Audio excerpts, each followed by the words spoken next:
Hello, this is a guy who likes fanfiction and is too lazy to read, so here is An Eagle Among Lions in audio form. Check the description for the links to the author. Chapter 65, The Bestial Saint.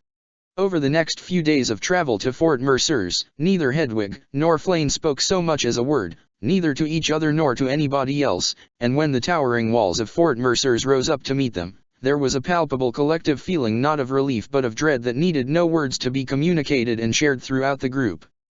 As Edelgard had expected, there had been no further trouble once they had crossed into the county of Burgleys. They'd even met an escort of Burgleys soldiers to accompany them down the southeastern roads past Gronderfield, but there had been no lightening the dour, fraught mood that had descended over the travel party ever since the Knights of Ciro's rescue operation had been rooted.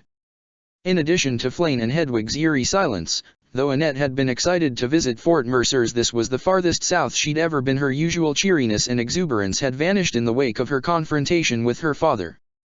While her, Annette's and Flayn's voices were deafening in their absence, Hedwig in particular had clammed up even further with the addition of the Imperial soldiers to their retinue, and despite Edelgard's best efforts to quietly take her aside and comfort her whenever she had the chance, she had acted not only as though mute but also as though deaf, and the longer the trip had gone on, the more distant she had become. The other soldiers had not been briefed on Hedwig's actions, only on the knight's attempted ambush and Seath and Flayn's partially successful escape. They'd had a few sympathetic words for her about how difficult it must have been to witness such violence at such a young age that she had seemed not to hear at all. Edelgard had found herself perturbed and unsettled, terrible questions circling her mind like buzzards around a dying man. To what lengths had Hedwig's act of treason extended? How had the Knights of Ciro's gotten word of Seath and Flayn's location with enough time to call for support from the next town over and set up a blockade? Had Hedwig really planned on leaving with them and defecting to the church's side? And in her silence, Hedwig lent her no answers, as though fearful her words could only incriminate her. Beyond feeling perturbed, Edelgard had found herself with a lingering sense of devastation resting in her chest like a hole in her heart, a void that weighed as heavy as lead. A part of her wondered if this could all be covered up, if Hedwig's transgression could be simply dealt with privately and secretly and the rest of the world be none the wiser. But it likely didn't matter either way. The Knights of Ciro's had fled rather than be killed to a man, and worse, they had made off with one of the prisoners. The enemy would know, and it would be a propaganda coup for the Holy Adrestian Empire no matter what happened. Out of the mouths of babes, the youngest of House Hresvelg had proclaimed the righteousness of the Holy Empire. That was what Anselm and Ria would say. Efforts to retrieve Flayn were sure to redouble, especially with Seath separated from her, and those efforts were sure to expand to Hedwig if they viewed her as an unwilling captive of Buckhart's faction. No, the rumors would spread, and whatever happened to Hedwig as a consequence was likely to be of grave importance to every faction in this conflict. It was at the gatehouse at the northern outer wall of Fort Mercers that Kasia bade Edelgard aside and asked her if they could speak privately. She, too, carried a grim and haunted look on a face that in so many ways resembled her older brother's, and the sight of it stirred up painful memories within the depths of Edelgard's mind. She was no younger than 14, less than 2 years older than Hedwig herself, and she was roughly the same age that Hubert had been when Edelgard had been returned to him from the depths of the Imperial Palace's dungeons. The look on his face then when he had first beheld her then and seen her weak, sickly, emaciated, crowned with a shock of snow-white hair, had been fixed into her memory, and she saw a look not unlike that on Kasia's face now. Shock, horror to the point almost of numbness, shame, bewilderment, resentment, regret, all traced on the soft face of a girl hardly much older than her young liege. "Lady Edelgard?" she asked, her voice soft and hoarse. She kneaded her hands together and bit her lip, almost mirroring Hedwig's own body language when she became distressed as she was now. "I wish to apologize for what happened the other day. You did your best, helping Hubert defend us from the Knights of Ciro's," Edelgard assured her. "You're still young, Kasia." She shook her head. "No, that isn't what I'd like to apologize for, Your Highness," she said. I keep wondering how the Knights of Ciro's found out about us. Someone must have helped Seath and Flayn get a message out, somebody who knew of our travel plans, and I think it was me." A cloud of dread settled over Edelgard's mind. Her heart pounded against her ribs. Underneath her flesh, the dragon writhed. "You mean that?" "I told Lady Hedwig where we were going and why we were leaving," Kasia concluded, bowing her head. I can think of no other explanation." She must have started planning their escape with them the instant we started preparing to leave. I've failed His Majesty and the Empire. Edelgard rested her hands on her shoulders. You did nothing wrong, Kasia, she insisted, though her own words of assurance and succor rang hollow in her own ears. Kasia's theory did not surprise her, she had already suspected as much. You had no way of knowing that she would betray your trust. Kasia wiped the tears welling up in her eyes on her sleeve. What will we do about her, she sniffled. Should we bring her to the dungeons and put her in a cell? Absolutely not. The words came out far more forcefully than Edelgard had intended. Her mind instantly rebelled at the mental image dredged up from the depths of her memory of Hedwig's small, frail body curled up in the corner of a cell, her back pressed against cold stone, livid welts on her tiny wrists and ankles from the shackles that bound her. She took a deep breath to calm her nerves and slowly exhaled. No, we'll put her in one of the rooms of Castle Burgleys with guards posted at the door at all hours. She won't leave without an escort, and only when necessary.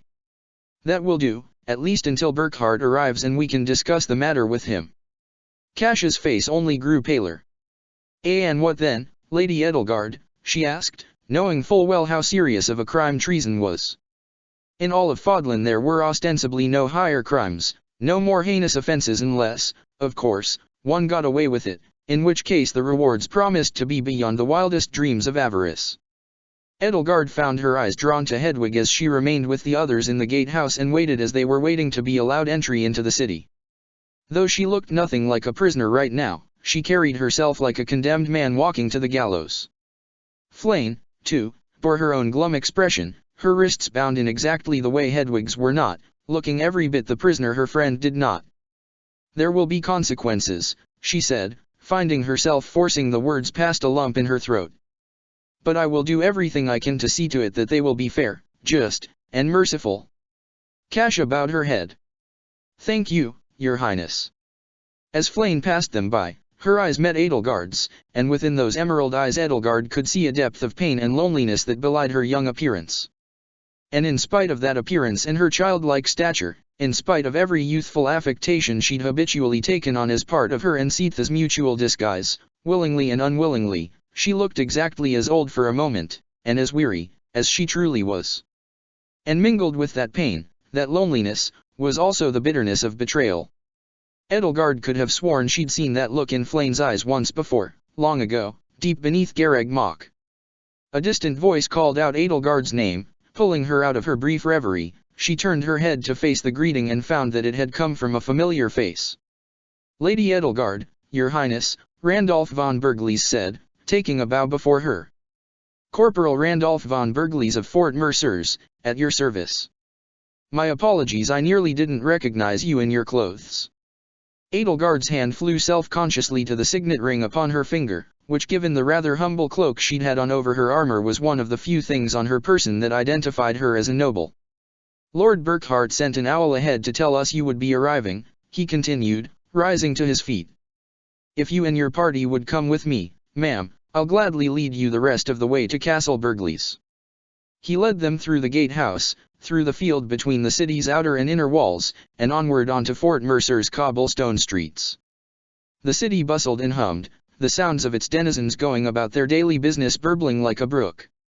Unlike the towns of Varley, the metropolis was firmly within Burgleys' territory and firmly devoted to Burkhard as its emperor, and unlike the towns of Varley, even fewer citizens felt the need to wear colored armbands to mark themselves as partisans, though the occasional beige band did show itself among the populace. The city, however, still carried within itself the same fraught and tense atmosphere that had been noticeable throughout Varley, as though each of its citizens knew intimately that although it had been centuries upon centuries since Fort Mercers had ever been besieged, it was still a city meant for war, and Adrestia was an empire at war. Edelgard walked beside Randolph at the head of the procession. Corporal Randolph, I have a request. Request what you'd like, Your Highness, and I'll see what I can do, he answered. On our way out of Varley, we were attacked by the Knights of Siros, she said. Their goal was to capture and remit to Hevering Flane and, I believe, my younger sister Hedwig as well. Knights of Siros? In Varley. He furrowed his brow. I'm sorry to hear that, Your Highness. Was anybody hurt? He asked her. No, Not seriously, thankfully. Her ribs still ached a little, but they had healed quickly. If anything, the most seriously incapacitated person from that skirmish on her side had been Mercedes, and that was solely from exhaustion. Even now, she was nodding off on the back of Bernadetta's horse. But, of course, we have to proceed now knowing that the Holy Empire continues to view Flayn and Hedwig as assets to be seized. We'll have to put them under the tightest security. Randolph nodded. Yes, Your Highness. I'll ask Colonel Arkham to have them assigned rooms in Castle Burgleys and have armed guards assigned to them immediately. If His Majesty is still at Varley Manor, I can send him a letter by owl right away. I'll take care of the letter, Edelgard insisted. Thank you, Corporal. That was all Randolph, or anybody else in Fort Mercers, needed to know about Flayn and Hedwig for now. As far as the military was concerned, a princess in immediate danger of being kidnapped by the enemy needed as much security as a dangerous prisoner who needed to be restrained. Whether or not they would learn anything further about what had really happened that night would be a decision Edelgard and Burkhart would make for them. Carried by an overpowering need for fresh air after taking the first bath she'd had in days and having supper, the food tasted like ashes in her mouth, Edelgard found herself drawn to one of Castle Burgley's balconies overlooking the vista of the city. Within the walls of Fort Mercers the city sprawled, airy and open, though every sturdy guard tower studding the bustling expanse reminded both visitors and its residents that this city had been built for war, Adrestia's eastern shield as much as Arianrhod had been intended to be its northern shield. The city went to bed knowing that war was just over the horizon and could at any time inch closer, slept knowing it, arose knowing it, and went about its day knowing it. That had been obvious just from walking its streets for not even an hour on the way to the citadel. While Edelgard let the cool evening air fill her lungs, and caress her freshly washed skin and hair, and fill her nostrils with the distinct melange of civilization, she felt a pang of sorrow, guilt even, that Hedwig could not be by her side. She felt as though she'd been a fool, an utter fool, to not have pushed back harder against Hedwig's enthusiasm for playing soldier back in Varley. If Hedwig had been less stubborn about it. She shook her head as though to shake the thought out of it. The sight of Hedwig raising a blade against her still rattled her even now, days later, but it was the symptom, not the root cause. Ever since Hedwig had stood up to Kronia, she'd been too enamored with the thought of being a shield for her friend, and Flayn had been all too eager to encourage her. Surely Flayn must have known full well what she had been doing to Hedwig. Nonetheless, the air started to taste sour in her mouth, and she withdrew inside. The sun had already set, the sky had already gone dark, and warm lights in windows across Fort Mercers were winking out one by one. A few stubborn lamps, and of course the lights of the guard towers, would remain lit well into the night, if not into dawn, but they were far and few in between as the city settled into its nightly slumber. She walked down the halls, making a beeline for Hedwig's room, a cell that would not look like a cell, a cage all too gilded, not just for her younger sister's comfort but so that she herself would not subject herself to the pain of seeing her in such a grim setting. As she passed a couple Burgley's soldiers, one short and stocky, one tall and lanky, making their nightly rounds through the halls, she heard them speaking in low tones to each other and, worried about what they might have been saying, strained her ears to hear. Rumors traveled on winged boots in castles and manors, just as plagues festered most readily in the most crowded and dirty parts of cities. No way. I don't believe you. You're telling me they outrank us, the tall and lanky soldier said. I'm telling you, they're members of White Fang, the other soldier, the short and stocky one, replied. They're the equivalent of majors in the Faerghus army. Pull the other one. Those girls are tiny. My little sister's taller than them. They're part of King Dimitri's hand-picked assault team. They could probably both kill you 6 times before you hit the ground. You, maybe. What are they gonna do to me, leap up at me and stab me in the knee? You don't wanna mess with people from Faerghus, chick. They're a few yards short of a furlong. I hear King Dimitri's name is a killing word. What does that even mean? Besides, isn't the purple one Count Varley's daughter? I didn't even know he had a daughter. The tall soldier noticed Edelgard, came to a halt, and bowed politely. Evening, ma'am. I mean, Your Highness, ma'am. He wiped a bit of sweat from his brow. Lovely, weather this evening, isn't it? The short soldier looked worried. It's, Not a full moon tonight, is it, your majesty? He asked, only for his counterpart to elbow him sharply in the ribs. Edelgard wrinkled her nose. No. Last week was the full moon, I believe, she told him, rather bemused by his line of questioning. He sighed in relief, further bemusing her. His counterpart continued to eye him as though he'd just said something extremely offensive. Well, good night, your highness, he said with a curt, if nervous salute. If you, get peckish in the middle of the night, just let us know and we'll have the head chef make you a nice bloody rare steak, just how you like it. His counterpart stomped on his foot and dragged him back.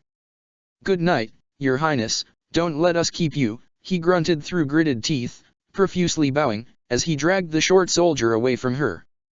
What the devil are you doing? He hissed. Oh, so you'll believe that nonsense about White Fang, but you won't believe that Lady Adelg. She's sensitive about it. I know, chick, I just want her highness to feel comfortable. She's a victim of dark magic rituals. Think, Wilbur. How would you feel if I went up to you and said? As the two soldiers hurried away from her and their hushed bickering faded down the hall, Edelgard realized that the Empire, especially this part of it, was filled with rumors about her, and embarrassing as that was, it brought her some comfort that as long as people were busy spreading rumors about her, they might not have as voracious an appetite for rumors regarding other members of her family. It wasn't much farther down the hallway to Hedwig's room. The door was marked by the presence of the three soldiers standing outside it. The room next door was Cassius. Pascal was standing in front of the three guards, dwarfed by their stature. Whatever he'd been talking to them about, he stopped when he caught sight of Edelgard drawing near. He said. Are you here to visit Hetty, too? Pascal, is something the matter? She asked, taking note immediately of the worried furrow to his brow. Well, it's just that, I've been asking her if I can come in and talk to her, but she still won't answer. But I can hear her crying behind the door, so I can't just stand here. I didn't want to say anything in front of these guards, since I know you said to keep it a se. She held a finger to her lips. Stay out here for a little longer, she said. She turned to one of the guards. Open the door for me. The guard was taken aback for a moment, but did as he was told, and Edelgard stepped into the bedroom and closed the door behind her. She was immediately greeted by the sight of Hedwig curled up at the foot of her bed, her knees drawn up to her chest and her face buried in her arms. Her long brown hair, still damp from her earlier bath, hung drearily over her face. She occasionally sniffled, and her shoulders occasionally quaked, as the guttering bedside lamp cast a dull amber light upon her and upon the cooling plate of food resting, untouched, on her nightstand next to her glasses. Hetty, Edelgard said, her heart leaping immediately into her throat at the sight of her. Hedwig let out a muffled whimper in response. Pascal and I are worried. Hedwig still said nothing. You can't pretend not to hear us forever, Edelgard told her, taking a seat at the side of the bed beside her and reaching out to lay a hand on her back. Hedwig shrank away from her touch and let out a muffled sob. There's no need to be afraid of me, she assured her. Hetty, you can't hold all this pain inside your heart like this. Trust me, I've tried, and it doesn't work. It never does. Hedwig shook her head the first time she had actually willingly responded, albeit non-verbally, to anything anybody had said to her since the attack. Hetty, Edelgard said, reaching out and gently parting the veil of her hair and curling a lock of it gently around one finger, it must be hard for you to speak right now. She nodded and curled up tighter. I love you, Hetty. Nothing you ever do could possibly change that. Hedwig finally lifted her head. Her eyes were red-rimmed, bloodshot, and puffy, her cheeks were still stained with fresh tears, her lips still trembled even now. She slowly, cautiously reached out and laid a hand atop Edelgard's as though she were trying to pet a skittish feral cat, as though prepared to yank it back at the first sign of danger. Edelgard let it rest there. WH Watts GG going T to HHH T to H happen T to me, she croaked, her voice barely more than a hoarse, raspy whisper from days of not speaking. You're going to be okay, Edelgard assured her. There was nothing more important to tell her than that. What I did, Hedwig struggled with her words even more than usual. What I did was TTT, Treason. She swallowed the lump in her throat and shuddered. Amigg gonna be executed? No. Nothing could ever make Burke do that to you. I'll see to that. She looked away. All those, she choked out her words, spitting out each sputtering syllable as though each was like ripping an arrowhead from her flesh. KN Knights. All th those knights wh who? Who died? My ff fault. Ans seeth, gg gone, I was. I was going to. Edelgard draped an arm over her shoulders, then a wing. Yes, those are the consequences of what you've done, Hetty. No matter how you regret your actions, you will have to live with those consequences. IIJJ just wanted Flane T to be safe. Yes, I understand. And it's my fault, at least in part, that you feared for her safety. Hedwig shook her head. And no. NNN not. No, LN not why your FFF fault. What you did was brave, Hetty, Edelgard told her. You were very brave that night, raising a sword to help her. I don't feel be brave, she whimpered. You were brave. It's just that, like so many others, you've confused bravery for righteousness. No matter what the stories say, bravery is not always a virtue. Do you know Caspar? Hedwig nodded. Peepask's CCC cousin.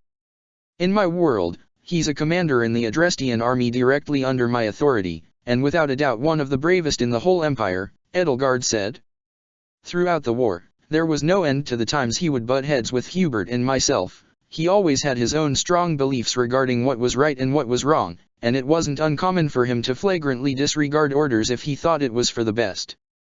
Quite often he was wrong, but about just as often, I was the one who turned out to be mistaken. Still, though, whether or not it worked out for the better in the end, he always knew that he had to hold himself accountable for all of his decisions, good and bad, just as I had to hold myself accountable for mine. To this day, I consider my world's Caspar to be one of my best friends. Hedwig sighed. What I mean, Edelgard told her, is that bravery is simply neutral. It's neither a virtue nor a vice, rather, it depends entirely on what you use it for. To be brave without having good judgment often makes you foolish, but to have good judgment without being brave just as often makes you helpless. And bravery can be innate. It's possible to be born brave, as I suspect Caspar might have been, but good judgment must always be cultivated. You're still young, Hetty. You have a long life ahead of you to learn and grow. I'll make certain of it. Hedwig bowed her head, ruminating on her words. She sniffled and wiped her eyes and nose on the sleeve of her nightgown. But. IIRR ruined everything. WEL lost a PPP prisoner, ANN now F flames AA all alone, AANSH she PP probably HH hates me for F failing her, and I was A almost GG going to D defect, and when B Burke FF finds out, he's hill HELLH hate me TT2, she wailed, all but throwing herself at Edelgard and wrapping her arms around her as tightly as she could manage. Edelgard wrapped her up in a cloak of her wings and held her close. He won't, she assured her. Burkhart will understand. I am so sorry, Hedwig moaned, burying her face in Edelgard's shoulder. I almost defected. I almost left you all be behind F for a GG girl who. Did you really want to defect to the church? Edelgard asked, taking great care to temper her tone and not sound at all judgmental, as disturbing as she found the idea. Why yes? No? F flane, SCW wanted I didn't TW want T to LL leave F flane, B but I didn't T want to L leave YYU, and WH when I realized they were G gonna CC capture YUTT2 IIS started to TH think that M maybe I it wasn't but IIJ just didn't TW want her T to be BBS so AFF afraid, Hedwig's words came out in a jumbled torrent, almost an incoherent babble, failing to keep up with the pace of her racing mind. Edelgard took her by the hand, her thumb resting atop her wrist and feeling the rapid throb of her pulse. You still love Flane, don't you? Love can make us do things without us understanding why we're doing them, she told her. It can make us do things we know are wrong or don't make sense simply by stopping us from thinking those things. Especially when we're young. I understand, Hetty. Pascal understands. Burkhardt will understand. She held her even closer, giving her hand a gentle squeeze. We'll all understand. And those who don't understand, who won't understand, well, you'll learn to deal with them in your own way. But, what if I'm GG going to be executed? I would never let that happen. I would consider it the greatest possible failure on my part if this world's Edelgard would return home to find you no longer in it, Edelgard assured Hedwig, gently stroking her hair and feeling her pulse slowly drop to a calmer rate. Your food is getting cold. You should eat it before it gets any harder to eat, she noted. And not hungry, Hedwig said. You haven't eaten since before the ambush, Edelgard pointed out to her. Her stomach growled. I feel sick. Sometimes a person can be so hungry that the mere thought of eating food makes them feel nauseous. But eat they must, you'll feel much better after just the first bite, Edelgard assured her. She drew back her wings and left her side to grab the plate of food off the nightstand. Tonight's dinner had been skewers of cubed Gronder fox meat with peppers and onions. The meat, though normally lean, tough, and gamey, had been marinated in oil and herbs and stewed to make it as tender as possible and to curb the strong, pungent tang to its taste. Once the food had been warmed at least a little bit through a careful and precise application of fire magic, she took the fork resting on the plate and carefully scraped the meat and vegetables off of the skewers, then rested the plate in Hedwig's lap. Hedwig looked down at it. And not hungry, she repeated, shaking her head, as her stomach growled again. Take one bite, Edelgard insisted, guiding the fork to her hand. Please, Hetty. For me. What's the meat? Stewed and marinated Gronder fox. I don't wanna eat foxes. They're too cute. And chickens aren't. This went on for a bit longer until Hedwig seemed to realize that she was running out of excuses, and so she reluctantly speared one of the cubes on her fork, lifted it to her mouth, and ate it. She chewed the meat slowly and methodically, and the expression on her face made it clear that she didn't much care for the taste, but nevertheless, she swallowed it and ate a second forkful, and continued on from there. Edelgard felt as though she could almost cry out of relief at the sight of Hedwig cleaning her plate. See, she asked, taking the plate from her lap. I told you, you were hungry. There seemed to be a little bit more color to Hedwig's cheeks now, a little bit more of a light and vitality in her eyes. Thank you, she said. Edelgard stood up. I'll be right back, she assured her, and went outside with the empty plate, which she handed to one of the guards. Run this down to the scullery, he told him, and with no hesitation he took the plate and left his post. Pascal was still waiting outside. Is Hetty all right? Edelgard nodded. She's doing better. I'll be spending the rest of the night and the morning with her, just in case. She asked Pascal to bring her personal effects into this bedroom and withdrew once more inside, returning to the bed and sitting beside Hedwig. She knew that in addition to not eating well, Hedwig hadn't been sleeping well either. It was clear from the weariness that visibly suffused her from head to toe that her own fear, guilt, and anxiety had worn her down in her waking moments as effectively as any strenuous exercise could and held any hope of a restful sleep at bay. It'll be okay, Edelgard assured her again, clasping her own hands around hers. For a moment, she felt almost like the big sister her 12-year-old self had wished so hard to be when she had been the only one left for Hetty and Pascal, and a bitter nostalgia and a twinge of pride both swelled in unison in her heart, enough to nearly choke her. Whatever happens, I'll be here with you. They laid down together as the light of the lamp grew dimmer and dimmer, and the both of them slowly felt sleep claim them each. By the time Edelgard noticed that Hedwig's breath had slowed in time with her pulse and taken to the calm, unconscious rhythm of slumber, she herself was already fading away. The comfort of a warm, soft bed after a few nights of decidedly rougher and fugitive sleep was not enough to grant her respite from her own troubling dreams. When Edelgard felt her eyes snap open and found nothing but darkness before them, her pulse still racing, she felt for a moment that seemed to last for an eternity as though she were neither sleeping nor dreaming but lying adrift between the two realms like a ghost ship rocking atop the waves far from any shore foreign or familiar. In that moment she could still hear the sound of Dagmar crying out for help that would never come and Hedwig's fevered, delirious babble. In that moment she couldn't know for certain just how real the mattress beneath her really was. In that moment she couldn't feel her little sister's reassuring warmth or weight in her arms, and in that moment a lance of panic pierced her heart. Then the moment passed. Interminable as it had seemed, it passed as it always did. But the faint whimpering and mumbling that had haunted Edelgard's dreams still rang in her ears for a few moments more before she finally realized that she wasn't dreaming them. "Hetty," she whispered, lifting her head and propping herself up on her elbows. She squinted as though she could simply will her eyes to adjust faster to the darkness. Hedwig sniffled. The sound came from the other side of the bed, and when Edelgard rolled onto her side and reached out for it, groping blindly in the dark, she felt her hand meet an arm and slide down to a wrist, then fall softly upon a hand. Hedwig fell silent. As her eyes adjusted, Edelgard could make out just barely the edges of her silhouette against the darkness, hunched over as she sat on the side of the bed. "Hetty," Edelgard asked, pulling herself fully up and raising herself to her side, "what's wrong?" "Feel awful now," Hedwig mumbled. She took a deep breath and let it out in a pained, shuddering exhale. All those KN knights, that you fought. IG got them KK killed," she croaked. "And an IIC could have G gotten you or your F friends hurt, or W worse. I'd tried and not to think of BB bout it, but." Edelgard took her hand and threaded her fingers through hers. "It's hard, isn't it?" She couldn't be the least bit surprised that Hedwig felt so personally responsible for those deaths. Men had been murdered before her very eyes by her family and friends, all because of a foolish decision she'd made. Of course she felt blood coating her hands. "W was the ACCAD DDACCS school the first time you'd ever killed somebody."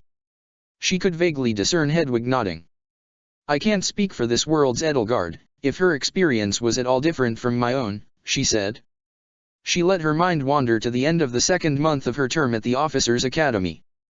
That had been when most of her classmates had taken their first lives, the assignment they'd had to hunt down straggler bandits in Xanadu, unbeknownst to them, to clean up the Flame Emperor's mess. It had been for many of them their first sorties and their first real battles to the death with another person. Of the Black Eagles, Linhard had been the most aghast by the sight of the corpse made by his hand, horrified by how swiftly and easily his own magic had bloodied his hands. And while Dorothea had tried to put up a flippant and sardonic front at first, Edelgard had found her vomiting out her own disgust in the aftermath.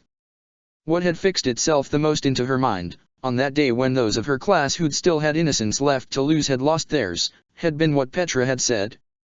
"People and beasts are as one. Calm your heart, and do not be worried about this killing." She'd spoken them to the students who'd had the most difficulty dealing with their actions, but also, Edelgard could tell, as a reassurance to herself. She'd only been 15 years old then, and while she'd learned to hunt well before the age of 10, until then, she'd only ever killed boars, hares, and deer, not people.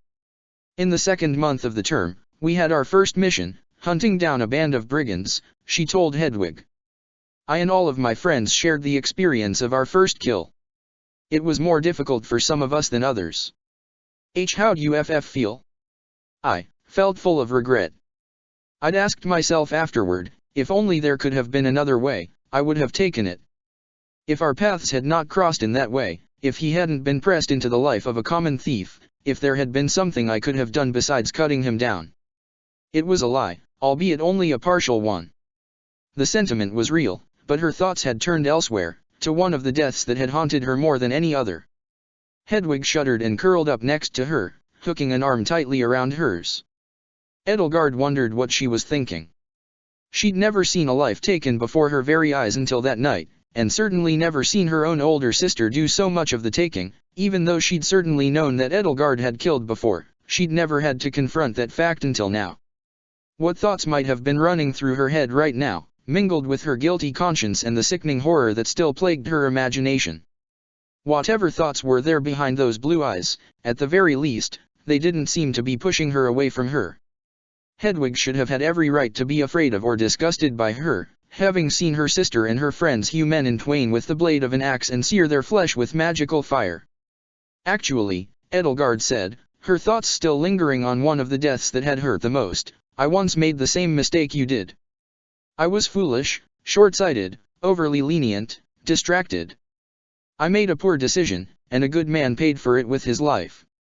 It had been the first time she'd seen Byleth weep. She'd done something that could never have been undone, all due to her poor judgment, a single decision not to do something that had stained her soul black as tar with a most monstrous act. With the sight of the woman she'd been growing to love racked with more pain than she'd ever been seared into her mind's eye like a brand, she'd approached all her plots and schemes from that day on as though walking to the executioner's platform and baring her neck to his axe. I'd thought then that it was all over. That the death I'd caused would lead directly to my own, and it would be a lonely, miserable one I'd have deserved. I expected it. I waited for it. At times a weaker part of me might have even yearned for it. Hedwig rested her head on her shoulder. She was silent for a long while now, and for a moment Edelgard wondered if she'd fallen asleep again before she finally spoke again. "I wish none of this had happened," she whimpered. "I've made that wish before, too," Edelgard told her, holding her close. If only Byleth had been with them, she thought, what had happened could have been undone. But not all of it, even the powers of Suthies had their limits. Whatever Hedwig had done to alert the Knights of Syros had happened too long ago for Byleth to undo, given how difficult it was for her to go back more than 2 or 3 hours at most. "Hetty, you made a mistake. A mistake that, yes, cost many people their lives. I've had days I've wished never happened. I've made mistakes I still desperately wish I could undo. But the most anybody can realistically expect to do is to learn from their mistakes and continue onward." She unfurled her wings and furled them around her. "There was a time when I'd thought I'd been so immersed in death, so stained by it, that I would never be clean again. I spent years thinking I could neither love nor be loved by anybody anymore. I can't presume to know how you truly feel, Hetty, in all your mind's entirety, simply from your words alone. But if that is how you feel, then I want to assure you that even if your pain seems to only grow sharper, even if the darkness seems to only grow darker, this is not the end. Your future is still yours to write, and there could still be more light in it than you know. I can promise you that much, Hetty. I can promise you that much." She felt Hedwig's hand squeeze hers all the tighter, she felt her shoulder grow damp as Hedwig rested her face upon it. She felt Hedwig shudder, quiver, and shiver as though racked with feverish chills. She heard a muffled anguished moan reach her ears, one that dredged up all the memories that normally came to her clearest in her nightmares. And she found herself, as she once had done, clinging to Hedwig as desperately as she could, like a survivor of a shipwreck clinging to a span of splintered driftwood and hoping to be carried by the waves to shore. She held her close and stroked her hair, hoping that anything she could do could soothe the pain she could sense racking her youngest sister's mind and body. There, Hetty," she said, softly, quietly, each word a delicate whisper in her ear. She could feel tears sting her eyes beneath her eyelids. She was not powerless here, in the darkness surrounded by the walls of a gilded cell. She was not powerless to give her sister the warmth and comfort she needed, not this time, not here. This time, she could be to Hedwig what she could not have been 12 years ago, someone who could bring her with her out of the darkness. And she could be someone who could say to Hedwig what she'd needed to hear herself after her siblings had perished and Gerald had been killed, what she had needed to hear but had thought she hadn't deserved. When the crest of flames had first manifested within her, and she had stood alone and felt as though her siblings' blood had been drowning her, she had sworn a silent oath that she would reforge the world and build a world where such meaningless sacrifice could never again be sanctioned. This night, a world away, she felt that oath burn within her anew, but that familiar burn felt smaller now, smaller, more intimate, but no less bright. Whatever consequences came Hedwig's way, as a result of that fatal decision she had made in the name of foolish young love, Edelgard would do everything in her power to make certain that her little sister could still smile through that storm. She was going to save the girl who had inspired her to swear that oath in the first place. Slowly, eventually, wrapped in each other's arms, the two of them fell asleep again, and this time both would sleep until morning untroubled. When Edelgard awoke the next morning, she, Pascal, and Kasia stayed with Hedwig through breakfast to make sure she ate. And when they'd both had their fill, Edelgard dressed herself and left the room to visit Castle Bergliez's other prisoner. Per her request, Flayn was being kept in a guest bedroom in another wing of the castle. It was sad, she thought, that Hedwig and Flayn, who had always so enjoyed each other's company, had to be kept so far apart from each other in these gilded cages, but the other night's events had made clear how much of a liability that was. Pascal followed along, padding along the hallways after her. His short legs tried as hard as they could to keep the pace with her comparatively longer stride. As of right now, he was the only remaining Hresvelg shorter than her. "There's no reason for you to talk to her," Edelgard reminded him as he followed along. "You can stay with Hetty if you'd like." "But I want to talk to her," he answered. She found herself taken aback by the candor and brazenness in his words. He all too often chose silence over speaking his mind. "Besides, it isn't as though she can hurt us, right?" he asked, anxiously rubbing his forehead. When Edelgard reached the door to Flane's room, she felt a note of apprehension ring in her ears. Here Flane was, a prisoner of the enemy yet again in every sense of the word now, and utterly alone. Was it much consolation to her that her furnishings were not the dark and musty catacombs underneath Garreg Mach this time but a plush room meant to house nobility? Surely not. A gilded cage, of course, was still just a cage. She took a deep breath and braced herself as she waved the guards aside and raised her hand to the door.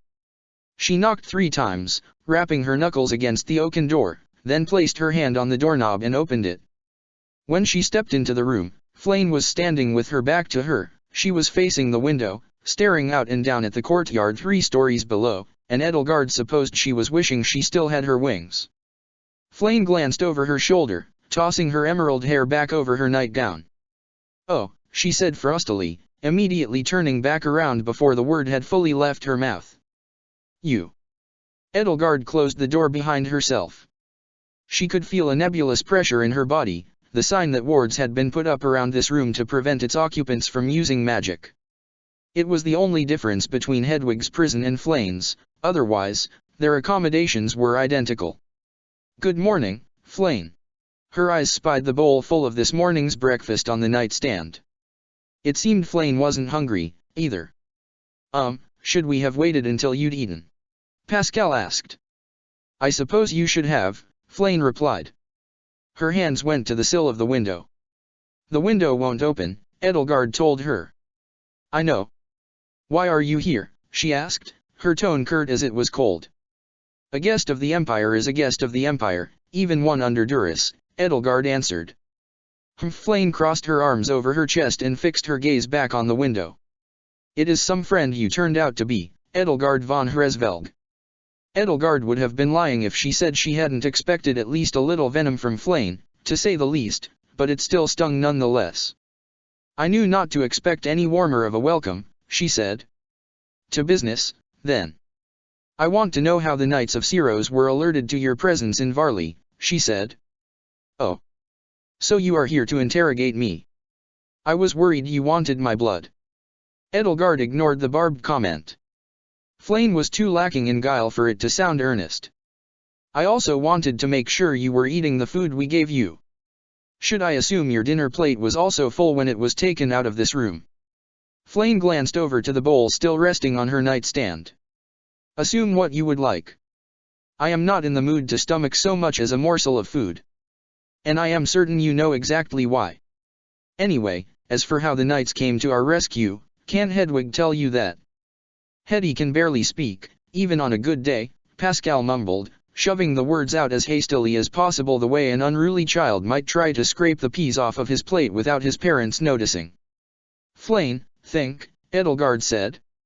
"You are our prisoner because of the bargaining power you give us in this war, not because we wish to do you any kind of harm. All we want from you is the means to bring a swift and peaceful end to the conflict between the Church, Adrestia, and Faerghus. You know that Rhea would never sue for peace. We must have leverage over her to force her hand. I know it's hard to think logically when you're afraid, but if you'll give yourself time to think, you'll know we have no reason to hurt you. I've nothing to say to either of you," Flane concluded, "and I would rather be alone. So please, Edelgard, take your younger brother and leave me be." "No, we want to talk to you," Pascal blurted out. "You are an awful friend, Edelgard von Hresvelg," Flane snapped, whirling around to show a soft face wrenched and hardened by her fury. "You are an awful friend, and an even worse person, and I wish with all my heart that I had never crossed paths with you or Dimitri or Kronia or any of the rest of your ilk. I wish Seath and I had never helped you escape from Rhea. So leave this room and let me be." "And what kind of a friend are you?" Pascal snapped back before Edelgard could get a word in edgewise, surprising even her. He curled his doughy hands into fists as he took a deep and apprehensive breath. Hetty committed treason for you, Miss Flayn. She committed the worst crime there is, and a lot of people who shouldn't have died got killed for it, and it's tearing her up inside. And she's going to be punished for it. And you have nothing to say to us? You don't even ask how she's doing. Edelgard put a hand on his shoulder. Calm down, Pascal. Could you leave the two of us and wait outside for a minute? There's something I'd like to speak to Flayn in private about. He looked taken aback, but nodded, clearly sensing that the conversation had already become heavier than he'd expected. He left the room and shut the door firmly behind him. Edelgard turned her attention back to Flayn. I'm sorry to hear you feel that way about me. I truly enjoyed being your friend, and I always cared about your well-being, she said. Flayn frowned, still processing Pascal's outburst. You know exactly what you are doing, Edelgard, don't you? Of course. And I know that a comfortable prison brings little comfort to its prisoner. But you have to admit that you forced our hand with your actions. We'd have afforded you and Seath the same latitude here in Castle Burgleys as in Garreg Mach if you hadn't tried to escape. No, you forced my hand. Or rather, you forced Hedwig's.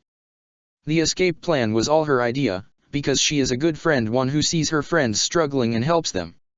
She's 13 years old, Edelgard reminded her. And a better and more grown-up person than you, Flayn snapped back. She crossed her arms and turned her back on her.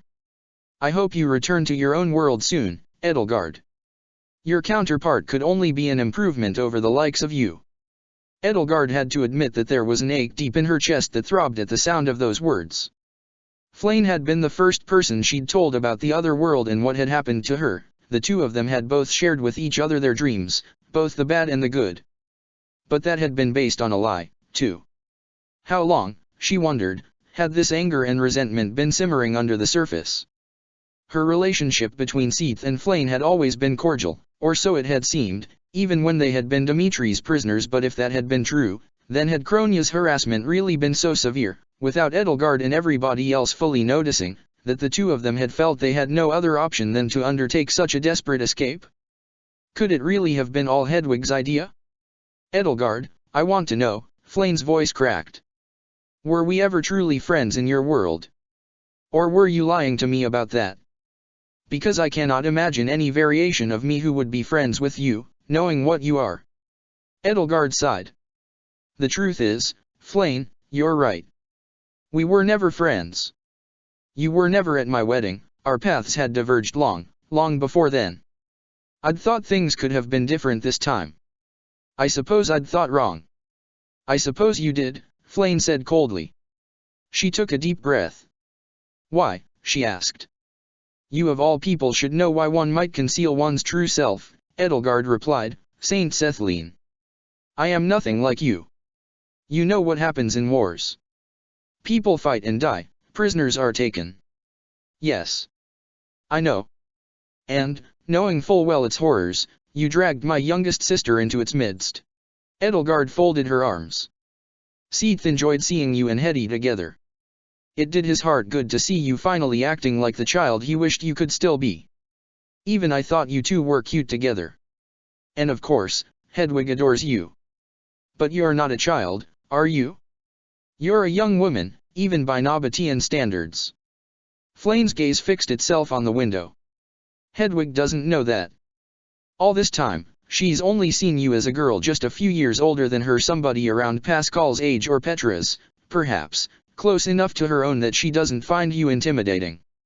And she, Edelgard paused. Perhaps it wouldn't be appropriate for her to tell Flayn how Hedwig truly felt about her in her stead, especially now. And she's young, and sheltered, and in a hurry to grow up, and that's why you, Flayn, may have been the best friend she has ever had. But you're grown up enough by now to know exactly what you were doing when you were encouraging her to be your knight. Is it any surprise to either of us that this happened? Hedwig is very eager, Flayn agreed, nodding along as she stared out at the courtyard. If she knew who I truly was, would she not be even more zealous? Perhaps. Perhaps not. Regardless, all she knows is what you have led her to know, and because of that, she felt she had to be strong in your stead against the evils of the world. A 13-year-old girl, Saint Cethlean. Did you not see how she trembled when she brandished that blade you inspired her to carry? Edelgard couldn't help but let a little bit of the anger she was feeling shatter the cold calm she'd forced into her voice. And Flayn had the gall to act high and mighty about deception. She stepped closer toward Flayn. I want you to know the possible punishments for high misdemeanors such as treason, she continued, clearing her throat. A commoner would certainly be executed were they to be found guilty of such a crime. But as for the members of royal houses, the punishments can vary wildly. For the highest officials with the greatest power and the most influence and connections, who can shield themselves so easily from the consequences of their actions, the punishment for treason would rarely be more than a short period of house arrest. For younger and less well-connected nobles, disinheritance or expulsion from their house is a more likely possibility, or if the crime is severe enough, yes, death. Hedwig is the 11th daughter of the late Ionius IX, born out of wedlock. Of all her brothers and sisters, she has the least inheritance and the smallest stake in House Hresvelg. And aiding and abetting the enemy in a time of war, there's no higher form of treason in Adrestian law. No graver crime. There's no telling what might happen to her. No fate can be ruled out. She could be pardoned, Flayn mumbled. Perhaps, Edelgard said. And that is indeed the best outcome we can hope for, though the guilt Hetty feels over the blood she's spilled will remain with her for the rest of her life either way. But there might be extenuating circumstances that will prevent Burkhard from pardoning her. If news of this were to spread, and since the Knights of Siros retrieved Seath, it very easily could, noble houses allied with Burkhard may demand that she be punished as severely as possible and threaten to withdraw their support if she is not. This could be a very messy situation, Flayn, and though I can certainly try my best to see to it Hedwig survives it, I can only promise that I try my best. This is a very frightening situation for all of us, Hetty especially.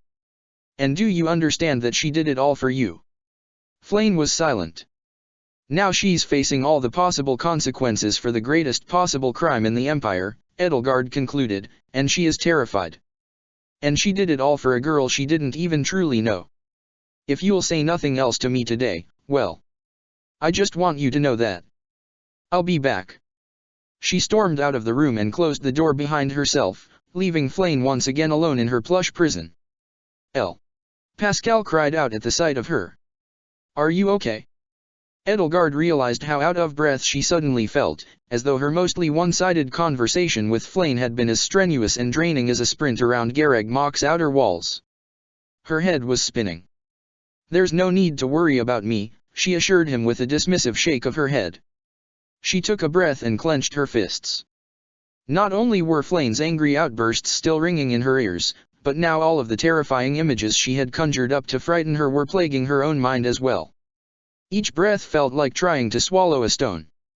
Hetty is going to be okay, Pascal, she insisted, as much to herself as to him. I'll do whatever it takes to make certain of it. Pascal took her hand in his. What did you say to Flayn? Since she was so intent on not giving me so much as the time of day, Edelgard said, making her way back down the hallway with him, I decided to remind her of the stakes of this situation, and the consequences Hetty might face due to her actions. We'll give her some time to reflect on that, and see if it moves her to tell us more about who's actually responsible for this travesty. Pascal furrowed his brow. Do you think she came up with the whole plan? Do you? Edelgard asked him impassively. He looked away. It's, complicated. Hetty's definitely impulsive, and definitely stubborn. If she thinks she has to do something, there's not going to be much that can stop her. So. I don't want to admit it, he said, shaking his head, but, yeah, Hetty doesn't really think about the consequences. She could have done something to send a message to the Knights and gone the whole day without thinking about what was really going to happen. When it comes to planning, seeing further than the nose on your face seems to be a rare gift sometimes, Edelgard commented. So. Hedwig could have alerted the Knights of Siros entirely by herself, as soon as Kasia told her. But then she'd be punished to the full extent of the law, wouldn't she? Pascal asked. If, she was solely responsible, he rubbed his brow. I don't want to believe it. Flame must have coerced her or something. Maybe she and Seath pressured her. Seath is scary enough, so if he asked me to do something, I'd probably be a little afraid not to do it. But not treason. Gosh, Hetty, how could you do something like that? What were you thinking? I suspect she wasn't, Edelgard said to him. And Hetty did all that for a girl who doesn't care about her at all. I thought Flame was nice, but if this is how she acts, she must be a real witch deep down, he huffed. Edelgard could agree that Flame was hardly being her best self right now, but she knew full well that it was hard for one to be one's best self when languishing in a prison cell, however well decorated that cell was. And for Flame to be separated from Seath and knowing how much he worried, for her to be a prisoner yet again courtesy of the Death Knight, for her to worry that Agarthans like Kronia were on their way. Edelgard could criticize her conduct, but couldn't say it was surprising at all. I'm going to the library, he muttered, breaking away from Edelgard and hurrying around the corner. Edelgard was left to ruminate on what she knew. Could it be that Flame and Seath had coerced Hedwig? It was possible. But Hedwig was still fragile and still a long way, it seemed, from being able to talk freely about the events of that day from her perspective. And Flame, too, wasn't yet in the mood to talk. With any luck, if Flame truly did care about Hedwig, reflecting on what Edelgard had said would convince her to be more forthcoming about what had happened. Edelgard placed a worried hand to her furrowed brow and sighed. She still had plenty of time, she supposed, for the truth to come out before Burkhard arrived. She'd sent out the letter to him last night informing him of the basic details of the situation, and figured that upon receiving it, he would probably cut his meeting with Count Varley short and rush over to Fort Mercers to deal with it. But even him receiving the letter was at least a day away. That meant she had at least 3 days before he arrived, and however many days afterward between his arrival and whatever trial or tribunal he saw fit to arrange. Perhaps by then she would know just how guilty Hedwig truly had been, for better or for worse. In the meantime, though, her first responsibility was to be the big sister Hedwig needed. Although, as she recalled, she might not have been the only big sister in town. And she was overdue to pay a few certain people a visit, provided they were still around. Lady Edelgard, Kasia asked, her voice hushed as she spoke to her, are you certain this is a safe course of action? It's not likely we'll run into trouble in this city, and if we do, I'm right here, Edelgard said. She took Hedwig's hand and gave it a comforting squeeze as the three of them and Hubert walked down the streets of Fort Mercers. Mercedes, Annette, and Bernadetta were all with them as well. Certainly, a few heads were turning at the sight of her, and that did spark a little bit of justified paranoia, but everyone who could wield a sword had one at their hip, save, of course, for Hedwig, who couldn't, just in case somebody here in the capital city of Burkhart's staunchest ally decided to make a public show of treason. And most people seemed to be giving her a wider berth even than usual. She had to wonder, based on the overheard conversation from the guards making their rounds last night, what kind of rumors were spreading through this city about her. Something about Rumit, the full moon, and dark magic rituals, it seemed. Edelgard felt a self-conscious ache in her flesh where her scars ought to have been, an ache suspended just between the surface of her skin and the dragon that roiled in her bones. She'd never made a habit of speaking publicly about the ordeals she'd gone through, to say the least. In fact, she'd never done it at all. She didn't want the public to know about Crest experiments and murdered siblings and such, to look at her and see all those old scars, to feel cloying sympathy or pity or any such thing. Her trauma was not for public consumption. But it seemed that now everybody knew the story of the wicked archbishop and her twisted experiments and had drawn their own conclusions from it, rebel saint to be revered, woman-made monster to be pitted, and so on, and so forth. A part of her felt as though she were walking down the streets completely naked. Lady Edelgard. A young woman's voice shot through the air like an arrow, strained with panic and awe in equal amounts, and before Hubert and her friends could close ranks around her, Edelgard found that woman prostrate before her, her humble dress spilling over the dusty cobblestone road. In the woman's arms she held a swaddled infant. The babe, in spite of everything, was utterly silent and seemed to be in a sleep far too deep for such a young child. The woman knelt before her and bowed her head. "Oh, Lady Edelgard," she pleaded, her voice quavering as she proffered the child unto her, "I beg of you, lay your hand upon this child's brow and deliver unto him your healing touch." Edelgard was utterly dumbstruck. She wasn't being prayed to, was she? As though she were the goddess Sothis or a saint. Were these the rumors being spread about her? Hubert looked down at the baby, then over to Edelgard, then down at the baby again. Lady Edelgard, he rasped, what should we do? A few snickers and jeers rippled through some of the more skeptical onlookers who'd stopped to observe the sight, comments on the young woman's actions ridiculing her for her temerity and naivete, though they were outnumbered by people who looked upon the proceedings with awe or fear and muttered that it really was Lady Edelgard and if their neighbors really thought the rumors were true, and so on and so forth. Edelgard knelt in front of the woman and laid a hand upon the infant's forehead. The infant barely stirred, and its forehead burned like fire.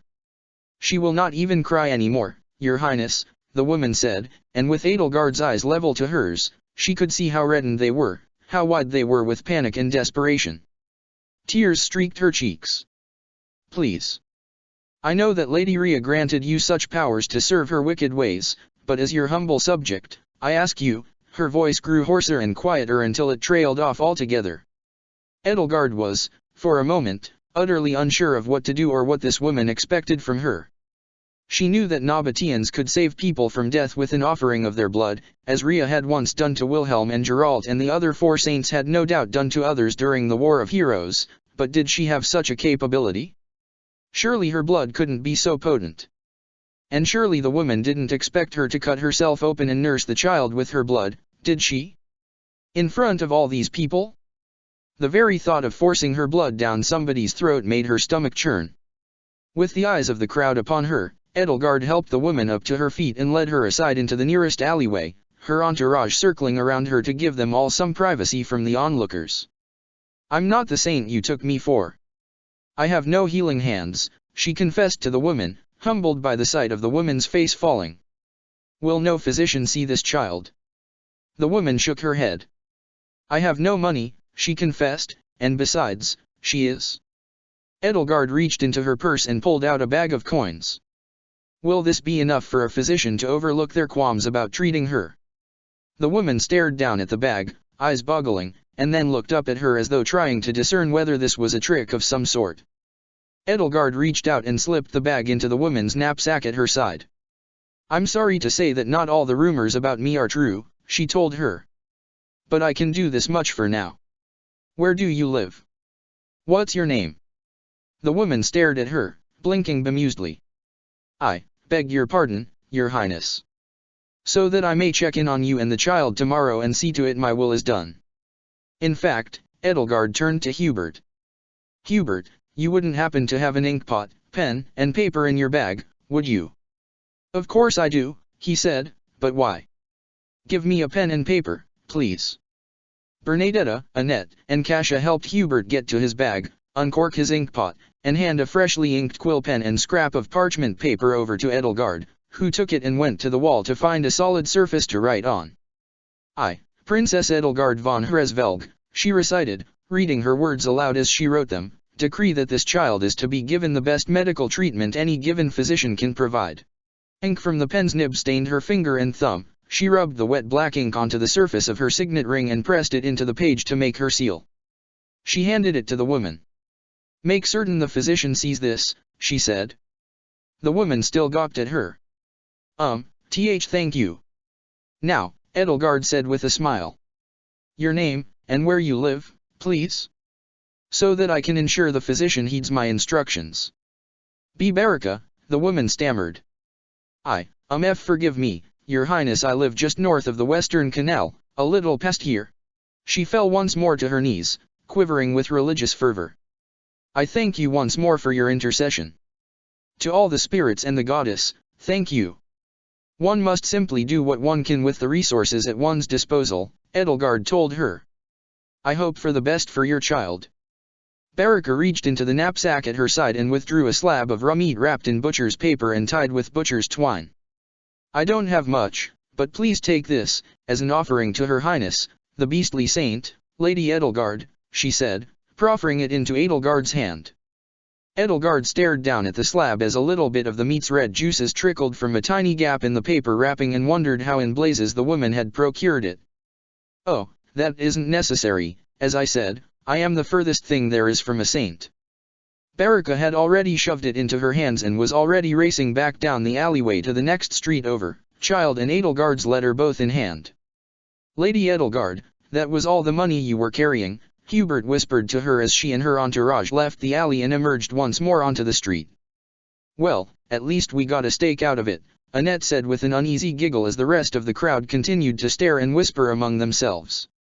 The most expensive steak I've ever seen, Mercedes added as Edelgard handed the slab of meat over to her. I am not a saint, Edelgard insisted to the awestruck onlookers, knowing that it was probably futile but not quite knowing what else to say. She felt as though the eyes of the entire city were upon her, and their gaze burned like acid. Nor am I a beast. I know you have all heard the rumors, but I assure you, they are all just that. With that, she ushered the others along and pressed onward. Her face must have been beet red for all it was burning.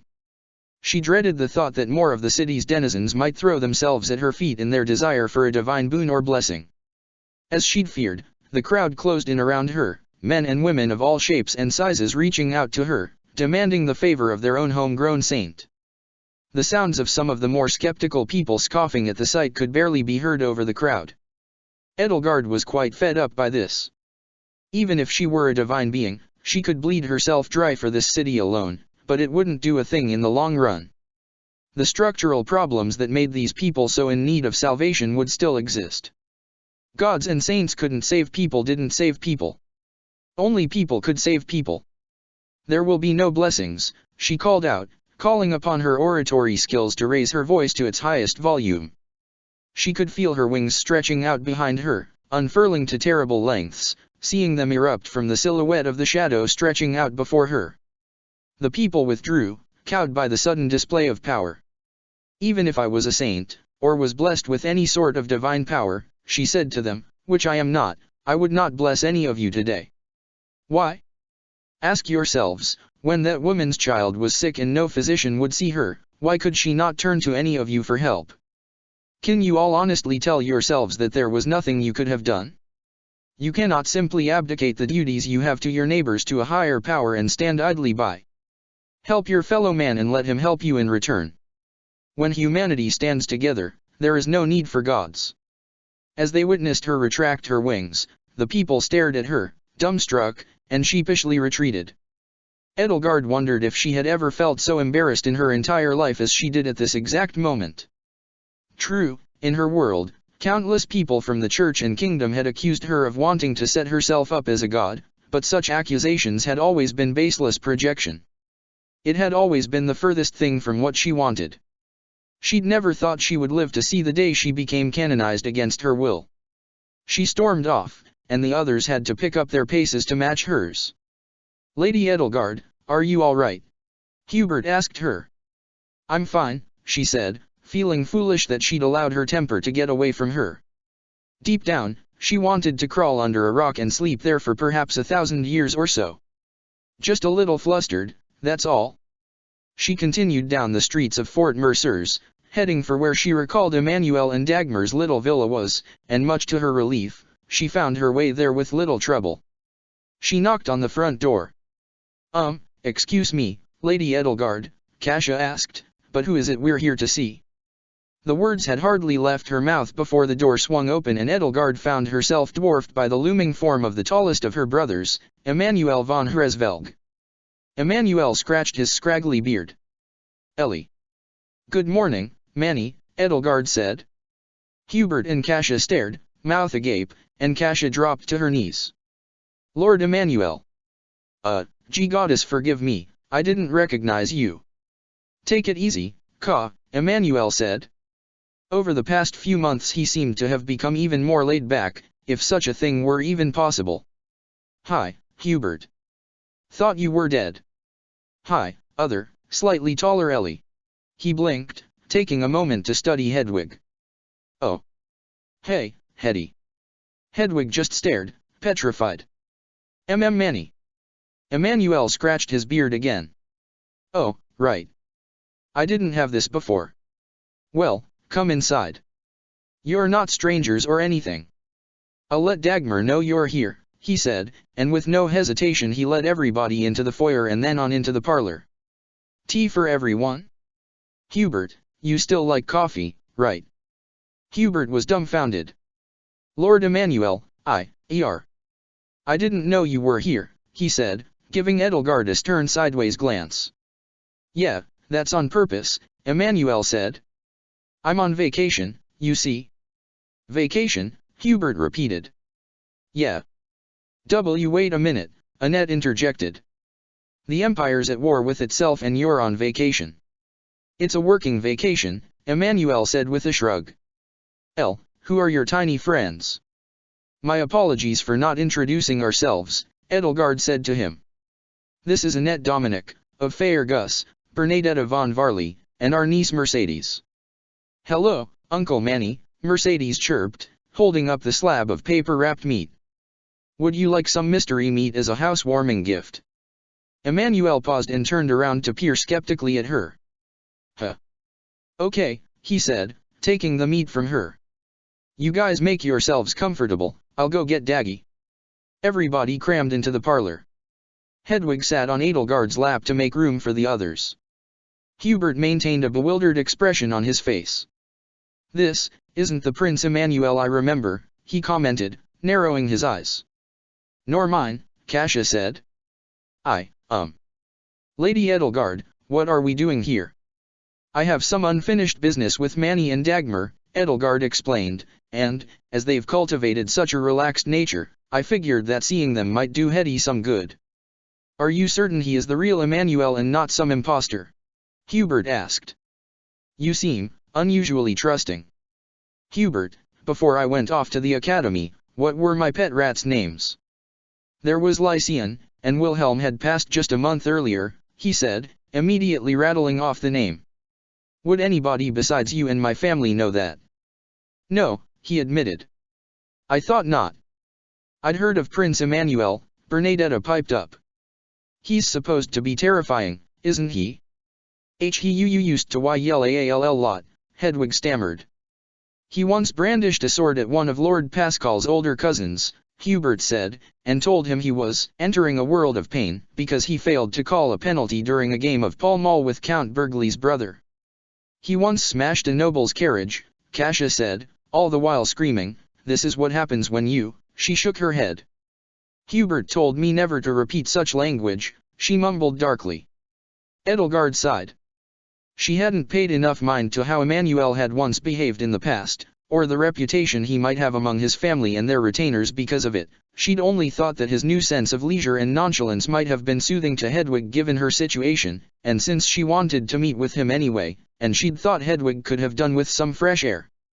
He never yelled at you, did he, Hetty? She asked Hedwig. Hedwig shook her head.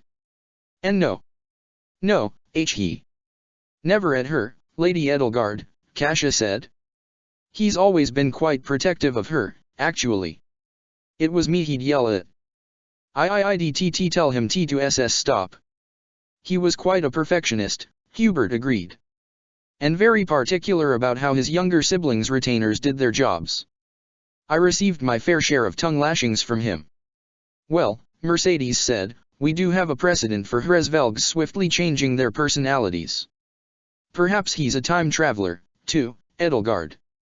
Edelgard pursed her lips thoughtfully, troubled thoughts ringing in her head as the dragon writhed underneath her flesh. Had she been too willing to cast her suspicion of Emmanuel aside before? He certainly was a far cry from how he'd described himself and Dagmar, so high-strung you could play them like violins, but it would have taken a replicant as skilled and conscientious as Voul to replace him without Dagmar catching on, unless both of them had been replaced, which itself would have been extremely difficult. But did she just want to trust her long-dead siblings too much to acknowledge that such a thing was possible? Dagmar walked into the parlor. Ellie. Darling, I had no idea you were back in town. You ought to have sent a letter. To whom, Lady Dagmar? Hubert asked her. You and Lord Emmanuel have been keeping quite out of the way. Sourpuss as always, Hubert von Vestra, she remarked. And Hedwig, Hetty, honey, sweetie, baby, gravy. You've gotten so big. You must have grown a foot since I last saw you. Soon you'll be taller than Manny. Before she could utter a word of protest, Hedwig was yanked out of Edelgard's lap and into her arms. How are you doing, Hetty? Oh, I've missed you. Hedwig looked even more distressed than usual. It's a long story, Edelgard said. And one I'd be happy to tell in Hetty's stead, if she'll allow it. She looked to Hedwig for a sign of approval. Hedwig nodded, and Edelgard sighed in relief. It did her heart more good than usual to know that the trust between her and Hedwig seemed to have been repaired after their conversations last night. She stood up and eased Hedwig out of Dagmar's grasp and back onto the sofa. It looked as though Dagmar hugged like someone who'd never hugged anybody before, as though body language was as foreign a language as Brigitus or Almiron, a far cry from Hydemary's warm, plush embraces or Hedwig's overly enthusiastic death grips. Speaking of stories, dear, you won't believe the ones they're telling about you around town, Dagmar said, taking a seat atop the arm of the sofa beside her and tooling her hair. She carried herself with the grace of an opera star. Edelgard found herself struck by how much she reminded her of Dorothea and just the way she walked and held herself upright. Something about me being some sort of bestial saint, Edelgard muttered. A beast to some, a saint to others, Dagmar said. Some say that Lady Rhea tried to make you a vessel for the goddess, but you rebelled and chose to serve the people over the corrupt church. Some say that you turn into a demonic beast every full moon. Some say you now eat nothing but bloody raw meat. I've figured as much. Some say that when you call upon the power of the goddess, your hair turns mint green and shoots straight up. Mercedes snickered. Oh, and who are your friends? Where's Happy? I want to see how our niece is doing. Dagmar asked, scanning the room. I'm Happy's sister, Mercedes said. I guess that makes you my aunt, too. She wore a wide grin. You'll forgive me if I'm a bit giddy, I've never had quite such a big family before. The more the merrier, I thought it would be a couple more years at least before I had nieces, Dagmar said, matching her grin with one just as wide. Edelgard scanned the room. No one seemed taken aback by her behavior, as they had with Emmanuel. If Dagmar was an impostor, then she was a damn good one. Lady Dagmar, are Jarvis and Lutgard here with you? Hubert asked. Of course, he and Kasia would definitely know the names of her and Emmanuel's retainers. Oh, yes, of course. I'll call them down, Dagmar said. They'll be so happy to see you, Hubert. We'd heard you'd been executed by the church. Well, that's what happens when you stay out of the loop, Edelgard said, crossing her arms. Emmanuel returned to the parlor with a dark-haired woman in tow who, due to her vague resemblance to Hubert and Kasia, Edelgard assumed was a member of House Vestra and likely Lutgard. Hey, Dag. Hope you don't mind, I asked Jarvis to cook us up the steak Ellie and her friends brought us. Oh, and by the way, we've got another niece. Lutgard detached herself from Emmanuel and rushed to Hubert's side. Hubert. St. Macule's beard, Hubert, we thought you'd been killed. I didn't think I'd see you again. Happy to disappoint, Hubert quipped, flustered. You've done your hair differently, Lutgard commented, slipping her hand into the raven forelock that fell over his left brow and hid what little remained of his left ear. It looks good on you, little couse. Her voice hitched in her throat. It seemed her fingers had found what his hair had been hiding. At once, her tone became softer and sadder. Oh, Hubert. You'll have to speak up, Hubert said. Yes, Mercedes said. Unfortunately, poor Hubert is all right. In response, Hubert shot her a dirty look, but it seemed even he still feared the Death Knight. Once again, Edelgard wondered what had become of Hubert's extensive family in her world. How many had been put to death by those who slither in the dark to cover their tracks and snip away their loose ends? How many had been purged by Hubert himself along with his father? Just how lonely had the Hubert in her world, who'd never spoken to her at any sort of length about his own family, really been? At the very least, he seemed not to be skeptical in the least about his older cousin, which boded well for Emmanuel and Dagmar being who they claimed to be. For a while longer they all made small talk in the parlor over tea and coffee, whiling away the remnants of the morning hour, until finally Edelgard decided it was time to take both Emmanuel and Dagmar upstairs to Emmanuel's bedroom and tell them both the truth. First, the truth about herself. Wow, Emmanuel said, nodding along all the way to the end. Wow. He reached out and patted Edelgard on the shoulder. You okay? I've done all right for myself, given the circumstances, she told him. I have friends, and a wife, and... Oh, I'll bet it's that Hilda girl you wrote to us about. Dagmar cooed. No, Edelgard said. If you're not okay, we've got stuff that can, make you okay, Emmanuel told her. Herbs and, stuff. I'll bet Buckhart's grateful to have you on his side, Dagmar said. Who'd have ever expected you to become emperor? Hey, the best person for the job's the one who never wanted it in the first place, right? Emmanuel asked with a hapless shrug. But seriously, we've got stuff to help you sleep, stuff to help you eat, stuff to help you not feel terrible all the time, all that good stuff. Edelgard let out a relieved sigh, feeling a great weight lift from her shoulders. She ought not to be surprised that with their newfound ethos of taking everything in stride, Emmanuel and Dagmar would be some of the easiest people to tell the truth to, or maybe she'd just gotten so much practice telling everybody else first that it didn't strain her nearly as much anymore. There's something else I need to tell you, though, she said. She told them. Hetty did what? Emmanuel gasped, his face reddening. Cords stood out on his neck, a vein throbbed in his temple. Serenity now, Manny, Dagmar consoled him, taking him by the shoulders. Serenity now. Emmanuel hissed a deep breath through gritted teeth, closed his eyes, and exhaled through his nose, his nostrils flaring like a spooked horse's. Right, right. Serenity now. He took another deep, long breath, and another, and another. Serenity now. Hetty always was so headstrong, Dagmar remarked, shaking her head. Emmanuel threw back his head, clenched and unclenched his fists, and took more deep breaths, his chest heaving. Edelgard wondered if telling him had been a bad idea. Dagmar seemed to have taken the news quite level-headedly. Perhaps this vacation from their problems had been entirely her idea, but Emmanuel's temper seemed to be rearing its ugly head in spite of himself, which had probably been exactly what Hedwig had been afraid of. Hetty knows that what she did was wrong, Edelgard told them. She's fully aware of the consequences of her actions and what might happen to her as a result. And she's terrified. She needs her family's support now more than ever. Of course she's terrified, Emmanuel moaned, still staring up at the ceiling. It's fucking treason. He took another deep breath.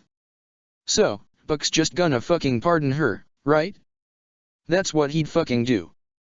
Hell, that's what I'd fucking do. Not that I fucking blame him, but fuck, what a fucking mess. I worry he might not be able to, Edelgard said, even if he wants to. He's in a precarious position. That's why. I wanted to ask, if Hedwig ends up disinherited or expelled from House Hresvelg, if the two of you could remain under the radar and take care of her. I know I'm asking you for a very serious commitment, but given my background, I think you can understand that I couldn't live with myself if I brought this world's Ellie back to a world that was missing its Hedwig. Her voice hitched, her words caught in her throat. Her eyes stung and the world around her shimmered and wavered. If I can't protect her again then. Oh, Ellie. Dagmar took her by the shoulders. Hetty's going to be fine. Of course we'll take care of her if she needs us. Thank you, Edelgard said, letting the comforting weight of her older sister's hands settle soothingly on her shoulders. She wiped her eyes on her sleeve. I'm glad I can trust you. Of course you can trust us, said Emmanuel, whose face had returned to its natural color. Family's family. Hell, we'd even take in Ansi or Heidi if we had to, and they're a hell of a lot guiltier of treason than Hetty. We should get back to the guests, though, Dagmar said, rising up from her chair. Our tea and coffee's getting cold. Yeah, Emmanuel agreed, standing tall, the only way, it seemed, he knew how to stand, and we've got a baby sister to cheer up. Wait, Manny, Edelgard said. Her eyes found their way once again to the nondescript box underneath his desk that hid his Enigma machine within. There's something I want to talk to you about, alone. Emmanuel followed her gaze to the box. All right. Dag, keep my tea warm for me. Dagmar left him and Edelgard alone. So, he asked, what do you want? I thought you might find it interesting, Edelgard said, that I met a man who called himself Destinova while I was in Derdriu. I want to ask you, this secret society you belong to, just how much do you know about it? Emmanuel chuckled, a wry little smile flashing underneath his beard. I'm not surprised you met a guy called Destinova in Derdriu. There's probably at least one of 'em in every city in Fodlan. Hell, I think there's gotta be about 3 or 4 of 'em here in Fort Mercers alone. What? Edelgard asked, taken aback. It's a title, not a name. Guys who take up, little leadership positions in this little secret society. Guess you'd say they're like the equivalent of cardinals in the church. And no, I don't know who they are. I mean, you must have had one of 'em in the Blue Lions to find out about this in the first place, right? Yes, Edelgard said, supposing that Dida was probably technically a Destinova as well. He sat down backward on his desk chair, leaning forward and resting his arms on its back while he straddled it. As for how much I know about it, can't say much more than what I do and how I got into it in the first place. On further reflection, she supposed it made sense that Destinova was some term for a leadership position within Dida's spy network. Perhaps Destinovas were the ones given Enigma devices and entrusted with sending and receiving coded orders. After all, they couldn't give everyone a machine. How did you get into it? She asked him. It was my half-uncle on my mother's side. You know, Uncle Meinrad? Wait, no, you wouldn't. He scratched his beard. His dad, Grandpa Parsifal. Wait, shit, you wouldn't know him, either passed it down to him, and since Meinrad didn't have kids of his own, he passed it down to me about a year ago. What? Edelgard shot to her feet, reeling from shock. You mean to tell me that this society has existed for generations? Emmanuel shrugged. Well, what did you think? It just sprang up out of fucking nowhere a couple years ago or something, he asked her. She tried to speak, but her words tripped over themselves on the way from her brain to her tongue, and she drew a blank. She supposed it made sense that Dida couldn't have started spinning together a secret organization spanning the whole of Fodlan out of whole cloth when he'd been 13 years old. Even she and Hubert hadn't been anywhere near capable of such a thing. Had his uneasy allies the men in black spent generations building it before handing him the reins? Or was something even stranger at play here? How did Claude's future self, who'd so proudly worn the mantle of Destinova, play into it? What about the Albatross? Was she a Destinova, too? Was Emmanuel? But I've said too much, Emmanuel said, standing up from his seat. Shouldn't keep your friends waiting. Wait. Tell me what it is your society does. He shrugged. Like I said before, we're like a little, secret church within a church. We help people they can't. That's all I can say. All you can say to the uninitiated, that is, Edelgard said. Tell me one thing we do. We teach commoners how to read. I like that. What else? Sorry, that's all I can say. I can't pass membership on to you until I'm at death's door, he said. That's the rule. I think. I'll ask around for you. Fuck it, let's go have some tea, he said, and he made for the door. The two of them returned downstairs and went back to pleasantries and idle chatter between friends and family, though Edelgard's mind still burned all the while with unanswered questions. Eventually, though, well past noon, it came time to return to Castle Burgleys for the day. Wait, Emmanuel said to Edelgard on her way out. Hold on a sec, he said, and he vanished upstairs, leaving everybody else waiting in the foyer. He returned with a small burlap sack, which he thrust into her hands. What are these? She asked him, bewildered, as she stared down at the little sack in her hands. A sharp scent emanated from it and stung her nostrils, earthy, herbal, acerbic, and metallic all at once, like some strange and foreign incense. So I was thinking about how you're from another world, he said. Well, when I have some of these ground-up herbs, I see all kinds of shit. Stuff that could have happened but didn't, or that might be happening right now, or that might happen in the future, all kinds. I was thinking maybe these could help you see your future if you ever get homesick. Half a spoonful of it in your tea ought to do it. Edelgard stared at it. I'm sorry, she said, pushing the sack full of powder back into Emmanuel's hands. Who knew what was in it, or how it would actually affect her? This could be a roundabout plot to poison her, perhaps so roundabout that even Emmanuel didn't know about it. Or perhaps she was just paranoid, but even so, she was entirely out of her element. To be quite honest, substances that affect my mind don't sit well with me. Even beer and wine is too much for me sometimes. If she gets drunk, she starts transforming, Mercedes interjected, giving her a playful pat on the back. You should see it. It's quite adorable. Yeah, I bet it is, Emmanuel said, pressing the sack back into Edelgard's hands. Look, just take it. It's fucking good for you. Exercises the imagination. Give it a shot. It's fun, Dagmar agreed, if nothing else. And no hangover. As long as you take it with water. Edelgard decided there was no harm in taking a gift she had no intention of using, so she slipped it into her bag. Come back tomorrow, Emmanuel said. Or whenever. Dagmar followed Edelgard out onto the front step. She said. One more thing.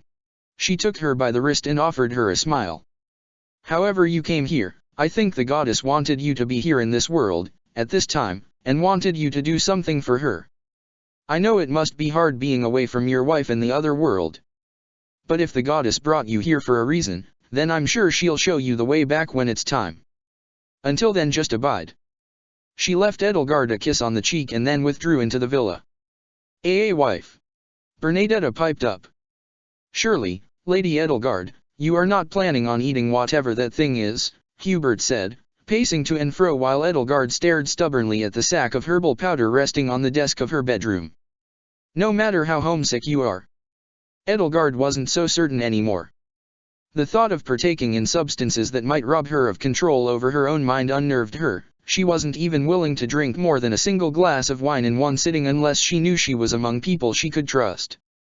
There was most definitely a risk that the bag's contents could be poisonous. Even if it wasn't, the part of her that was Nabatean might react badly to it, the same way some people developed rashes or hives from certain herbs or vegetables that no one else did. But on the other hand, if it could somehow send her consciousness back to her world for some time without taxing Byleth's powers or sending Hilda and Thales back as well, then surely it was worth using.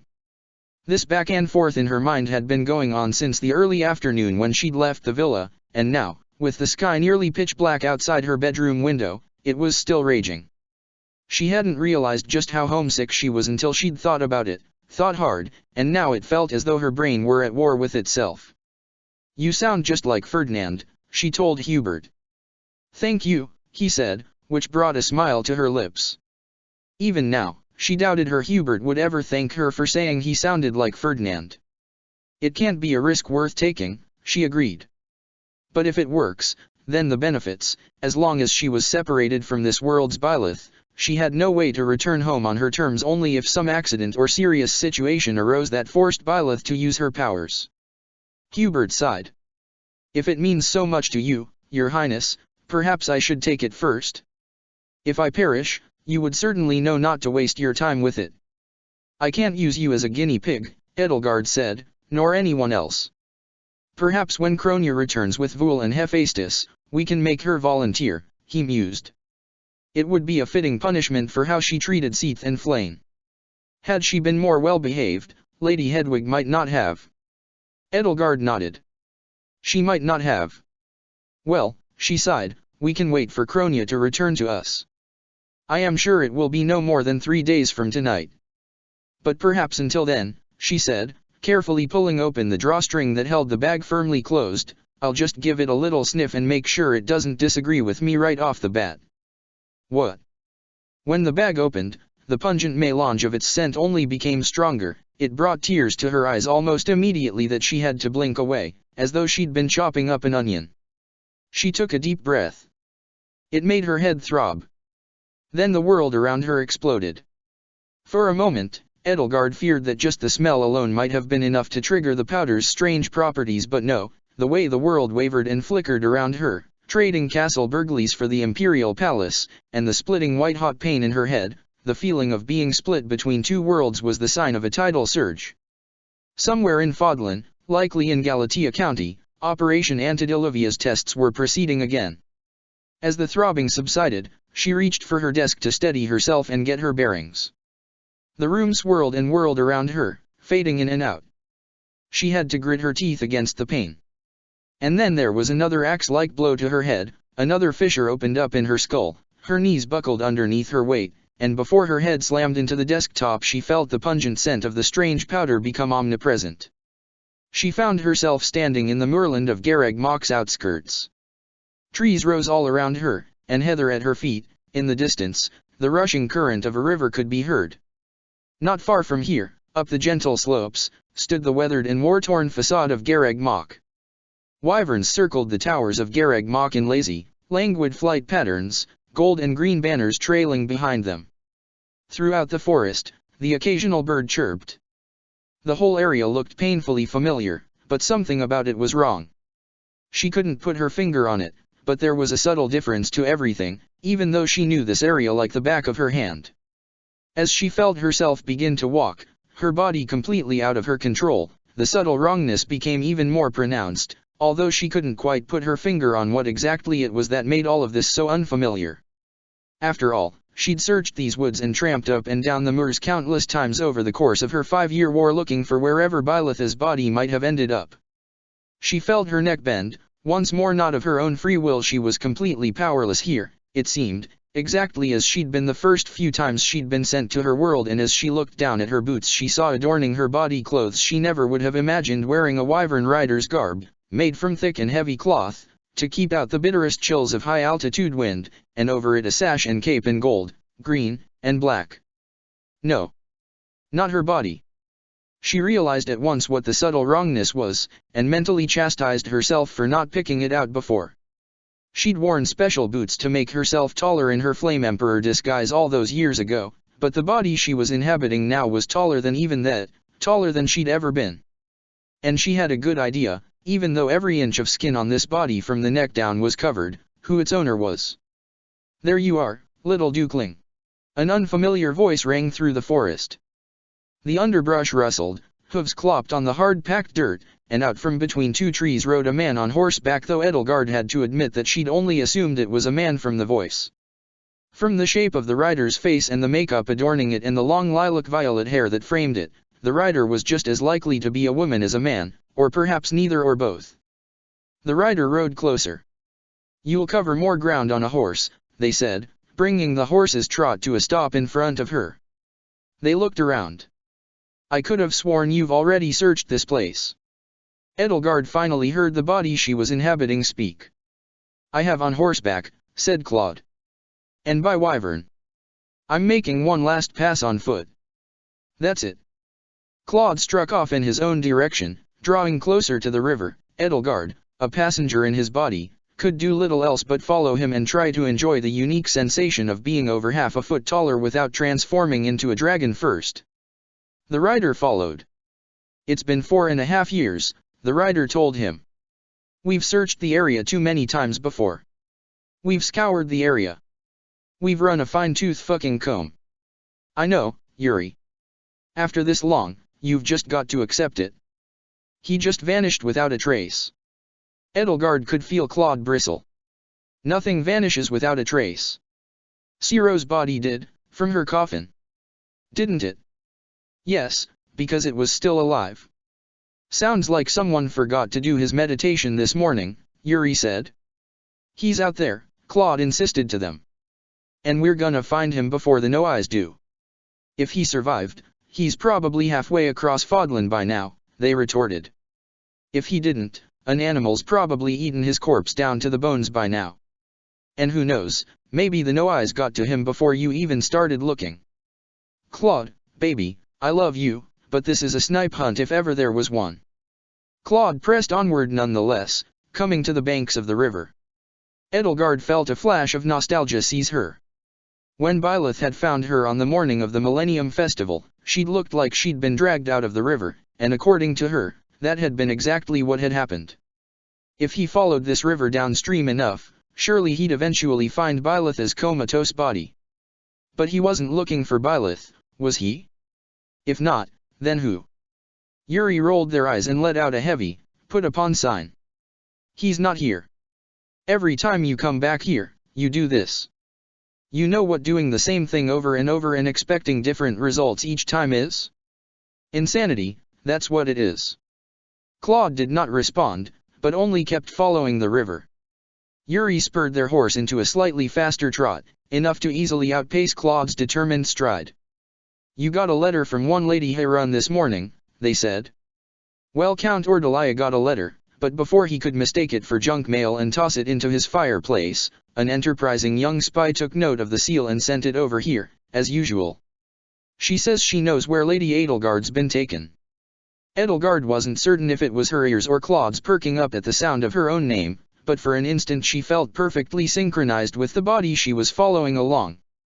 Yuri smiled a smarmy, thin-lipped smile, as though perfectly confident they'd found some key to making Claude turn back and abandon this futile search. "I'll give you a hint. It starts with F and rhymes with hurt your dad." Claude leaped onto Yuri's mount, threw one leg over the opposite side of the saddle, then brought the other leg with him and rolled onto the ground on the opposite side of the horse. He kept going. "Hey!" What the Yuri spurred their horse back into action and caught up with him. "I said, Lady Edelgard's over it." "I heard you the first time," he assured them, brushing the dirt from his hair. "I'll look at it in the evening, when we get back." "You think we'll be out here all day?" They shook their head. "You're insane." "Definitely insane. That's why I get along with you so well." Claude and Yuri kept going. "So," Yuri asked, seemingly desperate to make some sort of small talk, "I asked Nader what he and the rest of his buddies from over the mountains kept calling you. Told me it's Almiron for White Camel." Claude chuckled, his lips splitting into a self-effacing little grin, as his head turned and his glance over his shoulder angled upward to the wyverns circling the monastery's heights. "Old bedtime story. Apparently, it was one of my favorites when I was a kid." Yuri wrinkled their nose. "Apparently." Claude shrugged. "I was a kid a long time ago. You're a kid now. White hair or not, that shitty chin strap isn't fooling anybody. I'm only 2 years younger than you." "Yes, but my mind is even older." Yuri sighed, then let out an amused little laugh, resting their chin upon a gloved hand. "Claude the White Camel. It's a cute name. There's a sense of adventure to it. It's a lot better than Goddess, what was it you called yourself back in school? That pretentious bullshit." "Destinova," Claude answered defensively, letting out a defiant laugh of his own to punctuate the statement. "It's one of the words some of the people who lived before the Noais used for the goddess. It means, the light that never warms." Yuri threw their head back and laughed. "You called yourself the goddess? Ha! Claude, you crazy asshole. I knew you were a megalomaniac. It wasn't about that. Even the Noais have forgotten that name. It's only survived in a few old Almiron myths. It's a name that takes aim at ignorance," Claude insisted to them. "The ignorance of both Fodlan and Agartha, the ignorance I need to destroy. One of the ancient civilizations had a deity named Lucifer, the bringer of light. I like to think that my Destinova means bringer of knowledge." Yuri yawned. "I'm ignoring that." The two of them continued onward downstream, until at last they found a body almost entirely submerged in the mud and muck on the riverbank. Edelgard's heart would have skipped a beat if she'd had one. Claude's did in her stead. There was little of the human form there to discern, most of it being buried, but a matted and snarled tuft of mint green hair was visible. Yuri stared at it, dumbfounded, their jaw slack. "Fuck me." They dismounted from their horse. "It can't be." "Teach," Claude breathed in a hushed, almost reverent tone, creeping nearer to the body. The body was under the mud. "That's why we never found it. Last night's rains must have washed away some of the silt covering it." His gloved hands scrabbled at the mud-stained shape, taking up fistfuls of dirty, matted hair and clothes so filthy there was more dirt to them than cloth. His heart pounded with what Edelgard could recognize all too well as an all too potent melange of apprehension, relief, dread, and elation all racing through his blood. She could feel the burning of the crest of flames in his veins as he tapped into its power to wrench Bylitha's body free. With a wet, squelching sucking sound, the body came free from its moorings and Claude fell flat on his backside with Bylitha's body landing heavily atop his, utterly ruining his clothes. Yuri rushed over to free him and help him lay Bylith down on solid, dry ground. The two of them ruined their thick leather gloves, smearing away the mud covering the body's face. Claude rushed to the riverbank, cupping his hands in the waters, and hurried back to pour the water over the body, washing away the grime, his heart pounding all the while. Slowly, the body of Byleth Eisner took shape underneath the dissolving cocoon of mud. But something was wrong. It wasn't the Byleth Edelgard knew. If anything, she would say that if Byleth had ever had a twin brother, this would be him. His face wasn't too different from Byleth's, just leaner and sharper, and his mop of hair was much shorter. He was taller, a bit leaner, though no less muscular. He was Byleth Eisner, though there was no doubt about it. His hair was mint green. If his eyes were open, they'd surely be the same shade. And one hand was still curled around the hilt of a scalloped, segmented bony blade with a death grip. Claude sank to his knees before him. "Teach," he sighed, huffing and puffing and panting for breath. Relief and excitement in equal numbers suffused his voice, as though he'd just found some incredible holy artifact. "I finally found you, Teach." His hand went to Byleth's clenched wrist, feeling a slow and weak but unmistakably extant pulse beneath the cold and clammy flesh, then it drifted to his chest, where there was nothing. Pulse, but no heartbeat. "Just like your dad's journal said?" "It's you." A weary laugh burst out from his lips. "It's really you." Tears welled up in his eyes, which he wiped on his sleeve. "Pretty rude to keep a fellow waiting like that, wouldn't you say?" he asked, his voice cracking. Then he drew a dagger from his side. With the blade unsheathed, the sunlight gleamed upon its polished steel. Through Claude's eyes, Edelgard could see the face staring back at her. Claude's face, but harder, leaner, and framed by hair as white as snow. His eyes, brilliant jade, were misty with tears.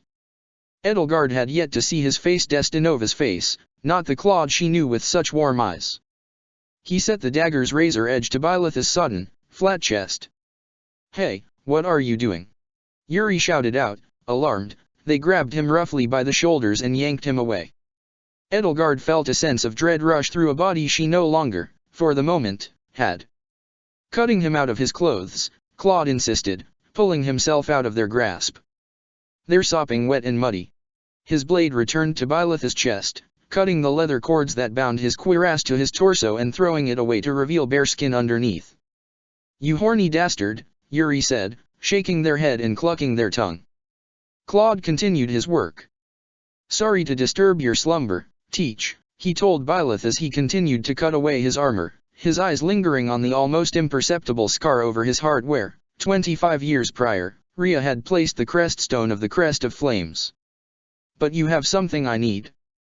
Before Edelgard could experience anything more, the pungent scent of Emmanuel's powder rushed through her nose and swept through her sinuses, a tidal wave of sensation so intense it drowned out anything else. The scene she'd been forced to witness was swept away.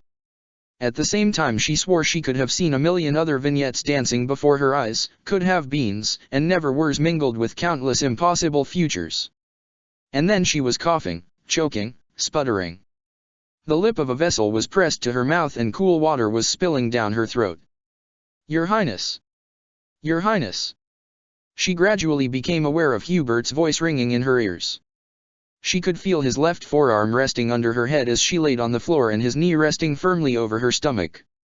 She felt the vessel pull itself away from her lips, water spilling from it down her front as it shook in Hubert's right hand. As sight returned to her, she saw his eyes wide with worry, his forelock swept back. His face was ashen and wrenched with fear and desperation, and his chest was heaving.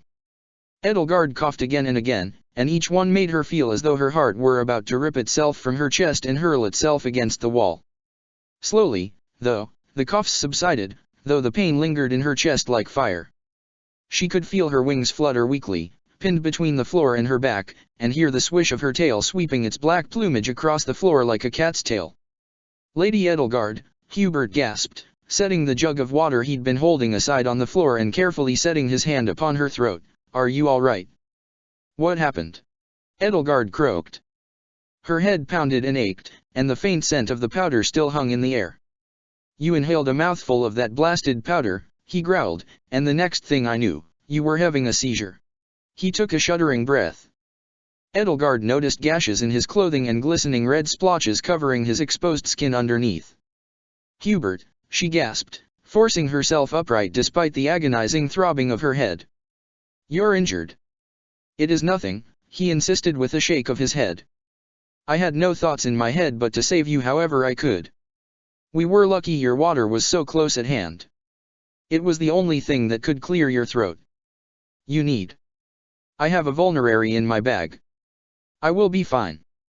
She curled her talons as gently as she could around his shoulder. I'm so sorry. It was an accident, nothing more, he said, pulling himself away from her and trudging limping toward his bags resting in the corner of the room. How long was I out? No more than a minute. Edelgard cradled her aching head in her talons. It had felt like she'd been there for hours. A minute. Hubert let out a bitter, dark laugh. I should ask if, for all that trouble, you at least caught a glimpse of your world. She caught her breath. I saw something, she said, her gaze turning to the overturned bag of powder on her desk and the pile of brownish-gray ash it had left on the wooden surface. I've no earthly idea if it was real at all or just my imagination, but I can say with certainty that it wasn't my world. Chapter 66, The Trial of Hedwig von Hresvelg. It was 5 days before Voul, Hephaestus, and Kronia reached Fort Mercers from the county of Varley. Kronia sported a new arm which, so long as she kept her glamour applied, appeared due to whatever magical or scientific means by which the disguise functioned to be made of normal flesh. She seemed unusually weary and unsteady on her feet, clinging to Voul for support while her legs wobbled and knees knocked like a newborn fawn's. Though her eyes were faintly glazed, her scowl, of course, was lively as ever, and she was quick to fix it upon anybody who showed even the slightest hint of amusement at the sight of her vulnerability. The three of them had arrived in 2 horse-drawn wagons which, apparently, contained all of the equipment Hephaestus needed for his work, and he was quick to conscript Castle Burghley's soldiers into unloading it all for him. While everybody settled in, Voul took Edelgard aside, leaving Kronia slumped over limply on a sofa in the parlor. She could notice, despite his stern and stormy expression, a new spring in his step and a full 5 fingers on both of his hands. I heard about what happened, he said to her in a low voice, a serious furrow to his brow. Are Flayn and your sister alive and unhurt? Edelgard assured him, though, of course, you can imagine how difficult it is for both of them. He nodded gravely. Where is Burkhard? I find it hard to believe you 3 could arrive here before he did, she asked him, especially with all of Hepha's equipment. Over in the foyer, a loud and booming roar of hey, watch it, lead for brains. Give me that. That's delicate equipment you're unloading, you don't carry it like that, you carry it like this, rang out. Not 2 seconds later, a loud and booming roar of oops, rang out and the keening, high-pitched tinkling of shattering glass followed. Voul rolled his eyes. Heph, he groaned under his breath. He cleared his throat. Burkhard insisted he needed another day or so to work on Count Varley. And how has that been going? Edelgard asked, worried that he might not have been up for the task of dealing with such a strong personality alone. She knew she had to have faith in his competence. He was competent, in terms of administration, albeit frustratingly milquetoast, but she did regret leaving him without her immediate guidance. I'm hardly any sort of statesman, Voul said to her, so I assume I lack your discerning eye. He seems optimistic, at least for what that's worth.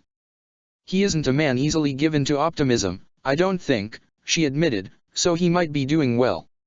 Nonetheless, I doubt we'll be able to rely on a partnership between us and Varley. It's a bridge we'll burn when we come to it, I suppose, he sighed. There was a loud thud and clang from the foyer, prompting from him another sigh. I'm going to help the others unload and set up a workspace for Heph. Please see to it Kronia gets a room to herself to convalesce in. She's been complaining the past 2.5 days that the ride was too bumpy to sleep through, he added as he hurried off before Hephaestus could accidentally break any more of his own equipment. In his wake, Edelgard went to the parlor and hauled Kronia up off the couch. She almost spilled out of her grasp like water from a vase. All right, Kronia, she said. You're getting a bed. Finally, Kronia slurred, and it was clear that as alert as her face had seemed, the mind behind it was currently as slow and sluggish as molasses. She groped and pawed at Edelgard's shoulders and weighed her down like a person-sized sackful of lead. Gimme a nice one. Oh, you'll get the room you deserve, Edelgard assured her, carrying her along into the foyer. Heard about poor Hetty and Flayn. The nerve of your little sister, always more bravery than brains about her, she mumbled wearily, scratching at the bandage plastered to her cheek just under her left eye. Can I get a room next to Flane? Absolutely not. Oh, come on. Isn't she lonely? I want her to know she has a friend nearby. You two aren't anything close to friends, Edelgard reminded her, Kronia 5-3. Oh, but, 612 told me so much about her, we might as well be. You aren't. You're a cruel jailer, Edel. No wonder poor Flane is so lonely and miserable. I can only imagine how betrayed your sweet little traitor sister feels. She yawned and scratched at the bandage again. You had that bandage on your cheek well before we left, Edelgard noted, feeling an unnerving prick cling in the back of her mind that she knew from experience was suspicion. Can't you take that off? Surely the cut is healed by now. You'd think so, Kronia mumbled. It can't be so deep. Annette or Mercedes could heal it in less than a minute. Don't you savages dare use your filthy faith magic on me, she spat. It'll heal naturally. Edelgard approached a pair of guards descending the foyer's staircase. Excuse me, she said, flagging them down. The guards headed straight for her, both bowing curtly as they approached. Yes, Your Highness. Bring this young woman to the infirmary and prepare accommodations for her in the servants' quarters. Servants' quarters. Kronia gasped, suddenly sounding much more alert. Her panicked squirms in Edelgard's grip, though, were slow and lethargic. As soon as she regains her strength, Edelgard said, handing her over, she is to be put to work cleaning the stables. What? Kronia yelled.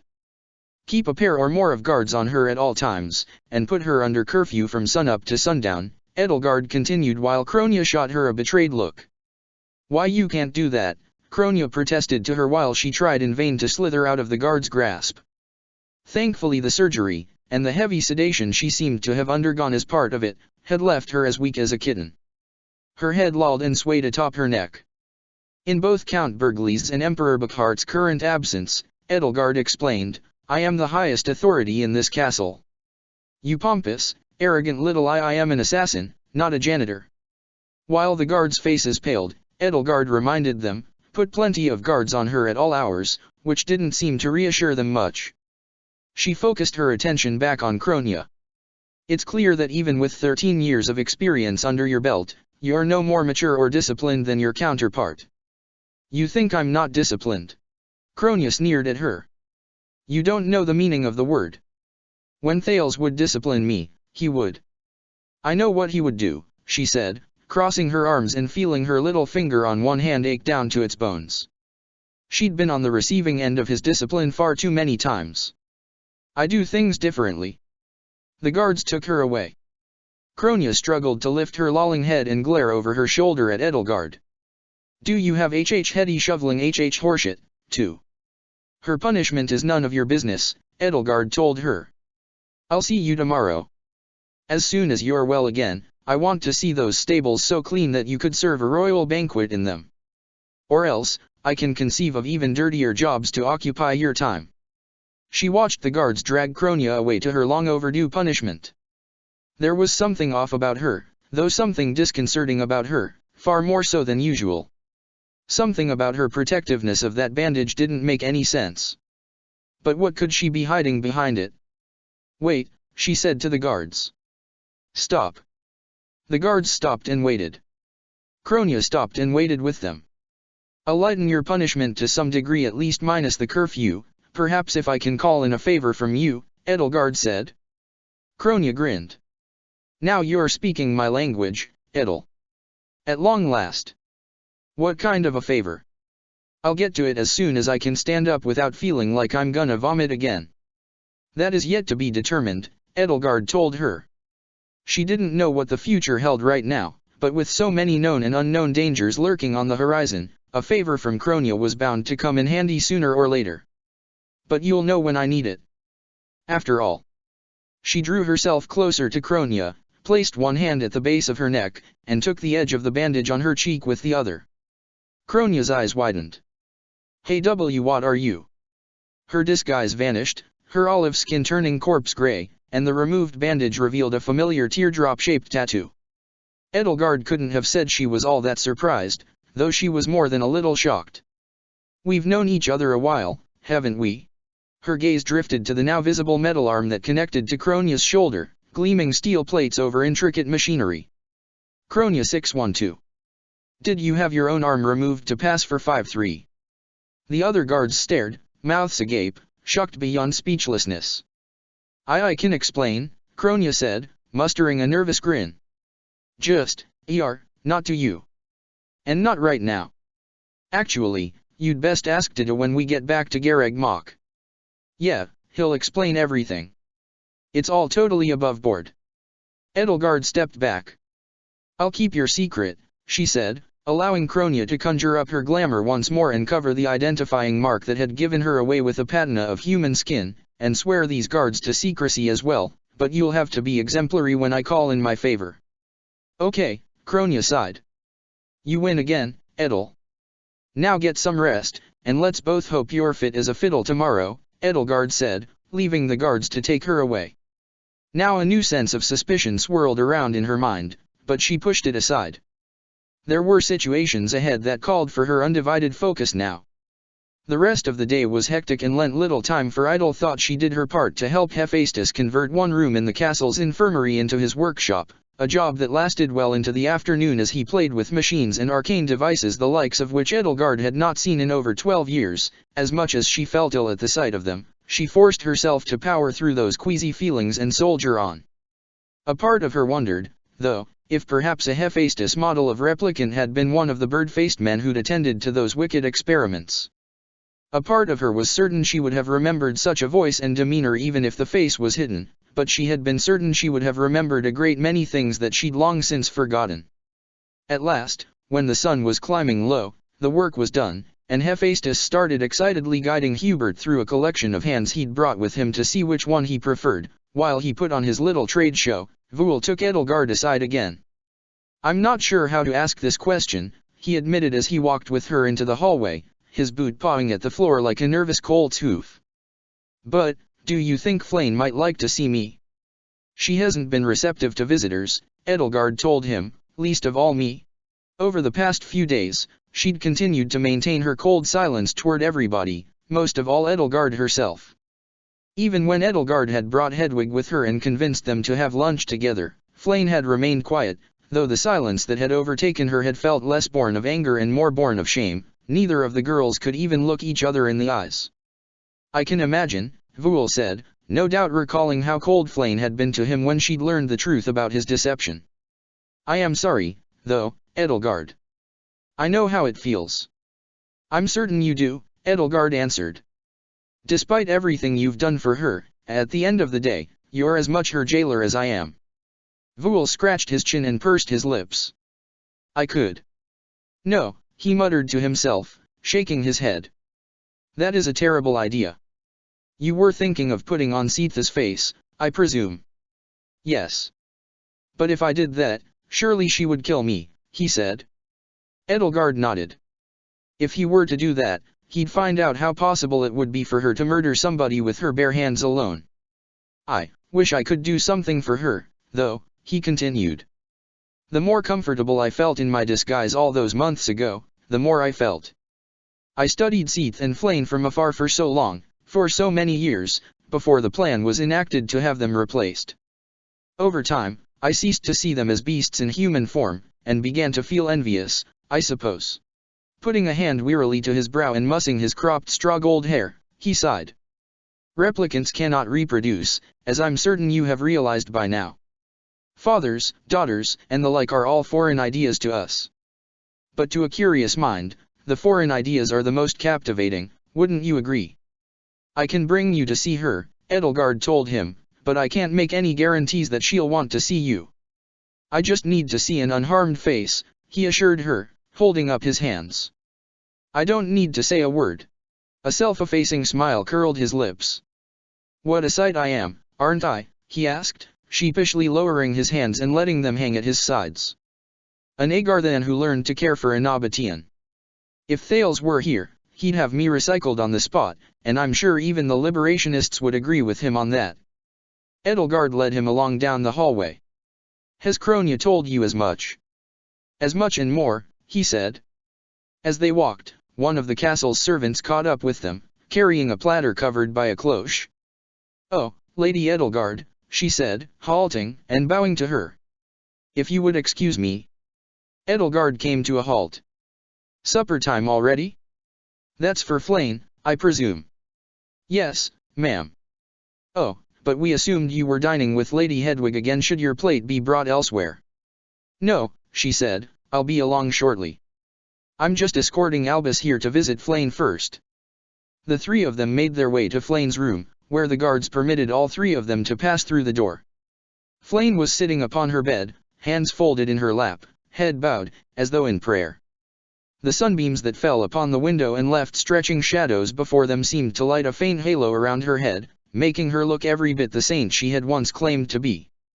Edelgard wondered if it was simply a meditative gesture, or if Nabateans had gods of their own that they prayed to in times of need, or if they prayed to Suthes. "Lady Flame," the servant said, resting the platter on the desk and removing its cloche to reveal a sautéed fillet of Ermid pike and diced carrots, "dinner is served." Flame turned her head toward the platter, only for Edelgard and Voul to catch her eye. "Evening," she said coldly to the two of them. Edelgard was certain the servant couldn't have been more eager to exit the room. There was a palpable tension akin in its weight and oppressiveness to two opposing knights facing each other with their swords down. "Good evening, Flame," she said. "I had the cooks make one of your favorites for supper." "Flame," Voul said, stepping forward. "I understand how much pain you must feel right now." "Of course you do," Flame retorted, looking away from him. "You were the cause of it the first time. You and Edelgard, you have both done nothing but hurt me, and have the gall to say that you care. I've no interest in speaking to either of you." Voul looked crestfallen to hear such a response, as much as he must have been expecting it. "And I accept full responsibility for hurting you. I haven't wanted you to feel such pain ever." "Humph. Do not try to make yourself sound like father. You are only making me feel worse." Her voice cracked. He stepped forward. "Flame. Stay back," she snapped, rising to her feet. Her eyes brimmed with tears, glistening like polished emeralds. "All you ever do is take from people. Now father and I do not even have each other. And you do not care, do you? As long as you can tear down that church you detest so much. Why is it so important to you that you destroy the only home I have left?" Edelgard stepped forward. "Because the only home you have left hurts people, Flame," she said, raising her voice. "Because the Church of Syros, Lady Rhea in all her guises, Saint Syros, hurts people in innumerable and immeasurable ways. For you and your father, the Church has been a sanctuary, but only because the both of you have blinded yourselves to the suffering it takes to maintain that sanctuary. This war is inevitable. If it hadn't started now, it would have started later. You are here so that we can end it." "Perhaps now isn't the time for a speech," Voul muttered to her. Flame shook her head. "I do not believe you. The church does not hurt people. We helped people. We took care of them. We would shelter orphans and care for the sick. And how many orphans went unsheltered and sick went uncared for because the church's doctrine deemed them undesirable? How many innocent people were killed because the church's doctrine deemed it righteous?" Edelgard asked. "How many people have died and been killed in the name of Saint Cethline?" Flame crossed her arms over her chest. "I am done speaking to you." Voul put a hand on Edelgard's shoulder. "Edelgard," he whispered to her, "I know you do love your oratory moments, but I was hoping you wouldn't monopolize my visit." "I'll excuse myself, then," she said. "I've said my piece." She forced herself to exit the room, feeling more than a little sheepish that she'd once again gotten carried away. Something about Flame's hostility simply brought out a more combative side of her. Perhaps it was the fact that in her world, Flame had not only stood on the side of the Church of Syros, but had personally taken up arms against her at her father's side. She doubted Voul would have much to say to Flame on his own, not much she would be keen on listening to, at least, but she supposed she could let him try and leave him to his own devices. She traversed the castle halls into the opposite wing where Hedwig's room was, only to be stopped in her tracks by Randolph, who alerted her that Burkhart's wyvern Aurelius had just been spotted approaching the castle. She hurried out to the ramparts to find Burkhart and Victor on their wyvern and Ingrid with Ferdinand on her Pegasus, eager to meet them in spite of her apprehension over how they were taking the news she'd delivered to them days ago. She had to admit that she'd missed Ingrid these past few days, though, and even Ferdinand was a welcome sight. What was not a welcome sight, though, was the extra wyvern that had accompanied them to Castle Burgleys, and its 2 riders. Count Varley dismounted from it, his spindly limbs unfolding like spiders' legs, and once he'd set foot upon the ramparts he began to clean the fog from his glasses as his son Eugen attended to their saddlebags. "Edelgard," Ingrid called out, dismounting from her Pegasus and heading toward her with a look of relief crossing her face. Her hair gleamed like spun gold in the light of the sinking sun as the wind carried it aloft, brighter even than the polished gold filigree adorning her armor. Lady Edelgard," she said, remembering her disguise and remembering to kneel before her as Count Varley looked on with his piercing, stern gaze. Her crimson riding cloak pooled around her like blood. "A pleasure to meet you, Your Highness." "The pleasure is all mine," Edelgard said. "Have I mentioned how much imperial colors suit you?" Ingrid's face reddened. "Oh, stop," she muttered sheepishly, pointedly staring down at Edelgard's boots. "Don't feel the need to stand," Edelgard said, offering her a hand and pulling her back up to her feet. While Burkhard went over to distract Count Varley and his son, she leaned in toward Ingrid. "What is he doing here?" she whispered. "Lord Burkhard and Count Varley cut a deal," Ingrid whispered back, wrinkling her nose in distaste. She pulled away and stood up ramrod straight as Count Varley broke away from Burkhard and drew nearer. "Ah, Lady Edelgard," the Count said, making the most perfunctory of bows toward her. Edelgard glanced over at Burkhard as he and Victor untied their saddlebags from their wyvern and noticed the strained, glum look on his face.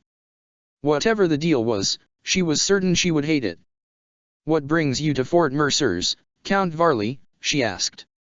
Count Varley clasped his hands together behind his back, his thin lips pressed in a taut, yet somehow almost gleeful half-smile. "Why, I would have thought that was obvious, Your Highness," he said. There was a twinkle in his cold eyes.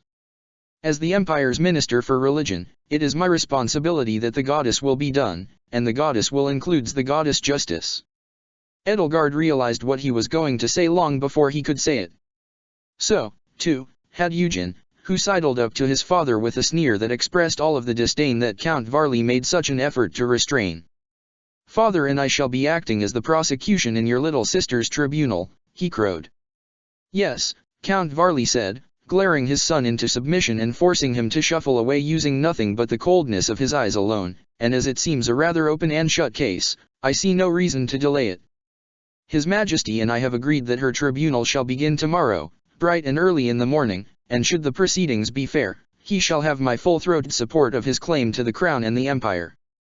Edelgard glanced over to Ingrid, who was trying to keep a stony face and just barely managing. Her gaze continued onward to Burkhard, who was staring out at the city stretched out before the castle's ramparts and trying desperately not to look like a man who had just made a deal with the devil. "I see," she said, coolly as she could muster. Keeping a level head in the face of the most reprehensible of Fodlan's nobility was a skill she'd long ago mastered, but the thought that this particular man could be in charge of her little sister's fate and what he thought a fair trial would entail made it as hard as it had ever been. "It is customary for her to have a defense. Who will represent her?" "You may leave Lady Hedwig's defense to me, Lady Edelgard," Ferdinand announced, striding forward and taking hold of her hand. "As future Prime Minister," he said with a courteous bow, "I am, of course, well versed in Adrestian law and more than capable of providing a spirited defense." Edelgard recalled him once saying the same in Deirdre, though he'd had the good sense not to try and practice that in their courts, as the old saying went, a man who represented himself before a judge was representing a fool. But this world's Ferdinand von Aegir was too young and inexperienced to match wits with Count Varley himself, who had fulfilled House Varley's many judiciary duties for decades now. She couldn't say she had high hopes. Eugen rolled his eyes. "A spirited defense," he huffed with a wry little smirk. "Lady Edelgard, Your Highness, I hope it doesn't offend you if I say your little sister is as guilty as sin." Ingrid glared at him. "Then I do hope you can prove it," Edelgard told him, sizing up both him and Count Varley. "That is right," Ferdinand said, wagging a defiant finger. "Lady Hedwig may simply be guilty as, not sin." Count Varley gave him a withering look that suggested he pitied him. Eugen, dispensing with subtlety, said, I do hope your defense tomorrow is more spirited than that, Ferdinand. Well, then, let us hope we all sleep well tonight, Edelgard said, clapping Ferdinand on the shoulder. And may the goddess show her grace upon the merciful. She took Ferdinand and Ingrid both indoors. As soon as a door had shut between them and the Varleys, Ferdinand let out a long sigh. He admitted, looking a little pale by the light of the wall sconces, may be in over my head. Ingrid rubbed her brow. I'm so sorry, Edelgard. This whole situation is awful. I will, of course, do my best, Ferdinand continued, but Count Varley is right. It is by every definition an open and shut case, just as he claimed. What can we possibly do for Lady Hedwig? Prove extenuating circumstances make it clear she wasn't acting of her own free will, anything that would lead to a more lenient sentence, Edelgard said. And, of course, I'm sure Burkhard can pardon her at the end. Both Ingrid and Ferdinand pointedly looked away from her. Or is that not a condition of his little deal with Count Varley? I suppose I don't even have to ask, of course it isn't. And to think, Voul had said that Burkhard had seemed optimistic, though perhaps he had been before Voul had left. That just makes it even more important that we find some way to lighten the burden of Hedwig's guilt as much as possible. It could literally be the difference between life and death. She took Ferdinand by the arm. I'll stand at your side tomorrow as your assistant. He stared at her, agog. Why you? Edelgard, dear, you're Emperor of Adrestia, she finished in his stead. You forget that in my world, I grew up as Crown Princess. You should be her defense, then, Ingrid told her.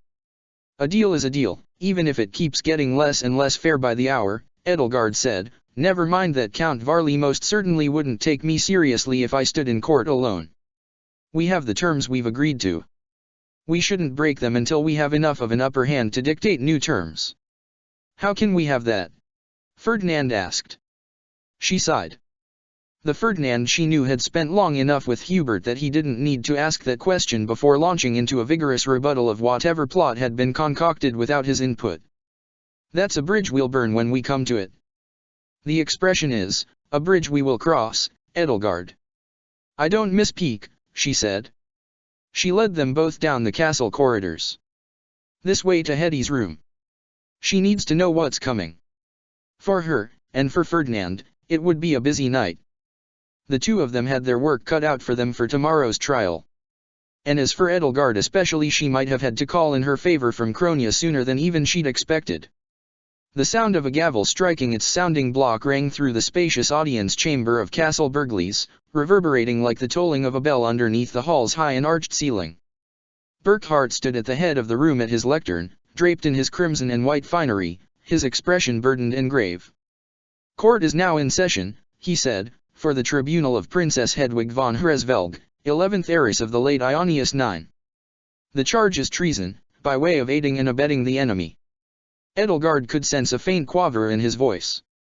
Her eyes drifted away from him, across the hall, to where Hedwig stood in the center of the room, with the judge directly in front of her, the prosecution to her right, the defense to her left, and the witness stand behind her.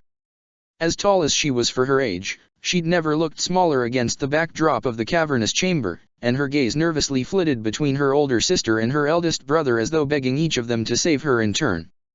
Behind the defense's lectern at Ferdinand's side, Edelgard clenched her fists. Hedwig's trust in her would not be ill-placed, she swore it, as she had sworn so many things, on her siblings' graves.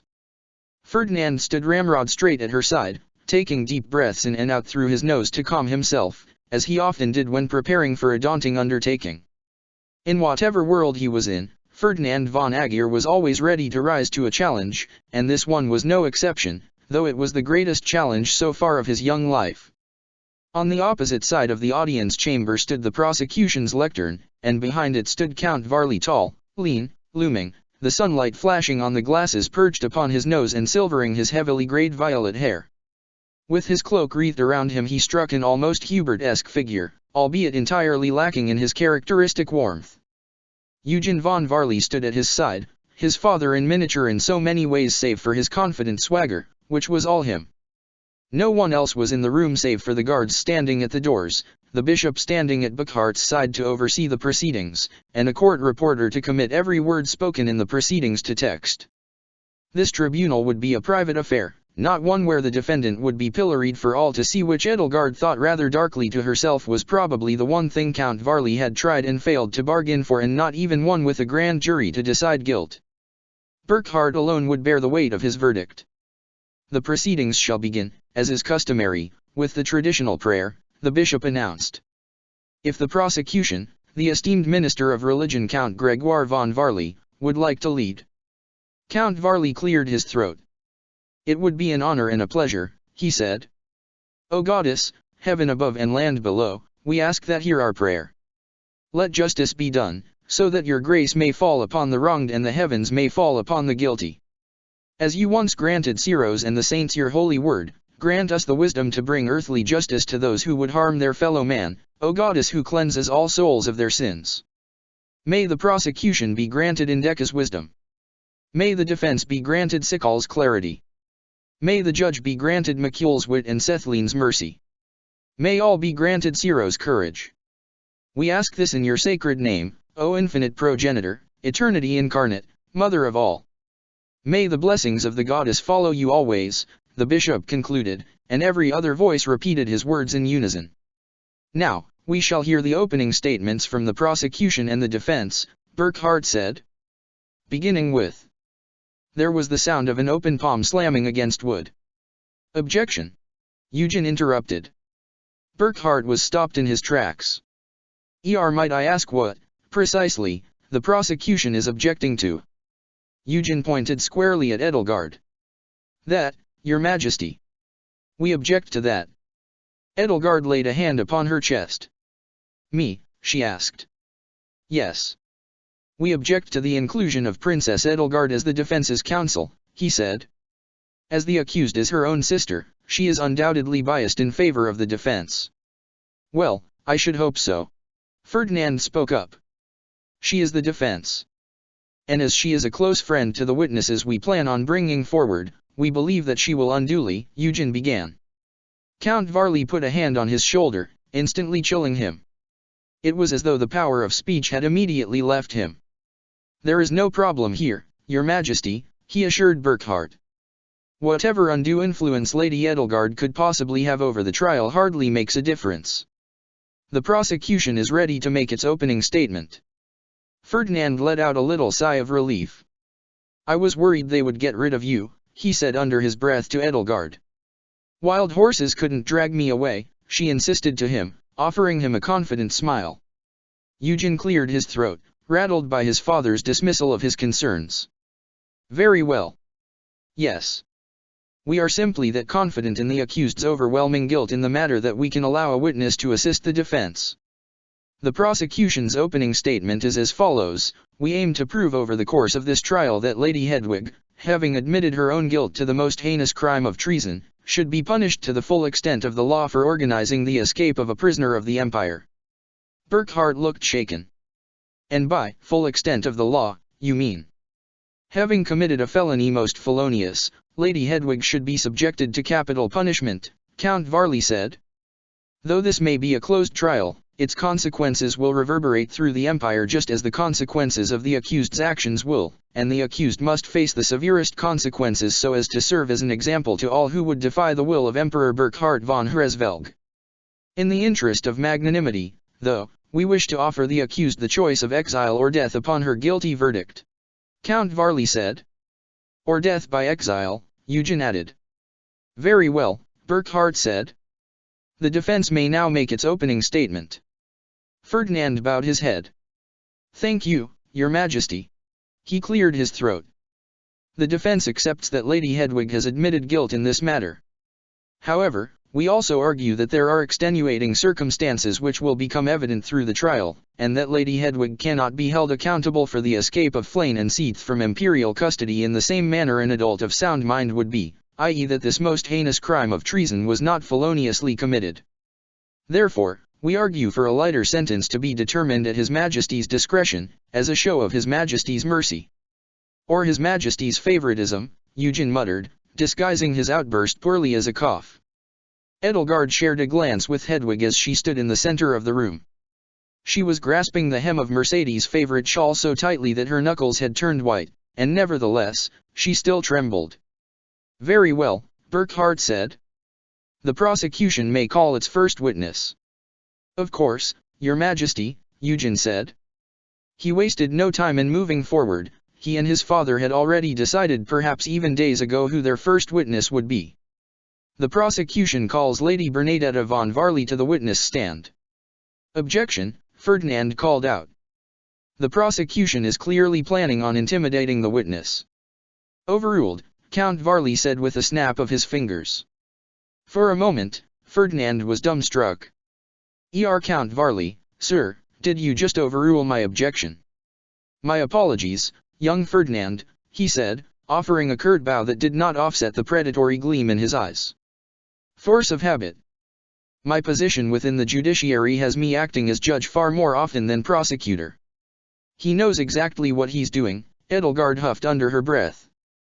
Count Varley clearly wasn't going to stop throwing his weight around just because he was in a courtroom. And he wasn't going to miss a chance to antagonize his daughter. The only question was, how much of it would Burkhardt allow?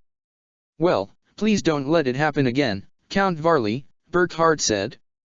"Be that as it may," Eugen said, "if we are assuming that Lady Edelgard's presence will not unduly influence the witnesses, then surely the converse holds true as well." Burkhardt thought for a moment.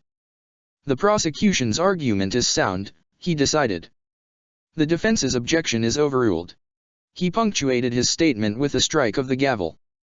"The guards shall bring Lady Bernadetta von Varley to the witness stand." One of the guards left the room and returned not much later with Bernadetta in tow, leading her to the table in front of Burkhardt's lectern. She hunched herself over the stand, trying to make herself look as small as possible as her eyes flitted to and fro.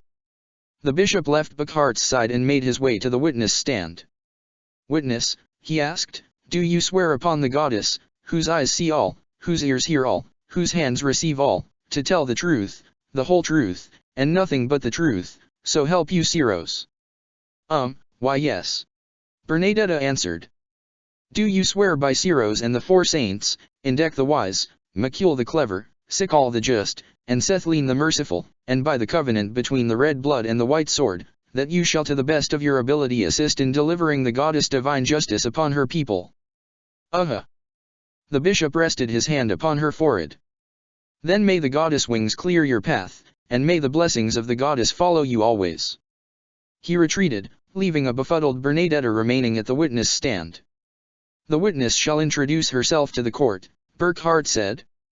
What? Is this a trick of some kind?" Bernadetta stammered. I mean, everybody here knows Bernie." "It's merely a formality, Bernadetta," Edelgard assured her. "All you need to do is state your name and title for the court." "Oh. You all right." Bernadetta pointedly averted her gaze from her family members. Edelgard had never wished so badly that she could hold her hand, but Bernadetta would have to be brave on her own here. "Bernadetta von Varley, daughter of Count Varley. Currently a member of the Kingdom of Fair Gus Whitefang. As a member, I hold the equivalent rank to a major in the Kingdom Army. So, Major Bernie, I guess." Eugen let out a disbelieving snort of laughter while Count Varley rolled his eyes. "You're a major? Ha! I had no idea the kingdom was so desperate to pad out its ranks." Bernadetta kneaded her hands together. Can you just tell me what I'm supposed to say and get this over with?" I mean, please." "Of course, dear half-sister," Eugen said. "I'm told you were present when Lady Hedwig enacted the escape of Seath and Flayn from the Empire's custody.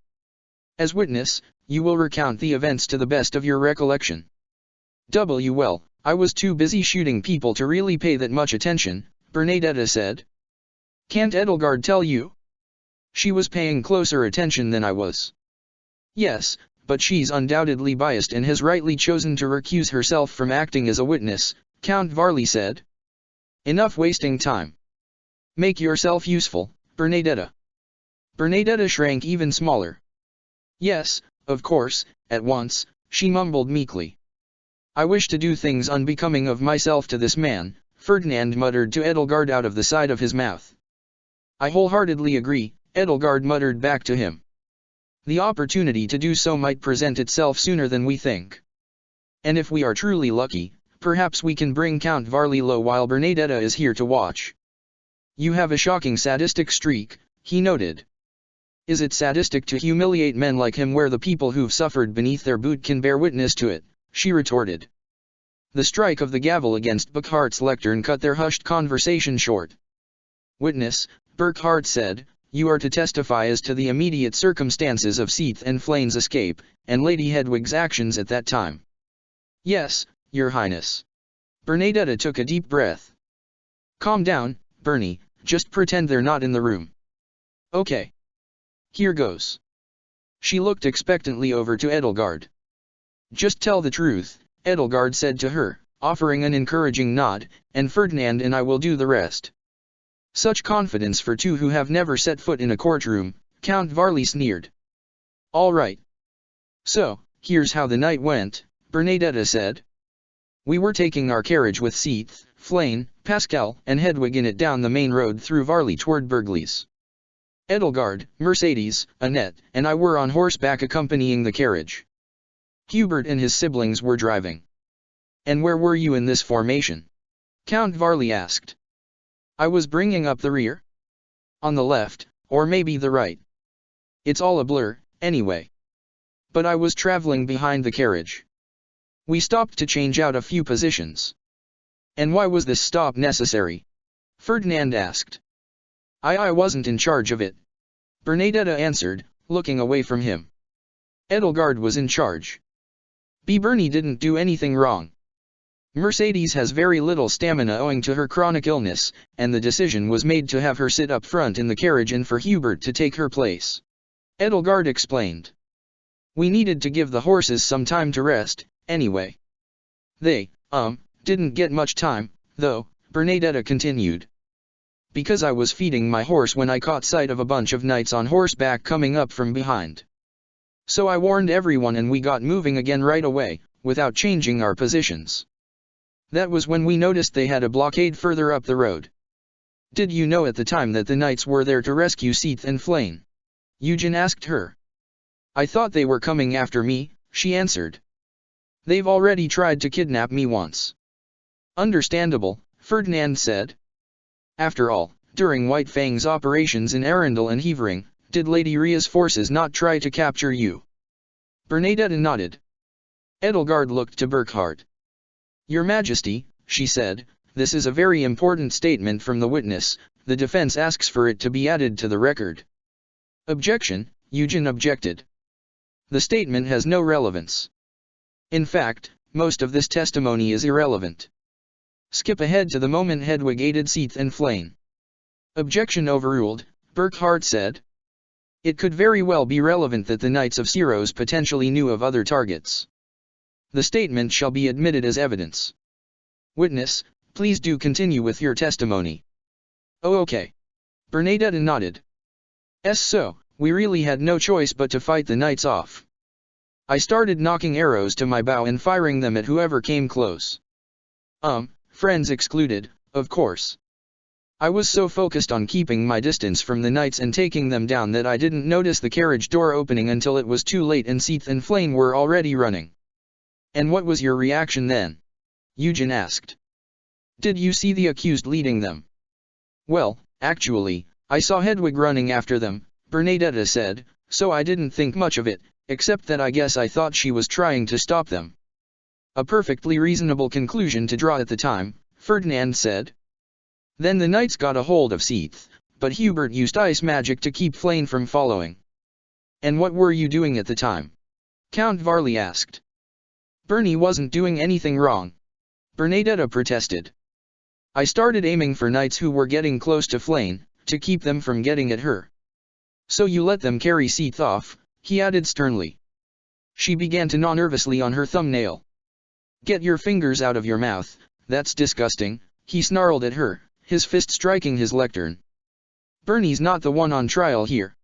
Bernadetta shrieked, immediately ducking behind the witness stand as though avoiding a volley of arrows. McCule's sake, Bernie, is cowering all you're good for? Eugen snapped at her. Objection. Edelgard said. The prosecution is badgering the witness. The striking of Buckhart's gavel rang out 3 times. Order!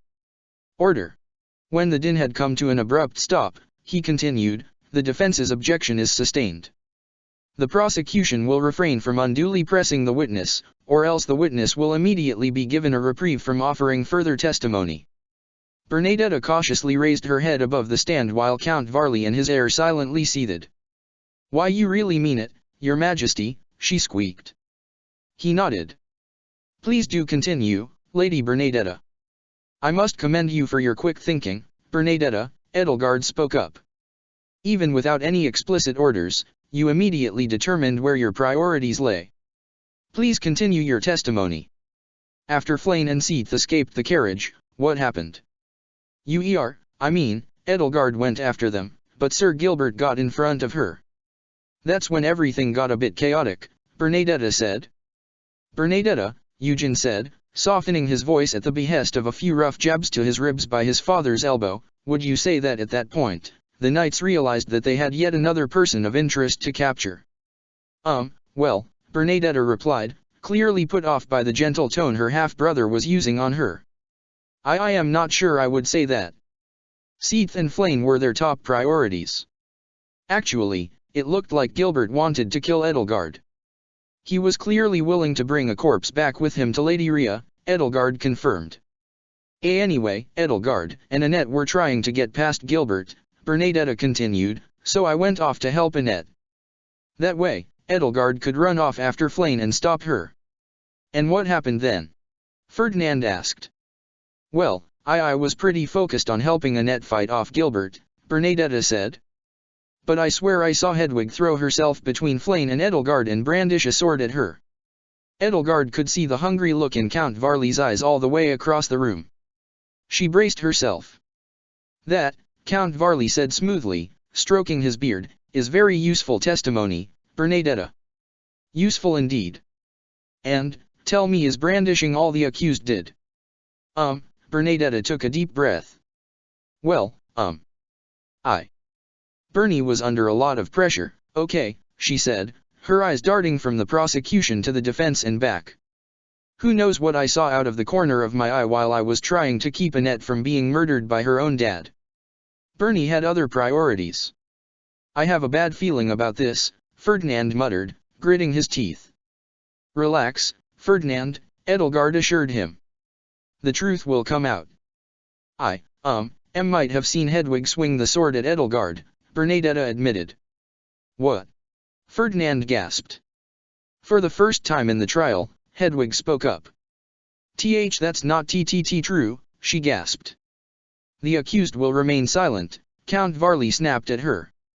How certain are you that you saw this? He asked Bernadetta. Keep in mind the harsh penalties for false testimony. I don't know, she said. Her hands were balled into fists. I saw a little bit of blood, but I was too busy fighting an evil man who hated his daughter. Watch your tone with me. Buckhart's gavel silenced them both. This is your last warning, Count Varley, he said. Count Varley glowered at him, as though betrayed. A man must discipline his daughter, Your Majesty. Be that as it may, when your daughter stands before a judge, she ceases to be your daughter, Burkhart told him. It seemed that a hit dog truly did holler. There's no reason to pout, Count Varley, Edelgard spoke up. You wished for a fair trial, after all, that means no special treatment. Count Varley rolled his eyes. Nevertheless, the witness' clear hostility is inexcusable. But I digress, should the court will it. Moving on, this is vital testimony. The accused not only aided and abetted the enemy, but also drew blood from an Adrestian princess. Objection. Ferdinand pounded his palm flat against the lectern. That is not. He looked over at Edelgard, furrowing his brow. It is not true, is it? Edelgard shook her head. I was there. Hedwig was right in front of me. I can attest that what Bernadetta saw was a trick of the light and nothing more. My sister did not draw so much as a drop of blood from me. Eugen smiled. Lady Edelgard, if you wished for your testimony to be admissible in court, You shouldn't have made yourself the defense's counsel, he sneered at her. Edelgard cursed herself. He was right, of course. She wasn't a witness, what she had seen with her own eyes had no bearing on the trial. By nature of her position, she had recused herself from offering any testimonial on the defendant's behalf. Of course, the prosecution was eager to seize upon that fact. That was probably why Count Varley had dismissed his son's concerns about her presence at Ferdinand's side so readily. He'd rather have had her with the defense than on the witness stand. Ferdinand took a deep breath. You do not believe the witness is lying, do you? Eugen taunted him.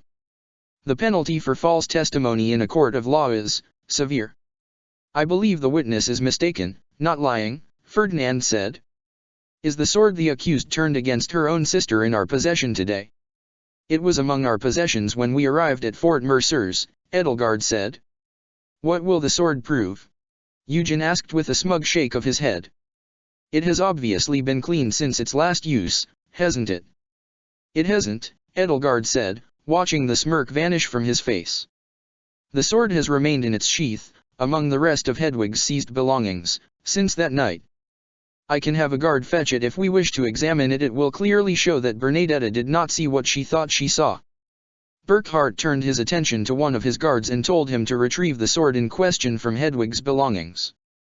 The guard was swift to depart and nearly as swift to return with a sheathed sword in his hands, which he drew from its scabbard and presented to Burckhardt, Count Varley, and Ferdinand in turn.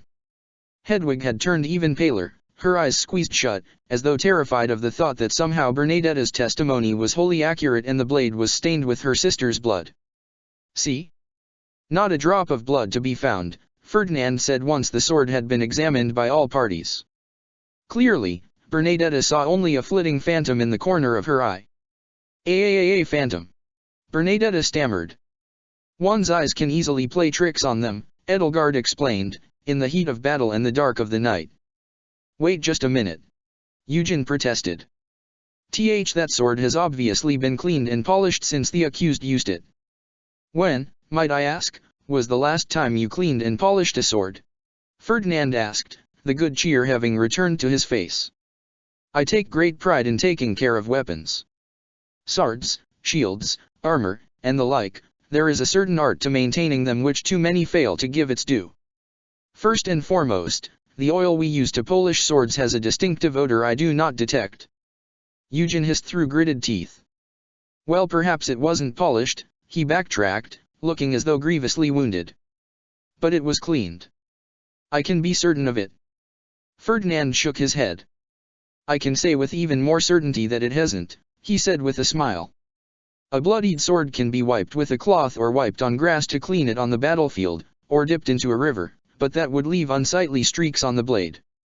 This blade has not been stained since its last polishing, and its last polishing was quite some time ago. This evidence proves that Lady Bernadetta, though invaluable as a companion, was mistaken in her testimony.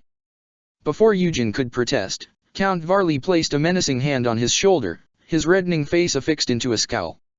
Very well then, Ferdinand von Aegir. You are clearly a boy who knows his weapons, he said, his cold tone belying his words of praise. I have always held myself to the highest standards, Ferdinand said, nodding to Burckhardt. Damn it, girl. Eugen snapped at Bernadetta, pounding his fists on his lectern. Why were you not paying attention to the accused, you stupid little brat? Because Bernadetta is a member of White Fang, Edelgard retorted before Bernadetta had time to cower, and members of White Fang are devoted to one another. To fight as part of it is to stand at your comrades' side whenever they need you. The witness is hereby summarily dismissed, Burckhardt said with one last strike of his gavel. Wait. Your Majesty. I gave you 2 warnings. The tribunal will adjourn briefly before the prosecution calls its next witness. As Bernadetta was escorted out of the audience chamber and Count Varley drew Eugen aside to speak to him in private, no doubt regarding his poor performance, Ferdinand let out a relieved sigh.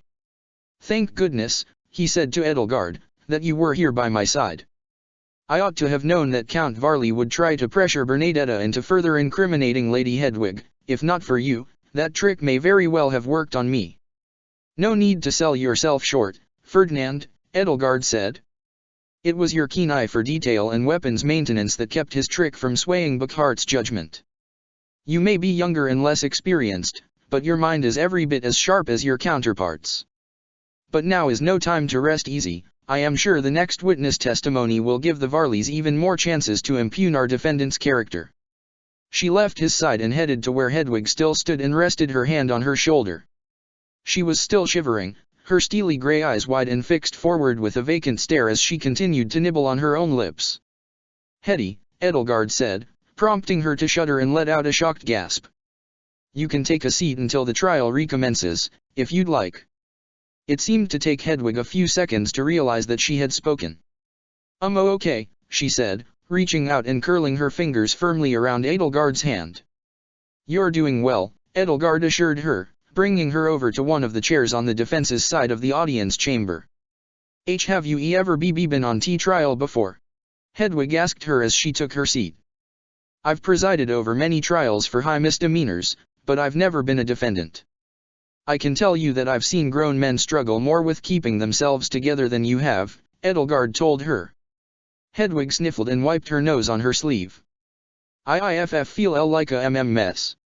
You're in a better situation than you think you are. Don't tw wanna be exiled or hung. You won't be hanged, Hetty, or exiled. Ferdinand and I are going to keep pushing back against Count Varley until even he can see that you don't deserve such punishment," Edelgard said. Out of the corner of her eye, she saw Burkhard leave his lectern and make his way over to them. The closer he came, the more apparent it became how heavily this whole situation was weighing on him. With all the preparation he'd undergone for the trial, he had hardly spoken to anybody else last night, and it was clear he'd hardly gotten much sleep, either. In the interest of propriety, Edelgard informed him as he drew near, perhaps the presiding judge should not be seen conferring with the defense. "Count Varley is sure to raise a stink. He may stink to his heart's content," Burkhard said. He looked down at Hedwig. Hedwig looked away from him. "I'm sorry for alt this," she mumbled. "If you do insist on conferring with the defense, anyway," Edelgard said, crossing her arms, "then perhaps you can tell me how you came about this deal with Count Varley. I thought that offering him the opportunity to prosecute would get him into my good graces without the need for the proposal I'd offered to Lady Bernadetta," he said. "I promised him whatever it would take to make him satisfied. And what will it take? As he said, a fair trial. I think that if you and Ferdinand impress him enough, he will be quite satisfied. Don't fall into the habit of placing too much trust in him, Burke," Edelgard said. "He has already stabbed one emperor in the back. Once you've crossed that moral borderline, the second time is easy." A pallor fell over Buckhart's face. Suddenly, he looked even wearier than before. He looked away, as though just as afraid to meet Edelgard's gaze as Hedwig was to meet his. His faraway gaze seemed to fall upon Count Varley on the opposite side of the audience chamber, who was berating his son in a hushed voice that reverberated unintelligibly through the vast hall. "I think I have things under control, he said. "I hope you won't be too offended if I sound skeptical," Edelgard told him. "You don't sound as though you're taking this at all seriously, Burke." "I am taking it with the utmost seriousness," he insisted. "You'll see. Just trust me. I very well might not have your iron backbone, but I will not let myself be pushed around by others anymore, especially when the life of my youngest sister is at stake. Or did you not see how assertive I was with removing Lady Bernadetta from the witness stand?" "I did, and I commend you for that," Edelgard said. "I just worry that you might have given too much away without developing a plan for taking it back." "I have a plan." Burkhard tapped his finger against his brow. "We are in a court of law. Count Varley can only do as he has promised, prosecute fairly and accept the outcome reached. If he does not, I will deal with him." Edelgard wrinkled her nose. Why was Burkhard being so cagey? Was he that ashamed of the situation he'd blundered his way into? "All you and Ferdinand need to do is your best," he concluded, "and I will do the rest. If the defense is successful, none of us will have anything to worry about." "And if the defense isn't?" she asked. "You're a warrior, Edelgard. All you need to do is fight, he said, and without another word he made his way back to his lectern to continue presiding over the trial. Edelgard watched him go, her stare boring holes in his back. What in blazes was he up to? The prosecution is ready to call its witness, Eugen said, once more standing at Count Varley's side before the prosecution's lectern with bowed shoulders and, it seemed, a little more humility. We would like to call Kasia von Vestra to the stand. Very well, Burkhardt said. Does the defense have any objections? The defense has none, Your Majesty, Ferdinand said. We are prepared to hear Kasia's testimony. Kasia was brought into the audience chamber and led to the same table at which Bernadetta had previously stood. She was so young, and looked younger, the spitting image of a younger Hubert, racked with grief and shame. Once again the bishop left Burkhardt's side and made his way to the witness stand. Witness, he asked Kasia, do you swear upon the goddess, whose eyes see all, whose ears hear all, whose hands receive all, to tell the truth, the whole truth, and nothing but the truth, so help you Syros? Kasia nodded. Yes, I do, Your Holiness. Do you swear by Syros and the four saints, Indek the wise, Mikul the clever, Sikal the just, and Sethlin the merciful, and by the covenant between the red blood and the white sword, that you shall to the best of your ability assist in delivering the goddess divine justice upon her people? Yes, Your Holiness. The bishop rested his hand upon her forehead. Then may the goddess wings clear your path, and may the blessings of the goddess follow you always. He retreated and returned once again to his post at Burkhardt's side. The witness shall introduce herself to the court, Burkhardt said. Kasia von Vestra III, Kasia said. Youngest daughter of Marquis Otto von Vestra and retainer to Lady Hedwig von Hresvelg. And how long, Count Varley asked, have you been in the position of Lady Hedwig's retainer? Since she was 5 and I was 7, she answered, staring down at the floor all the while. One would think you would know her very well. Yes, she muttered. One would think. Hedwig was standing in place at the center of the hall once again, and when her eyes briefly met Kasia's, she buried her face in her hands as though ashamed. Edelgard braced herself. What would Count Varley have her testify about? His previous attempt to paint Hedwig in the worst possible light during Bernadetta's testimony had failed. Would he try to get Kasia's view of the night's attack and see what he could glean out of it? Witness, Eugen said, you will testify as to how this plot by your liege came about, to the best of your knowledge. CCKW wasn't involved in it. Hedwig protested. SHCHH had. The accused will refrain from giving her opinion, Count Varley said, and the sound of Burkhardt's gavel assented. Witness, your testimony. Describe how the accused formulated her treasonous plot. Objection. Ferdinand retorted. Kasia was not involved, her testimony would be nothing but sheer conjecture. Eugen shook his head. And why was the witness not involved? That sounds like a breach of her duties, one which the prosecution feels is entirely appropriate to examine. The defense's objection is overruled, Burkhardt said. The witness will testify as to the accused's actions in the morning and early afternoon of that day, prior to the night's attack.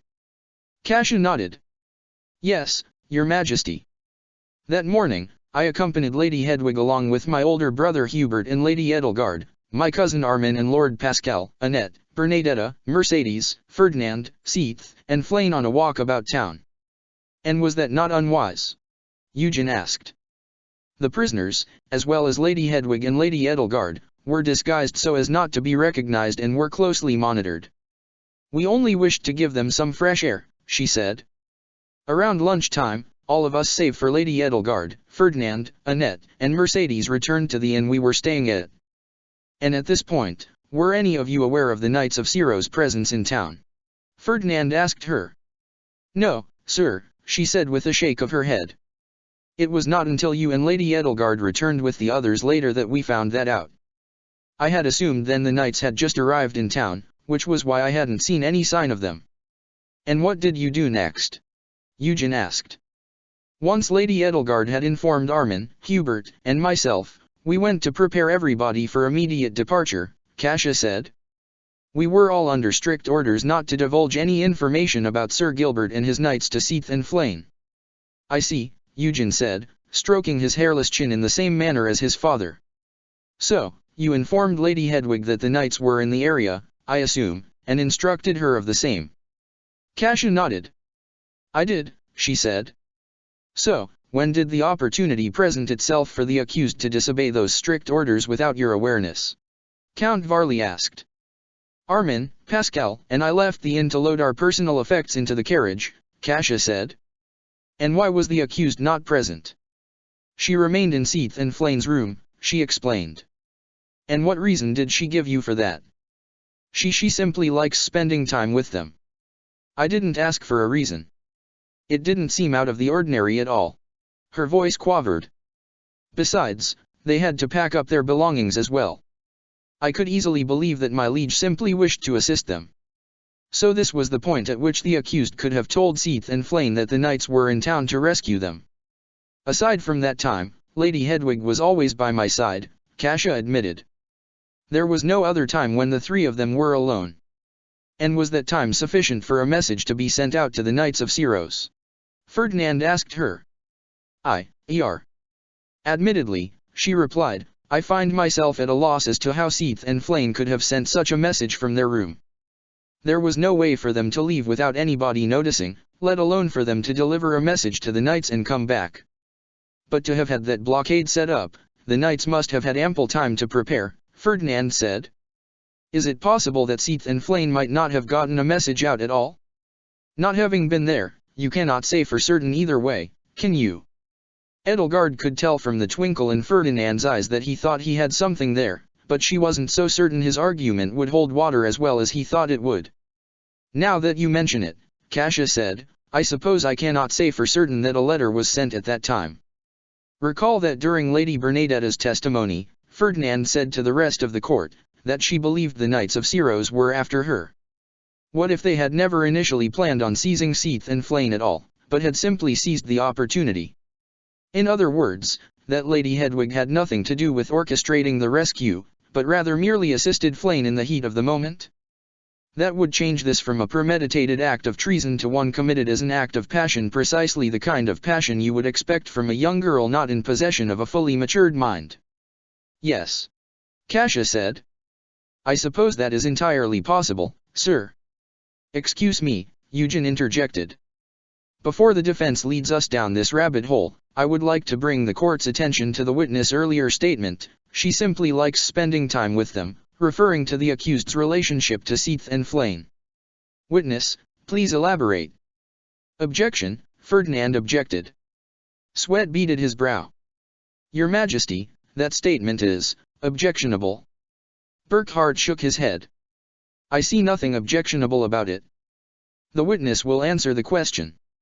Ever since Lord Volkhard von Arundel brought Lady Hedwig to Garreg Mach this past ethereal moon, Kasia said, she and Flayn have been very close. They became friends almost immediately, and remained so even after Garreg Mach was occupied by His Majesty's forces. Lately, due to an incident in which Flayn was attacked at Garreg Mach, Lady Hedwig had taken it upon herself to act as a bodyguard of sorts. I see, Eugen said. In other words, long before this incident, the accused became friends with the enemy.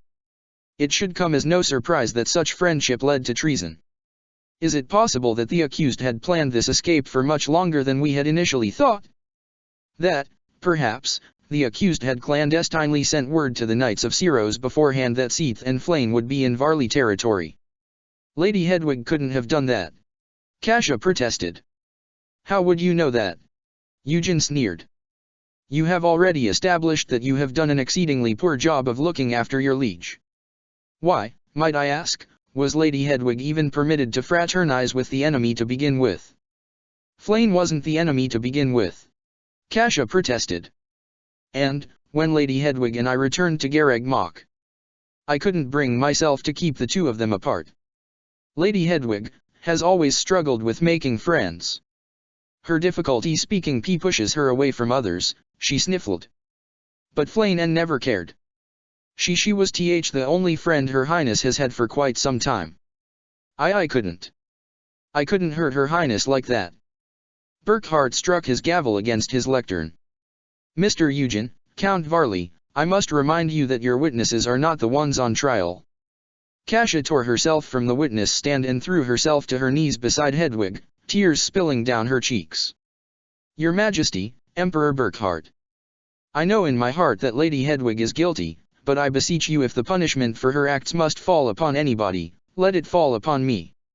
I would leave Adrestia forever in her stead, hang at the gallows in her stead, such is my duty as a daughter of House Vestra, to give myself, body and soul, to House Hresvelg. I beg you to pardon my liege in exchange for my own life. Hedwig fell to her knees beside her and wept. Please, why your Majesty? Do whatever must w with me, but pp please don't execckck kill ck for my sake. IIMSS sorry. IINN never wanted to hurt anyone, but I know IHH have to take RRRESBP responsibility. Order. Order. Burkhardt's gavel rang out through the din. Hedi Lady Hedwig, Lady Kasia, please, gather your wits about yourselves. Guards, have Lady Kasia removed from the room, her testimony has run its course. Edelgard, I do not know whether to be concerned or relieved, Ferdinand sighed as the guards took hold of Kasia and half-carried, half-dragged her from the audience chamber. The bishop took to Hedwig's side and gently helped her back up onto her feet, offering her his handkerchief to dry her tears and leading her in a hushed recitation of a prayer for serenity and peace. Concerned, Edelgard told him. You should most certainly be concerned. This display couldn't have been a better one for Count Varley to have asked for, he'd gotten both his witness and the defendant loudly proclaiming their own guilt. If the trial ended here, it would be a farce, and she was certain that Count Varley wished to end it here. The question was, what form would his killing blow take, and could such a blow be parried? Count Varley, Burkhardt sighed, you have a distinct way of upsetting the people you cross-examine. Count Varley took a bow. It is not I who upsets them, but rather the truth. To drive the guilty to tears is to demonstrate the transcendence of the goddess justice. Ferdinand gritted his teeth. That smarmy, odious, prattling, smugly obsequious old. Does the prosecution have any further witnesses to summon? Burkhardt asked. Count Varley shook his head. It is the prosecution's opinion that this case has run its course, he said. This was a premeditated act of treason, and both the accused and her closest confidant have both attested to their guilt in the matter. Furthermore, the defense has failed to prove in any way that the accused was acting under any sort of duress or other factors that might have mitigated said guilt. As the accused is fully willing to accept judgment, I am ready to rest the prosecution's case, and leave the administration of the final rites of the accused to His Holiness and the administration of the accused's punishment to His Majesty. The prosecution rests its case. Burkhardt asked. And what about the defense? Edelgard, what do we do? Ferdinand asked, resting his head in his hands. Nothing we have tried is working. But we cannot be out of options already. Edelgard took a deep breath. There were still questions burning in the back of her mind, questions raised but yet to be answered. Were there any witnesses she herself could call in Hedwig's defense? Pascal, perhaps, Hubert, Annette, Mercedes, but they would hardly have any more to say than Bernadetta and Kasia had. Who could fill out all the holes that still existed in this trial's story? The defense has been a worthy adversary, Count Varley continued. Worthy, but there is only so far skill can take you with a guilty client. When defense defends the guilty, the goddess herself opposes them. And, unfortunately, quite unfortunately, a motivation of friendship is not a sufficient mitigating factor when the crime is treason most high. He bowed. Emperor Burkhard, Your Majesty, whom I fully recognize as Sovereign Emperor of Adrestia, my heart goes out to you, for no emperor in generations has been tasked with executing the goddess judgment on a member of his own family. Now you start putting on a saccharine performance, Count Varley. Edelgard asked. The sound of her palms meeting the surface of the defense's lectern rang out as clearly as Burkhardt's gavel. Your Majesty, the defense objects to ending this trial prematurely. The prosecution may be content to rest on its laurels at this point, but as for Ferdinand and myself, we still have much more to prove. Oh. Eugen sneered. Does the defense wish to call a witness of its own? Edelgard nodded. The defense does. We haven't heard everything about the Knights of Ciro's rescue mission yet. When we fill these holes, the truth in our argument will become as clear as day. And there's one person who can provide the clearest and most accurate account of exactly what happened that day. Burckhardt looked taken aback. And, who would that be? Surely you aren't thinking of putting the accused on the witness stand? Eugen asked. Hasn't your dear sister suffered enough already? Dear, what in the goddess' name are you doing? Ferdinand whispered to Edelgard. Either I shall exonerate my sister, Edelgard replied, or I shall fall on my sword trying. You're welcome to excuse yourself if you don't wish to stand at my side. No, of course not, he said, taking her by the hand and wrapping his firmly around it in a show of support. Normally, she would have balked, but this time she chose to let him do so. I am staying here by your side. After all, you are only my assistant, technically, but I will allow you to take the lead, since you seem to know what you are doing. Burckhardt brought his gavel down upon his dais. The defense shall name their witness. Flane, Edelgard said. She took a deep breath. The defense demands that Flane testify before the court. There were no others to call upon to save her sister. She had no choice now but to put her faith in Saint Cethline, for the first time in over 12 years. Once more, the bishop left Burckhardt's side and approached the witness stand, but now the stand was occupied by a new witness, Saint Cethline herself. As the bishop took his place in front of her, Flane stood composed, her soft face stony and her hands manacled together at the wrists behind her back. Witness, he asked her, do you swear upon the goddess, whose eyes see all, whose ears hear all, whose hands receive all, to tell the truth, the whole truth, and nothing but the truth, so help you Syros? Flane took a deep breath, her chest rising and falling, and nodded. Do you swear by Syros and the four saints, Indec the wise, Macule the clever, Sikal the just, and Cethline the merciful, and by the covenant between the red blood and the white sword, that you shall to the best of your ability assist in delivering the goddess divine justice upon her people? Edelgard could have sworn that she'd seen Flane flinch at the sound of her true name, but it had been such a subtle twinge of her lips that she doubted anybody else had noticed. She wondered, to a true saint who knew the lies the Church of Syros was built on, what did all this religious artifice really sound like to her? Certainly she was used to it after living with it for so long, but how compelling could it really be to her? What could it possibly mean to Flane if she were asked to swear upon herself? Flane nodded again to the bishop's words. The bishop rested his hand upon her forehead. Then may the goddess wings clear your path, and may the blessings of the goddess follow you always. With that, he returned to Burckhardt's side. The witness, Burckhardt said, shall introduce herself to court.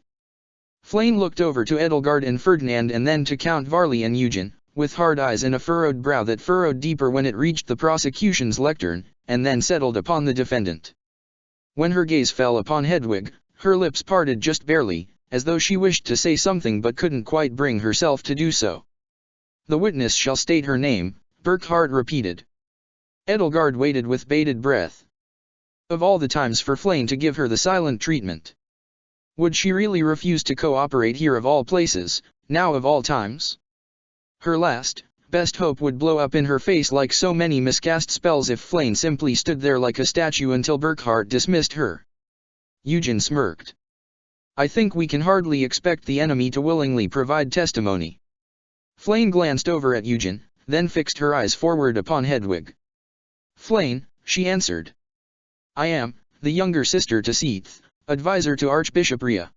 Her voice was hoarse and cracked, her cadence slow and measured. Her lips were curled in a frown that seemed permanent. Edelgard studied the prosecution's reaction. Count Varley seemed unfazed, but Eugen seemed rattled. Something was eating at him.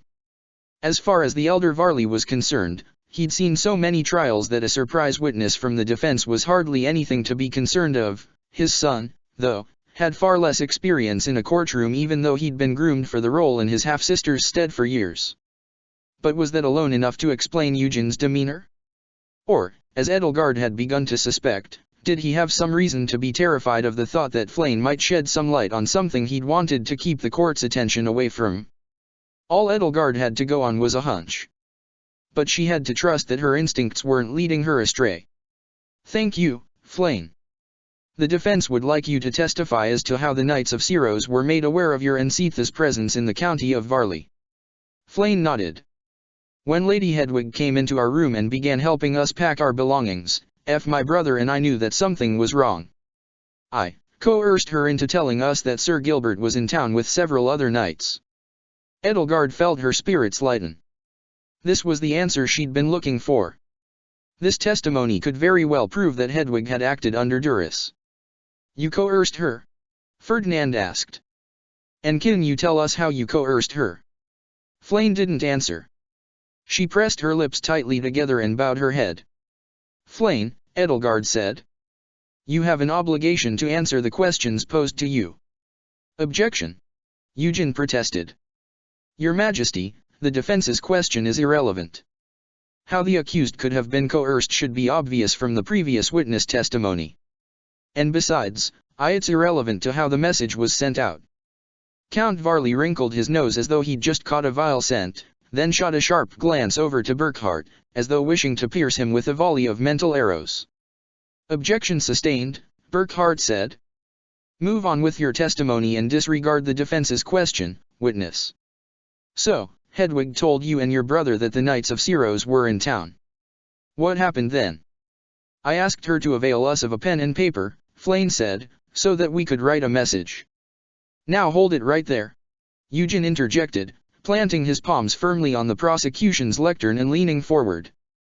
This is a bald-faced lie from the witness, Your Majesty. How could a letter possibly have been sent from a room neither the accused nor the witness could have left?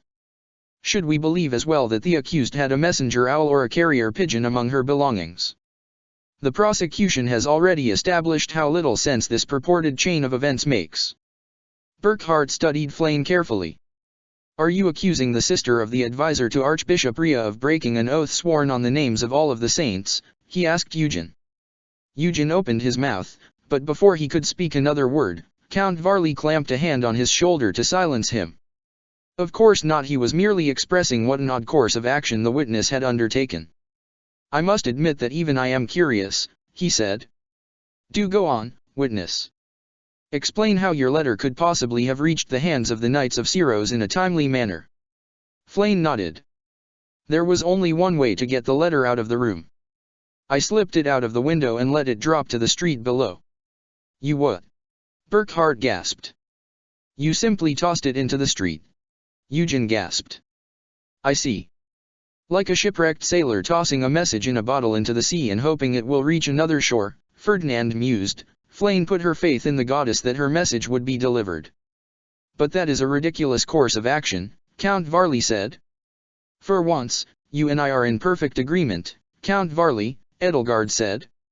However, desperation does sometimes make the ridiculous seem reasonable, and sometimes the ridiculous isn't quite so unreasonable as it appears at first glance.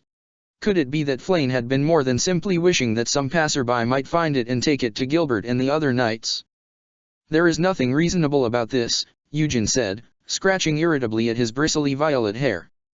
There is nothing reasonable about it at all. Does the defense have an explanation as to why the witness would put all her hopes in throwing a piece of trash into the street?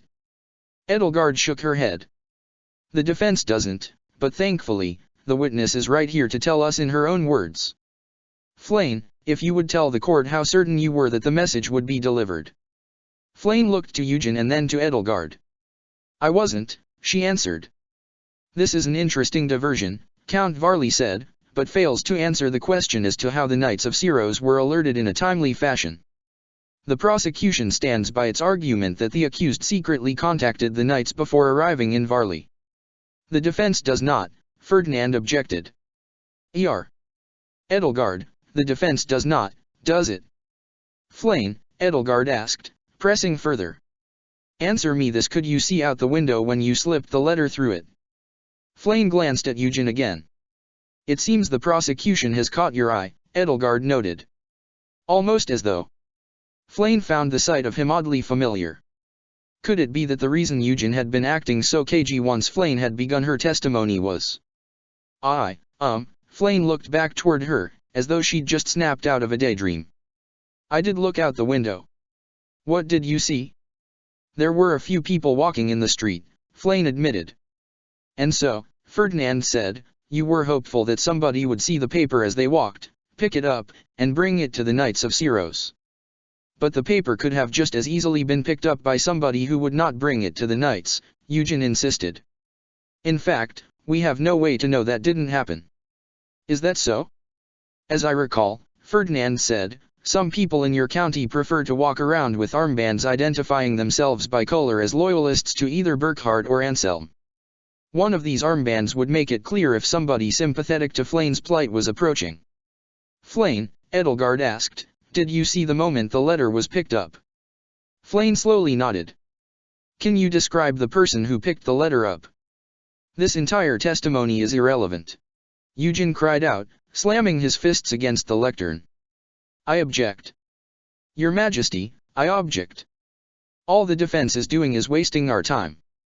We have come to our conclusion and nothing this new witness has said will change it. It seems the defense's line of questioning has struck a nerve, Edelgard said. Flane, answer the question. Before Eugen could make another statement, Burkhardt's gavel silenced him. The witness will answer the defense's question. Flane took a deep breath. The person who picked up the letter was not wearing an armband of either color. I did not get a good look at him, but he did have short violet hair and glasses. Eugen, who had just removed his glasses to wipe at the lenses with his handkerchief, let them tumble out of his hands. What? Ferdinand looked dumbstruck. Would you, say he bore any resemblance to? From a distance, he did look a little bit like Bernadetta, or this man right here, Flane admitted. Objection! Eugen shouted out, slamming his fists again on the lectern's surface. The frames of his glasses warped and twisted under his fists. I object to the witness testimony. This is entirely fictitious, and clearly the product of collusion between the witness and the defense. The sound of Count Varley's fist crashing against the lectern was as loud as Burkhardt's gavel. Silence, boy, he snarled at Eugen. The witness has made a grave accusation against the prosecution. It seems she has, Burkhardt said, while Eugen fumbled blindly for what remained of his glasses and sheepishly slipped the twisted frames back onto his face. One shattered lens caught a patchwork of the room's light. Everybody here is aware of the penalty for perjury, Count Varley continued, forcing himself to keep his tone measured and level in spite of the shade of puce his face was turning. Our justice system relies heavily on the testimony of others, sworn under the auspices of the goddess herself. To bear false witness, so that the innocent might be mistaken for guilty and the guilty for the innocent, is a crime against the goddess, and the penalty is death. If the defense has any desire to act on the witness claim, then for her sake, they should be fully prepared to prove it. Edelgard wanted nothing more than to spit in that sanctimonious hypocrite's loathsome face. For him to talk about honesty and justice after everything he had done. There was a reason why she had always seen him as one of the poster children for the corruption and degeneracy of Adrestian nobility, those who preached virtue in public while exercising sheer vice behind closed doors, or who promoted mercy while hiding their cruelty in basements and dungeons far from prying eyes, never failed to utterly incense her. Her hands curled unbidden into fists, and underneath her flesh, the dragon writhed like a furious avatar of her anger. She took a deep breath. This had been the hole she'd been trying to fill, the reason why Eugen had been so worried by Flane's appearance on the witness stand and why he and Count Varley had tried so hard to end the trial quickly. Prolonging the trial had let them give her enough rope to hang them with, but now she had to tie the noose, and that was where the trouble truly began. Of course, as the prosecution, Eugen couldn't be put on the witness stand and compelled to testify any more than Edelgard could, and that must have been exactly why Count Varley had kept Eugen firmly at his side even after all of his bungling throughout the trial. Aghast, Ferdinand leaned into Edelgard, taking her by the shoulder. "Good heavens, what a mess you've gotten us in," he exclaimed under his breath. "How are we going to prove that Flane is not lying?" "Think this through, Ferdinand," she whispered back. If Eugen was the person who retrieved the letter and brought it to Gilbert, then he and Flane are the only people in this room who have any knowledge of its contents. What can we do that will make it clear that both of them have read the letter? Realization dawned on Ferdinand's face. "I have no idea," he said, his once proud shoulders slumping. "We are doomed." Burkhardt's gavel rang out across the room. "Has the defense settled upon a course of action? Need I remind the defense that you can hardly compel the prosecution to testify?" Eugen sneered, mustering a nervous laugh. His face had turned white, though, and he kept glancing fretfully at his father the same way Bernadetta did. Besides, I have an alibi. I was with father, having tea with His Majesty that morning. Certainly there are plenty of bespectacled young men with violet hair in the county who could have been mistaken for me. Are you accusing your father of promiscuity? Edelgard taunted him. Allow me to say it simply so that even the defense can understand it, he said with a dismissive shrug and a shake of his head. I was not in town that afternoon. I did not walk past your inn. I did not so much as pick up a letter from the witness, let alone read it. And I certainly did not carry said letter to the Knights of Syros. Burckhardt nodded. That much is true. It seems the witness testimony is easily explainable. So much for that, Ferdinand groaned. Not so fast, Edelgard said. True, you were with Burckhardt and Count Varley that morning, Eugen, but Flane alleges that she saw you in the afternoon and not long after His Majesty had returned from Varley Manor, as well. This entire digression is nothing but a dead end, Count Varley huffed. The accused assisted the witness in writing a letter pleading for rescue. That is the importance of the witness testimony, and it does nothing to lessen the accused's guilt. Your Majesty, I ask that the defense be reprimanded for its waste of the court's time. But isn't it the prosecution's assertion that the knights had already been notified? Edelgard retorted. Why would the accused have felt such a need to assist the witness, then? Burckhardt's gavel silenced her. The defense is hereby reprimanded. Further diversions and the defense shall be held in contempt. Your Majesty, Ferdinand protested. The witness testimony casts aspersion on the prosecution. Surely you can see that this is clear grounds for a mistrial. Objection. If ever there were grounds for a mistrial, Count Varley snarled, it would be for the grievous procedural error of allowing this dunce and his fiancée to pose as a defense for the accused. Edelgard could see Burckhardt grinding his teeth from across the room, and could almost hear it. To use an uncouth expression, Count Varley had him by the short hairs. He needed Count Varley's support and endorsement, and that meant running a fair trial by the Count's standards, and Varley was now milking that power imbalance for all it was worth. A fair trial in which the Count and his son got away with whatever it is they were hiding, and Burckhardt was unable to pardon Hedwig for her crimes. The prosecution's objection is sustained, Burckhardt pronounced. The defense will henceforth cease this line of inquiry. Inwardly, Edelgard seethed, and the dragon inside her seethed along with her. So much for Burckhardt's plan. Count Varley would pay dearly for this if she had anything to say about this, within this courtroom or without. A less furious color returned to Count Varley's face. Thank you, Your Majesty, he said, taking a bow. At his side, Eugen did the same. Now, since the defense has been so kind as to avail us of this new witness, the prosecution has a few questions of its own to pose to her regarding the Knights of Syros rescue attempt and the role the accused played. Edelgard clenched her fists and buried her fingernails so deeply into her palms that they nearly bled. Of course. Of course Count Varley would want to take a victory lap. It seems the fowler is caught in his own net, Eugen crowed, fumbling with his mangled glasses. A lesson for you to learn, boy, Count Varley told him, patting him on the back and offering him the coldest and cruelest paternal smile Edelgard had ever seen on a human. Never interrupt your enemy when he is making a mistake. Excuse me. Flane's voice rang out through the audience chamber like a bell. All eyes turned toward her. I would like to respond to the prosecution's assertion that I am lying or mistaken, she said. The more I stare at him, the more I am certain that this young man at the prosecution's podium is the same one who picked up my letter and took it to the Knights of Syros. Your Majesty, Emperor Burckhardt, Ferdinand cried out, looking as exhausted as he would have after a solid morning of combat drills, please allow the defense to cross-examine Miss Flane with regards to her letter. She clearly wishes to tell the court more about it, and if she thinks it relevant, then who are we to deny her? Objection. Count Varley snapped his fingers.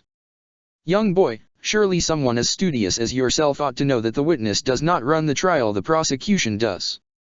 The sound of Burckhardt's gavel striking his lectern called out for order. Ferdinand, it's all right, Edelgard said, putting a hand on his shoulder as he heaved for breath. She made sure to speak loudly enough that everybody could hear her. This was a risky move, but if her assessment of the situation was correct, it would pay off in spades. Flane's further testimony won't actually be necessary on that night. We retrieved the letter she wrote off of the corpse of one of the fallen knights. What? Ferdinand, Eugen, and Count Varley shouted out in unison. Edelgard, dear, Ferdinand sputtered, eyes wide, why didn't you tell me about this earlier?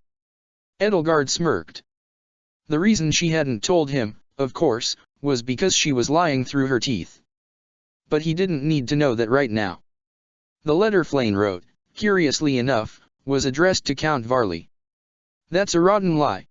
Eugen all but screamed, pounding on the lectern like a spoiled child. The letter was addressed to Sir Gilbert. A hush fell over the audience chamber, leaving Eugen's damning words to reverberate like church bells underneath the vaulted ceiling. Now, how would you have known that, Eugen? Edelgard asked, feeling the same thrill overtake her that she felt in battle when an enemy revealed the fatal chink in its armor. The prosecution had snapped up her bait like a hungry ermine pike. The color drained from Eugen's face. He stood at his father's side, his jaw slack and mouth flapping open and shut like a fresh-caught fish gasping for breath. Was I just assumed? The prosecution demands that the defense produce this letter at once. Count Varley barked. So what if I'm the one who delivered the letter? Eugen snarled. What difference does it make? It could have been anybody and nothing would have changed. And it doesn't change the facts. Hedwig von Hresvelg still facilitated Flane's escape. She's still the one who destabilized Emperor Burkhart's position. She's still guilty. She's still a traitor and she still deserves the gallows. Shut up, you stupid boy. Count Varley roared, striking him across the face. What was left of Eugen's glasses flew off his face and across the audience chamber, clattering to the floor at Hedwig's feet. In the silence that fell, with the sound of the slap still ringing in everybody's ears, the sound of the delicate glass and wire skidding across the marble tiles was almost imperceptible. It would seem, Burkhart said, breaking the silence, that my younger sister is not the only traitor here. Guards, seize Eugen von Varley and have him taken to a holding cell. We will deal with him later. Before the guards could take more than a few steps, Count Varley took hold of his son by the shoulders, his thin fingers hooking themselves around him like the talons of an eagle who'd just snatched its prey up off the ground. Not so fast, Your Majesty, he sneered. I won't have my heir be subjected to these slanderous remarks. Why, I think that after this display of disrespect, I may just prefer to throw my lot in with your brother. I always did think he had a better head on his shoulders. That much is obvious, Edelgard said coolly. You know, Count Varley, for the past week, I've wondered, how were the Knights of Syros able to so quickly mobilize a blockade the next town over from the one we'd left? They must have had all the manpower and resources there already well in advance before Sir Gilbert sent a message to him from outside Varley Manor. And in this trial, I'd thought it quite curious that Eugen was so quick to bring up the possibility that Lady Hedwig had contacted the knights prior to our arrival in your lovely county, almost as if he were trying to shift the blame from somebody else to the defendant. Now, Count Varley, would you happen to know anything about that? Edelgard, Ferdinand gasped. You are not suggesting? Yes, Edelgard said. Count Varley, isn't it extremely unusual to push so zealously for a girl barely 13 to be led to the gallows or banished from the Empire over her actions? Even the infamous Agnes IV was of age at the time of her trial. Why such vehemence? Because the dead do not speak, and a girl condemned to death in the eyes of the law would be the perfect scapegoat for your own criminal deeds. While feigning neutrality, you were working with the Knights of Syros all along. And to what end? Perhaps, to arrange the kidnapping of your daughter, so that she could be delivered to her betrothed? If the Knights hadn't discovered Seath and Flane, you would have helped them organize a rescue mission for Bernadetta, wouldn't you? Count Varley seethed, hissing through clenched teeth like a boiling pot. How dare you? You have no evidence that I or my son were working with the Central Church. The only alternative is that you were unaware or powerless to prevent their military buildup in your county, Edelgard retorted. So, Count Varley, are you corrupt and treasonous, or merely staggeringly incompetent? Which do you prefer, sir? Don't you dare insult me like this. I am the Imperial Minister of Religion and head of judicial oversight. You are merely the Prime Minister's idiot son and the late Emperor's lazy idiot daughter. Then it appears you and your heir have been outwitted by a pair of idiots, Ferdinand retorted. What do you say to that, Count Varley? Count Varley looked up to Burckhardt. Think about this, Your Majesty. You still have a chance to regain House Varley's loyalty, he threatened, though the faintest quaver in his voice made it obvious that he was actually pleading. The defense has gone too far, and to what end? To make the accused slightly less guilty of treason against the crown. Now, bring this trial to a satisfactory conclusion, or else, he drew a finger across his neck. Or what? You'll tie us to our chairs. Edelgard scoffed. If you have anybody to blame, blame yourself. You were so eager to give your heir a first-hand look at a sham trial that you forgot the most important part of a sham trial, she smirked and tapped her finger against her brow. They're supposed to be easy to win. I assure you, this trial's outcome will be satisfactory, Burckhardt said. Guards, have both the Count and his son ejected from the audience chamber, he added. Yes, Your Majesty, the guards answered, and within seconds the prosecution had been swiftly removed from the room. Count Varley howled and raged all the way out, but when the doors to the audience chamber slammed shut behind him, the vast hall at last became silent. A lesson for you to learn, my dear fiancé, Edelgard said to Ferdinand, patting him on the back. Never interrupt your enemy when he is making a mistake. When the room had fallen quiet once more, Burckhardt spoke up. I must say, next to all the high trials and tribunals father made me sit through when I was a boy, this has most definitely been the strangest. I realize it isn't quite fair without a prosecution, but does the defense have anything further to say? Edelgard set her gaze upon Hedwig, who was still trembling with dread, and then looked over to Flane. Their eyes met, and Edelgard could see Flane's lips curl upward into a bittersweet smile. The defense believes, she said, that whatever Flane has to say will be sufficient for a closing statement. Burckhardt looked bemused. Okay. What do you have to say, Miss Flane? Flane took a deep breath. I wish to apologize for dragging Lady Hedwig into this mess. It was all my doing. My brother and I coerced her into helping me write a letter to the Knights of Syros. We told her that everything would work out for the best if she came with us when the knights came to our rescue. All she wanted was for her friend to feel happy and safe, and all I wanted was to keep such a good friend by my side. I took advantage of that friendship, of Lady Hedwig's trust in me, and of the power I unknowingly had over her, to force her to betray her family and country. She swallowed a lump in her throat. I can only ask His Majesty to be merciful and let the burden of her deeds rest entirely upon my shoulders. In the silence that followed, everybody in the room could hear Hedwig choke down a sob as quietly as she could muster.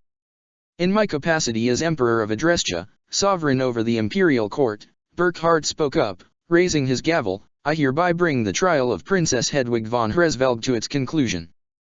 By the covenant between the red blood and the white sword, and by the double-headed eagle upon my head, I hereby pronounce the defendant pardoned of all past offenses against the Empire. As for Miss Flane, her sentence shall be decided at a later date.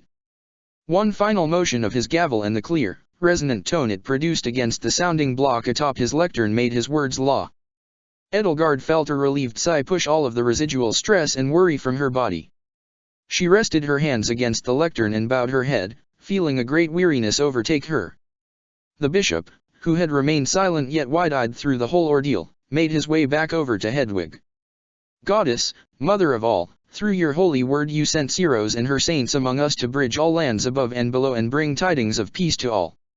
As the goddess child, Syros made emperors of mortals, and so then does the goddess grant the sovereign emperor the authority to exercise her mercy to the penitent. He reached out and rested his palm upon Hedwig's brow.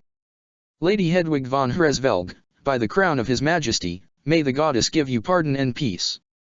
And may you be absolved of your sins in the name of heaven above and land below, eternity incarnate, whose mercy endures forever.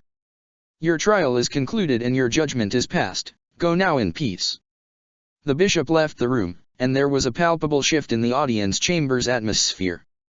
Burckhardt was no longer judge, no longer even emperor, now he was little more than Hedwig's brother, just as Edelgard was her sister. Edelgard left the lectern and rushed to Hedwig's side, wasting no time before taking her up in her arms. Hedwig pressed herself closer and clutched at her, racked with sobs. This case, she knew well enough, was only the beginning. No matter what Burkhardt had decided, consequences were still consequences, and Hedwig would bear their weight in her own way regardless. But that was a matter that could be saved for another day, at least. I knew you could do it, Elle, Burkhardt said, drawing closer. I'd never had an iota of doubt in my mind that you could do it. He reached out and rested his hand upon Hedwig's head, gently ruffling her hair. His teeth flashed under a relieved smile. You're lucky I could, Edelgard told him, still holding Hedwig close to her side. If not for Flayn, if not for Eugen, we might have had a much harder battle. Had his plan been simply to have her figure out everything for him all along? If that were the case, then surely he could have at least told her that he expected her to do everything for him beforehand.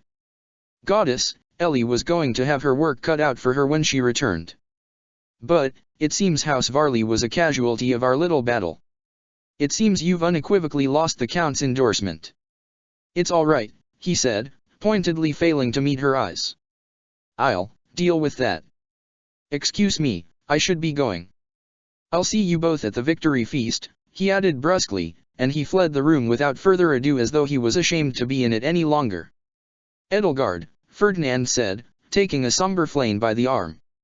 I cannot thank you enough for your help. Without you, the saints only know how this trial might have gone. Even the saints wouldn't know that, Ferdinand, Edelgard said.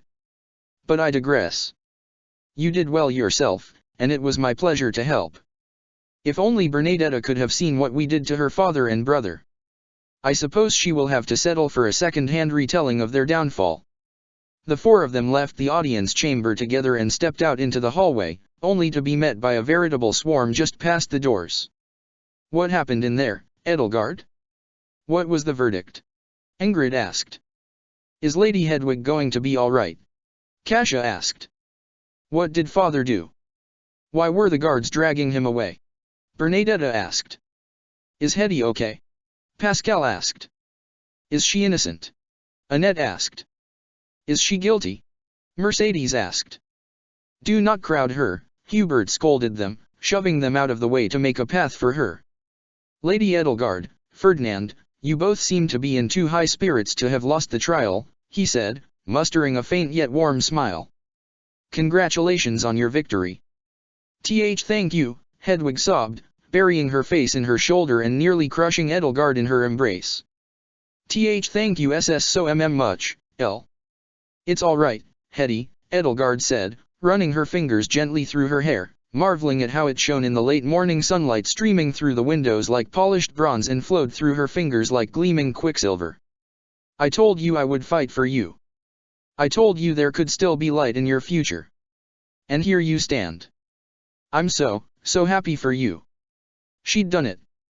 Her sister would live on, and there would still be light and love in her life, just as she had promised. Excuse me, Lady Hedwig. Flayn asked. There is something I wish to say to you. Hedwig let go of Edelgard, blinking owlishly in the sunlight, her glasses just slightly askew. She took off her glasses and rubbed the lenses on the hem of her shawl, then slipped them back on. What is it?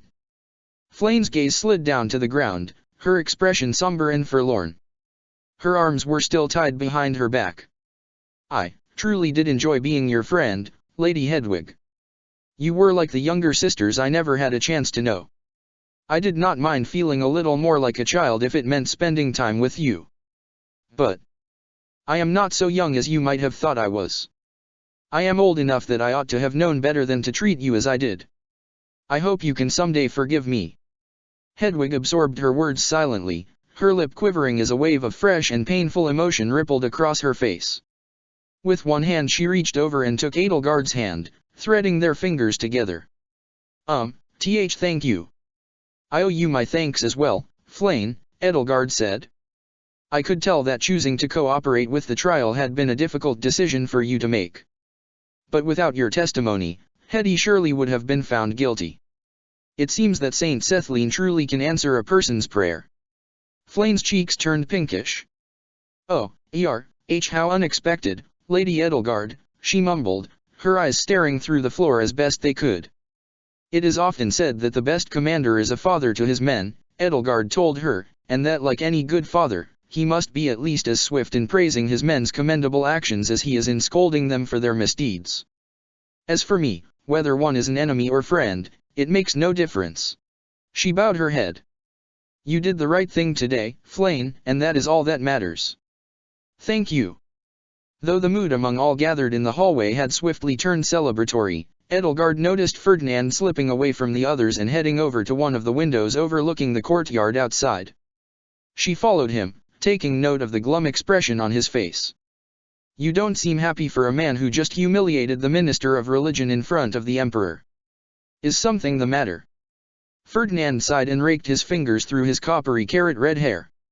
Oh, simply that. It is one thing to know that there is corruption within the aristocracy and quite another to see it firsthand.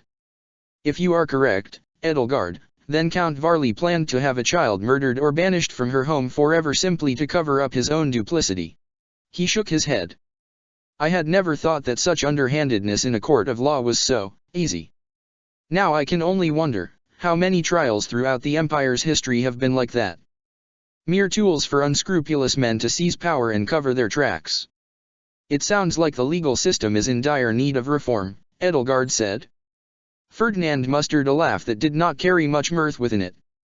Something my counterpart is hard at work doing in your world, I suppose. In his spare time, he's mostly concerned with reforming the educational system.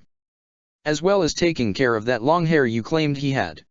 He tugged on a lock of his hair and frowned. Surely you must be playing a prank of some sort on me.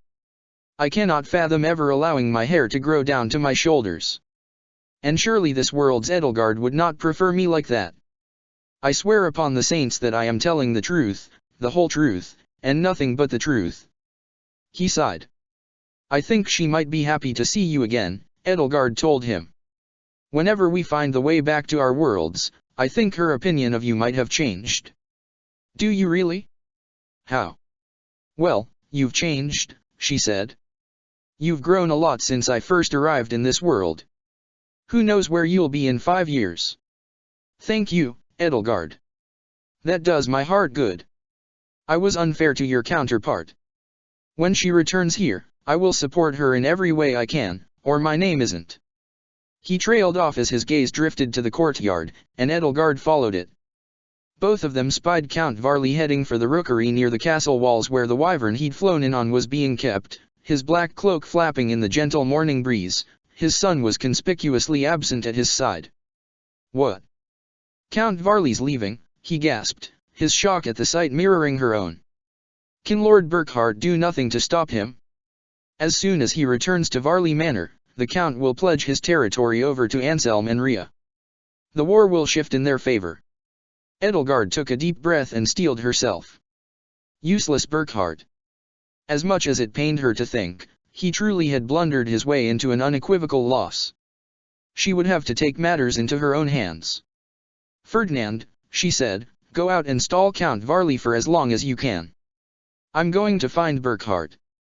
But, Edelgard, he protested. His protests fell on deaf ears. She'd already turned her back on him and strode off. She wasn't headed, though, for Burkhart. She had no idea where he'd gone after the trial, just that he'd been in a hurry to leave, and she didn't have time to ask around for his whereabouts. She headed instead straight for the servants' quarters that Kronia had been put up in. Typically, her world's Hubert insisted on the dreadful business of hiring assassins and carrying out their works in her stead. But she was no stranger to causing people's deaths through underhanded means when the need came for it, and here, now, she had no choice but to bloody her own hands. Count Varley could not be allowed to return home to his manor. The fate of not only Varley territory but of an Adrestian empire free of Rhea's control depended on it. She'd already begun concocting a plan last night, should the worst have come to pass the next morning. As soon as she arrived, she'd have Kronia disguise herself and wrap a green cloth around her arm to paint herself as a pro-Anselm partisan who'd infiltrated the castle guards, and then she reached the servants' quarters in no time. Excuse me, she asked the first young chambermaid she came across, panting for breath. There's a Miss Kronia I need to speak to. She was given lodging here last night. The young woman looked as though she'd seen a ghost. K. Kronia, you say? If you can fetch her for me, I'm short on time. Well, Lady Edelgard, the young woman grimaced. Sweat already beaded her brow. I'm sorry, but His Majesty came by just before dawn and took her with him. What? Please, I humbly apologize if you're upset. I'm not upset, Edelgard assured her. Merely, surprised. I'm sorry, I wasn't aware that Burkhard had any business with her. I'll check with him, then. Thank you. She hurried back the way she came, her pulse racing and her mind running itself in circles. What had Burkhard done with Kronia? What had he needed her for? What was he thinking? By the time she'd retraced her steps through the castle, a dreadful theory had taken root in her mind. She ran out into the courtyard. The courtyard where, when her eyes had adjusted to the rays of the late morning sun, her theory proved itself entirely true. She found Ferdinand kneeling before a man in a black cloak sprawled out on the grassy lawn. Ingrid, Hubert, and Annette were clustered around the two of them. The closer Edelgard came, the clearer the details became. Ferdinand's face was frozen in fear, his eyes wide and complexion ashen, chest heaving, his arms hung limp at his sides, fingers tickling the grass, upturned palms stained red with blood. Hubert and Annette were checking him over for wounds, but neither of them were paying any mind to the man lying on the ground before them, an old man, his bristly steel-gray hair and beard stained with flecks of violet, glasses askew atop his nose and eyes staring out sightless as a doll's eyes behind them. They'd already felt that body for a pulse, it seemed, and had found no trace of one. Edelgard. Ingrid called out, breaking away from the others and rushing over to her. You shouldn't be out here, you could be in danger. What's wrong? What happened? Edelgard asked her, though she felt she already knew the answer. Is that Count Varley? Yes. Come with me. Ingrid took her firmly by the arm and pulled her along. Her face was more stricken with worry than anybody else's. Ferdinand ran out to talk to him before he left. There was a scream, and Ferdinand didn't. What? No. He could never. Ingrid took as deep a breath as she could as she herded Edelgard back inside. We saw the culprit run off red-handed. It was one of the guards. He had a green band wrapped around his arm. He screamed at Varley that he was a traitor to Lady Rhea and drove a dagger into his back, then ran off. You saw him. A vision came to Edelgard's mind of the moment Kronia had plunged her wicked blade into Geralt's back, the sadistic sneer on her face. We all saw him run off, Ingrid told her. Bernie went off to alert the rest of the guards, but she put an arm around her waist. Edelgard, it's not safe for you here anymore. The castle is compromised. Shocked, Edelgard stared into her worried green eyes. What shocked her, though, wasn't the prospect of a traitor in Castle Burgleys, but rather that her brother had been even more desperate than she had been. Chapter 67, Take These Bloodied Hands. Dinner that night was a somber feast in celebration of Hedwig's pardon and Edelgard and Ferdinand's victory in court over Count Varley. In scope and spectacle it was rather grand, or as grand as it could have been with only an afternoon to prepare it. However, any sort of celebratory mood anybody found themselves in was tempered by the shadow Varley's subsequent murder had cast over it. In particular, it was Burkhard who sat under the darkest cloud, darker and heavier even than the ones that had gathered over Ferdinand and the others who had been unfortunate enough to witness the Count's violent end. Right now, a massive search of Castle Burgleys was being conducted for the real loyalist who'd murdered him, and every guard's personal effects and allegiances were being looked over with a fine-toothed comb to root out any moles within the castle. Only Edelgard and Burkhard knew that it was all empty theater. Dinner ran its course, but nobody at any point during the meal seemed to be all that enthused about eating. The Ermid pike sauté had seemed not to have much flavor to it, the roasted honey-glazed carrots had tasted oddly ashen, even dessert, a decadent peach and rhubarb compote and meringue dollop atop shortbread, had mustered little in the way of enthusiasm. Of course, Ingrid ate until her plates were so clean that it looked as though another meal could be served on them, but she did so without her typical ravenous gusto and more out of her characteristic sense of fastidious duty. Edelgard was well accustomed to attending celebrations where nobody was in the mood for them but were simply participating for the sake of marking the occasion, and as she always did, felt sorry for the cooks and the servants down in the scullery who had worked so hard to put such a spread together on such short notice. The feast felt just as theatrical as the security sweep, simply a perfunctory event for the sake of making the world feel normal again. Though everyone else seemed to be in a hurry to get it all over with, Burckhardt was in an even greater hurry. He left the dinner table without taking so much as a half-hearted bite of his plate of peach and rhubarb shortbread and swiftly departed as though intent on fleeing from his own conscience. Edelgard left her own dessert almost entirely untouched, sliding her plate over to Ingrid and immediately standing up and leaving her seat to follow him. Though she was at least as in a hurry to catch up with him as he was to leave, Edelgard lost sight of Burckhardt around the corner of one of the hallways. When he came back into sight, he had come to a stop in front of Kronia, and the two of them were having a conversation in hushed, furtive whispers. "Don't worry about it, Berkey. I took care of it." "Oh, good. So you took that armband and burned it like I asked." "Burned it? Oh ho ho ho, Berkey, buddy, pal. Why would I do something like that? I planted it in some poor schmuck's bedroll down in the barracks." "You what?" "But Kronia, I told you to burn it." "It's better this way, Your Majesty. Think about it. All the guards are looking for someone to pin the blame on. It'd be awfully unsatisfying for them to just give up without finding the culprit."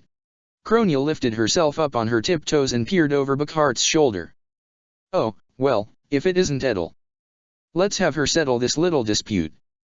Burckhardt whirled around and threw himself in front of Kronia, his face white and cheeks red, looking for all the world as though Edelgard had just caught him participating in some sort of unspeakably obscene act. "Iada L. Why you, he reached for his handkerchief and coughed into it. "You should go and take Hetty back up to her room. It's getting late, and it's been a long day for all of us, especially her." "To give credit where credit is due," Edelgard said, closing in on them both, "Kronia makes a good point. The castle is in an uproar looking for a fictitious turncoat, and people are bound to have lingering doubts if the culprit should simply go up in smoke without so much as a trace they ever existed. Burning the armband would have been a mistake." Kronia crossed her arms and gave Burckhardt a smug, cat-like smile. She still looked tired and a little unsteady on her feet, but it was apparent that she'd slept off most of the fatigue she'd carried with her from the surgery she'd undergone last night. "However," Edelgard added, "by planting the evidence on some unrelated person, their life has been put at risk. That, I cannot abide." Kronia's smug look vanished. "Well, what would you have done?" she asked her, wrinkling her nose. "Now, I can't guarantee that what I'm going to suggest would be a perfect solution," Edelgard said, "but it wouldn't have ruined an innocent soldier's life. I would have asked Kronia to remove her armband and armor and drop it at the bank of the moat encircling this castle, just outside the gates. That way, the guards would assume the culprit had escaped into the city." That's Kronia's lip curled. That probably wouldn't not work." Burckhardt's face had only gotten paler. "Edelgard, you, I don't know what you're. I mean, how much of our conversation did you overhear?" "I didn't need to overhear much of it," Edelgard told him. "I knew what you'd done right away, as soon as I saw Count Varley in the courtyard."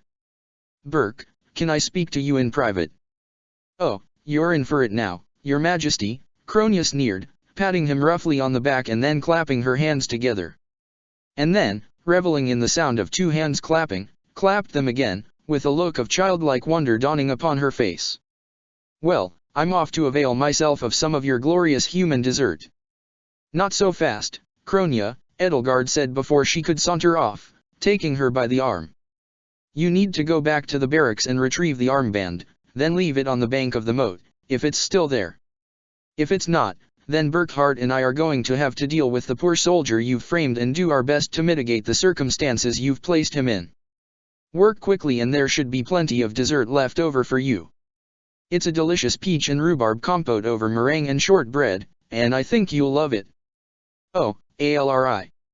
And one more thing," Edelgard added. "Since you've fully regained your mobility, I'll expect you to get to work on those chores we talked about first thing tomorrow morning. Whether you find the armband will determine exactly how much I will expect from you." Kronia stared at her, jaw agape. I'm still, so fatigued, Edel," she mumbled weakly, teetering on her legs and making a show of knocking her knees together. "Nice try, you're able-bodied enough to commit murder, clearly. Now, of course, once you've retrieved the armband, you're more than welcome to eat to your heart's content. Just don't frighten the cooks.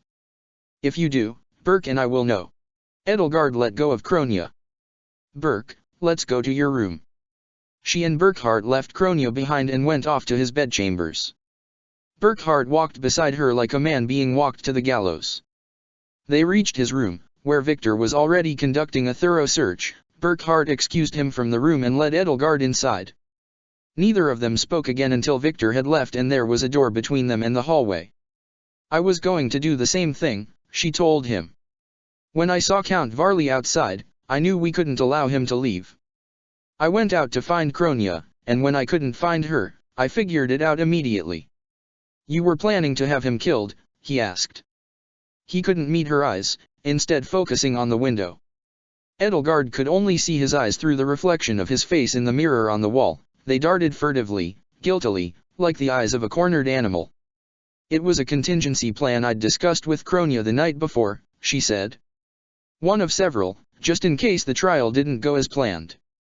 I'd figured, if the worst happened, and you couldn't pardon Hetty or commute her sentence, I would need to have him removed, permanently. Great minds think alike, he muttered self-effacingly. He swallowed a lump in his throat.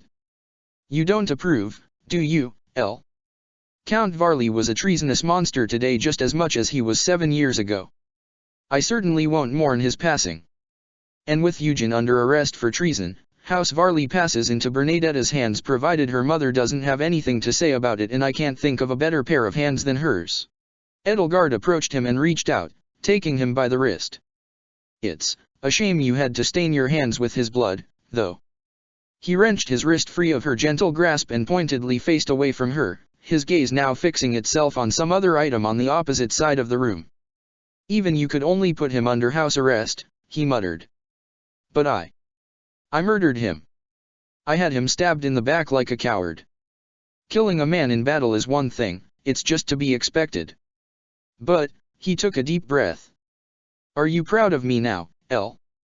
It was easy enough for you to lock up Eugen for the crimes he confessed to in court, Edelgard commented. He'll be convicted for treason and subjected to capital punishment, just as he'd planned for Hetty, poetic justice of a sort. But Count Varley was different. He had confessed to nothing, you had no evident cause to detain him as you did with his son, and he was insistent on leaving immediately. You realized you had to have him killed just as I did. Isn't that right, Burke? Burkhard shook his head. I started talking to Kronia about killing him just before we left Varley. I realized that bringing him here gave me the perfect opportunity to get rid of him and solve all of my problems. Edelgard was shocked. For a moment, she was speechless. She hadn't thought Burkhard had it in him.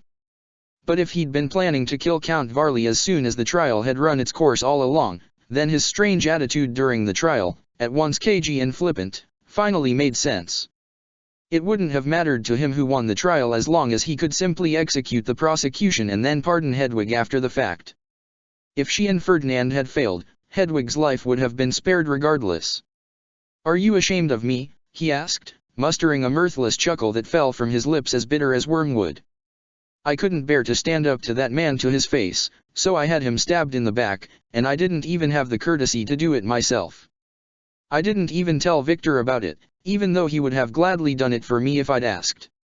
I just didn't want him to know that I was. I didn't want him to look me in the eyes and know that I was such a damn coward. He sighed. But everything's going to work out because of it, he continued, isn't it, Elle? Anselm has been robbed of his fair-weather ally. The county of Varley now rests firmly in my hands. There's no longer any need for Lady Bernadetta and I to marry or talk or even think about marriage, which should certainly be a relief to her. With the county and its renowned mines and forges on my side, the tide of this civil war will shift in my favor. If we make the right moves now, yes, Edelgard agreed. There was more that had to be done before Burkhard could start thinking in earnest about everything he had gained from his duplicitous act. And all it took was the life of one man, too, perhaps, if Kronia can't get the armband back, he said. So I must ask myself, can I live with it? Can I live with what I've done? Do I even have a choice? He dropped to his knees and began to sob. Edelgard rushed to his side, knelt beside him, and rested her hand on his shuddering shoulder, watching tears spill from his eyes and roll down his cheeks. "No," she said. "You're right, Burke. You're absolutely right. You don't have a choice. You can live with it, Burke. You can because you must. And I know that doesn't do much to assuage the pain, but if you can take anybody's words about this to heart, you can take mine." Burkhart reached for his handkerchief, dried his eyes, and blew his nose. "If I have any misgivings about this situation," Edelgard told him, "it's that I wish you had trusted me enough to let me know about your plan beforehand." "I'm sorry," he said. "Believe me, it isn't that I'm still insecure about you having so much more experience. Of course not. If you were, you would have still told Victor about your plan. You ought to have involved me, you certainly ought to have involved him. I've been afraid to trust people before, and I know how agonizing it could feel to exist in that hell. You're my older brother, and you deserve to know that while being emperor means treading a terrible path, nobody has to tread that path alone." Of course, though, he'd been afraid to confide in others. Edelgard ought not to have been the least bit surprised by that. It wasn't about his insecurity over being lectured by one of his littlest sisters. Burkhard von Hresvelg was their father's golden child, as golden as his mother's hair, and he alone had been born to rule. When their father had died, he alone had been left to navigate the uncharted and treacherous waters he had been plunged him into, bereft of his siblings and beset by an unprecedented challenge to his inheritance, and no one had come to lighten such an incredible weight until Cornelia had slithered into his embrace. It was no wonder, after what Cornelia had done to him, that he was afraid to let anybody else close enough to shoulder the burdens of the throne's least savory demands, even if he knew it was irrational for him to be afraid of his own younger sister. Fear was never rational.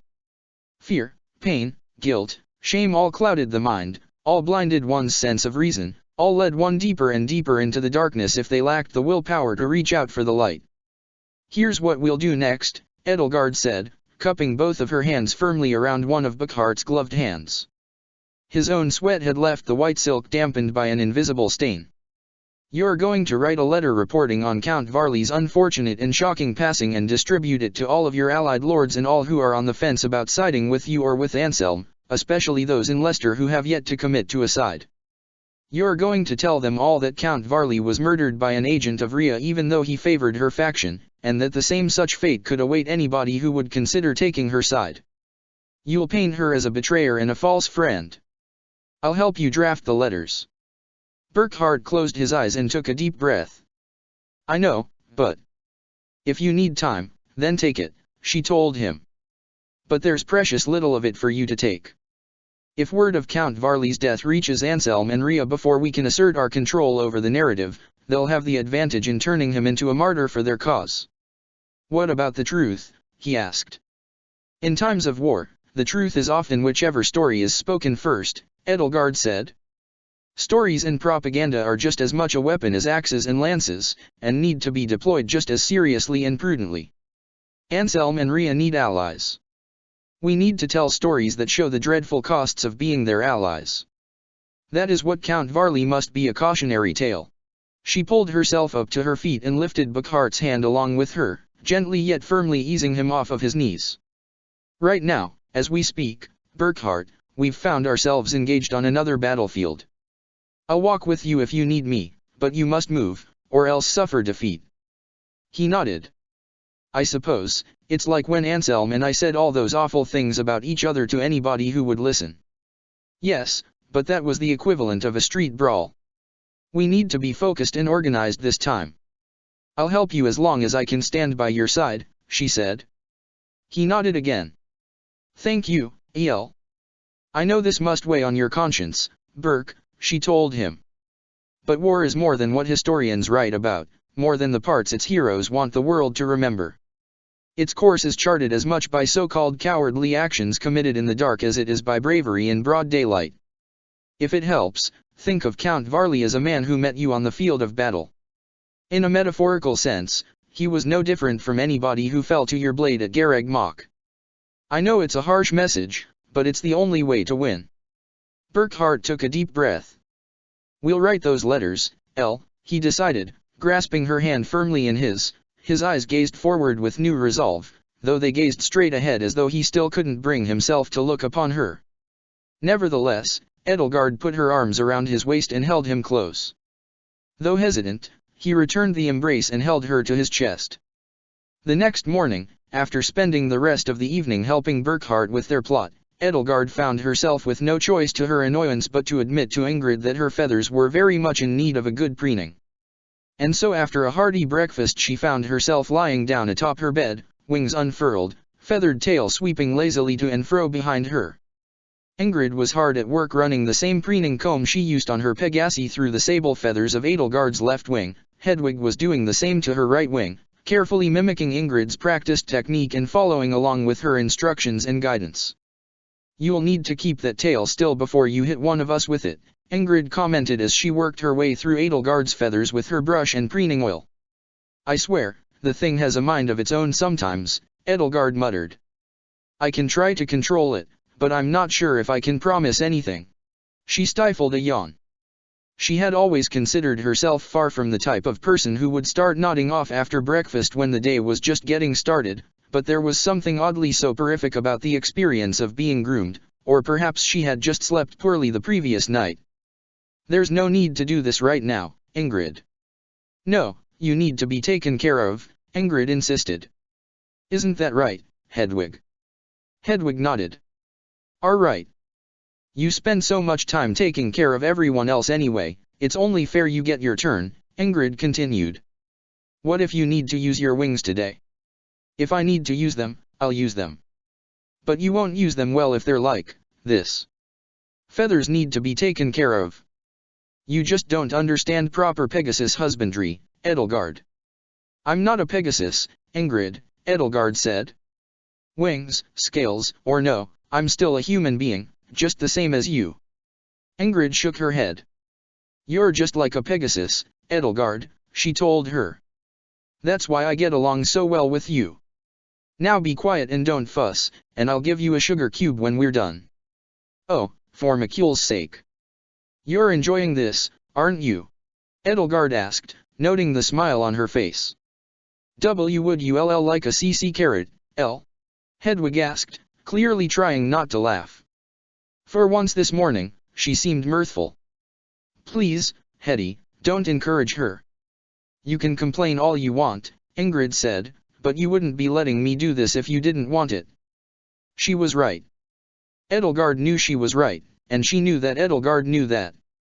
After all, if Edelgard hadn't wanted to have her feathers brushed and oiled, she would have just left the room the moment Ingrid had pulled her supplies out of her saddlebag. But Ingrid had suggested to Hedwig that the two of them work together on the feathers, and the suggestion had been the one thing that had made her eyes light up this morning. Hedwig had been instantly enamored with the idea. How could she have said no to that? There were certain pleasures to being groomed, anyway, in spite of how much of an uncomfortable bedfellow Edelgard found the draconic features Rhea had forced upon her to be. Freshly preened wings felt good the same way freshly washed hair did, and that refreshed feeling lingered even after the wings had ceased to manifest. "You might be wondering why the brush is shaped the way it is," Ingrid told Hedwig. "Just like eagles, Pegasus feathers have little hooks and barbs that they use to hook themselves to each other. As time passes, the feathers start to become misaligned from each other, so birds and Pegasi need to be preened to put the feathers back into their proper places. That's why these brushes are designed after a bird's beak." Hedwig nodded along. "Oh, and be careful if you see any pin feathers," Ingrid cautioned her. "She's not molting this week, but you never know if there might be a few here or there. They're very sensitive, and some of them might still be full of blood, so you'll need to be gentle when you come across them. The ones that are ready will unfurl when you preen them." Hedwig nodded again. You know, back when I helped rescue Edelgard from Garag Mach, she was covered in pin feathers. When you take care of Pegasi, you get used to them. But poor Edelgard, well. It's hard to believe that anyone would take it well, Edelgard grumbled, if they found pin feathers sprouting from their flesh like little dead trees. She shuddered, a mental image she'd always tried to suppress worming its way into her head of grotesque little copses of pin feathers jutting out from her flesh. It was still hard to look at her feathers whenever she was molting. but I suppose eagles get used to it well enough they don't have a choice. Hedwig kept working. Though her smile faded as her brow furrowed in concentration, she was still happy for a moment, for a fleeting moment despite everything that had happened to her. Edelgard knew exactly how fleeting those moments could be. Hedwig hadn't spoken much since the trial, nor had she slept well, but now she seemed happy. Edelgard could feel the firm tug of her brush against her wings and the subtle comfort of misaligned feathers slipping back into their proper places. Ingrid, meanwhile, continued to work on the opposite wing. Her touch was defter, gentle, yet bold, and confident compared to Hedwig's hesitant and painstaking technique. She paused often, though, to better allow Hedwig to follow along. "You're doing well, Hedwig," Ingrid said.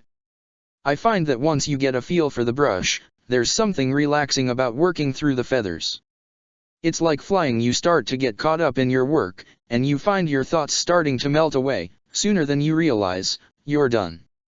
Whenever I needed to clear my head, I'd go preen a Pegasus feathers, or go out for a ride, or polish some weapons or armor that needed it." Edelgard could feel the tension that shot through Hedwig like an arrow by the sudden jolt of the feather brush and the sensation of a feather nearly tearing itself from her skin. She gritted her teeth and clenched her jaw, struggling to keep herself from making a sound. Too late, a terse squeak of a groan slipped from her mouth. And her tail, which too easily betrayed her mood, lifted itself up and thumped itself against the bedsheets in distress. The brush fell onto the bed with a muffled thump. I am so sorry," Hedwig cried out, burying both hands into her plumage and rifling through it to find the feather she'd inadvertently tried to wrench out. "I'm sorry, sorry. It's all right, Hedwig. Don't panic," Ingrid assured her, crossing around the bed over to the opposite side to help her. "I don't know why I did that, I just..." "Don't worry, Hetty, I'm fine," Edelgard added. Like a strong pinch, the pain was sharp but already fading. "Everybody makes mistakes. Just pick up the brush and try again. I am maybeing should." "You're doing well for somebody who's new at this," Ingrid told Hedwig, taking her by the wrists and guiding her hands back to the dropped feather brush. "A few mistakes here and there are normal. Just count your blessings you're working on your sister and not a jittery colt. When I was little and I was preening Artemis wings for the first time, I did the same thing you just did and he smacked me across the face with his wing. Of course, he's still my best friend to this day." "I thought I was your best friend," Edelgard said. "I'm sorry, Edelgard, but you just can't compete with Artemis." Edelgard could think of a reply to that, but it would be an entirely inappropriate one for her to say in front of her younger sister regardless of the situation, let alone the day after such an intense and traumatic experience. "I can settle for number 2, I suppose." Hedwig mustered a nervous laugh and got back to work, this time with Ingrid guiding her along. One by one, mussed and untidied feathers slipped back into their comfortable places, but the mood was different now. Hedwig's sense of cheer had faded away entirely. "See? No lasting harm done," Edelgard assured her. "The best you can do is pick up your brush and move forward. It's like, when Dorothea plays something on the piano," she added, racking her brain for an off-the-cuff example, "and she hits the wrong note, she just keeps playing along. If she stopped, she'd just keep making more mistakes. It's a difficult trick to learn, but if you keep your momentum no matter what, you'll keep your composure as well." "Well said, Edelgard. Byleth always tried to drill that into our heads, too.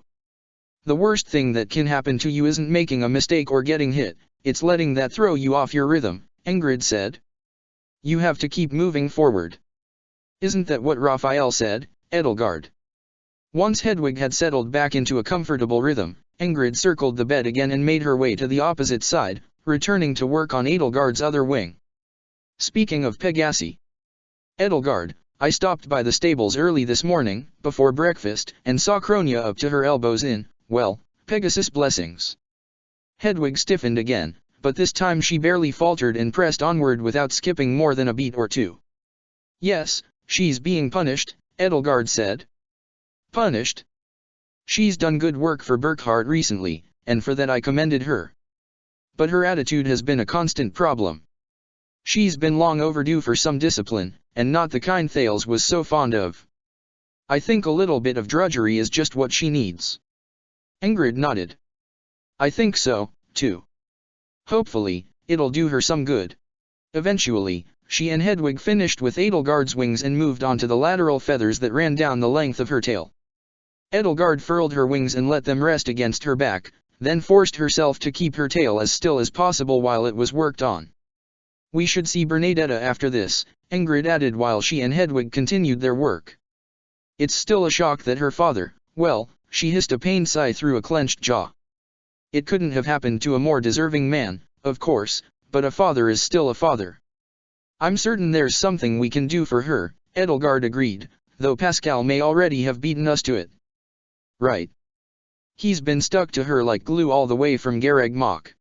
Ingrid's tone brightened. It, sounds almost like somebody's got a crush, she said, making an uneasy attempt at small talk that didn't quite seem to suit her. What do you think, Hedwig? About P. Pask. Hedwig gasped. Her brush slipped again. IITHTH think H he and BB Bernad DD he and Bern AR, you she trailed off. For a few seconds, the room was silent save for the soft sound of ruffling feathers. IIDD Dontino, she concluded, getting back to work. She didn't sound very certain of herself. So, Pegasi have a gland at the base of each wing, Ingrid said, filling another awkward void in the conversation, where their preening oil comes from. They rub their snouts against the glands and use them to care for their feathers. But a horse's neck can't quite bend all the way, so in the wild, Pegasi have to preen each other. It's one of those things you can't do by yourself. That's why they're such social creatures. They're difficult creatures to take care of, but worth it. They say the goddess created them to teach us responsibility. I'd like to think I'm easier to take care of than a Pegasus, Edelgard said. Keep your tail still for 5 more minutes and you will be. While she tried to keep still, Edelgard focused her gaze on the window. The morning was giving way to noon, the sun was climbing nearer and nearer to its zenith. The morning birdsong had faded away, though a few still chirped here and there through the day. The sweet fragrance of late spring flowers wafted through the open window on the same gentle breeze that made the curtains flutter and billow. The winds of the late harp-string moon were warm and humid, and when Edelgard let her mind drift on that current, her thoughts turned to the courtyards and gardens strewn across Fort Mercers. At this time of month, the last of the season's white roses were in bloom, and young women who had not yet gotten their chances would be in a hurry to weave the garlands that were traditionally given as gifts for close friends and lovers on the eve of the garland moon. Had the month really gone by so quickly? So many days had been devoured by the constant travel, from Deirdre to Garreg Mach and from Garreg Mach to Varley and from Varley to Fort Mercers, that the last full week of the month seemed to have appeared in front of her out of nowhere. By the time she returned to Garreg Mach and rejoined White Fang for their assault on Research Facility Omega, provided that Ingrid's hunch proved true and Manuela's venture to Galatea proved fruitful, it might already be the garland moon. A part of her, the oft-hidden sappy romantic who had once long ago yearned to be a garland bride, idly considered going out and picking a few flowers of her own, as was tradition. But for whom? She'd never done it before except for Byleth. It would be inappropriate to give a garland to this world's Byleth. It might be the one thing that would actually make her world's Byleth jealous. Ingrid would certainly balk at receiving one, no matter how much Edelgard would assure her that the garlands were given to close friends as well as prospective lovers, and it didn't have to mean anything more than that, any more than a dagger. She felt her head split open. Pulsing, pounding, throbbing, screaming, the world spun and swirled and wavered around her, flickering in and out as the bedroom's decor shifted to a room in the Imperial Palace and back too quickly for her to pin it down through the haze of pain. The walls between worlds had grown thin again, painfully thin, like the sheer linen nightgown she was wearing pitted against the icy needles of a Pegasus moon wind. Beneath the haze, she could feel her teeth grinding against themselves and her tail lashing against the bed. She could hear Ingrid rushing to steady her as the pain faded and faded as swiftly and suddenly as it had come. L. Hedwig cried out, keeping her distance.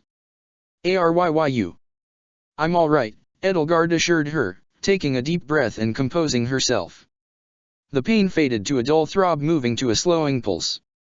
It wasn't you, Hetty, just a tidal surge, or resonance cascade, or whatever Vool calls it. Aruss sure? Hedwig asked. It's nothing, these things just happen. It's a time traveler thing, I'm afraid. Ingrid's lips were pulled taut in a grim line. As long as you're okay. Hedwig, let's finish the rest of our work. All we have left to work on is the tip. I'll try to stay still this time, Edelgard said, settling back onto the bed and letting them finish their work. Sure enough, there wasn't much left for them to work on, and before she knew it, the last of her feathers had been preened. She was relieved to bury those parts of her once more under her skin, leaving them to wait and occasionally writhe, as they were wont to do. She got up from the bed and stretched her arms. Having her wings extended for so long while Ingrid and Hedwig had worked on them had left them slightly sore, and when she had retracted them, that slight burning in her muscles bled through her shoulders down into her arms. The benefit of her grooming was readily apparent, though, in the lightness she felt. I feel better already. Thank you both so much for your help, Hetty, Ingrid. Still captivated by the late spring tableau outside the window, she made her way across the bedroom to it and peered outside. As she'd expected, she could see down below in the courtyard two young women, no doubt two of many of the sprawling Burghley's family's girls, going through the rose bushes. As silly as it was, she felt her heart ache.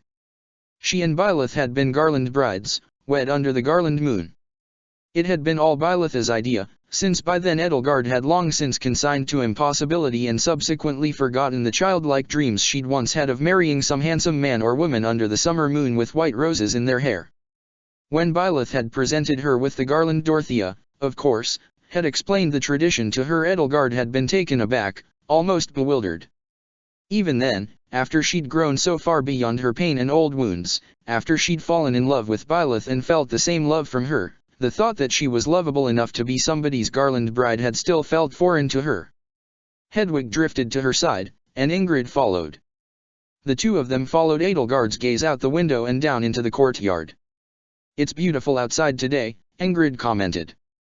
We could go out for a walk to work up an appetite for lunch. A little bit of fresh air would do us all some good, she said, clearly speaking more to Hedwig than to Edelgard or herself. They're making garlands, Hedwig mumbled, her voice smaller, melancholy tempering her mood again. Garlands. Bemused for a moment, Ingrid wrinkled her brow. Oh, garlands. I hadn't realized we were so close to the end of the month already, she said with a self-effacing little laugh. I'd never thought much of it. YUNN never gave anyone 01. Well. I was never very interested. Hedwig, is there someone you'd like to? Edelgard grabbed her by the hand and tried to send some frantic nonverbal signal to stop talking that only Ingrid would notice and Hedwig wouldn't. Unfortunately, such a signal didn't exist. Make one for. Hedwig's face fell. Oh, well, no, she said with a shake of her head. And not anymore. The way Ingrid frowned and carefully, gingerly slipped her hand out of Edelgard's grip seemed to suggest that she knew full well she'd just inadvertently upset her as well as Hedwig. For what little she'd spoken, poor Hedwig hadn't said so much as a word about Flayn since the trial. But Edelgard could tell what a broken heart looked like. The pain that flashed across her forlorn face was nothing like the pain Edelgard had once seen there, but it was pain nonetheless, and of course, it couldn't do anything but stir her heart. We should go out for a walk before lunch, Ingrid, Edelgard said, resting her hand on Hedwig's shoulder. That's an excellent idea. But perhaps not a walk around the gardens. Let's all get dressed and meet back up here in my room, then we'll go around the ramparts. Hedwig nodded and left the room, and Edelgard went to her dresser drawer to lay out her clothes for the day. Ingrid, of course, was already dressed, because she'd had her morning walk, only Edelgard and Hedwig were still in their night clothes. Edelgard knew it wasn't like herself to get such a late start in the morning, but she'd made a point to match Hedwig's pace. Sometimes, when one wanted to be beside another, one had to slow their pace so they could both keep up with each other. Ingrid turned to face the wall while Edelgard dressed herself. The ramparts, she inquired. You get a good view of the city from up there, Edelgard explained while she sloughed off her night clothes and exchanged them for her underwear. And you can see out into the fields, too, if you walk all the way around the castle walls. So long as we don't disturb the guards on lookout, it'll be a pleasant little walk. Oh, she added, and by the way, thank you for doing this. It's no problem. Like I said, Pegasi need people to take care of them, Ingrid trailed off. And that probably goes for dragons, too, she muttered sheepishly. Speaking of Pegasi, I think I was rather well behaved, aside from that tidal surge.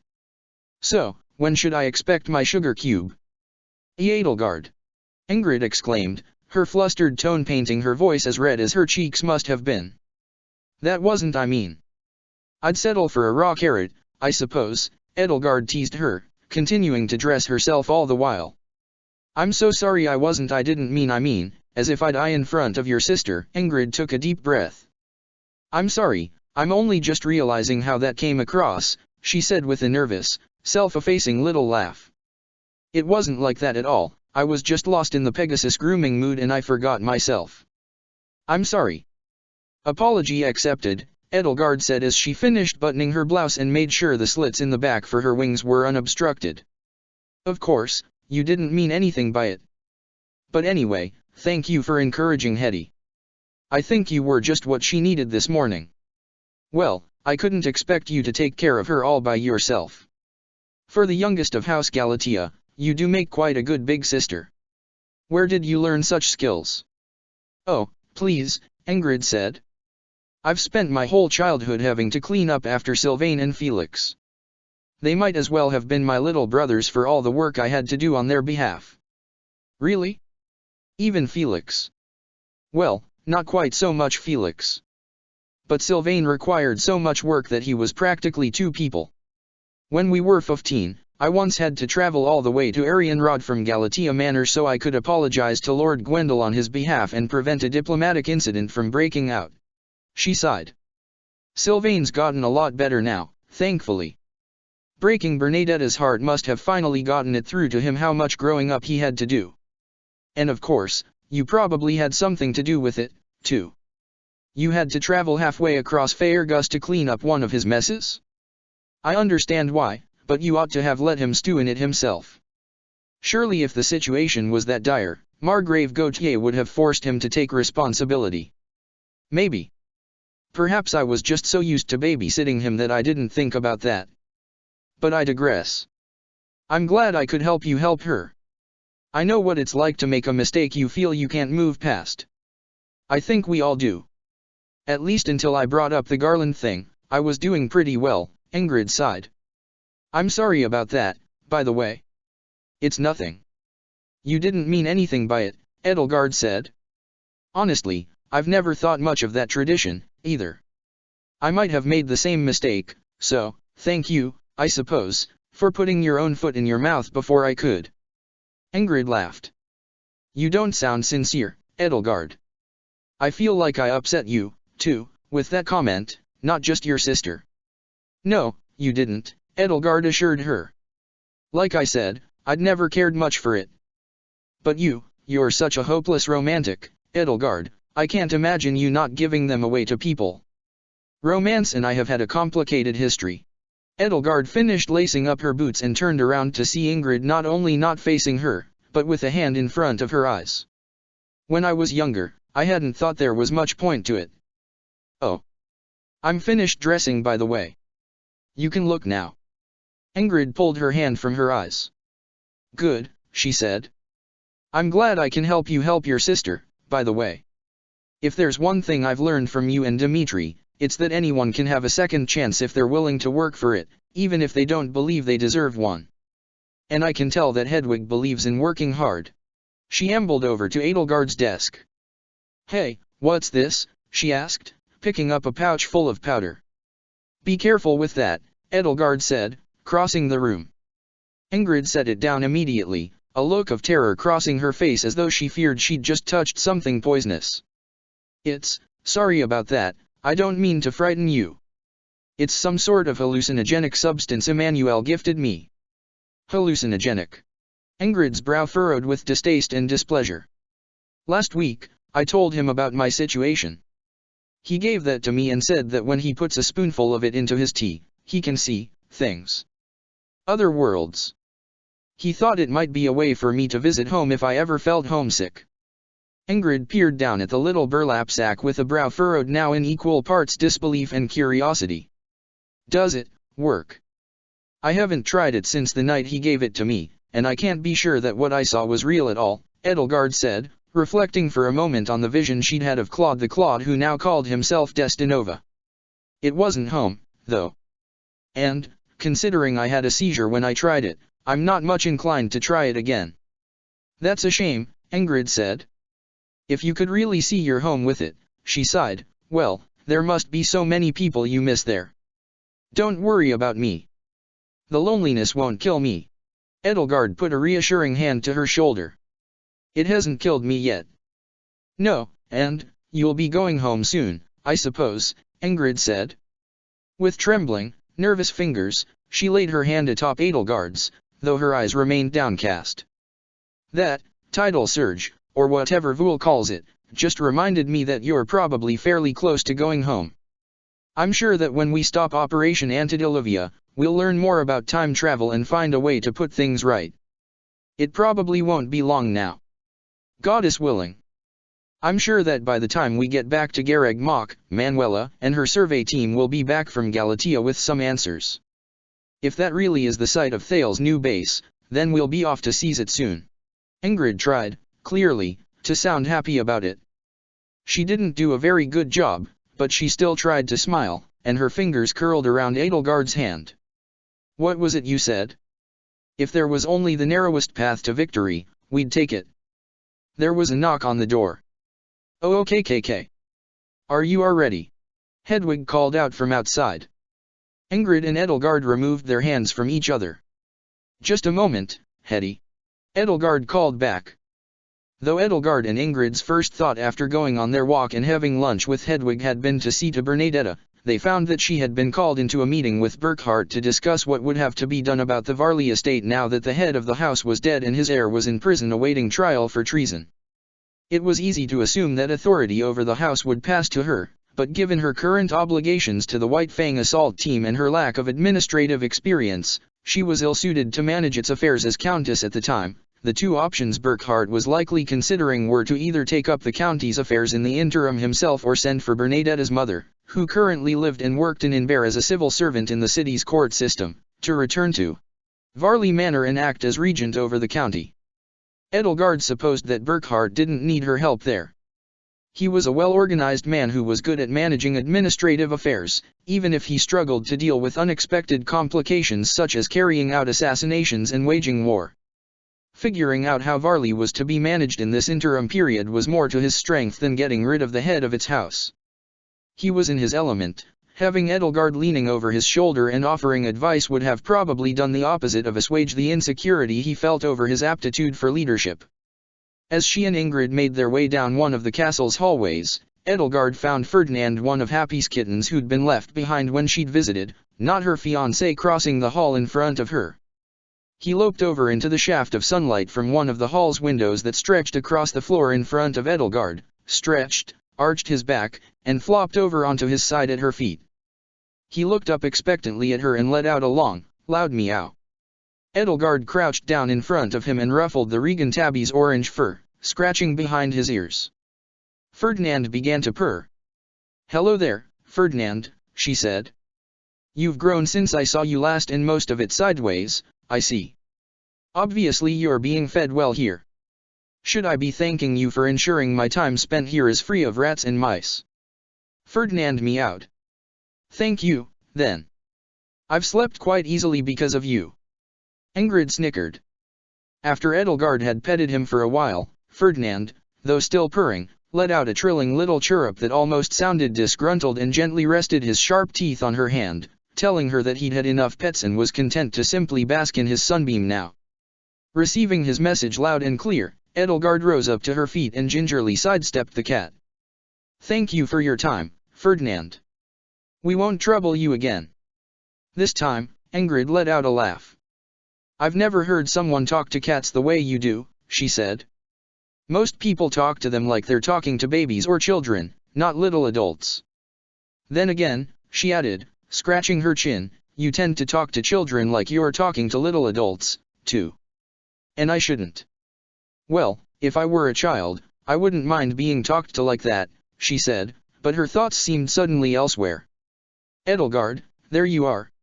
The human Ferdinand's voice rang out across the hallway as he rushed down to the opposite end of the hall to meet them. He looked distraught, to say the least, as though he'd just received some terrible news. "Ferdinand, what's wrong?" Edelgard asked as he came to a halt before her. Ferdinand sat up, looked up at Ferdinand, and let out an irritated meow. "Not you," Edelgard told him. "Edelgard, you must help me," Ferdinand said, taking her by the arm. "Help me talk some sense into Hubert and that butcher. I am at my wit's end, neither of them will listen to reason. That butcher. That Agarthan devil has gone completely mad, and worse, it seems to be contagious. Edelgard, you are Hubert's liege. And Lady Ingrid, you are in possession of a level head as well. I've no clue who else to turn to. We'll see what we can do." "Are they in Hepfa's workshop?" Ferdinand nodded. "Thank you, Edelgard. Thank you so much. If anybody can talk him down from utter madness, it is you," he said, and he guided her along to the wing of the infirmary that Hephaestus had converted into his workshop the other day. It was clear that something was wrong before they even entered the room. Behind the closed door was a muffled shout of, "Listen up, you primitive screwheads." Edelgard wasted no time in opening the door. In the infirmary, which was now crowded with boxes upon boxes of Hephaestus' strange tools and equipment in a collection of metal arms in diverse styles and sizes, Hubert was sitting on the side of an operating table, shirtless, with Voul standing at his side. Across from them was Hephaestus, who was locked in a somewhat one-sided shouting match with Victor and the castle's head physician, an elderly man who looked as though he wished he were doing anything but standing where he was now. "I've explained it a dozen times before and I'll explain it just once," Hephaestus said, gesturing to a skeletal metal arm he held in one hand and pointing with his free hand to its wrist, elbow, and shoulder. "This arm comes apart here, here, and here. Just below the shoulder, just below the elbow, and just above the wrist. Now, Hubert here got his hand chopped off about 3.5 centimeters, that's over 1 1/3 inches above the wrist. That might not sound like a lot, but it is. And so that's why." "Excuse me, Heph," Edelgard said, stepping into the room. "Apologies for interrupting. Do continue." "Lady Edelgard," Victor said, jabbing an accusing finger at Hephaestus, "this man is absolutely insane. He said he could give Hubert a new hand, but now he's saying he has to chop his entire arm off. Were you even listening the first dozen times?" Hephaestus shot back. "I've been explaining." "Lady Edelgard, Your Highness," the physician said with a deferential bow. "In all my years, I have never seen a man so eager to perform an utterly unnecessary amputation. His zeal for bodily desecration is nigh on blasphemy." Edelgard held up her hand. "For my elucidation, let Hephaestus explain it in his words." "Heph, if you please." Hephaestus rolled his eyes. "All right, here's number 14. He took the skeletal arm he'd selected and held it up with both hands. "As it turns out, this arm right here is just the right size for your pal here. Got it? I'm thankful you had one in his size on hand," Edelgard said, crossing her arms. "Edelgard, please. He wants to practically vivisect Hubert." Ferdinand protested. "Let him explain." "I'm sorry for my fiancé, Heph, do go on." "All right. And you see 3 joint systems on this arm, right? You got the shoulder, and all the shoulder why things it does," Hephaestus said, resting one hand upon the end of the arm. "It slots in directly into the glenoid cavity, just like a human shoulder. And then you've got the elbow, which does, you know, elbow why things. And then finally there's the wrist, and then you get the hand. And in between all those things, you've got the forearm and bicep and all that machinery inside. Now what these idiots here are offering is that I cut this machinery in half and ruin it. Now, I protest," the physician huffed. "It is entirely possible to surgically shorten a limb by up to 6/5 of an inch with a bone saw." "This is not bone," Edelgard reminded him.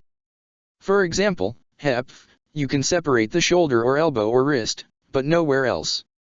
"Yeah, see, you catch on quickly," Hephaestus said. He fiddled a bit with the prosthetic arm's wrist and in a few seconds managed to detach it from the rest of the arm, with the entire hand coming along with it. "The machinery and circuitry can be safely separated here," he said, fixing the hand back on the arm, "and here, He demonstrated, splitting the arm in two just below the elbow and then putting it back together. I see, Edelgard said, while Ferdinand looked on, aghast. You did say that you needed to remove what was left of Kronia's shoulder when you did her operation. This must be the same. Yeah, there were parts of the original shoulder there that were getting in the way. Had to shave them off so that the shoulder joint could connect cleanly to the scapula and clavicle. Fascinating. Lady Edelgard, he wants to chop Hubert's entire forearm off. Ferdinand protested. Well, of course, Hephaestus retorted. Look. Your pal's hand got cut off 3.5 centimeters above the wrist. That might not sound like a lot, but a good enough chunk of his forearm is missing that he'll be noticeably lopsided if I just take this wrist and hand and put it on.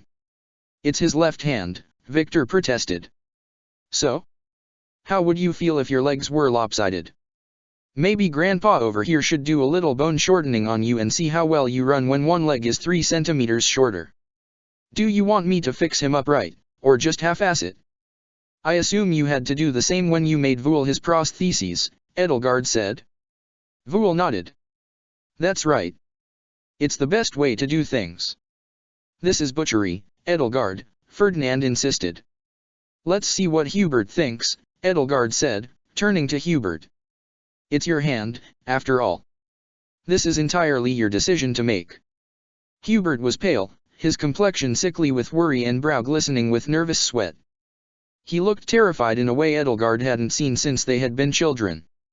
His right hand rested upon his left arm, idly tracing a black ring that had been drawn in ink around the skin just below his elbow. He looked not that much unlike one of Edelgard's siblings, not unlike Anselm or Justine, when the Agarthans' twisted experiments had first begun to take its toll on them. Edelgard knew exactly why Ferdinand and Victor were so stricken with panic over this, she couldn't help but feel it herself. This was Agarthan butchery and vivisection, and she was trying to argue in favor of its use. She felt her stomach churn, her dragon writhe, fighting the nausea that threatened to sweep through her as memories of knives danced upon her skin. She took a deep breath to try and quell her nausea. It was Hubert's choice to make. If he wished to undergo this procedure and did so willingly, without pressure or coercion, then no matter what superficial similarities the operation might have had to the torture Dmitri, Lysithea, Mercedes, and herself had endured with so many others, it would be an entirely different situation. Hubert, she said. If this is what it takes, he rasped. If this is what it takes to be whole again. Hubert, listen to yourself. Ferdinand said, striding over to him and planting a hand firmly on his shoulder. Think about it. Cutting through your flesh, sawing through the bone, doing goddess knows what with those wires. Hubert, I love you, and I would gladly button 1,000 shirts for you, cut 1,000 steaks for you, tie 1,000 shoes for you and 1,000 more. And have you thought that I do not want you to button 1,000 shirts for me? Hubert snapped back at him. You are the future Prime Minister, Ferdinand, you have better things to do than attend to my disability. And besides that, his gaze fell to the stump of his wrist. It is hard to explain, but I can still feel my fingers. If I close my eyes, sometimes I can almost feel as though they're all still there, each and every one of them, right down to my fingertips. I can feel them clench themselves into a fist, but cannot move them myself. Sometimes they hurt, but mostly, they simply feel there, as though I can reach out and touch something with them, if only I could move them. But I cannot. It is maddening. It is torture. This operation cannot possibly be worse than that hell. Vul nodded sagely along, resting a hand behind his own prosthetic arm that was hidden under his human glamour. You want this, Hubert? Edelgard asked. Hubert nodded. Hephaestus, may I take a closer look at that prosthetic? With your permission, of course. Sure thing, Princess, Hephaestus said, leading her over to one of his workbenches and setting the artificial arm down on it. You like it? It's biomimetic. That means the articulations are modeled directly on the human skeleton. And the wires carry myoelectric signals directly from the muscles to the servo motors. It really did look like a human skeleton, though cast in gleaming blue steel instead of bone. Long, thin metal wires clung to metal metacarpal bones and phalanges like tendons and connected to the complicated machinery in the wrist. Vermilion wires trailed along the lengths of the forearm, connecting one locus of machinery to another like a river connecting two trading posts, and underneath their metal shells the joints boasted a complexity that made Edelgard recall a city seen from above, wrought in miniature with impeccable detail. She didn't know quite else how to explain it. It made the inner workings of the smallest clock she'd ever seen feel sparse and childish in their simplicity. This, more so than anything else, was what Agarthan technology could have meant to the world, if not for Thales's megalomania. This was the potential of human achievement that Rhea had held at bay. It was mesmerizing in its beauty. "Took me almost 25 years to build that one," Hephaestus said, beaming as he proudly placed his hands on his hips. "It must have been like raising a child," she said. "I wouldn't know. Agarthans don't do families. Except for Vul, but he's even weirder than me." That, Edelgard supposed, was in the eye of the beholder. "I gotta say, it's hard parting with it," Hephaestus added. "This sweet baby gave me a lot of sleepless nights. Stainless cobalt blue steel, you know. Won't rust. A work of genius from top to bottom." "At least you're only parting with half of it," Edelgard pointed out to him. He laughed. "You're all right, babe," he said, giving her a hearty slap on the back. "Now, part of me would never give this thing away to some guy I just met. But it just happens to be his size, and it happens to be a left arm, so who knows? Maybe it's just fate. And a deal's a deal, and, well, I gotta say, fixing up that Cronia lit a fire under me. I'd forgotten how much fun installing these things are. Now I'm champing at the bit." He rubbed his hands together. His glee, Edelgard had to say, took on an utterly ghoulish cast when it was directed toward cutting apart her friend. She spared a glance at Hubert. Ferdinand had taken a seat on the operating table next to him and was letting him rest his head upon his shoulder. Seeing such tenderness between them made her heart ache again, and she found herself recalling how red her Hubert's face had been when she'd found Dorothea and Mercedes trying to talk him, fruitlessly, into making a garland for Ferdinand. Why in blazes did her mind keep turning to garlands today? "Will this really help with his pain?" she asked Hephaestus. "The phantom pain? It'll help, mostly. There'll still be pain, just less of it. Though, of course, he won't be able to feel anything with just metal. No sense of touch. And you've told him that?" "Vul and I both," he said, nodding along. "Though these guys over there won't believe it," he scoffed with a dismissive gesture toward Victor and the head physician. "But, you know what? I think I have another deal to make with you," he said, leaning forward and lowering his voice to a conspiratorial whisper. Edelgard glanced over to the side of the workbench where the sealed jars containing the mysterious hand and eye still sat. "I'm listening. There's one thing I haven't been able to get my hands on in any appreciable quantity in Varley, though not for lack of trying." She waited for him to name some absurdly rare substance, like umbral steel or agar thumb. "What's steel?" "I want to make a whole prosthetic out of what's steel," he said. "Last time I had enough of it on my hands to do so was 300 years ago. I want enough of it to make a whole arm chassis, armor plating, all of it." "I can see why," Edelgard said. What's steel was well known not only for its toughness and resilience when forged into weapons but also for the beautiful patterns of banding and whorls reminiscent of flowing water that appeared on the blades. Prized by knights, prized by collectors and artisans, What's steel demanded a high price wherever it was sold. It would be an arm fit for a mighty warrior. Hell no. I'd never give it to some brutish asshole who'd just wreck it. It'd be a display piece. Call it a waste of good steel if you like, but I've got my priorities. So, what will you give in exchange for it? Hephaestus tapped on his bicep. Think about it.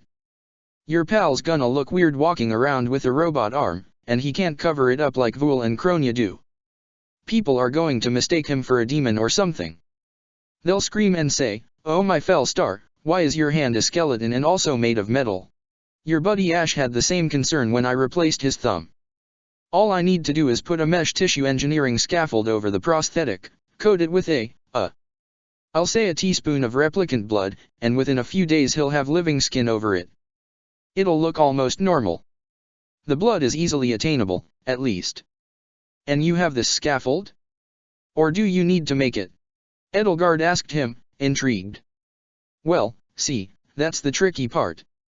I had a bit lying around, but I used it on your friend 3 centuries ago. Wouldn't have been enough for a whole arm, anyway. The quickest way to get more would be to get some from the replicant processing facility in Shamhala. He grinned. But, hey, you've got that Kronia of yours connected to the Liberationists, right? Maybe they can spare a swatch. I'll look into that, she said. And if that's forthcoming, I'll see about your steel. As always, it's a pleasure doing business with you. You ain't so bad yourself, beautiful, he answered with a wink. All right, let's get to work. He stood up, and Edelgard followed him. I have no objections to this operation, she announced to the others, though her stomach was still twisted into knots. This is Hubert's decision to make, not mine. Hubert, Victor said to Hubert, tell him you won't mind having a left arm 1.5 inches shorter than your right. I would, brother, Hubert told him. Hephaestus, with Her Highness' permission, I place myself in your care. Just had to say you were ready to go, man, but all right, Hephaestus said. Lie down on that cot. Old man, go get me the cleanest bone-cutting what's-it you have. What's your name? Red guy, go tie a tourniquet just above his left elbow so that blood doesn't spill out everywhere. It still might, but there'll be less of it. Edelgard took Victor aside. I know you're uneasy about this, she told him, and I admire your concern for your brother's safety. If you would, you can stay here with the physician to help with the blood and pain. He opened his mouth, seemingly ready to object, but the prospect of speaking out of turn to a princess of Hresvelg seemed to cow him. He'll be all right, Edelgard insisted to him. This is nothing like. Nothing like what, your highness? Nothing, Victor. Let's get everyone to their places. While Hubert was prepared for surgery, Hephaestus seemed to have a wealth of unique concoctions to smear all over his arm that he claimed would prevent infection better than any poultice. Ingrid took Edelgard aside. Are you all right? She asked her. Me?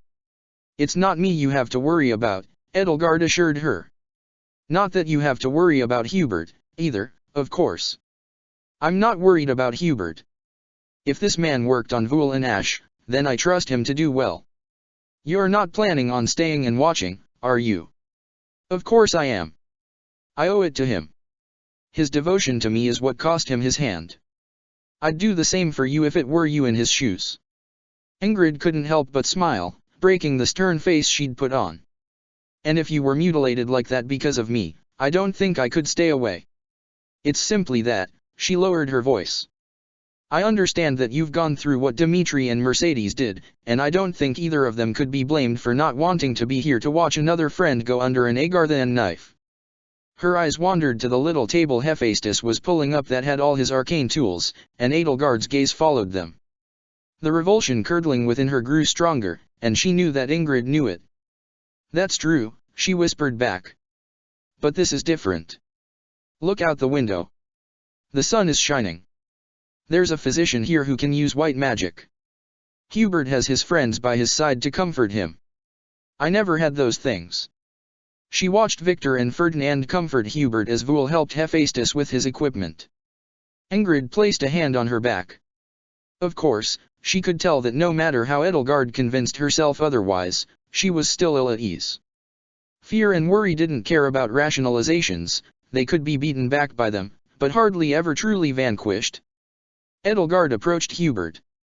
It's all right, she assured him as he met the prospect of his surgery with a squared jaw and a determined gaze that couldn't meet the eyes of anybody else in the room. You'll be asleep through the operation. The pain won't wake you. Hubert gritted his teeth all the tighter and squeezed his eyes shut as Ferdinand and Victor tightened a tourniquet around his left arm. His face was even paler now, his expression already racked with agony. You and Ingrid can go, Lady Edelgard, he grunted. No matter how you insist, you need not see me in this state. A little gore will hardly frighten me, Edelgard assured him. And I could hardly allow Ferdinand to upstage me. I wasn't there for you when you lost your hand, so I feel I have a duty to be at your side when you regain it. Stubborn as always, your highness, he muttered.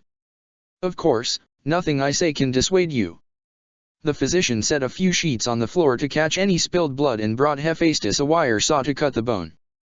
His misgivings about the entire affair were written all over his face, which was one other reason Edelgard felt she had to insist on seeing this operation through. Her presence and her authority, the lowly 9th princess of the Adrestian Empire was still a princess, after all, granted a legitimacy to these proceedings that even he could not deny. "You will get wet if you stand too close, lady," Hephaestus said, taking the wire saw from the physician and positioning it just over the line he had drawn. "That goes for you too, he told Ferdinand and Victor, who were quietly debating with themselves over which of them would hold Hubert's right hand through the course of the operation. Edelgard put a hand to Ferdinand's shoulder. Yesterday morning, she'd seen him kneeling on the ground, aghast, his hands drenched in Count Varley's blood. And even so, here he was, at Hubert's side, ready to be drenched in it once more. In her world, the Ferdinand she knew had been hardened by 5 years of bitter conflict, tempered by war and the battlefield, but had never lost his spirit. This world's Ferdinand seemed more his twin now than ever before. The physician went to prepare the anesthetic while Hubert lay in waiting, returning after a few minutes with a soporific sponge to dull his patient's senses and mind during the procedure. The physician held the sponge, stinking of its ether concoction and all but radiating its slumber-inducing fumes, under his nose. Hubert took a breath and his eyes closed, his jaw went slack, his breathing grew steady and untroubled, and his hand grew limp as he slipped into unconsciousness. The physician took a deep breath and said a brief prayer to the goddess for protection and good health. Hephaestus waited impatiently for him to finish. "All right. You done? Okay then. Groovy." He lined up the wire saw to the amputation point, took a deep breath, and started cutting. Edelgard braced herself, forced herself to ignore the presence of Agartha and surgical instruments in the room, and Edelgard. Edelgard. A hand curled around hers, and it was the first thing she could remember feeling in what felt like an eternity. In the blink of an eye, she found that she was no longer in the infirmary. She found herself sitting on a bench in a hallway with no recollection of how she'd gotten there, only scattered snatches of memories she didn't seem to be in. She could recall the memory of blood gushing, spewing, flowing, spurting, and flesh parting open like a canyon seen from a wyvern's back, but they didn't feel as though she had seen them with her own eyes. She couldn't feel the air on her skin or the weight of her clothes, or the firmness of the ground beneath her feet, or even the omnipresent pressure of the dragon under her skin. Voices rang out soundlessly in her ears, so incomprehensible to her brain that they may as well have been speaking in Dodon. Familiar and unfamiliar knives danced in flesh before her eyes, gleaming steel slick with blood. It was like a waking nightmare, and like any nightmare, the moment she returned to consciousness, it all seemed to blur and fade into an indistinct mire in her mind. Ingrid's face appeared before hers, her eyebrows knitted over her green eyes and her lips pursed and curled into a concerned frown. "Edelgard, are you awake?" Edelgard blinked again, and suddenly she could feel the hard bench underneath her, the air and sweat on her skin, the dryness of her mouth and the burning of her lungs, the pressure of hidden scales against flesh. She took a deep breath. "Ingrid W. Where's the infirmary?" Ingrid's frown blossomed into a relieved smile, her lips parting to show her teeth, though she still looked pale and more than a little queasy. "Thank the goddess. You were so still and quiet that I don't know. What happened?" "The operation. It's still going on." Edelgard stood up. "Then I need to calm down." Ingrid took her by the shoulders. "It's all right. Things are going well in there. It's just that, well, after a while, I became concerned about how quiet you were being, and I saw you were just standing there, straight as a rail, looking off into the distance and barely breathing. I was so worried. Edelgard looked down and noticed flecks and splotches of drying blood stains on Ingrid's blouse, and when she looked down at her own shirt she could see crimson blossoms on the white cotton fabric tracing a ragged slash from her hip to her shoulder. There were splotches of blood, too, on her hands. Now that she thought about it, she did recall letting herself be led out of the room, but it had felt as though she had been watching it through somebody else's eyes, as though she had been trapped in another world, another body, with no power to wrest control from its host. "He's fine, it was just a little splatter, just like Hephaestus said," Ingrid reassured her. "Are you all right?" Feeling just a little more and more herself with each second, Edelgard nodded. Ingrid sighed and gently pushed her back down to the bench, then sat down next to her. Just sit here as long as you need to. I didn't mean to worry you. Of course not. It's not your fault. It was just unnerving, seeing you like that. Usually when you're too stressed or panicking, you start trying to fight back or run away or transform. But you were just standing there like a statue this time. I was afraid that Ingrid worriedly kneaded her hands together. I don't know what I was afraid of, just that I was afraid for you. But you're all right now. Yes. Your concern is flattering. Edelgard was glad, though, that she'd stayed composed, at least outwardly, even though her insides had been a mess. If the dragon inside her hadn't decided to join her in playing dead and had instead reacted in its usual way to stress, such an explosive event would have certainly derailed the surgery. It was for the best that Ingrid had been able to simply walk her out of the room with little incident. Still, though, her cheeks burned with shame. It almost felt as though she'd just showed Ingrid some unforgivable weakness. Has that ever happened to you before? Ingrid asked her. She nodded. It rarely happened to her, but it had happened. So you knew it was going to happen, but you decided to stay and watch anyway. Ingrid sighed. You always did love pushing yourself just beyond what you could handle. Why don't we both go and put on fresh clothes? She asked, picking at one of the darkening stains on her blouse. I feel so sorry for whoever's doing laundry, though. Blood is so hard to get out of white cotton. I could have Kronya do it, Edelgard suggested. Would you feel sorry then? Taken aback, Ingrid let out a surprised snort of a laugh and covered up her mouth to muffle it. Edelgard. You're right, though some distance will do me good. Edelgard held a hand to her breast and felt her heart. Its beat was heavy and rapid. I can always come back later. There's no telling how long this operation will take, but it will certainly be a while. She couldn't fathom the magnitude of the work that must have gone into connecting machinery to human flesh so seamlessly that, like Voul's and Kronya's prostheses, it was nearly indistinguishable in function from what it had replaced, and all with the power of technology, not magic. It would certainly have to take hours at the very least. Ingrid stood up and offered her hand to her to help her to her feet. Edelgard took it, and the two of them continued on down the hall together. I'm certain you're not the only one who will have to leave the room for a bit, Ingrid assured her. When I took you out, Ferdinand and Victor were both starting to look a little green around the gills.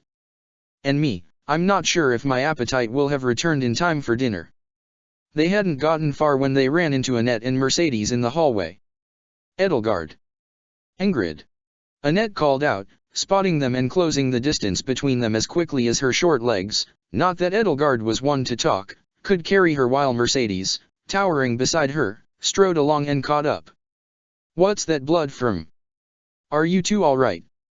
Oh my, Edelgard, it looks like you've struck somebody down, Mercedes pointed out, sizing up Edelgard. There's no trouble, is there? It's nothing, Ingrid assured them. Hubert's having his operation. Oh, is it going well? Annette asked, clasping her hands to her chest. Oh, is it gory? Mercedes asked at the exact same time. The answer to both your questions, Edelgard told them, is yes. The two of us needed to step outside for a little while and get some fresh air. Oh, of course, Mercedes said. You're braver than me, though, Edelgard. I don't think I'm at all strong enough to observe an Agarthan surgery, no offense meant to Voul and Hepf, of course. Well, as long as Hubert's all right, there's nothing to worry about, right? Annette pointed out. Although, Mercedes tapped a thoughtful finger against her chin. I guess he won't be all right anymore. She let out a mischievous titter, amused at her own joke. I suppose we should get out all those jokes now while we still have a chance, so long as we don't make them to Hubert's face. Right, Edelgard. I'd rather you didn't at all, actually, Edelgard said. You know he doesn't like them, and making them behind his back is even more disrespectful. Oh, it's just a bit of teasing. But I wouldn't mind holding off these last few hours. Mercedes turned to Annette. Annie, why don't we make it up to him by baking him some sweets? Annette's eyes lit up. Of course. When you lose a lot of blood, there's nothing better than some fresh, sweet pastries to help you recover, right, Merci? Edelgard, what kind of sweets does Hubert like? He doesn't, Edelgard said. It's a sweet gesture, and I appreciate your thoughtfulness, but it's not one that would do him much good. The sparkle in Annette's eyes faded. Oh, well, what about a quiche or something? Would he like something savory? A quiche might be just the thing, Edelgard admitted.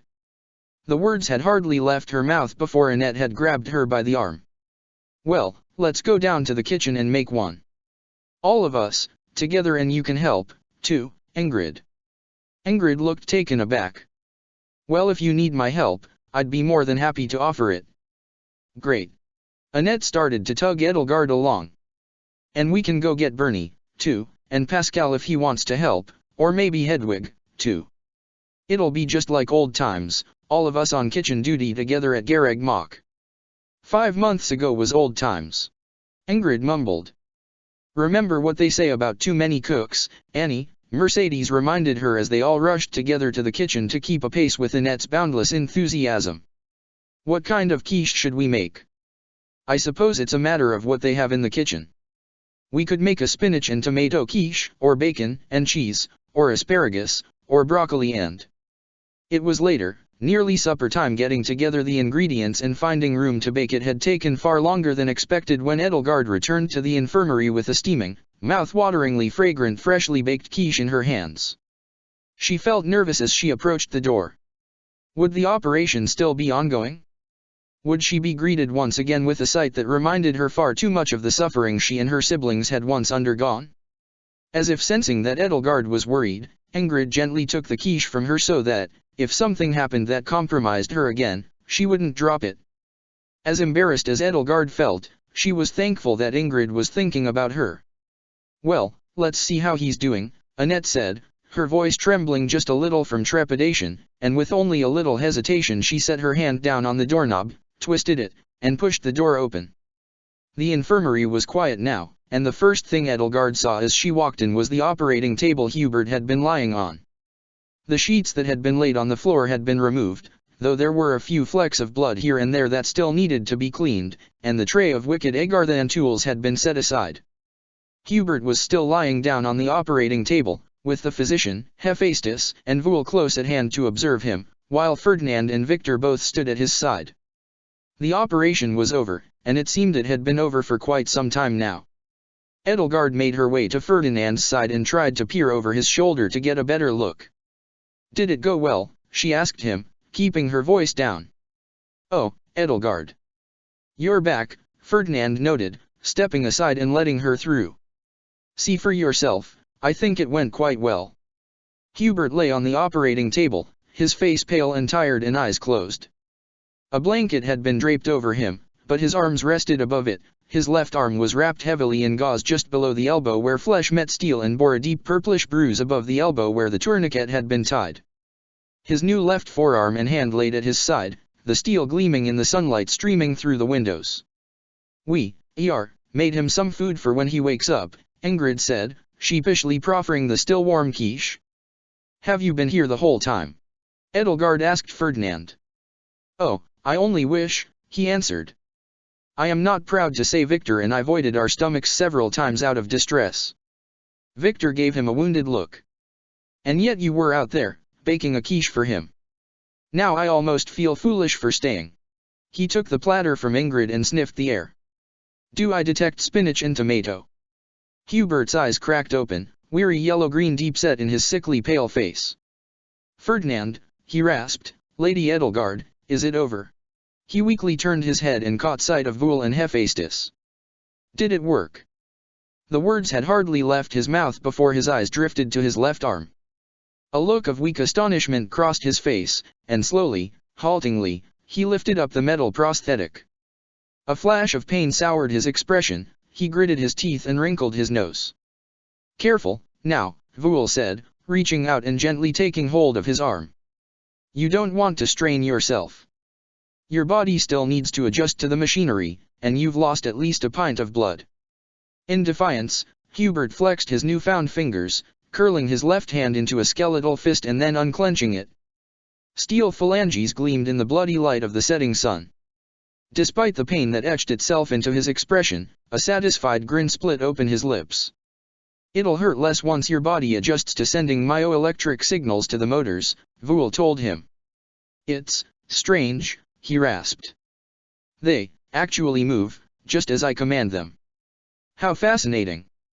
The sight of his fingers slowly moving was an uncanny one. Were it not that they were made of metal, it would have seemed as though all the flesh had been stripped from his arm and only the skeleton, held together and animated through sheer force of will alone, remained.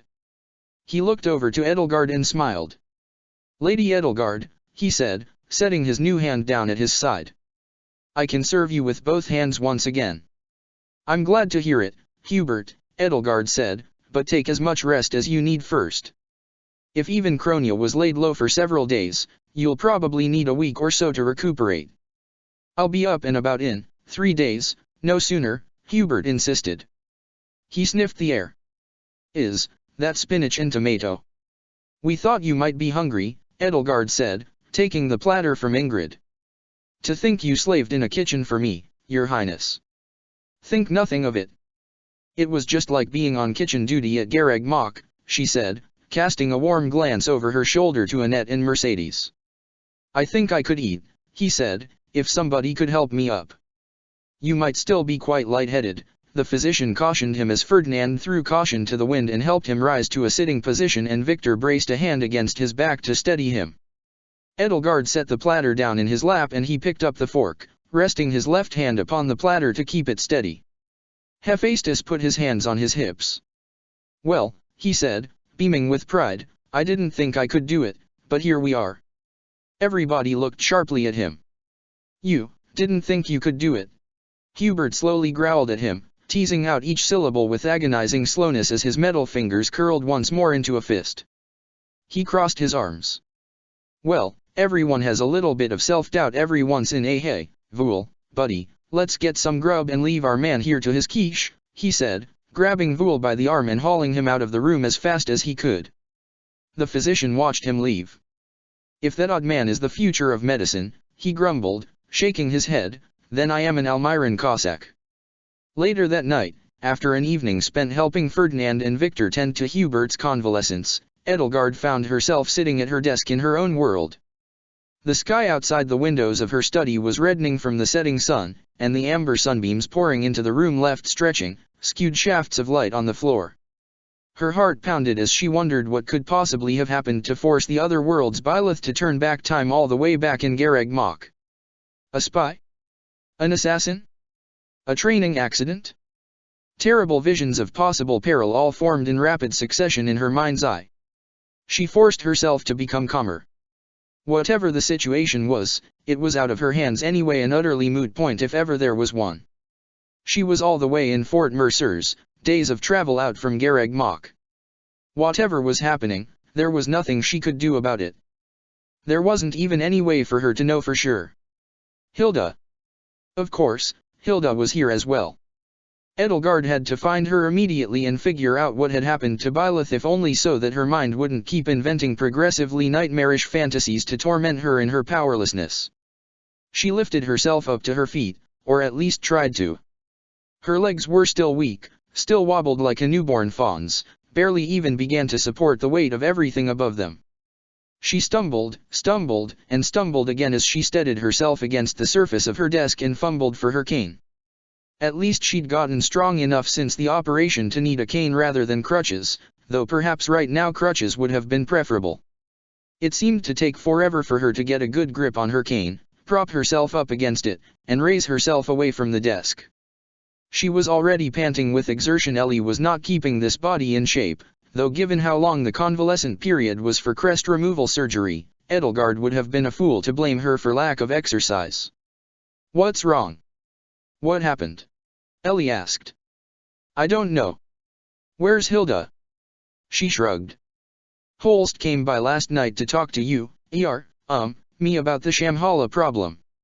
We've got a meeting scheduled for tomorrow morning. It's a problem now. Well, he says it is. So, she's probably with Holst. That's a sensible assumption. And where is he? Edelgard asked. Ellie shrugged. The other wing of the palace, I think. Wonderful. Edelgard cursed her luck. By the time she'd crossed the palace's length, her time might very well be up. She could find herself sent back, after all, at any moment. Well, no time to delay, then. She could do little more than to amble out into the hallway, though, at a leisurely pace that belied her worry. And she was tired. Her eyelids felt leaden already, and she had to stifle a yawn even as her heart raced. Who would have thought that the removal of 2 crests from a person's blood could cause such a long-lasting bout of fatigue? She found herself fortunate though, because no sooner had she left her room than she found Hilda briskly trotting toward her from down the hall. Byleth was with her. Edelgard's heart couldn't help but leap at the sight of them both. Byleth pulled ahead of Hilda and closed the distance between herself and Edelgard in a matter of seconds, rushing to put her arms around her and steady her. "Hi, Elle," she said. "It's okay. Hilda just explained everything to me." "What's going on?" Edelgard forced herself to tear her gaze away from Byleth's beautiful blue eyes to address Hilda. "What's happened? Is the monastery in danger? Why are you so worried, Edelgard?" Hilda asked, furrowing her brow and wrinkling her nose. "You got the letter, didn't you? We figured it'd arrive yesterday or today." "Letter? Oh, goddess, it didn't." Hilda sighed and rubbed her forehead. "Ugh. Whoops. I guess I really should have sent 2 copies like she wanted." Edelgard no longer felt panicked, but now she was starting to feel irate. "Hilda. But I mean, really, how often does a messenger owl go missing?" "Hilda. What did the letter say?" "That she was going to turn back time for us tonight at 9 in the evening for about an hour, so we should clear our schedules for it and make sure she wasn't interrupting anything important." That would have been a convenient letter to receive. Edelgard let out a sigh of relief and sank deeper into Byleth's arms, the tension swiftly bleeding out of her body and the worry fading from her mind. "Good idea," Byleth said, her lips curling in a wry little smile. "The other me is pretty smart." "Of course she is, dear," Edelgard said. She let her head sink to Byleth's breast and let the soothing sound of the beating of her heart fill her ear. "She may not be exactly like you, but she is, after all, made from the same stock." Byleth ruffled her hair. Edelgard leaned into her touch, feeling the wonderful electric tingle of her fingertips skating across her scalp. "You're too good at flattering me sometimes, El." "I'm always thinking of new ways to do it," Edelgard murmured. She was already lost in her warmth. "And she's a politician," Ellie added. "That helps. So there's nothing wrong at Garreg Mach." "No threats to life and limb, at least," Hilda said with a shrug. "Well, I'm off to see Holst. You 2-3 have fun." She all but skipped her way back down the hall, leaving Edelgard, Ellie, and Byleth alone. "This is for you, I guess," Ellie said. "So I suppose you'd like your privacy tonight. Just pretend I'm not here." For a moment, Byleth had a look on her face that seemed to say, "Were it so easy," and Edelgard recalled how lonely she was, here in a world where a woman she didn't love and who didn't love her back now wore her wife's face and spoke in her wife's voice. And she thought about the upcoming Garland moon in both worlds, and while the calendars between them lagged by about 2.5 months or so, for both her and Byleth, in these 2 worlds, their first anniversary was approaching. When Edelgard reached the date of her wedding, the 16th of the Garland moon, she would have been in the other world, separated save for fleeting moments from her Byleth for well over 9 months. But if she lingered, if it took too much longer for her to return home, then it was very much a possibility that 9 weeks from now, when Byleth reached the date of their anniversary, she would still be alone. It wouldn't take that long. She resolved that it wouldn't. Just as Ingrid had said, when the location of research facility Omega was uncovered, there would be a swift effort by the other world's Byleth and White Fang to seize it and put an end to Operation Antediluvian, and in that seizure, they could gain a wealth of information about time travel from it. If there was a best hope for untangling this morass and bringing everybody back to their proper worlds, it was that. But even so, 10 months, 11 months. This had gone on for the better part of an entire year already, an entire year from the very morning after their wedding night. All those memories they should have been creating together in that year hung tantalizingly out of reach for both of them, as though mocking them. Edelgard could feel herself weeping for Byleth into her chest. Her cane fell, forgotten, to the floor. She felt her fingers curl against Byleth's back and take up fistfuls of her old jacket as she pressed herself closer and her shoulders shuddered.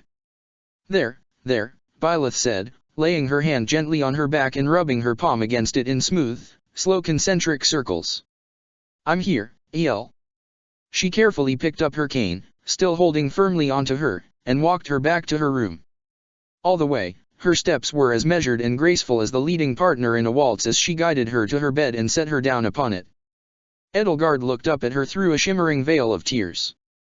When Byleth wiped it away from her eyes with the cuff of her sleeve, she could see her face again. Through the vestiges of tears, it gleamed and sparkled like a diamond. There was a light to it, a radiance, akin to gazing upon a saint. Every time I see your face, she said, her voice hoarse already, Every time I see your face, my love, it's like I'm seeing you for the first time. It's like I'm falling in love with you for the first time all over again. The other me and I must look the same, Byleth mumbled sheepishly, her cheeks turning pinker. There's a difference. Your light shines for me, and that makes a world of difference. Who does the other one's light shine for? I don't know, she keeps it to herself. Dimitri, perhaps, you do have a thing for young white-haired partners, after all, but that's not the point. Sorry. I'm just curious. I know, and I love you for it. Edelgard laid herself down on the bed, resting her head upon her pillow. Byleth laid down beside her and set her hand upon her cheek, her fingertips gently hooking themselves around locks of her hair. Edelgard let the hand linger, let its weight and warmth redden her skin, and reached out with her own hand to take a lock of Byleth's hair between her forefinger and thumb and let the silken ocean-hued hair slip through her fingers. With her other hand, she rested it atop the hand Byleth had laid on her cheek. For a while, the two of them simply laid down next to each other, Edelgard on her back and Byleth on her side, and stared into each other's eyes, and for a while, that was enough. What did you want to do with me? Edelgard asked her, after the wedding. Byleth furrowed her brow. I wanted to sleep with you. Not immediately after. But the day after. Eat all the leftovers from the wedding feast. The week after. There were a lot of leftovers. Edelgard smiled. What I mean is, well, you knew my sentiments. You had to talk me into having a celebration. You made all the plans and got everyone to show up. You even recalled Petra and Ash from across the ocean just to visit, all the while I was still insisting that simply being with you was more important than any ceremony. You even wrote out your own speech for your wedding vows, so I suddenly had to improvise my own. And you did great. I knew you were always ready to start making a speech, no matter the occasion. Byleth's smile shrank. Her lips curled downward. I didn't upset you by planning everything for you, did I? I'd only ever been to 2 other weddings before, so.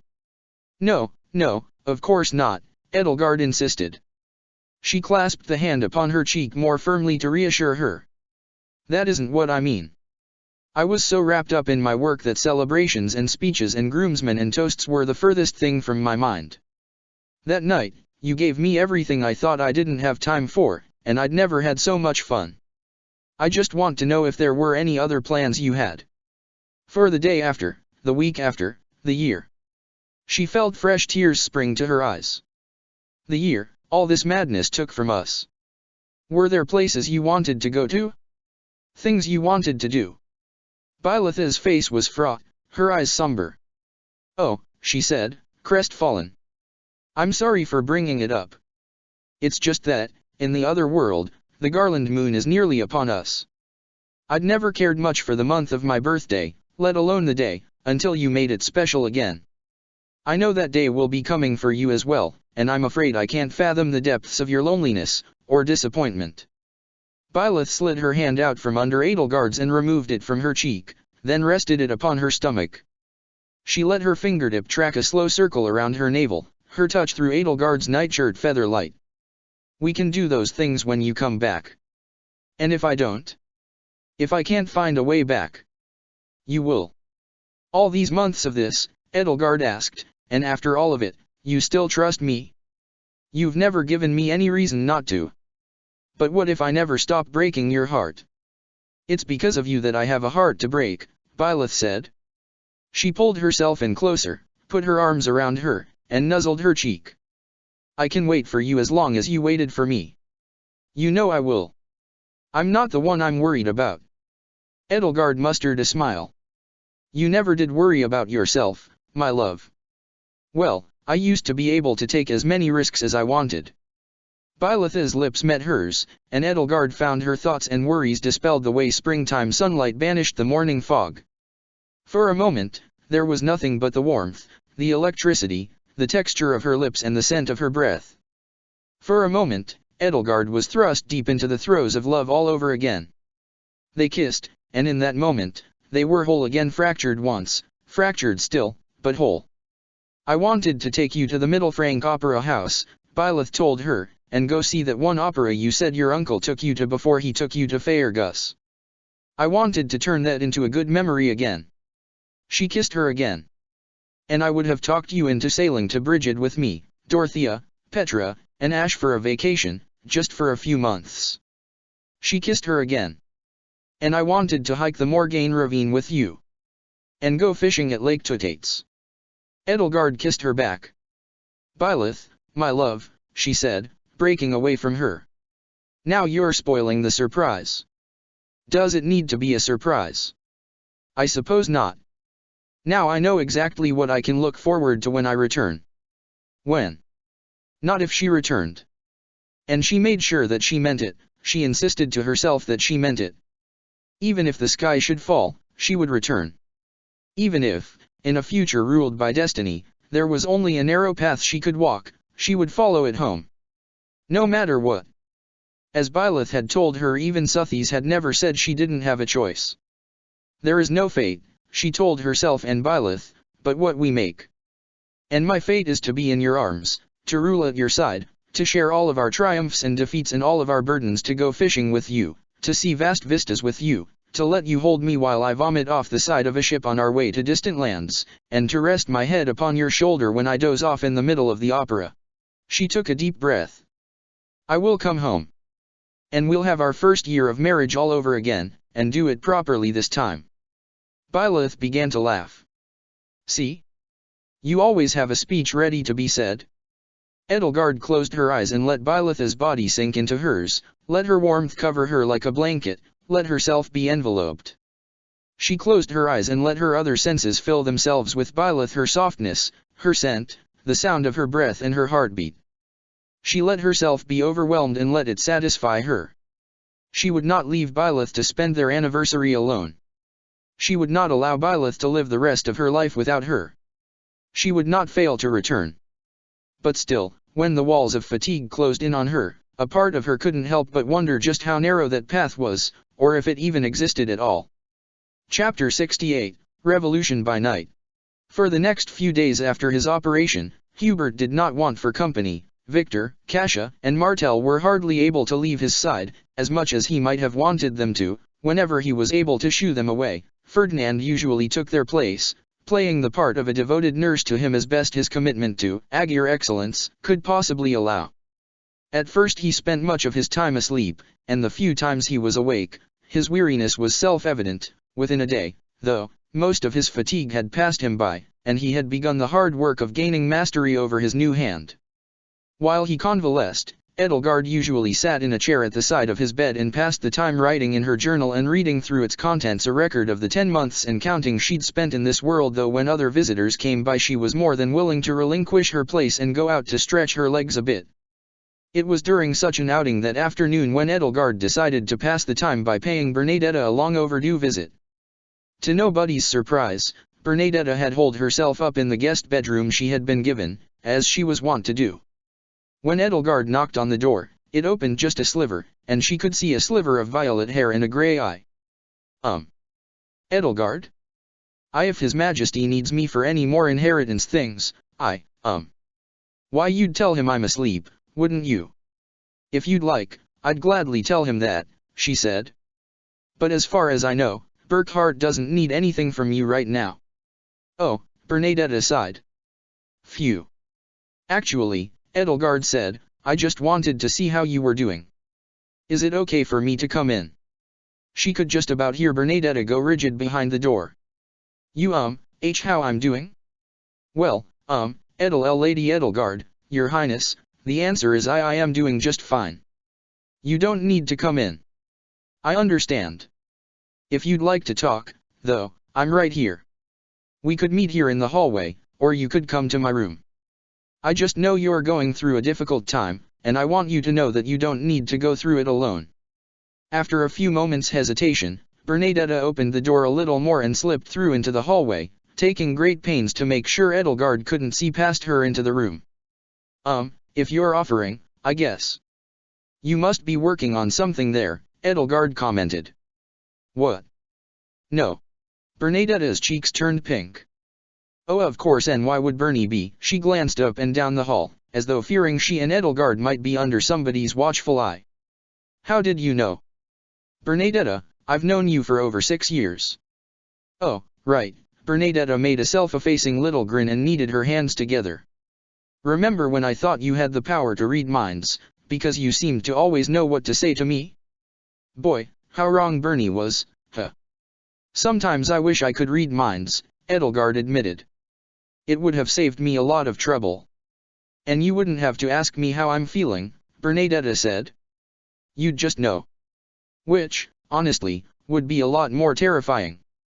But if I could read minds, I'd always know exactly what to say to people, and that would be pretty nice. So I guess it's in the eye of the beholder. Sometimes it's for the best that we only know each other by our words and deeds, Edelgard said. Yeah. I'm sure a lot of people out there have some pretty ugly thoughts they'd rather keep to themselves, Bernadetta said. She yawned and stretched, lifting her arms high above her head. Actually, can we go to the courtyard? Bernie could use a little fresh air. Certainly, Edelgard said, and she offered Bernadetta her hand. Bernadetta gingerly took it, holding onto it with a light and hesitant grip as though fearful a firmer touch might shatter it like delicate porcelain, and the two of them headed downstairs. As the two of them made their way down to the courtyard, Edelgard found herself struck by a warm sense of nostalgia. Bernadetta had stayed firmly in her room as often as she could get away with all the way through her term at the officers' academy, which had made the few times she'd started venturing outside after the Empire had seized Garreg Mach feel like momentous occasions that was, until they had become so common that nobody had thought anything of it anymore. Bernadetta was a blossoming flower, slowly showing her true colors as she flourished, and Edelgard had the privilege of seeing her bloom twice. When they reached the courtyard, Bernadetta closed her eyes and inhaled deeply through her nose, held her breath for a second as though she could let the fragrant aroma of roses wafting through the air linger in her nostrils for just a second more, and exhaled. It's nice out, she commented, raising her hand to her brow and squinting against the sun. On days like this, it's hard to believe Father's really gone. Do you think the clouds would mourn him? No, of course not. I mean, I don't even. She shook her head. And no, never mind, forget it. Edelgard laid a hand gently upon her shoulder. I'm sorry, that was callous of me. No, it's fine, Bernadetta insisted. Well, I guess you probably know from your Bernie exactly what kind of a man Father was, and what he'd do to me. I do. I know about all of it. And I'm so sorry. What I mean is, it just shocks me how indifferent the world is. I mean, mine used to revolve around him. No matter how far away I was from him, even at Garreg Mach, or even when I went with Dimitri all the way up to Fhirdiad, I couldn't always shake the feeling that I'd turn a corner and he'd be right there and ready to scold me, or worse. Edelgard nodded. It was a feeling she knew, that inescapable dread, the feeling that no matter what, one's tormentor was always close and always getting closer. But, Bernadetta continued, now he's dead. Actually dead. He doesn't exist in this world anymore. Bernie's never gonna see him again, and I guess it's just weird that something that mattered so much to me doesn't change the clouds or the sky or the sun at all. She shook her head again. I'm sorry, that sounds stupid, doesn't it, Edelgard? Of course it does, Bernie, you sound like a moron. No, it doesn't sound stupid at all, Edelgard said. Trust me, Bernadetta, it doesn't. Things like this make you feel as though the earth itself is quaking beneath your feet, but those same tremors won't even disturb the friliest blade of grass. However you felt about the departed, it's unnerving all the same. Bernadetta let out a forlorn sigh. He's gone, she said. He's gone, and everyone who isn't indifferent about it is glad. Everyone who cares is glad he's dead. Her voice cracked. You and Ingrid were both sad when your fathers passed, but, she sniffled and fought back the tears welling up in her eyes. I'm supposed to be sad that he's gone, she whimpered, curling up like a withering flower, hunching her shoulders, folding her arms over her chest, tucking in her chin, diminishing herself. When your father dies, you're supposed to be sad, but Bernie, her hands curled into clenched fists, she shook them impotently. Yes, I'm glad he's dead, and I wish he'd died a long time ago. I wish he'd died before I was born, she snarled. I wish I'd never known him.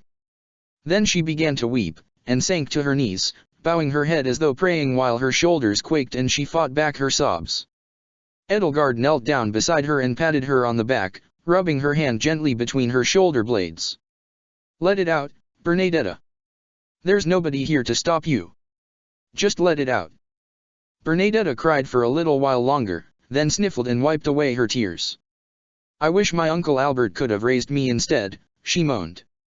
That's how I feel. But the Book of Siros says to honor one's father, no matter what.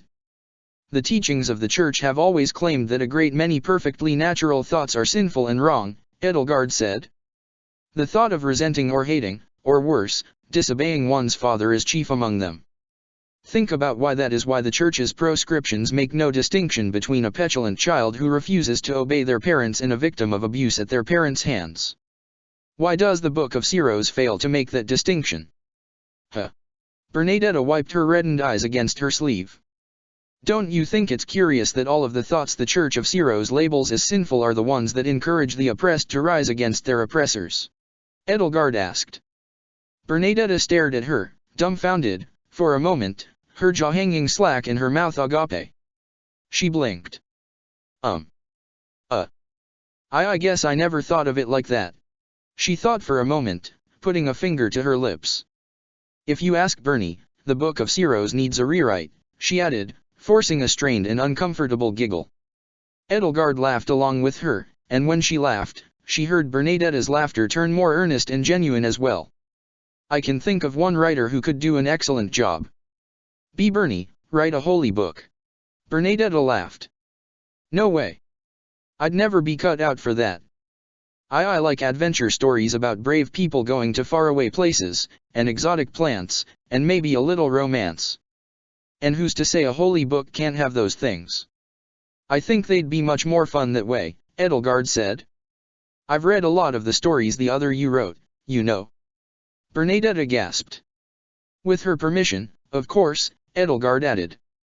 Right, of course. Bernadetta's lips split into a rare ear-to-ear grin, her mood lifted. Gosh, the other me has probably written a lot of stories I can't even imagine writing, knowing someone like you.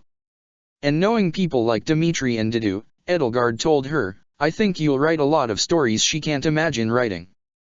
Bernadetta flopped down onto the grassy ground like a cat ready to bask in the warmth of a sunbeam, propping up the back of her head with her hands. She let out a sigh that, rather than forlorn, sounded contented. Thank you, Edelgard, she said. I think I feel a lot better now, actually. It's the least I can do, as your friend. It's funny, though, she added. Talking to you, knowing that you already know so much about me, it's almost like praying to the goddess. Edelgard must have felt a twinge of discomfort at the idea, her nerves raw from her experiences with unwilling sainthood. It must have played on her face despite her best attempt to hide it, because Bernadetta panicked and sat straight up with a jolt. And not that. I mean, I'd never pray to you, Edelgard. Bernadetta insisted. You're not a saint, that would be silly. Edelgard sat down beside her. There was a chance that she'd end up with grass stains on her skirt, but she didn't care. No, I know what you mean. But that said, I'm far from omniscient. The Bernadetta I know and the Bernadetta you are both have different experiences, despite everything you have in common. It's the same with Hubert, Ferdinand, Mercedes, and so many others. My friends in my world give me a rough guide for understanding you, and sometimes the guide isn't very useful, but that's it. The rest, I have to do on my own. Bernadetta relaxed again. You'd make a good goddess, though, she muttered. Or at least a good saint. Better than the ones we have now, maybe. As flattering as that is, I worry enough that the power of a simple mortal emperor might be enough to ruin me, Edelgard said. The power of a god or a saint. I know that would be too much. Perhaps, she mused to herself, a young Ceros had once had the same thought. Bernie. Edelgard didn't hear Pascal's voice until he came to a halt in front of her, his aquamarine curls bouncing as he caught his breath. Phew, he sighed, I think I got here in time. Hi, Pascal, Bernadetta said, bemused. Hi, Bernie. Edelgard pulled herself up to her feet. Pascal. Is something the matter? Pascal nodded. I think I said something I shouldn't have, and I wanted to warn you about it before. What happened? Well, Hetty told me that she visited Manny and Dagmar with you, and I got a little upset about it because I'm just so sick of people in this family treating each other badly and being treated badly and not helping each other so. Edelgard, there you are. Buckhart's voice carried through the courtyard next. Bernadetta all but leaped to her feet and hid herself behind Edelgard as best she could. Oh, crap, she wailed. He's got more paperwork for me, I'm sure of it. Don't let him know I'm here. Burkhart strode up to them. What is it, Burke? Edelgard asked him, noting the grim look on his face. Where's Emmanuel, Edelgard? He asked. Edelgard was taken aback. Manny? What about him? Ellie, don't play dumb, Burkhart said, rubbing his brow. You're too smart for that now. Pascal told me that Hedwig told him that he and Dagmar have been staying in a villa in the southern district this whole time. Pascal bowed his head and stared down at the ground, scuffing his boot sheepishly against the grass. My, the imaginations our younger siblings have, Edelgard said feebly, thoroughly unwilling to deal with this right now. Burkhart sighed. Just lead me over there, he said. She started, but then she stopped herself short. I'm not sure that's a good idea, she'd said. But what could she say? That Emmanuel was part of Dida's spy ring? That would only make Burkhart more eager to see him. That Emmanuel was part of Anselm's spy ring? That would be spelling his death warrant. I'm sorry I didn't tell you sooner, she said. I just never had the time. Well, you have the time now. I want to see him. All right, then let's go.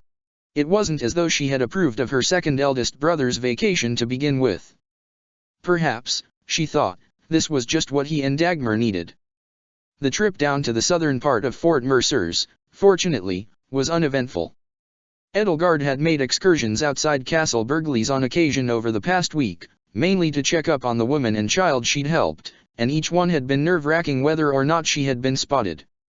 However this time, Buckhart's retinue attracted attention that Edelgard, dressed down and made to look quite average, was mercifully spared from, so while she passed by the occasional denizen of the city recounting absurd rumors about her in hushed tones, she was met with no confrontations. Bernadetta, Pascal, and Hedwig all accompanied the two of them down to Emmanuel and Dagmar's villa, and seeing as Hubert was incapacitated and Victor and the rest of the Hresvelg's retainers were with him, Ingrid tagged along to act as an interim retainer and perform their duties in their stead. At the threshold to the little estate Emmanuel and Dagmar had made for themselves, Edelgard knocked on the door and waited patiently for a response. When the door finally opened, she wasted not a single second. As soon as her second eldest brother revealed himself, she spoke before he could even begin to take note of Burkhart standing right next to her, let alone before Burkhart could take note of him. Hello, Manny, she said. Your vacation is over. Help your big brother. Emmanuel's jaw hung slack. He'd had a little paper roll of burning pungent herbs between his lips, which promptly fell to his feet, where the glowing ember at its end promptly extinguished itself. He was quick, though, to regain his composure. Oh, hey, Burke, he said, as nonchalant as could be. What's up? Buckhart's expression of disbelief quickly morphed into anger. What's up? What's up? I go months without seeing you, and you say what's up? Emmanuel held up his hands. Whoa, hey, bro, calm the fuck down. No, I will not calm down. Burkhard jabbed a finger into his younger brother's chest. I haven't heard from you since before father died. Nobody has known where you've been for the past half a year.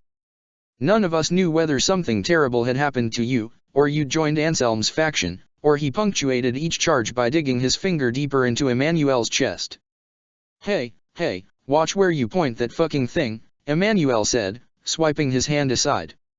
Edelgard gave Burkhard a firm shove over the threshold, led Bernadetta, Ingrid, Hedwig, and Pascal inside, and firmly slammed the door shut behind her so that no one nearby would overhear the curious sound of the Emperor of Adrestia cussing a man out. Now, let's not make a scene, you two, she cautioned the both of them. All those times I could have used your help, Manny, Burkhard seethed, his face reddening. I married a damned Black Widow, I was so desperate for somebody, anybody to help me. If I'd known you were here, I'd have called on you in an instant. Do you have any idea how much I've needed you? And all you have to say is what's up? What have you been doing here? Emmanuel glared at Edelgard. Damn it, Ellie, what did you do this for? I understand that you've chosen to set aside most of your princely responsibilities, Manny, Edelgard said to him, crossing her arms and keeping her tone cool. But you can't set aside family so easily. He crossed his arms. I just don't want to be caught up in all this horseshit, he said to her. I've got better things to do, you know. All this horseshit, doesn't care whether you want to be caught up in it or not, she shot back. I know you've been doing good on your own, but your country is at war with itself, and you cannot hide from it by lurking in the shadows forever. She'd had her misgivings about bringing Burkhard here. She didn't know for certain who Emmanuel reported to, Didu or Claude, or which side he would aid and abet. Didu, as he'd told her time and time again, played both sides of the board, set his thumbs on both sides of the scale, positioning both armies right where he wanted them to achieve his goals while his mycelium spread its roots through the earth.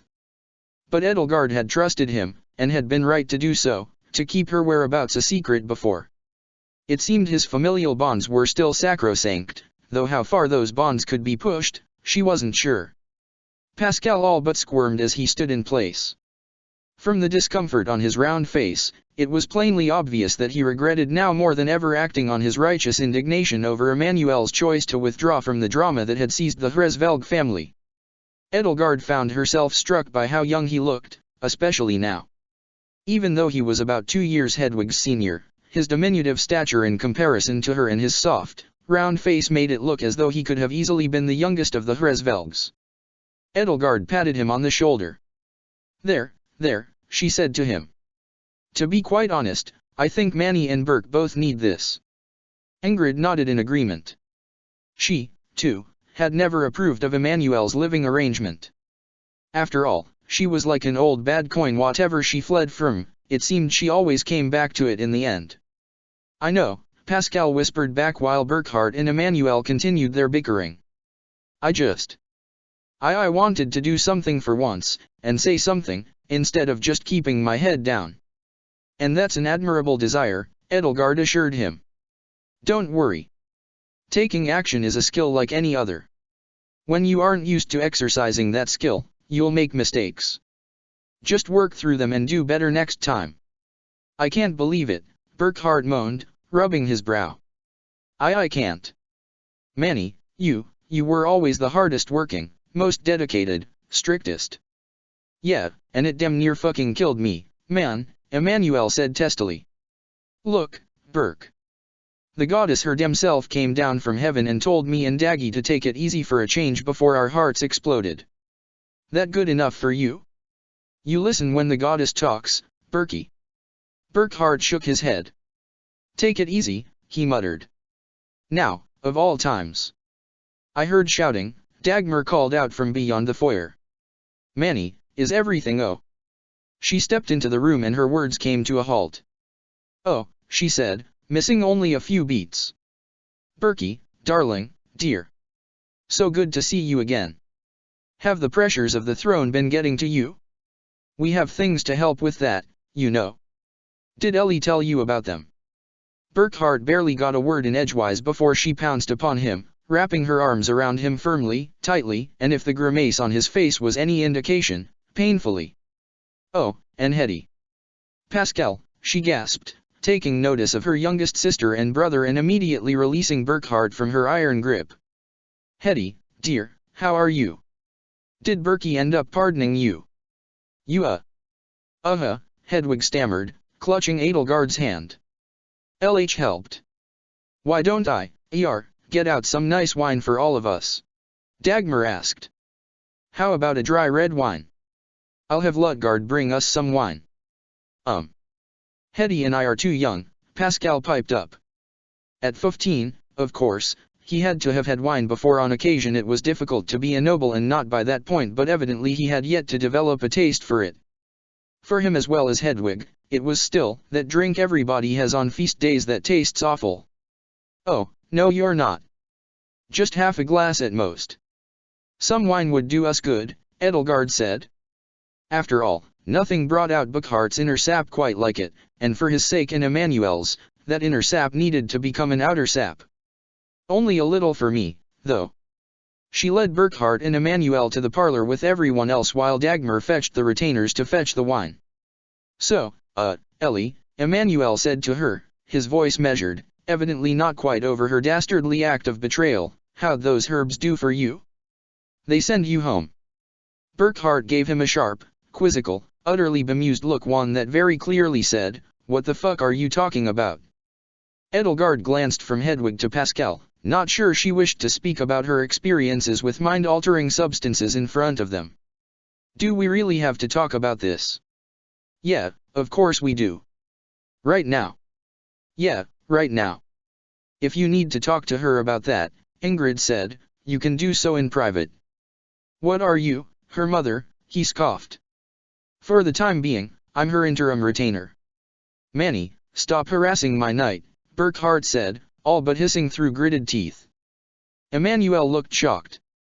Hey, you didn't tell me you were a knight of Hresvelg, he gasped at Ingrid. It's a matter still under discussion, she muttered defensively, folding her arms against her chest. Well, congrats. After what you did for Ellie all those months ago, you've definitely earned it, Dame, Ingrid, right. Dame Ingrid Brandl Galatea, Burkhardt corrected. Just Ingrid Brandl, Ingrid corrected, wincing as though in pain. She had once herself condemned Emmanuel and Dagmar for severing ties with their brothers and sisters, and so the ties she had severed with her own brothers and her noble house must have been weighing heavily on her mind now. Ingrid Brandl is fine. Soon, Dagmar and Lutgard returned, with a bottle of wine from the cellar and glasses for everyone. Hedwig was given a glass and poured just enough wine for a few sips. She raised the glass to her nose, sniffed the wine, and recoiled, grimacing and wrinkling her nose in distaste, and as soon as she thought nobody was looking, she poured the wine in her glass into Pascal's glass, who promptly poured the wine in his glass into Bernadetta's glass, and the chain, fortunately, had to end there, because Bernadetta's glass was now dangerously close to overflowing. So, Dagmar asked, easing herself onto the sofa beside Edelgard while Bernadetta urgently sipped from her precariously overfull wine glass before it could spill onto her lap and stain her skirt, what happened to Hetty?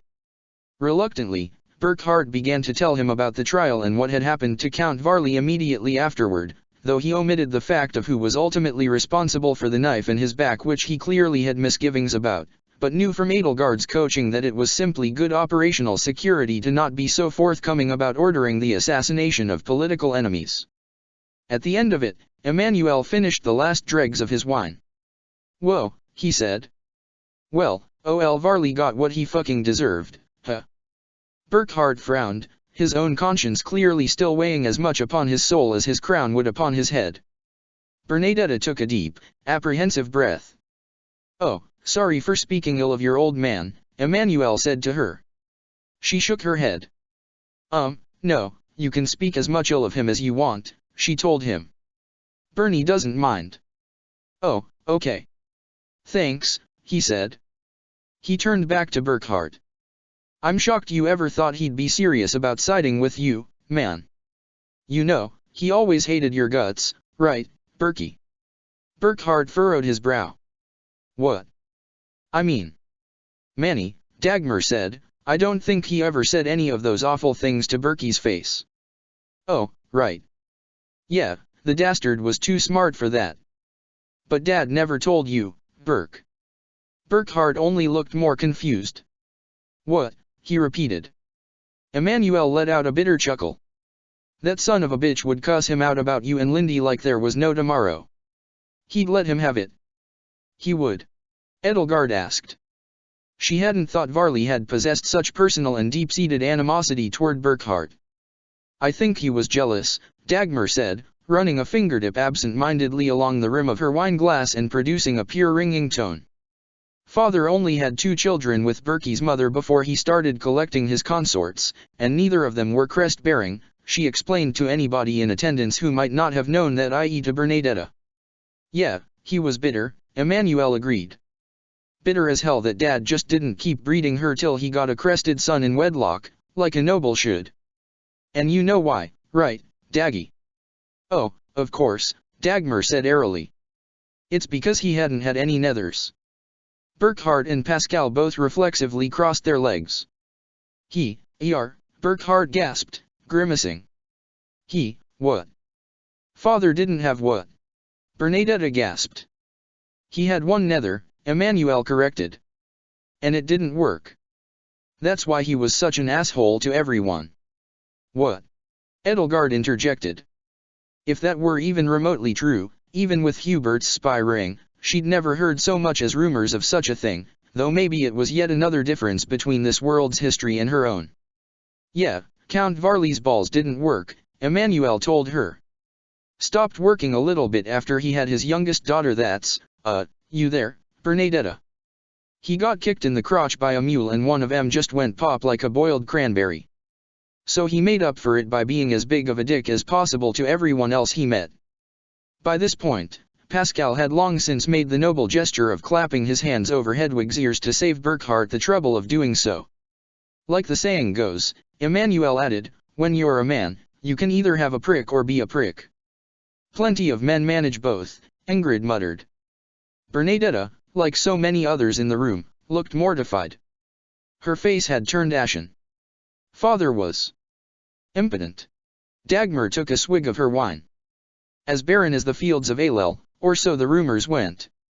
Much to the relief of Countess Varley, I'm sure, Emmanuel said. You know, I bet that asshole had a nice pair of cuckold's horns, though. They say he couldn't get it up, either. Who says these things? Burckhardt cried out.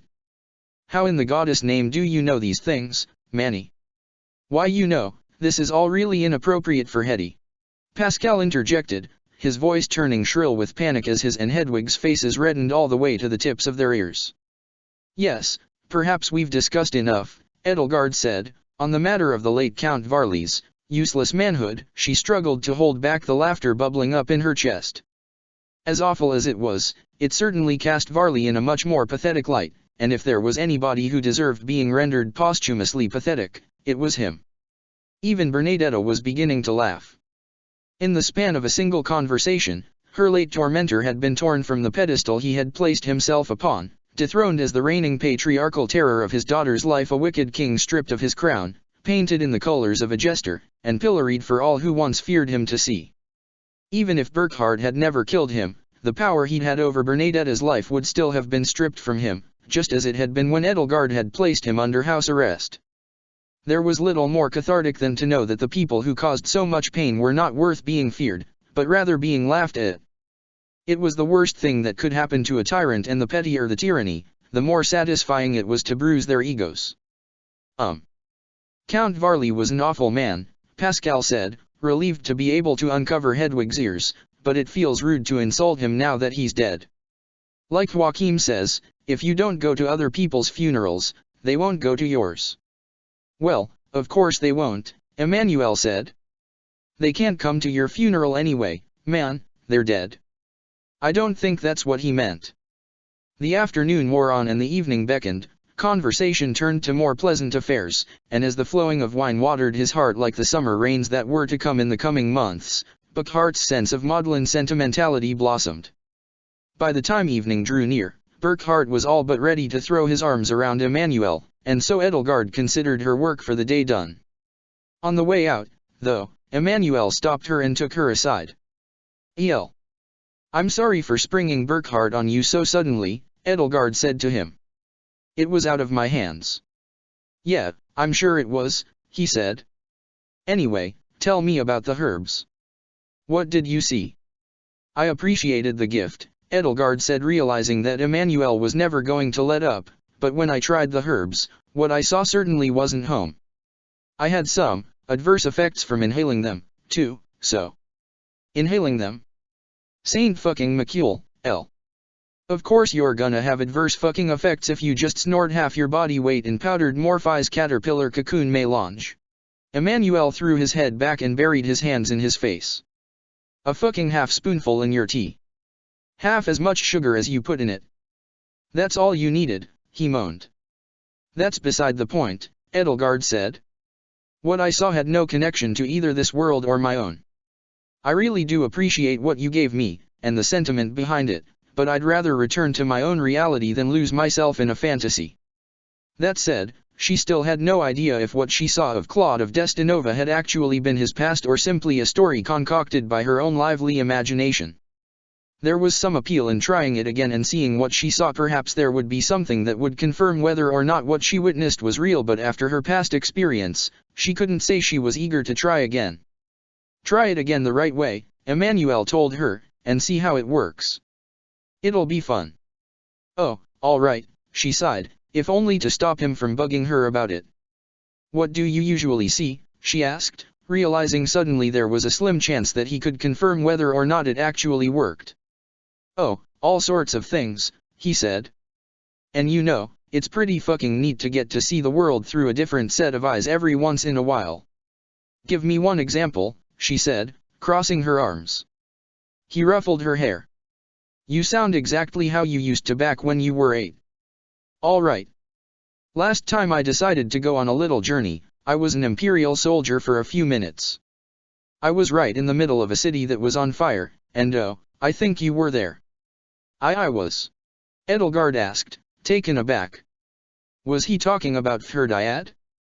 Yeah, but I figured it was pretty far in the future, because your hair was stark white. Edelgard was dumbstruck. It certainly sounded like her world, but, then, why were these consciousness-altering herbs sending him to her world but not her? That's interesting, she said.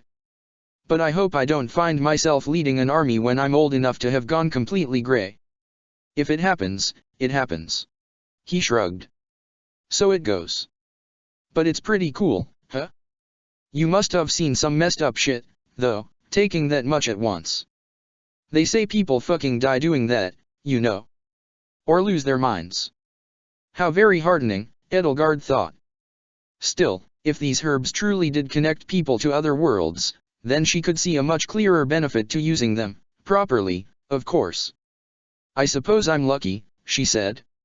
She, Burkhardt, and the others returned to Castle Burgleys early enough in the evening that the sky was still blue, though its periwinkle shade had already begun to darken as the sun inched closer to the walls of Fort Mercers. None of them expected much beside dinner on their way there, but when they passed through the castle's gate and courtyard and into the keep, they were met with something that ruined their appetites. Randolph was waiting for them in the foyer. He dropped to one knee and bowed at the sight of Burkhardt. Your Majesty, Your Highnesses, he said, addressing him as well as his younger siblings. Duke Aegir and your consorts arrived while you were out for the afternoon. They are waiting for you in the parlor.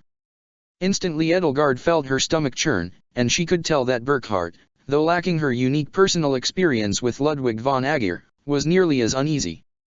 For whatever reason both Duke Aegir and all 3 of the Emperor's consorts were here, it was bound to be an unpleasant one. That much was immediately obvious. Burkhardt took a deep breath. Thank you, he said. Go and have the servants informed that an extra 4 places will need to be set for supper. And Bernadetta, Edelgard added, please take Hedwig and Pascal upstairs. The last thing she wanted was to have that loathsome toad in arm's reach of her little brother and sister. She wouldn't allow it, come hell or high water. What's going on? Why's Duke Aegir here? Pascal asked. He'd usually send a letter ahead, right? I assume it's just urgent business in the capital, Burkhardt assured him. I'll handle it. He was still a little red-faced and just a bit unsteady on his feet from the wine, though, and Edelgard worried if he could handle it. Why in blazes was Duke Aegir here so suddenly, and without any advance warning? Why hadn't he at least sent an owl ahead? Ingrid rested a hand on Edelgard's shoulder. Edelgard, she said in a low voice, sensing her unease and sense of nausea even if she couldn't know the full context behind it. Maybe you should go up, too. No sooner had Randolph gone off to the kitchen than the door to the parlor swung open and Duke Aegir himself came out as swiftly as his stubby, stocky legs could carry him. He was as squat, toadish, and balding as ever, a deceptively soft-looking face, like an infant given thinning red hair and a little mustache, was perched atop his rotund body like a snowman. As had once been said about his distant ancestor Joseph von Aegir, it was said that either he resembled a mustached baby, or that babies all resembled a clean-shaven Duke Aegir, though few babies could be said to possess his slimy sense of malice. As Edelgard put herself between her younger siblings and him, he came to a halt and bowed deeply before Burckhardt. Your Majesty, I do apologize for troubling you so suddenly. Oh, but is that my soon-to-be daughter-in-law I see at your side, sir? There was a ghastly, hungry look on his face which Edelgard was certain only she could see. How good to see you, Duke Aegir, Burckhardt said, though he seemed the furthest thing from being happy to see him, not that Edelgard could blame him. What an unexpected, I hope I haven't kept you waiting too long. Oh, no, we just arrived. Our things have only just been taken up to our rooms, Duke Aegir said, continuing to advance upon Edelgard like a slow, stalking predator. Not that we came with much, unfortunately, he said, running his hand across the few strands of coppery hair that remained atop his bare head as though to illustrate how disheveled and out of place they were from travel. His clothes, too, fine as they were unusually rumpled. The Prime Minister rarely looked so poorly put together. Ferdinand came out of the parlor in his wake. Father, please, there is no need to Edelgard, Ingrid, Lord Burckhardt, my apologies, he said, taking a small bow. Before Edelgard knew it, and despite Ferdinand's attempts to call him back, Duke Aegir was upon her. He didn't quite loom over her the way he once had. He was only about 2.5 inches taller than her now, but the shadow he cast fell upon her like a wave upon a shore and left her drenched with a sense of thorough nausea. He bent his knee and took her hand in his. For a split second, Edelgard found herself struck by the fear that he might kiss it. Ingrid looked to be struck by the same fear, and whether out of protectiveness or jealousy or both, seemed primed to take the odious little man and punt him right out the window. Fortunately, Edelgard's fear was quite unfounded. His lips came nowhere close to her skin. He just held her hand in his deceptively smooth and soft hands. Ah, how wonderful to see you, my girl, he said, smiling. To think that in less than a month, you and my dear boy here shall be wed. I do hope you are as eager for the 22nd as I am. Edelgard realized, horrified, that Duke Aegir had planned her arranged marriage to fall upon her birthday. No wonder Ellie had been so thoroughly depressed. Father, Ferdinand said, surely you have more pressing concerns. Go on and tell His Majesty what you have told me. In good time, my boy, Duke Aegir said to him with a dismissive wave of his hand, releasing Edelgard, much to her relief. It has been a harrowing trip. Do forgive me for indulging in a much more pleasant sight for a time. He peeked over Edelgard's shoulder. Oh, and is that little Pascal, and not so little Hedwig? Oh, you two have grown. Are any of your other younger siblings here, Your Majesty? No, Edelgard said curtly. She couldn't help but clench her fist and bite her tongue. I wasn't talking to you, my girl, Duke Aegir said to her. Ferdinand sighed and shook his head. The imperial palace has fallen to Anselm, he blurted out, no longer able to sanction his father's continued evasiveness. A terrible blanket of silence descended upon the foyer. And you said the girls are with you? Burckhardt gasped, his face ashen. I couldn't have gotten here without them. If not for that lovely Lady Constance and her steed, we never would have escaped the palace, Duke Aegir said as Burckhardt rushed past him into the parlor to make sure his consorts were indeed safe and sound. Ingrid wrinkled her nose. Lady Constance fit all four of you onto DMOs, she inquired, and Edelgard could hear a skeptical bite to her voice. She had realized that this situation, as suspect as it seemed at face value, was more suspicious even than it seemed. I've only ever seen a Pegasus take 3 people, at most. Well, there was DMOs, and Lady Monica took the former Captain Ladislav as Wyvern, Duke Aegir said. Kairos, I believe his name is. No, no, not 4 of us to a Pegasus, even without any bags, that wouldn't have worked. He chuckled, as though Ingrid were stupid for merely bringing up the idea. Your name, by the way, young woman? I believe I caught sight of you at His Majesty's coronation, but I don't think we've been introduced. Ingrid stiffened. Dame Ingrid Brandel, Knight of Hresvelg, she said, keeping her tone measured and her voice clipped. I'm in charge of Edelgard's BER, I guard her body. I'm her bodyguard. Oh, that's right, poor Hubert, he said with a sad shake of his head. Back to more important matters, Edelgard said, how did Anselm seize the palace so swiftly? We haven't heard anything about their forces massing outside of Inver, or any ships engaging the defensive fleet, let alone any fighting in the city. And how can it be that you arrived here before an owl bearing the news did? You know how swift Deimos and Kairos are, Duke Aegir said, a stormy frown darkening his face. We rode through the nights, just as a messenger owl would. I don't find it surprising at all that we arrived first. He gingerly rubbed his ample belly and grimaced. And as you can imagine, none of us have had so much as a morsel of food save for rations to eat for nearly 3 days, it would please me not to be interrogated on an empty stomach. This doesn't make any sense, Edelgard insisted. Can you at least tell me how the palace was taken? There was no army and no navy, Duke Aegir huffed. Prince Anselm simply suddenly appeared in the palace with a group of elite knights of Syros. I suspect a mole within the palace guard let them in and turned on the others. Such a thing never would have happened if Captain Ladislava was still in charge, but I digress. Fearing our days were numbered and that such a number would be in the single digits, I took the consorts and fled as soon as I caught sight of them. That still makes no sense, though, Edelgard said. The palace would be surrounded by soldiers who answer to Burkhart. Well, I am sure they have their hands full with the riots, Duke Aegir snapped back, his good mood thoroughly spoiled.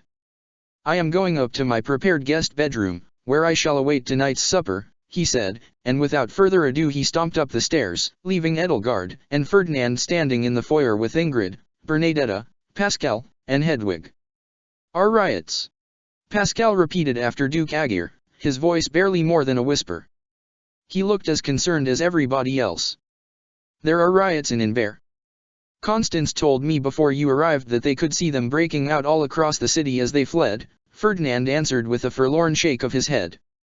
As much as I hate to say it, Father is right, with that level of civil disturbance, the city's defenses will be stretched too thinly. If Archbishop Rhea assaults Inver now, she will need only a fraction of her military might to conquer it, especially with the palace already taken. Edelgard supposed such a situation was plausible. There had been unrest in Inver ever since Anselm had first announced that the throne and crown had belonged to him, and Anselm had always proudly remarked that the masses in the city were firmly on his side. If the people of Inver were galvanized by Anselm's sudden arrival, then they would overwhelm those who were loyal to Burkhart, that was easy enough to imagine. But how had Anselm gotten into the palace so easily in the first place? How could this be happening? Pascal wondered.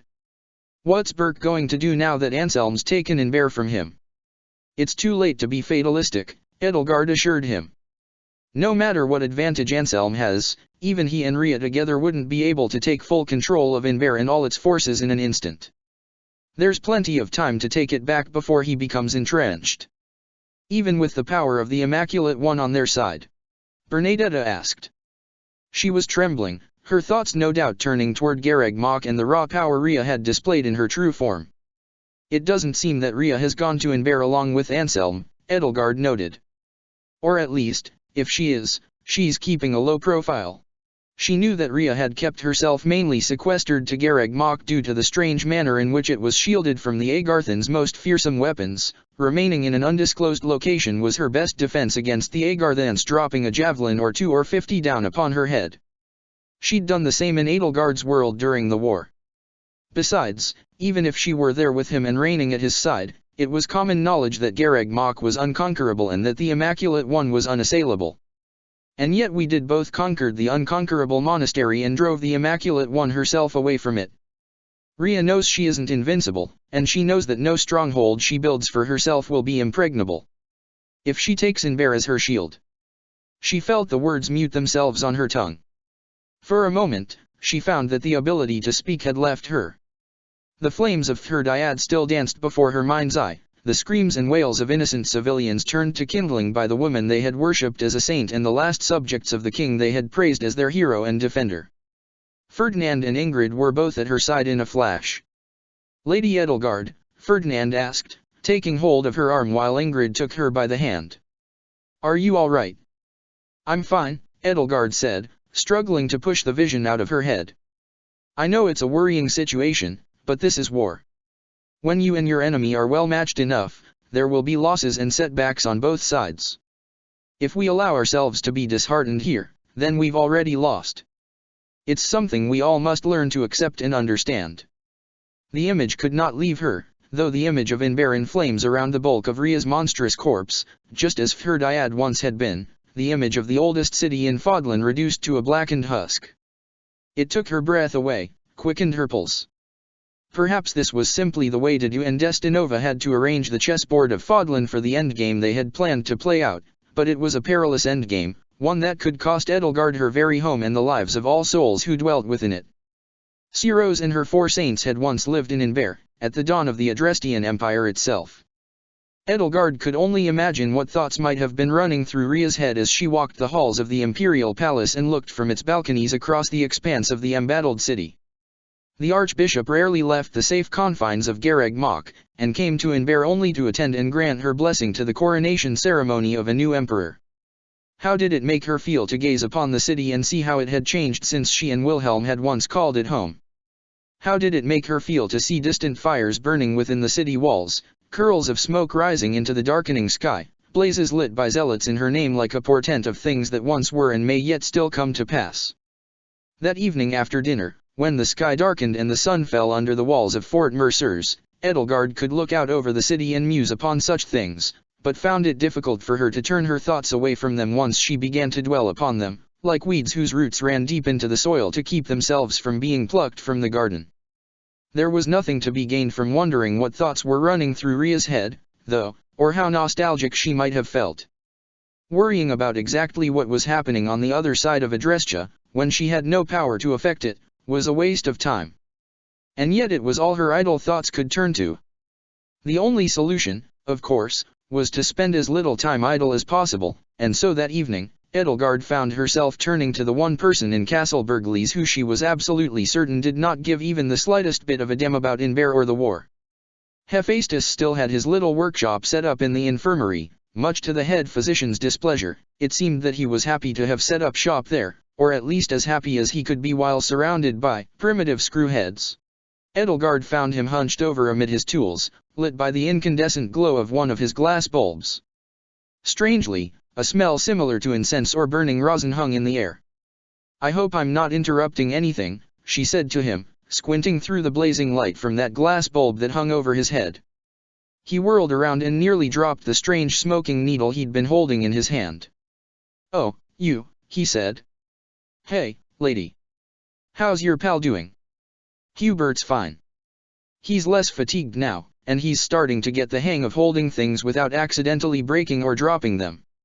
In a few days, he could be able to button his shirt again." "Good.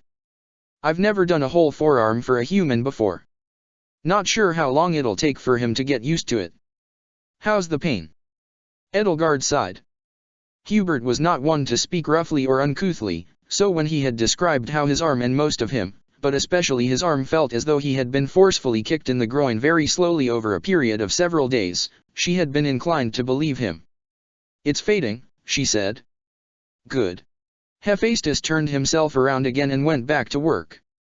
The smell of burning incense grew stronger. "I hope you are proud of your work."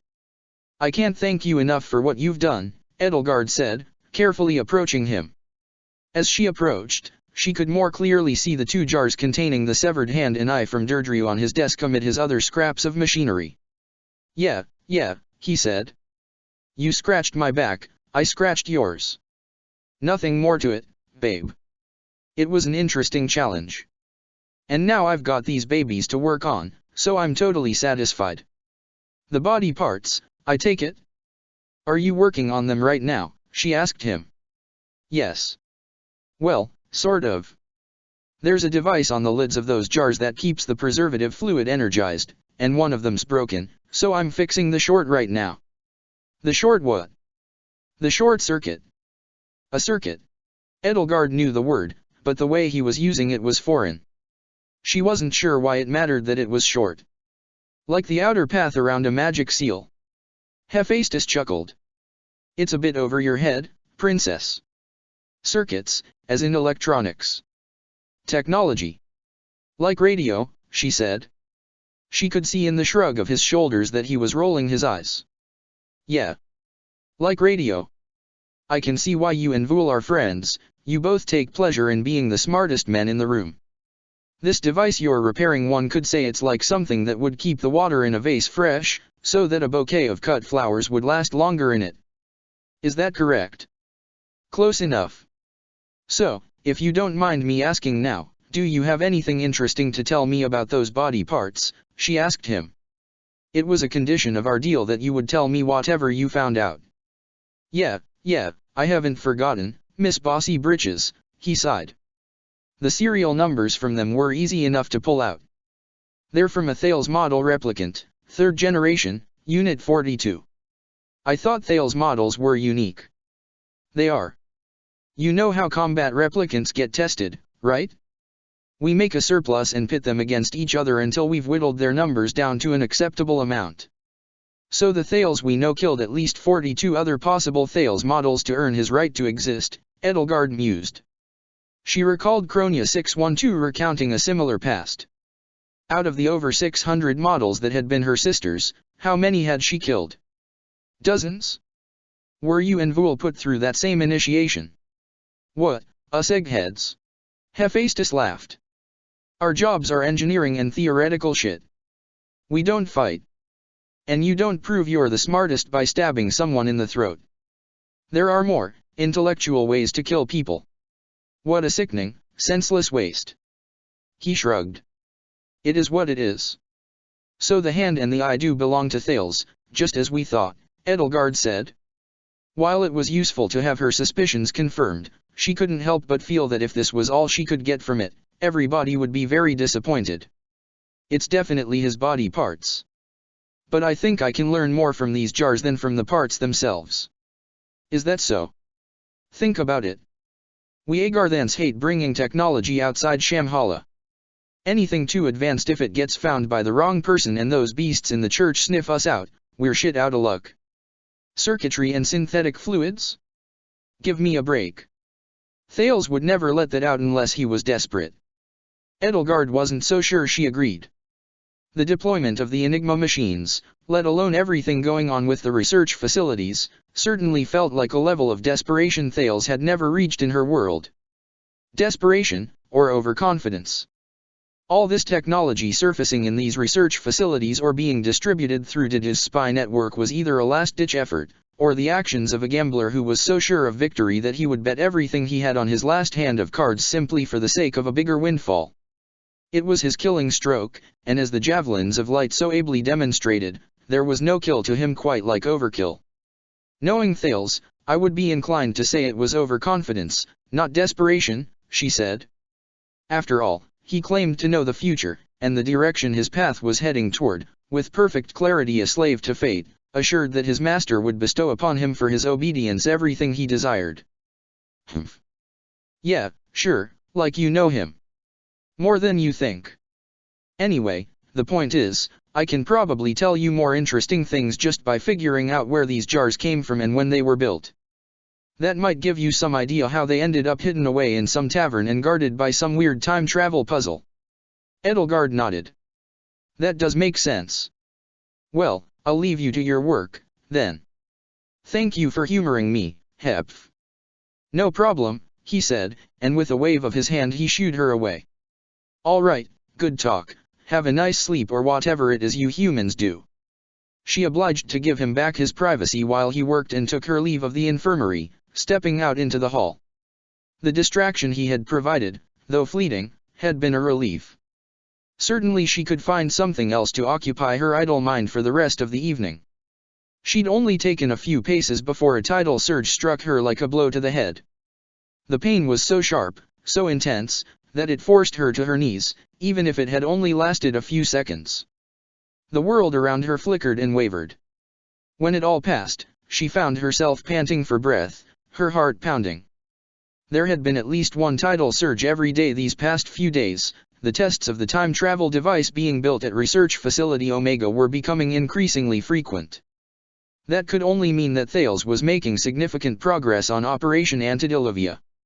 She pulled herself up to her feet. She would have to speak to Bernadetta, Mercedes, and Annette about returning to Garreg Mach. They, as White Fang members, must have been more than ready now to leave Fort Mercers and join the others in preparing for the assault. No matter how the news in Inver worried her, she had her own obligations, her own damned obligations.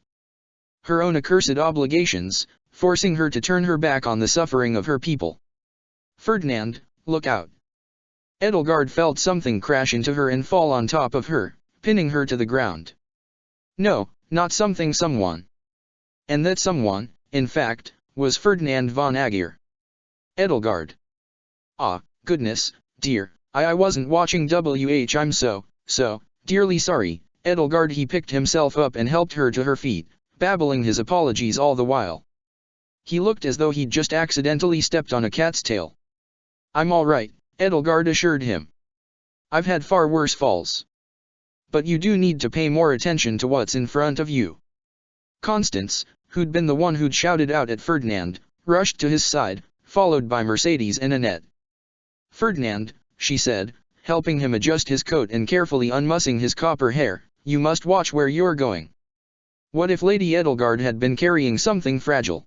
She, despite her doting, was far from her usual impeccably made-up self. Like Duke Aegir, she'd traveled without so much as a change of clothes and hadn't yet found time to borrow anything that fit her size and taste from the castle, and the curls of her hair were still frizzy and snarled. There were deep, fatigued grey bags under her eyes. To say she looked exhausted was an understatement. Annette and Mercedes were quick to help Edelgard up, though she hardly needed it. You're not hurt, are you, Auntie Elle? Mercedes asked her. There was a gleeful little spark in her eyes. She seemed to absolutely relish the idea of calling someone nearly 5 years younger than her auntie.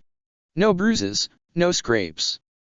I appreciate your concern, dear niece, but if my fiancé were wearing full plate armor, Edelgard said, shooing her away, then you would have cause to fear for my safety. As for you, Constance, after everything you and the others have been through, certainly nobody could fault you for going to bed early tonight. You look to be in dire need of it. Me?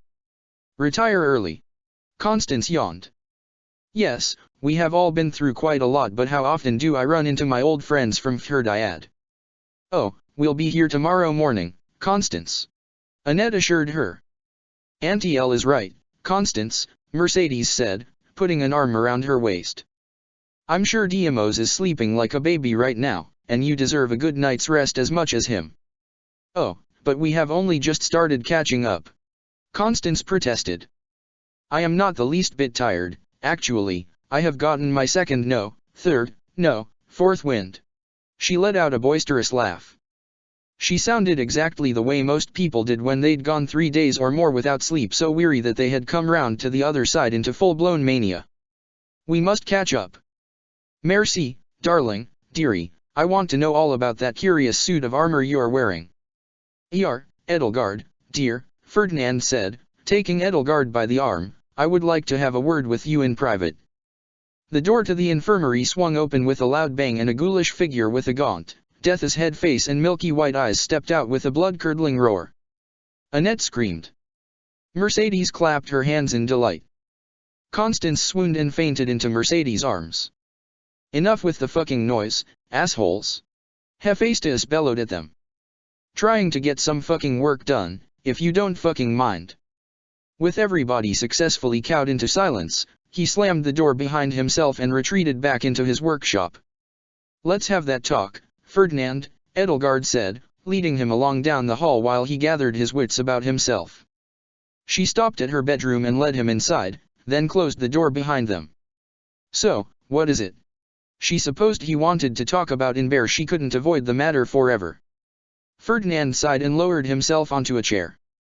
His gaze drifted out the window to the darkening landscape of Fort Mercers sprawled out before the castle. It is, My father. What about your father? His sudden appearance is, I'll admit, shocking. The word she'd initially meant to say had been suspicious, but... You must be quite suspicious, he said. Suspicious? Ferdinand rubbed his brow. Yes, I could easily be suspicious, Edelgard said to him, leaving unsaid that she definitely did feel suspicious of him. But this is your Duke Aegir, not mine. I am not so certain there is much of a difference between the two, he told her with a slow, despondent shake of his head. She recalled how Thales had taunted him in the cellar underneath Regan Manor. Have Thales' words had that much of an impact on you? Before we left Deirdre, Ferdinand said, I sent a letter to Hrym asking the local governor, my father's appointee, to apprise me on the territory's economic state. I asked him to send his response to Garreg Mach, and just before we left for Varley, I found his response waiting for me. And there is no economic sense whatsoever to levy such heavy taxes upon the peasantry, even in a territory that had previously fomented rebellion. The only sense to it is, if not punitive cruelty, then pure avarice. He took a deep, fraught breath, readying himself for what he was about to say next. I fear that father is a wicked man. As wicked as the man who oversaw such unspeakable torments to you and your siblings. I'm sorry, Ferdinand, Edelgard said. It wasn't easy for your counterpart, either. But if I can say something in his defense, as bad as that is, I can't rationally hold him responsible for the same deeds as his counterpart.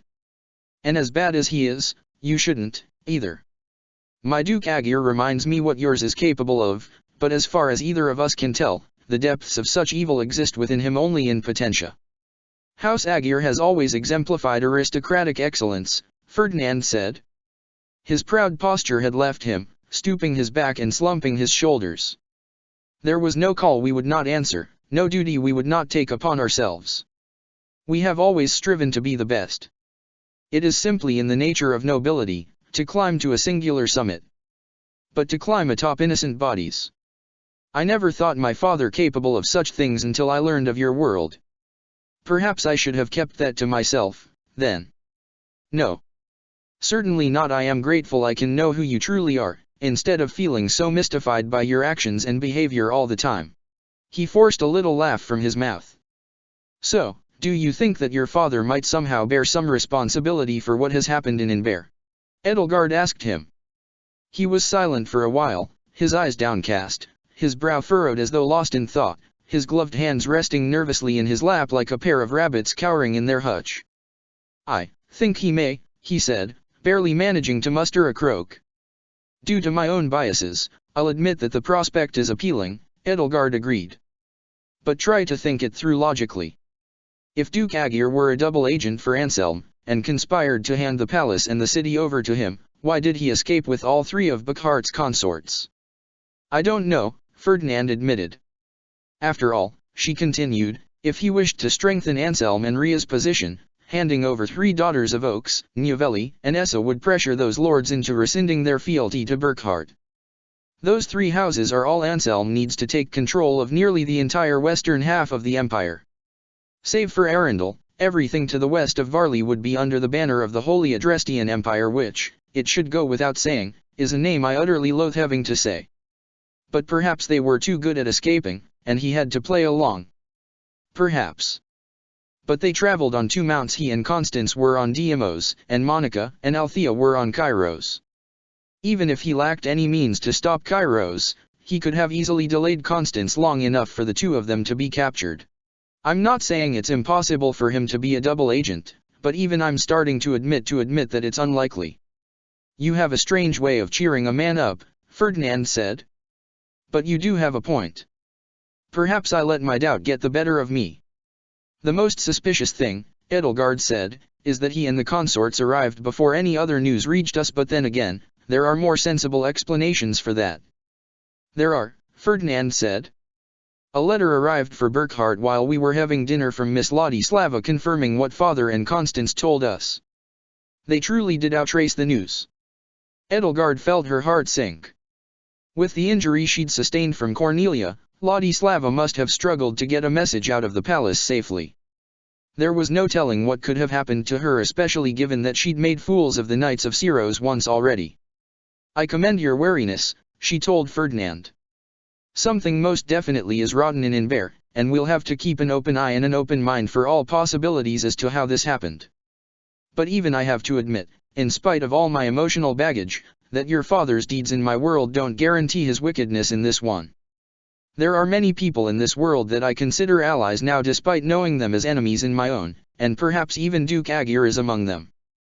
Be vigilant, but don't treat his culpability as a foregone conclusion."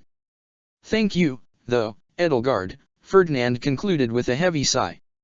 "I will have to deal with these feelings on my own, but your words have been a surprising comfort to me. I suppose you are well practiced in talking to me about my father, though." "By now, yes, I would consider myself something of an expert." He stood up from his chair and put his arms around her. "I hope you do not mind," he said, pulling her close and resting his head upon her shoulder. Edelgard would have preferred if he had asked if she'd minded before wrapping her up into an embrace, but supposed she could excuse him.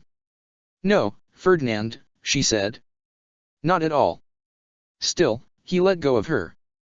I should talk to Hubert about this," he muttered. "Thank you for your help, Edelgard. I am glad we can speak like this." He left the room and stepped out into the hall, leaving Edelgard alone as the sky outside grew darker and darker and the light of the lamp on the bedside table flickered from the late spring breeze wafting through the window. She laid down on her bed and allowed herself to let out a groan.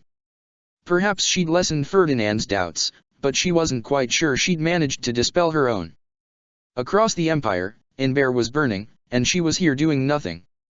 "I've heard of having a cup of tea to relax before bed," Ingrid said, her lips curling with disapproval as she watched Edelgard carefully mix half a spoonful no more, and perhaps, to be safe, just a bit less of Emmanuel's hallucinogenic powder into a cup of chamomile tea, "but this is ridiculous. You yourself told me what happened last time. Which is why I'm doing it right this time, just as Manny told me," Edelgard replied. "And if anything bad happens, you'll be right here?" "Yes," Ingrid sighed. "Yes, I will." "You don't think you'll really go back home, though, do you? I know those fainting spells are random, but I think they might send me somewhere much more tactically important," Edelgard said. "The Third World, Claude's world. If I can confirm that what I'm seeing is real, this could provide us with a great deal of helpful information about what his plans and his goals are. Maybe someone else can. No, I think my connection to the Crest of Flames, tenuous as it is in this world, is what connected us. I don't want to entrust Dimitri and Byleth with something I'm unwilling to do myself." "It's like talking to a brick wall sometimes," Ingrid muttered, putting her hands on her hips. "I can't stop you from doing anything you've put your mind to, can I?" "Nope," Edelgard said, and when the tea was mixed, she raised the cup to her lips and began to drink. It was not only the most pungent but also perhaps the most foul cup of tea she'd ever drank in her life. She had to pinch her nose to keep herself from smelling it and deadening its taste, though that barely helped. She drank as quickly as possible, no matter how it burned her throat, simply to get rid of it all the faster. Nothing happened. She finished the cup. Nothing happened. She set the cup down on her desk, while nothing continued to happen, walked over to her bed, and laid down atop it. "Do you feel anything?" Ingrid asked her.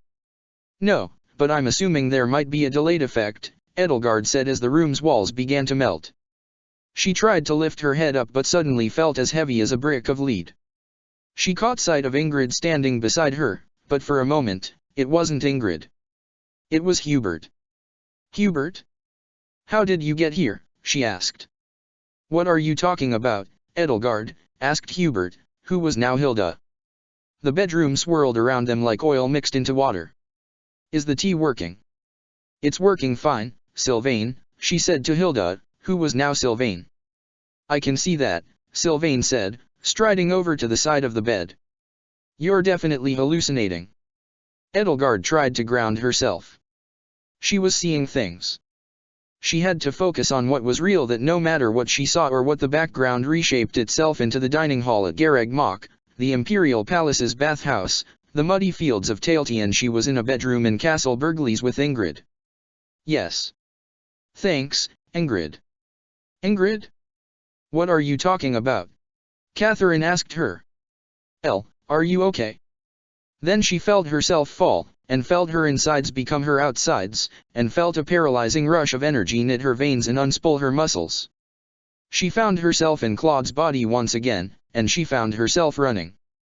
Claude was all but sprinting through Garreg Mach, seized by a spirit of urgency as though running from a horde of enemies. She could feel the burning of his lungs with each swell of his chest, the force of his boots stomping against stone and grass. She could see the terrain of the monastery rush by a younger monastery than in her last vision of Claude's past, unblemished by war, populated by knights and students and faculty. The sun was bright, but there was an overcast air about the monastery, an oppressive sense of foreboding that Edelgard couldn't put her finger on. Claude ran to the monastery's main building and climbed the stairs, vaulting over 2-3 steps at a time until he ascended to the second floor, and then came to a stop at the door to the infirmary. He paused to catch his breath. Each breath he inhaled and each pant that expelled it felt like dragon's breath. The exhaustion that had seized him, Edelgard could sense, was not entirely physical. It was the mental exhaustion of somebody who had just received terrible news, and she could tell that he was bracing himself to face it. Who was in the infirmary? Who was he here to visit? And what was this sense of dread so palpable in his hesitation? He curled his hand around the doorknob, turned it with painstaking and agonizing care, and pushed the door open. As Claude took his first steps through the doorway into the infirmary, Edelgard, a passive passenger in his mind, found herself face to face with herself. She saw herself with greater clarity than even a mirror could show. 10 months ago, she had seen herself through a mirror, unscarred, unblemished, younger, with fuller cheeks and softer eyes and long locks of fallow brown hair, and had seen a stranger. Now she found herself staring at another stranger. Another brown-haired Edelgard, another idle 9th princess, another young girl who didn't yet know what to do with her life. The sight of the other Edelgard was unnerving, uncanny, almost alien. For a moment, Edelgard could hardly recognize herself. It was clearly herself, but every detail was wrong. It took her that moment to realize that while she had only ever seen herself through a mirror, a reversed image, what she was seeing now was herself as everybody else saw her, a sight she had never seen before in her life. The other Edelgard was sitting up in a bed in the infirmary, propped up against her pillow. 2 of her fellow students knelt at either side, Hilda on the left and Ingrid on the right, and for the first time in months Edelgard saw both of them as nothing more than students, with a softness to their worried faces that now seemed foreign. All 3 girls wore melancholic, concerned faces. The other Edelgard was glum, her head bowed, a distant look in her lilac eyes. The mood in the room was as dour could be, and as soon as Claude stepped into it, whatever hushed conversation the 3 girls had been having came to an abrupt halt as all their eyes fixed themselves upon him. For a moment, he was dumbstruck. Edelgard could only assume he was shaken by what he was seeing. A beautiful lady on both arms, princess, he quipped. He clucked his tongue and shook his head. I hope your fiancé isn't jealous.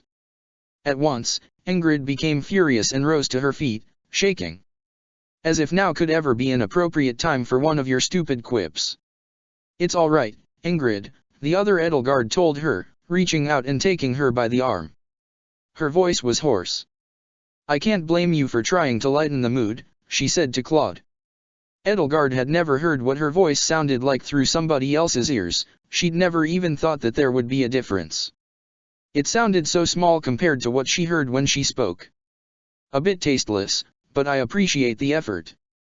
What happened? He asked, dispensing with his flippant tone. The Black Eagle's mission went poorly, Ingrid said, her voice fraught, raising a hand over her eyes as though trying to hide them. So I've heard, he said.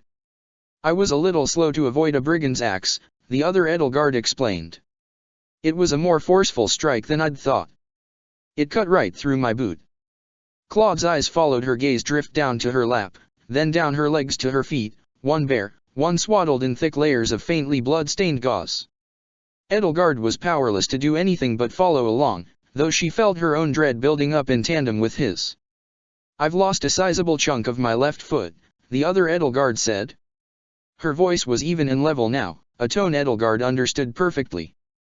Detached, clinical, matter of fact, almost even nonchalant, simply observant, so as to distance herself from the horror of what she was seeing and experiencing. Harun, Linhard, and Dorothea did their best, but all they could do was staunch the bleeding. Professor Manuela says there's nothing more she can do. Her voice hitched, raw emotion seeped through. I think I'll have to go home now, she sighed. A weak, bitter smile split her lips. And just when I was starting to enjoy myself here, too. There, Hilda consoled her, patting her on the shoulder. Maybe you can still complete your studies? If that's what you really want, I mean. So what if you can't run or jump or, anything? She cringed at the sound of her own words leaving her mouth. You can just show up for lectures and exams and sit out the combat drills and training, right? I'll even sit them out with you for, moral support, she added while Ingrid glared at her. I'm so sorry, Edelgard, Claude said. Edelgard could tell that he could muster little else to say. She couldn't feel all of his emotions the way she could sometimes tap into Ellie's feelings when they shared a body, but she could feel his words almost as though she herself were speaking them. I'm the one who should be sorry, the other Edelgard said.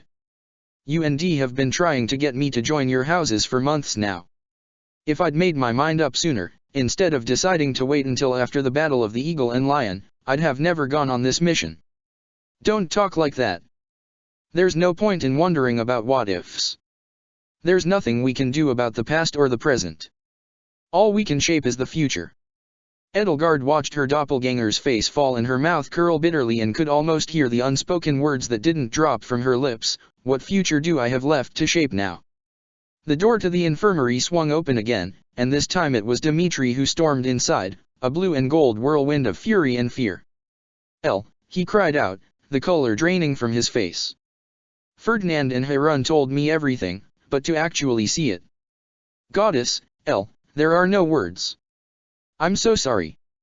I remember when I was. I mean to say that misery like this is something I know all too well. The young prince of Faerghus looked exactly how Edelgard had once known him. His hair was straw gold, not white as she'd grown accustomed to, brightening his complexion. This was a world where neither he nor Edelgard had suffered the Agarthans' barbaric experiments and rituals. Of course the two of them would still be friends. His face was racked with guilt, but there was an undercurrent of fury roiling underneath it. Edelgard could feel that animalistic rage within him like heat from a fire, and judging from the way Claude almost imperceptibly bristled, he could feel it as well and knew that it was dangerous. This was Destinova's doing, was it not? He asked the other Edelgard, lowering his voice to nearly a growl. No, of course not, she said, shaking her head. It was just a few common brigands, Your Highness, Ingrid said. And who is to say they were not under his employ, like Costas and his men? Dmitri countered. What I mean is that almost every terrible event over the past 6 months that has befallen this monastery, in some way or another, he has had a hand in. The raid on the Holy Mausoleum, Flane's kidnapping. Well, this wasn't at the monastery, Hilda protested as Claude opened his mouth to do the same. I mean, you're not saying he was behind Lonato's rebellion or the Lance of Ruin getting stolen, are you? I couldn't put it better myself, Hilda, Claude said, resting a casual hand upon Dimitri's shoulder. You're being paranoid, your princeliness. Next, he added, chuckling, you'll be saying Destinova was behind the tragedy of Duskur. Edelgard knew well before the words had left his mouth that they were the wrong words to say. Unfortunately, though, she had no say in the matter and no power to stop him. Dmitri bared his teeth like an animal and swatted Claude's hand away so forcefully that he nearly dislocated his shoulder. Is this a game to you, Claude? He snarled, flecks of spittle flying from his mouth. I know this is that fiend's work. I can feel it. I swear upon the goddess and all her saints, when I next cross paths with him, I will unmask him and separate his sick head from his neck. That's enough, the other Edelgard shouted at them before they could come to blows. Don't make me call for Professor Manuela. Dmitri backed away from Claude, but still eyed him warily, wounded. He said, returning his focus to the other Edelgard, what? Do you know what happens now? The news is probably already on its way to my father and uncle, she said. I'll probably be sent back home to either Arundel or Inver, I'd imagine. It is not fair, he said with a sad shake of his head. To think we only had 6 months together this time. Once we've graduated, we can visit you as much as we want, right, Elle? Hilda asked. It'll only be another, 5.5 months. Oh, how about the rest of us all put together a care package? We can send you one every month. If by the rest of us you mean foisting all the hard work onto myself and Annette, Ingrid said to her. Of course not. Hilda gasped, feigning scandalized shock. You know I'm willing to put in a little elbow grease for my friends. I had no idea you were so lonely here at Garreg Mach, Claude teased her. And here I was, thinking we were friends, Hill. Edelgard had never wanted so badly to take control of the body she was inhabiting and force Claude to take the situation with the gravity it demanded instead of tossing witty remarks at everybody. Claude, leave, Dimitri said. If you are going to do nothing but make light of this situation, then take your business elsewhere. I would like to console my stepsister. And how are you planning on making her feel better? Gonna talk her ear off again about how bad you had it. In a flash, Dimitri was grasping Claude's collar in his fist, wrenching him off his feet and dragging him toward him. Claude's hand flew to Dimitri's wrist and clamped down on it. Edelgard could suddenly feel 2 crests burning in his blood, one alien the crest of Regan and the other the crest of Flames painfully familiar. Claude's body was tensed like an arrow knocked to a bowstring and pulled all the way back. A single twitch of his muscles and the power of both his crests would overwhelm even Dimitri's single crest of blood did. Professor Manuela, the other Edelgard shouted out. In no time, Professor Manuela was upon them, and grabbed Dimitri and Claude both by the shoulders. All right, boys, that's it. You two have lost your visiting privileges for the rest of the day. Come back tomorrow when you've had time to simmer down, she said, forcing them both back out into the hallway. Are you satisfied, Claude? Dimitri pouted. Look, Your Highness, Claude said. I'm gonna give you some helpful advice. First off, most girls don't find it all that comforting when you swear bloody revenge on all their enemies. Second, when someone's hurting, going on and on about your pain just makes you look like a self-absorbed prick. Well, if I may offer you some advice, Dimitri retorted, your jokes are not funny. Why do you even care about Elle in the first place? All you two do is play chess together. Claude winked. Oh, you think that's all we do? Dimitri's hands bunched up into fists, his leather gloves creaking. Do you wish to take this little spat to the training hall? Because I am more than willing to oblige. Yeah, sure, I'll meet you there, Claude said, and with no further ado he spun around on his heel, put his back to Dimitri, and headed down the staircase. Instead of heading out in the direction of the training hall, though, he went in the exact opposite direction and ducked behind a stone pillar as Dimitri came tramping down the stairs behind him and headed in the direction he assumed Claude had gone. Claude, meanwhile, doubled back past the greenhouse and made his way up to the dormitories, navigating the hallway to his bedroom and slipping inside. He closed the door behind himself and approached his dresser drawers, opening one drawer and pulling out a large metal incense pot and laying it down on the shelf under the window. He removed the lid from the pot, revealing fragrant ashes, and dipped 2 fingers inside, then smeared the ashes in an X shape on the glass. He put the pot away again and flopped down onto his bed, gazing up at the ceiling. Locked out of his head and closed off from his inscrutable thoughts, all Edelgard had the power to do was gaze with him at the whorls in the grain of the wooden beams crossing the ceiling as she had so often done during so many sleepless evenings. Eventually, there was a knock on the door, followed immediately by the door opening.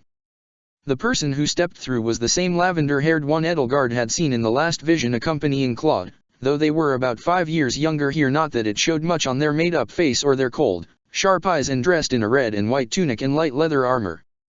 This had better be important, Yuri said, firmly shutting the door behind themselves. I was in the middle of a seminar. I told the kids I needed to take a shit. Have you heard the news? About the Black Eagle's not-so-lazy little princess? Yeah, shame. A band of brigands, huh?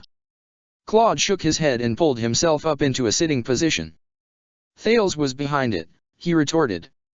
Now, hold on, buddy, Yuri said, shaking their head. The Black Eagle's mission was to clean out that bandit encampment near Magdrid Way. As far as I can tell, there's no sign of his handiwork. They were just thieves and ruffians. That's what they'd like us to think, but I'm certain he had a hand in this. Yeah? What makes you so certain? Yuri crossed their arms. Because they attacked Edelgard, Claude answered. And I thought I was paranoid, they responded. It isn't paranoia if they're really out to get you. I'm telling you, they didn't. To your knowledge, they didn't. But you know it's Thales' modus operandi to a T.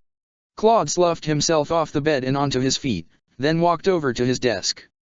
Whenever I find a new piece to put on my side of the chessboard, he immediately seeks to remove it from play.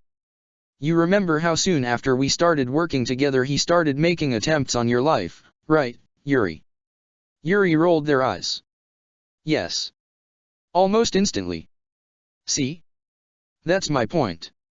I'm positive those bandits intended to kill her, just like he's tried to kill you. Claude pounded his fists against the desk. Damn it. Why now? She hadn't even joined the deer yet. How could she have been a target? He was trembling. His voice had finally started to quaver. His shoulders were shaking, though he was trying his absolute best to hide it. Even though Edelgard couldn't read his thoughts or sense his emotions, she could tell that he seemed utterly beside himself with misery and guilt. Perhaps he was realizing for the first time that people he cared about, that he truly cared about, were going to be hurt or even killed either directly or as collateral damage when his plans unfolded and his enemies made their counterattacks. To humor your little delusion, Yuri said, I guess it might have been a preemptive strike. And why can't we catch up to this dastard? Claude's fists hit the desk again. Why is he always one step ahead of us? Yuri put their hand on his back. We aren't going to outwit an 800-year-old boogeyman overnight, buddy. You and I both know that. Have some patience. We'll catch up with that no-eyed dastard eventually. Claude nodded and took a deep breath to collect himself. In the meantime, we can at least make him rue the day his hired goons decided to let the princess live, he said. His hand went to his drawer and withdrew a small silver ring inlaid with a gleaming emerald. Even lame, she's still of use to us. You'll have to run some interference for me, Yuri. You know what to tell them. Yuri raised their eyebrows. I'm not your handmaiden, you know. You know I'll make it worth your while. Of course I do. Just don't let the power go to your head, little baby duckling, they said, grinning. It was a sly, subtle, cat-like grin, barely more than a wry little smirk, one that gave them the air of someone who was hiding something and was quite confident in their ability to do it effortlessly. Edelgard woke up. She was back in her room, lying on her bed. Ingrid was kneeling at her side. It was her bedroom in Castle Berglis, and Ingrid was most definitely Ingrid and no one else. You're awake, Ingrid sighed, placing her hands atop Edelgard's shoulders and smiling. I was worried for a moment. Edelgard rubbed her tired eyes and sat up. Her head pounded with her heart, and each throb from both head and heart felt like a hammer striking an anvil inside her skull. She buried her face in her hands. Are you all right? Ingrid asked her. How long was I unconscious? You weren't. You've just been lying there mumbling, telling Claude to shut up over and over. But it's just been a few minutes since you drank that tea. Oh. Did you see anything disturbing? Edelgard shook her head. The most disturbing thing was that I heard Catherine call me Elle. She went to her desk, took out her journal, and began to take notes on her findings. As much as her brief jaunt into the world of Destinova had given her to think about, her sleep that night was still troubled by visions of fire and the screams of the damned. Except now, the city she saw aflame was no longer Fhirdiad but her own, the familiar streets of Inbar all bathed in furious amber light and blanketed by ash-like snow, the most venerable buildings burnt to charred and blackened skeletons, plumes of smoke turning the sky into a starless night tableau. She woke up that morning after a fitful and restless sleep to find her heart pounding as the dawn bled into her room. A shaft of warm sunlight had fallen over her face. She got up, dressed herself, and put the dream out of her head as best she could. What she couldn't put out of her head so easily, though, was reality. She knew what Ria could do when she was cornered. And with Burkhard to the east and Dimitri to the north, it would be all too easy to corner her. What, she asked herself, could she do? The longer she stayed here, the more her world and the people living within it needed her, but how could she turn a blind eye to what was happening in this world? How could she not ask herself what she could do to help resolve this situation? She clenched her fists, as though clutching an invisible object tightly in her grasp. Could she stand to turn her back on Adrestia? On Inver? On Burkhart? But there was a road to Operation Antediluvium. A road that led to the same hole in the world Ash and Vul had once fallen into. And, if the signet ring Ingrid sometimes still wore around her neck and the mysterious letters she'd found in her own handwriting were any indication, there was a strong possibility that she was meant to fall next into that chasm. Into the world of the past, a world where the future had already been decided and everybody walked a set path. She could stay here. Choose not to walk that path. Let Byleth, Dimitri, and the others deal with it on their own and recount to her what they learned later on. But Vul had told her what would happen if a time loop was broken, and she'd seen it with her own eyes. Just as Thales had once gloated to her after Arianrod's destruction that continued insubordination would cost her Adrestia, there was an axe hanging over Fodlan's head if the time loop she had apparently gotten caught up in went unfulfilled. She sat at her desk and rested her head in her hands, trying to collect her thoughts, willful thoughts, purposeful thoughts, defiant thoughts, as though to build a shield against the darker thoughts creeping into her head. She couldn't accept that the world was filled with invisible puppet strings tugging everybody, unknowingly, down a single path. But if there was a path to freedom, it was a narrow and thorny one, and it brought her dangerously close to that fateful path. If the paths grew so close together that she could not tell one from the other, where would she end up? Ingrid had told her that this was more than a war against Thales, but a war against time itself. But now, just as she had once felt doubt over her abilities to win a war against the unassailable might of Saint Cyros herself, she felt the same doubt weaken her resolve. There was a knock on her bedroom door. Lady Edelgard, Hubert called out from the other side of it, his voice not as weak of a rasp as before, but still quite clearly in need of strengthening, muffled by the door. Edelgard shot to her feet and banished her troubled musings from her head, seized by a new sense of trouble. What was Hubert doing up and about? And at this hour? He should have still been resting. She hurried to the door and opened it. What are you doing up and about? She asked Hubert urgently, letting the words tumble out of her mouth as quickly as she could speak them. And at this hour? You should still be resting. She found herself looking up at Hubert's smiling face. Smiling. It was the typical smug, cat-like smile she was accustomed to seeing him with, except toothier. He was beaming. Radiant even though he still looked a little pallid and more than a little weary. He tapped on his chest with his right hand. If I may ask, please look at my shirt, Your Highness. She looked at it. It was a white cotton button-up shirt, a little in need of ironing but otherwise nondescript. I buttoned it myself, he said, flexing the fingers of his mechanical left hand proudly. I no longer need anybody else to give me a hand. And I should hope I will never hear that phrase again. To say the least, Edelgard was grateful to have some positive news to lighten her spirits, and she couldn't help but return Hubert's smile with one of her own. Hubert, that is great. I'm so glad you're recovering so swiftly. Otherwise, how do you feel? Sore everywhere, he said, putting a hand to his bandaged forearm where flesh gave way to metal, and especially here. But I no longer feel so unsteady on my feet. I walked all the way here and never once tripped and fell. I'm proud to announce that I'm ready to assume my duties as your retainer once more, so long as you remain in this world. He took a deep bow as a show of fealty, only for his knees to buckle underneath him. He reached out for the doorframe with both hands to steady himself as Edelgard took him by the waist to keep him upright. Perhaps you're not ready yet, she told him, though I can't help but admire your resolve. Humph. I am certain my counterpart in your world would waste no more time lying in bed than I have.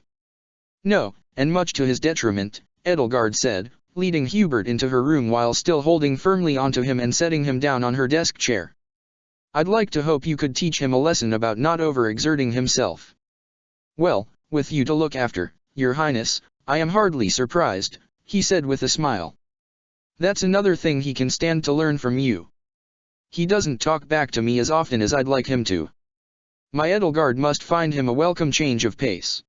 He reached up and stroked his stubbly cheeks. Now that I have mastered buttons, I look forward to regaining control of my razor, he mused. Ferdinand has been quite helpful, but he never gets as close of a shave as I prefer. I do not mind him having a few whiskers, but I for one cannot stand them on my own cheeks. It's amazing to think that the Agarthans of all people our enemies possessed the technology to make all this possible, Edelgard mused. To think that while one faction plots to seize the past, present, and future itself in its grasp, another comes to our aid. The world is such a more complex place than any of us fathomed, isn't it? Today's enemy can so quickly become tomorrow's ally. Of course, the reverse can also be true, Hubert pointed out. But yes. I am certainly glad we have found trustworthy men like Vul and Hephaestus within Agartha's ranks. Let us hope they remain that way. Edelgard nodded and set a comb to her hair. Is there anything I can help you with? She asked him. No, I've become quite self-sufficient, he insisted. She looked over to the doorframe and noticed a splintered depression in the wood where Hubert's left hand had reached out to steady him. It seemed his left hand wasn't yet up to the task of more delicate work still. So long as you don't hurt yourself. By the way, Ferdinand informed me of the news, he said. Lady Edelgard, what will you do? First, I should see when Annette, Mercedes, and Bernadetta plan on regrouping with the professor and Dimitri, she answered. She'd been told that Annette had received word after dinner last night that Manuela had returned from Galatea and was ready to present her findings, so at the very least Vul needed to go back soon to look over the data and determine whether or not Time Squad's theory as to research facility Omega's location was correct. They've all been here longer than any of us expected, due to everything that's happened. But they need to return to Garag Mach soon enough that they can have ample time to prepare with the rest of White Fang. We will be joining them. Do you disapprove? Since it seems you would prefer me to speak more freely, Hubert took a deep breath. It is your decision, of course, but it does not feel right to me that you should leave when the situation is so dire. I know. It doesn't feel right to me, either. But I don't know how much of a choice I have in the matter. I'll have to think about it, she sighed. In the meantime, perhaps we should see if breakfast is ready. She could hear Hubert's stomach growl in response. I suppose we should, he said, picking himself up. The two of them left the room and headed downstairs to the dining room. The closer they came, the stronger the smell of food came, and Edelgard for one realized then that she was actually very hungry. Burkhard and his consorts were already at the table, along with Hedwig and Pascal, Ingrid, Ferdinand, and Annette, Mercedes, and Bernadetta, each with plates full of rashers of bacon, poached eggs, toast, and fried diced potatoes. The smell of it all was heavenly. Hetty waved frantically at Edelgard and motioned to one of the empty seats at her side. Good morning, Elle, she called out from across the table.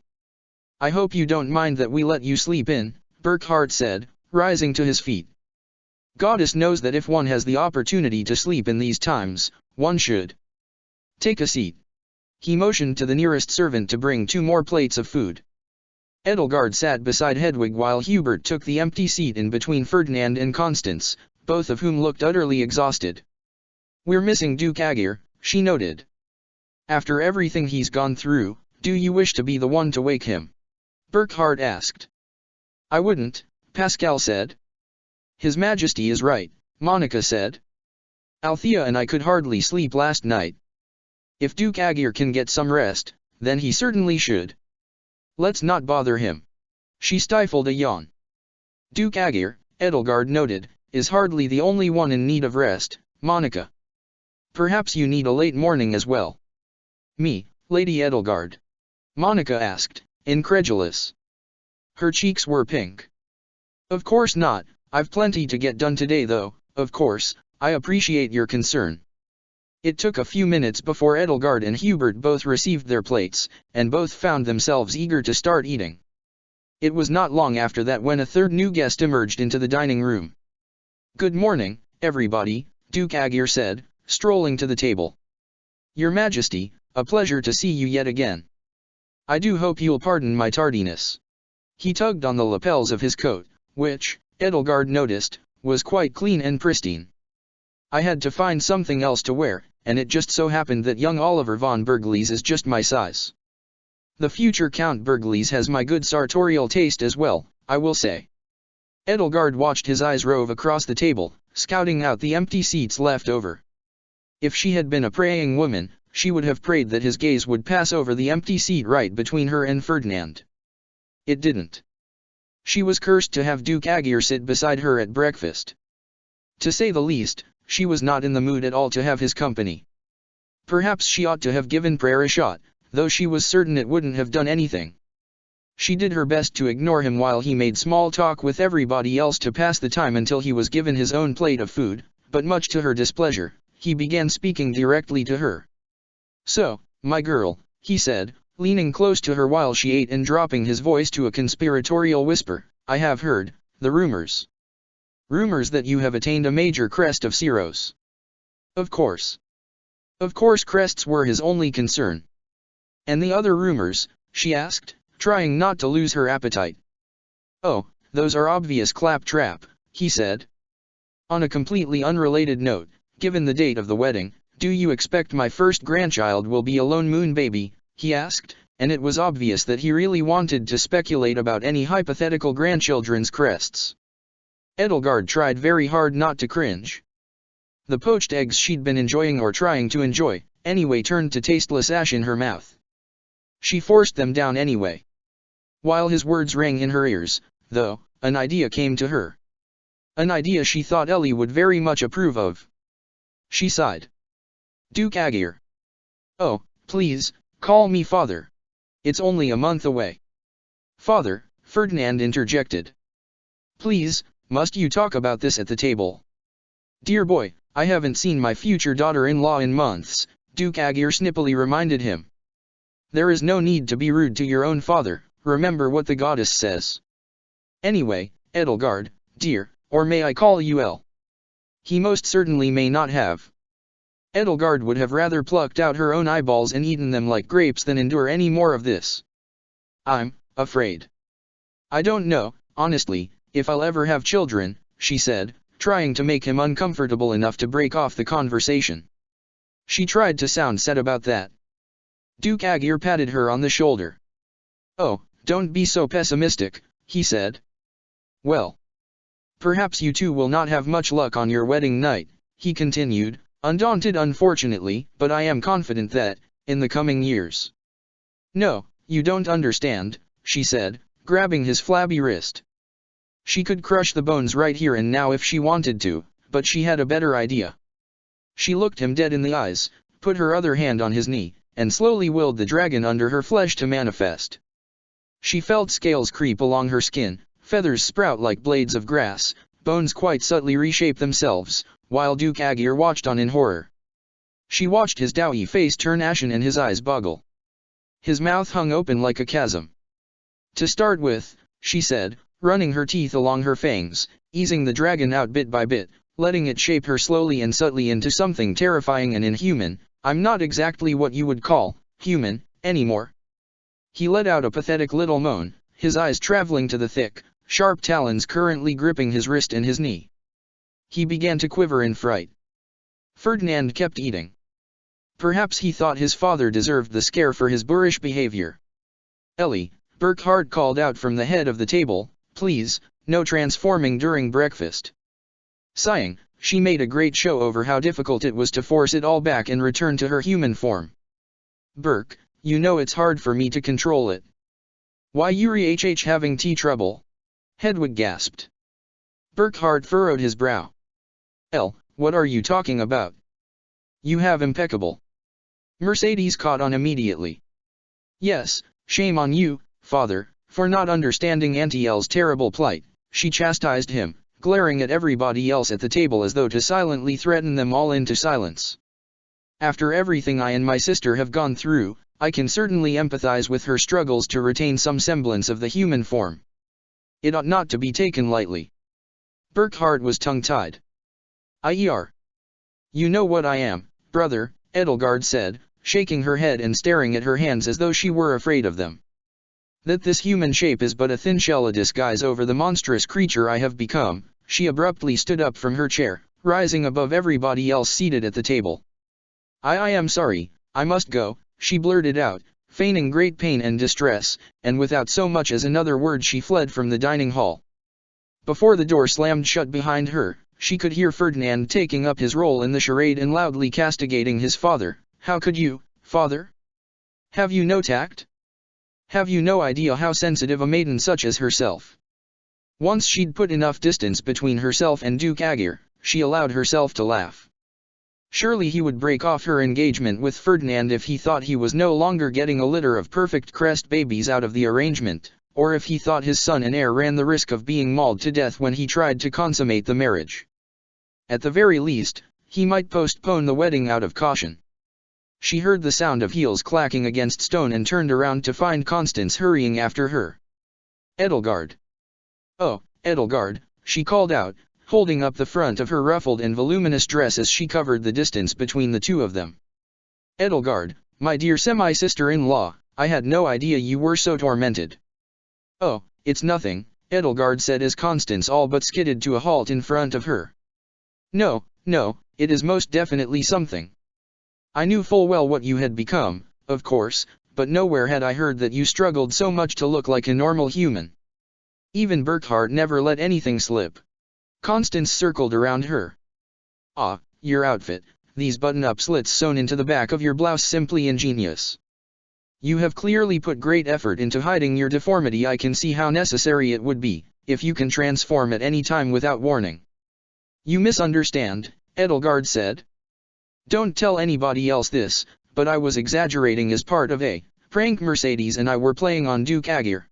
It sounded so childish when she put it like that, but it beat explaining her severe discomfort with the man to Constance. "Oh, that Mercedes, yes, she and her pranks. There was always a new story to be told there, back in Fhirdiad." Constance giggled. "But your transformation looked so agonizing," she said, letting the levity leave her voice and her face. "I felt such a terrible pang of sympathy for you." "It was a performance," Edelgard insisted. Constance put her hand on her shoulder. "You are a brave young lady, Edelgard," she said, offering her a sympathetic smile. "Far braver now than I knew you to be when we were children. But you were never that good of an actor. Tell me, does the severity of your condition have anything at all to do with you coming from another world?" Edelgard was dumbstruck. Her mind raced. How in blazes could Constance of all people know? Had Burkhart told her? Why would he have told her? What sense was there in that? Was Constance a threat to her? Was there some mysterious agenda at play? "I've no idea what you're talking about, Constance," Edelgard said, turning her back on her and walking away. "Oh, yes, you do, Your Majesty." Constance caught up with her and let out a haughty laugh. "Ferdinand told me everything last night. I simply badgered him into the wee hours of the morning until he relented. I am very persistent that way, as I am sure you know." Edelgard rubbed her brow.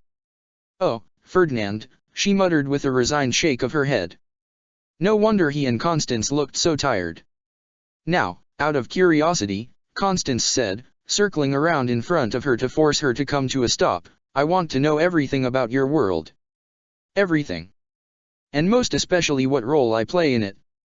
That would have been a difficult question to answer, since as far as Edelgard knew, all of the heirs to House Novelli in her world were either confirmed dead or presumed dead.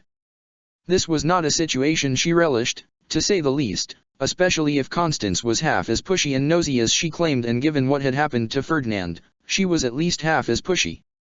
"I'm sorry," Edelgard said brusquely, "but I have much business to attend to Hubert, Ingrid, and I will be leaving with Bernadetta, Annette, and Mercedes tomorrow morning, and I have quite a lot still to finish up before then. I'll see you at dinner, if not lunch." There was a lot more to do before her departure than simply pack up her belongings. Aside from telling Hephaestus where to mail the results of his research when he was done, there was one thought that had occurred to her that spurred her to action. For the rest of the morning, she retreated to her room with paper, envelopes, and sealing wax and wrote. If she wrote the letters now, she reasoned, then there was a chance, however slim, that she would not be required to fall into that abyssal prison of the past herself, that she might possibly be spared that fate. First, the letter addressed to herself, exactly as she had recorded it in her journal. "Destinova knows where the new Operation Antediluvian headquarters is. He will be in Deirdre on the 5th night of the harp string moon, 1181. There is another way home. Cabe VNZQ Bioplahai Lag JSFACCKCTGTKJDGKW Armsadi NVTFIGS PCNZJFZQJJWHPPSL at May 5, 1181. She hated being so cryptic, but it was exactly the letter she had sent to herself. She cursed the fates for forcing her to perform such arbitrary actions. This was what truly incensed her about time loops. If one was forced to do something because their future self had already done it, then there was no reason to do it. There was no logic in telling her past self these things except that from her point of view, she had already done it. It made the motive behind one's actions utterly irrelevant. She wrote the letters to Hubert and Hilda next. To Hubert. 4th day of the harp string moon. Behind the clock at the Four Winds Bar. You have the 6 hours between midnight and dawn. Harun the Pegasus Knight will guide the way. To Hilda. Edelgard. 5th day of the harp string moon. Noon. The cellar beneath Regan Manor. Spirits of rosemary, raspberry, and morphize plum. Reach out to girl that love made blind. Operation Antediluvian is nearing completion. If Destinova won't tell you, she will. In each envelope, she included one of her own feathers, plucked painfully from her wings. Finally, she sealed them with wax and the imprint from her signet ring. 3 envelopes laid before her on her desk.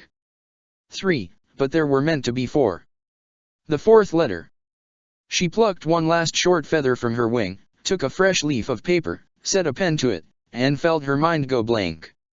The 4th letter, of course, was the one she had written or will have had written to Ingrid.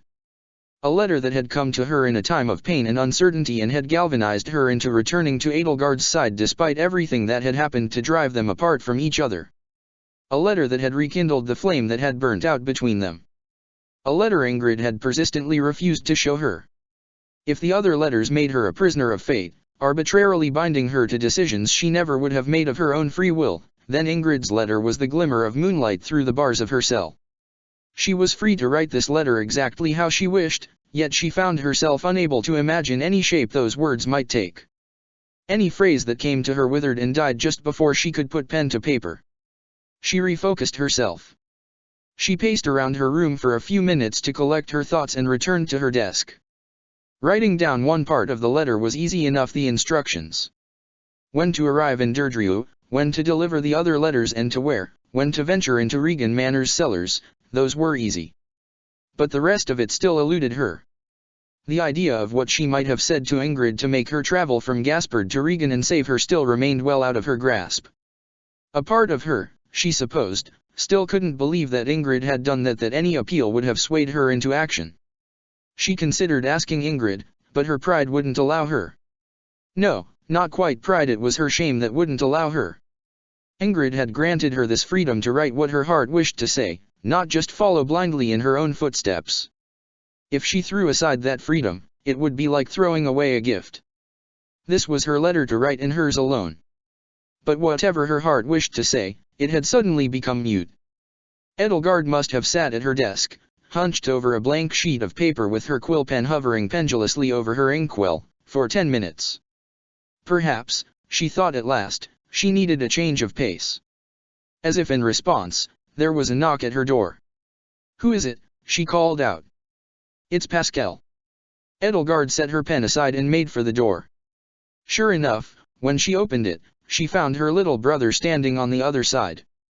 Hi, Edelgard," he said, fixing his gaze down on the floor while he kneaded his hands. "Hi, Pascal," Edelgard answered. "Is something the matter?" Pascal took a deep breath. Are you really leaving?" "Bernadetta said you and Ingrid and Hubert are going back with them to Garreg Mach." His words were sharp and accusatory, yet Edelgard saw no point in denying them. "Yes," she said, "I am. There are things there I still need to do." "You can't leave, Elle," he insisted. "Burke needs you. We need you." "I'm sorry, but I need to prioritize returning to my world," Edelgard said. Someone like Heidi Marie or Gerland might have patronized him with her response, tousled his curly hair or something like that, but Edelgard saw no point in not treating him like the young man he was growing into. "You can't have it both ways. We've all decided since you told us about yourself, We've all been treating you as just as much of our sister as our Ellie. We did that for you. And now, when we need you, suddenly you don't care about us anymore, Pascal retorted. His hands clenched into fists he'd never thrown before. That isn't it, Pasc. It is. Inver is burning, the Church of Ceros is taking our home from us, and now you're ready to wash your hands of it? Because it's not your Inver? Because it's not your home? You can't care about us and not them. You misunderstand, Edelgard insisted, bristling from his assault.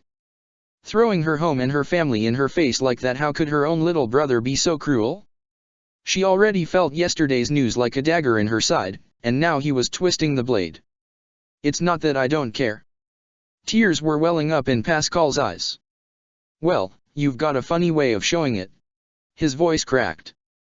You're already ready to leave us all behind. I'm not ready. But life doesn't happen when you're ready, Pasc. You above all should know that. There is a narrow path I have to take, a narrow window of opportunity to find my way back. Back to your real home, he said through gritted teeth, struggling to keep himself composed. To bring Ellie back, Edelgard retorted. Do you think she can't help you? Pascal was struck dumb. His face fell. Oh, Ellie, he sighed to himself, bowing his head. Even if I had nobody to go back home to, even if I had nobody waiting for me, I'd still want to help her get back to you, Edelgard told him. It's something I'm obligated to do. She's been in my world for nearly a year now. A world without you. Think about how much she misses you and Hetty, Pasc. About how much she misses her little brother and little sister. It was all about Ellie, Edelgard told herself. It always had been. The longer she stayed in this world, the more Ellie suffered in hers. If she perished in this world, she would return home at the cost of erasing her. This world needed its own Edelgard von Hresvelg, not an invader from another timeline, its own Edelgard, who had spent the past year immersed in the vision of a new world, an Edelgard who could take that all with her.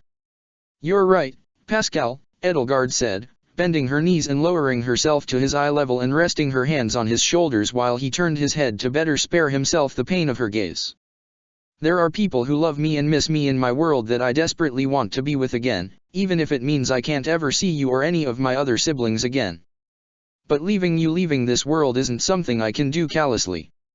I'm just as afraid for you, for Hetty, for Burke, for Adrestia itself, as I am for my own people in my own world, and she struggled to keep her voice level, but couldn't help but let it crack. It tears me apart to have to leave. But you don't want me to take this world for my own. If I let myself do that, I would never stop. Never stop what? He asked. Taking, she said. Pascal was silent for a while. I'm sorry, Elle, he finally said, bowing his head. I didn't mean. You did mean it, Edelgard told him. Pascal, all that frustration you feel, it's a fire within you that has nowhere to go. You're growing into a man with strong convictions and strong beliefs, but you feel powerless to affect those beliefs. That's just how it feels to grow up. As you grow stronger, that frustration will fade. His round, moonish face seemed as though it would crumple in on itself at any moment, his cheeks flushed and reddened as tears rolled down them. Are we never going to see you again, Elle? Never, Edelgard said as his face dissolved behind her own veil of tears, is a strong word. There's no telling what the future might hold. But I'm going to see to it you'll see your real sister again. The Elle who remembers you most clearly, the Elle who still misses you every day. You are our real sister, he choked out, wrapping his arms around her. She embraced him in return. That's why I have to go, she said. Your real sister wouldn't be so selfish as to keep you all to herself if she were in my shoes. Pascal laughed in spite of himself. She might, he said. The two of them separated and dried their tears. Pascal sighed. I think Burke will take the news better than I did, at least, he said, mustering a nervous chuckle. You are, going to tell him, right? Of course, Edelgard said. She and Pascal went their separate ways, and Edelgard continued on into the castle, leaving her room and the unfinished letter behind for now. There were still more goodbyes she needed to say before the day was done, and the sooner she said them, the better. Goodbyes. Some people said them with such little gravity, as though they never knew which goodbye would be their last. Edelgard had said goodbye to her siblings so many times already, each time convinced she would never see them again. But this time, with the future looming over her head unknowable, though perhaps absolute, it truly felt like this would be the last time. She made her rounds through the castle to find her other siblings. Hedwig she spied first through the window, standing out in the courtyard and talking to a young girl of around 10 that must have been Randolph's little sister Flesh. Edelgard approached the both of them. "Good morning, Hedwig." "And, Flesh, is it?" Flesh nearly leaped up into the air. "Oh, Your Highness," she gasped, dropping to her knees before her and bowing her head. I am sorry, I don't think we've ever been introduced, ma'am." "It's all right," Edelgard told her. "Randolph's told me so much about you that I could recognize you on sight." "Oh, he has." Flesh worryingly kneaded one of her mousy pigtails in her hand. When Edelgard had first met her, she had been several years older and overeager to help her brother Randolph serve in the war effort. Edelgard had felt an almost immediate sense of duty toward her. Perhaps something about the girl had reminded her too much of herself, of the version of herself that had been painted into the family portrait that had once hung in the imperial palace, of the version of herself who had, she'd once thought, not survived the experiments. It hadn't hurt that even at 15, Flesh had been already almost as tall as her. Edelgard sighed. At least Hedwig wasn't hanging out with a girl far older than her. The chances of Flesh von Berglis convincing her to commit treason were slim to none. At worst, Flesh could be overly eager to help, but rarely to the point of being a nuisance. "He has," she said. "It's a pleasure to meet you at long last." Flesh's cheeks turned pink. "That's so nice of you, Your Highness. If you're Hedwig's friend, there's no need to be so formal with me. I hope I'm not interrupting anything, by the way." "And no," Hedwig answered. "We were, just enjoying the flowers." Hedwig was going to take me to the archery range to show her all the things she learned at the officers' academy, Flesh piped up, far too young to realize that she should have stayed silent. Hedwig looked horrified and hid her face from Edelgard. I am sorry, El." "What's to be sorry about?" Edelgard asked her, taking her gently by the shoulder. She knew that the thought of wielding up a sword or even a sharp object like a pair of scissors or a feather comb distressed her. If Hedwig felt capable of practicing with a bow and arrow again, though, then at least that was not one joy of hers that had been spoiled by what had happened in Varley, and for that Edelgard felt a pang of relief. Hedwig stammered. I was just going to use wouldn't TTT training arrows, they wouldn't even be sharp." "Good," Edelgard said. "You had such a knack for it when Petra was teaching you how to use a bow, it'd be a shame if you'd lost your passion for that. Just make sure you have an adult keeping watch." Hedwig nodded. "Oh, of course I will. Do you need something, El?" "Yes, actually, if Flesh doesn't mind, I'd like to take you aside for a few minutes," Edelgard said. "Of course, Your High, Edelgard," Flesh said. She made a sharp salute she had no doubt picked up from her older brother. Edelgard took Hedwig aside and told her what she had told Pascal. "Oh," Hedwig said, crestfallen. "I know goodbyes are hard," Edelgard said. "But this world will still have an Edelgard in it. It's just going to be the one you remember." Hedwig sniffled and wiped her eyes on her sleeve. "IIKNN now. But what about you?" "Me. There's NN no Hetty in your WW world," she pointed out. "I know. And that's precisely why I have to seize my opportunity to bring this world's L back here," Edelgard told her. "She misses you. She even misses Justine. That ought to tell you how hard of a time she's having there, away from the family she knows." Hedwig laughed and hiccuped. But it's still sad to see you go. It's sad to leave. But even if I don't have you in my world, I'm not alone there. So don't feel bad for me." Hedwig hugged her in a spine-crushing, overeager embrace. I love you, El. "I love you, too, Hetty," Edelgard squeaked, returning her embrace, though not as hard despite all her strength. She didn't think she was capable of hugging so hard if she tried. Hedwig and Dagmar left bruises when they hugged. Her lungs burned for lack of air, and she wouldn't have had it any other way.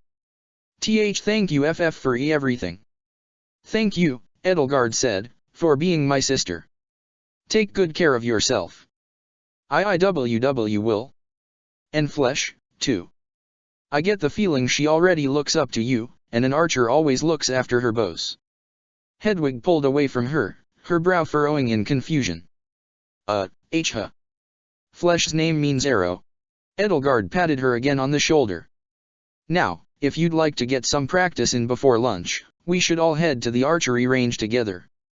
YUW want to come, TT2. Of course. The three of them hurried to the archery range, where Hedwig took a wooden shortbow, strung it, collected a quiver of training arrows, and began to practice. She was still young and inexperienced, and out of practice, but Petra had ingrained the basics into her quite well, and all Edelgard could feel as she watched her little sister take the familiar archer's stance Petra, Bernadetta, Ignatz, Ash, and Shamir would all take with such confidence even if she couldn't hit nearly as many bullseyes as any of them was pride. This may not have been her world, but that was her little sister. Soon enough, the bells struck 12 noon, Flesh helped Hedwig collect her arrows, and they all headed to the dining hall for lunch. Afterward, Edelgard took Burkhard aside to tell him what she'd already told her younger siblings. He took the news better than she'd expected. He simply stared off past her into space for a few moments after she'd finished. Does it have to be now? He asked her, his eyes finally fixing themselves back on her face. Sorry, but I'm afraid it has to be. I need to join White Fang in stopping Operation Antediluvian if I'm to have any hope of finding my way back home and, of course, bringing Ellie back to this world. I don't think we can spend much more time delaying. It's a shame you can't be in two places at once, he said, putting his hand on her shoulder. He sighed. I've got to be honest with you. You know how hard it was for me to accept that you were so much more experienced than me at first, but now that you're setting out to return to your world and after what happened in Inberi, I simply don't know what I'll do without your expertise. He smiled weakly, faintly, sheepishly. You're the only person in the world who truly knows what it takes to fight against the Church of Ceros and win. You'll have to learn as you go, just as I did, Edelgard told him. You and Dimitri both. You may be struggling to find your way, but you'll find it. I can be certain of that much. And besides, you'll have Ellie at your side. Ellie, he bowed his head. It's hard to imagine she'd be as helpful as you. I'll tell her you didn't say that, Edelgard said, prompting a little chuckle to escape his lips. Thank you, he said. I know it's hard not to think of her as your little lazy guard, she replied, but she's spent as much time in my world as I have in yours. I think she'll come back wiser than you can imagine. Maybe I should give the crown to her, he said. While I shouldn't speak for her, I think she's worn the Emperor's crown enough to know she doesn't want it. Burkhard nodded. Still, if you find this Operation Antediluvian in Galatia, and you find a way home through it, are you really that sure you won't have a chance to come back to say goodbye? He asked, raising his head now to look at her with their father's sad blue eyes. I don't know, she admitted. I don't know what I'll find there. A doorway back to my world sounds too good to hope for. But I know I'll find something. She wasn't sure how much longer the path she had to tread back home was, but she knew the next stop on the way. Like the distant lights of a tavern shining down the road late at night, Research Facility Omega beckoned as the next leg of her journey. The way forward would not be clear until she reached it. Then this, Burkhard said, is goodbye, I suppose. It's been nice to know you. I'm sorry we didn't always get along. It's okay, Edelgard said. This is hard for both of us, for all of us. I always knew that going home would be the hardest thing I would do here. Burkhard took her by the hands. Don't forget about us, Elle, he whispered, mustering a fraught smile even as his eyes began to water. I couldn't possibly, Edelgard said. The image of her eldest brother's face shimmered and wavered before her behind a veil of tears. She buried her head in his chest. I won't ever. I carried you all with me even when I could no longer recall your faces. And this time I'll never let those faces leave me again. Speaking to Burckhardt removed a massive weight from her chest, yet before she left Fort Mercers tomorrow morning there was one person Edelgard still had to say goodbye to, a person who weighed on her conscience all the more now that she had said her goodbyes to Burckhardt, Pascal, and Hedwig. She would have to make one last visit to the very first friend she'd made in this new world, the very first person who'd become a confidant for her unbelievable secret, the very last heart she'd broken. This would, perhaps, be her last chance to visit Flayn. To her surprise, she found Voul leaving the room as she approached, carrying 2 dirty plates stacked on top of each other and 2 sets of silverware. He wore an expression at once melancholic and relieved, yearning and fulfilled. For a moment, Edelgard could almost say she was struck by his resemblance to her own father. There was a fugish look in his eyes, far away and sad. That was what granted him such a painfully nostalgic visage. "Good afternoon, Voul," she said, slowing and coming to a halt in front of him before he'd fully taken notice of her. "Coin for your thoughts." He jolted himself out of his reverie. "Ah, Edelgard." "Pardon me, I wasn't looking where I was going," he said, taking a step backward. "I could have run you over. Is something the matter?" "I could ask you the same thing. Were you having lunch with Flayn?" He nodded. "Making your rounds and saying your goodbyes, I see. I was just doing the same." "And did she tolerate you?" "Oh, yes, she's finally gotten back to tolerating me," Voul said, obviously forcing a smile. "Do you think she would tolerate me?" "That is hard to say," he admitted. "After all," he added with a self-effacing chuckle, "I am no one but myself, and you are no one but yourself. How funny that the two of us both spent so long lying to her about who we were." "Like most jokes circumstances play on people," Edelgard said, "it isn't that funny." "No, of course not," he said. "Give her a try, if you'd like." Voul stepped past her and went off down the hall. Edelgard, finding his words hardly hardening, made for the door to Flayn's room and knocked to announce her presence. "Enter," Flayn called out half-heartedly. With permission from the guards standing by the door, Edelgard made her way inside. It was not to her surprise at all that she found Flayn staring out the window over the courtyard. "Hello, Flayn," she said to her. "Hello, Edelgard," Flayn said, not turning to face her. She rested her arm upon the windowsill and her chin upon her hand inside. "I'm not certain if I've thanked you enough yet for what you did," Edelgard told her. "Because of you, I still have a younger sister. Because you took responsibility. I can say that there are many adults in this world who are terrified of bearing the weight of the consequences of their actions, and I can say that you are not one of them." "You are welcome," Flayn said. "I do like Hedwig. I could not bear to let her suffer for what I encouraged her to do, like an officer throwing away the life of a soldier. But if I am to be honest, I am not in the mood to hear you lecture me, least of all about responsibility." "Of course," Edelgard said. She found herself struck by how similar Flayn sounded to Suthies when she was in this sort of mood. She spoke with the same clipped, haughty tone Suthies had when she was upset. Given how long Nabateans lived, just how many generations removed were the two of them, Flayn and her race's long-dead progenitor? "Although," she said, "would you mind if I asked you about something? I think it's something you might understand better than I do." "I suppose I am a captive audience," Flayn said. "Well," Edelgard said, "this might sound funny to you, but I can hardly walk down the street here without being mistaken for a saint, if you can believe such an absurd thing. Speaking of people terrified of shouldering the burdens of their actions, I find going outside to be more than a little nerve-wracking now, knowing that people might recognize me and expect me to pull miracles out of my hat." Flayn let out a little chuckle. "It's ironic," Edelgard mused. "Even a noble, even a princess, is but human, and a human alone can only save one person at a time, one moment from the next. To save life on a larger scale requires one to wield great institutional power and to shape society itself. Here, alone, ascribed divine powers, I can only feel overwhelmed that I am expected to do everything I aim to do through governance with simply a wave of my hand, or words imbued with some holy cadence. It's a nightmarish feeling. And I wonder, is that how you felt, Saint Cethline?" "Nightmarish," Flayn murmured, echoing her choice of words. She nodded. "I never asked to be made a saint. I only did what I could to heal and treat the wounds of those who fought for us. It did frighten me, the responsibility, that is. I was told that before Xanadu, humans looked up to us with awe and respect.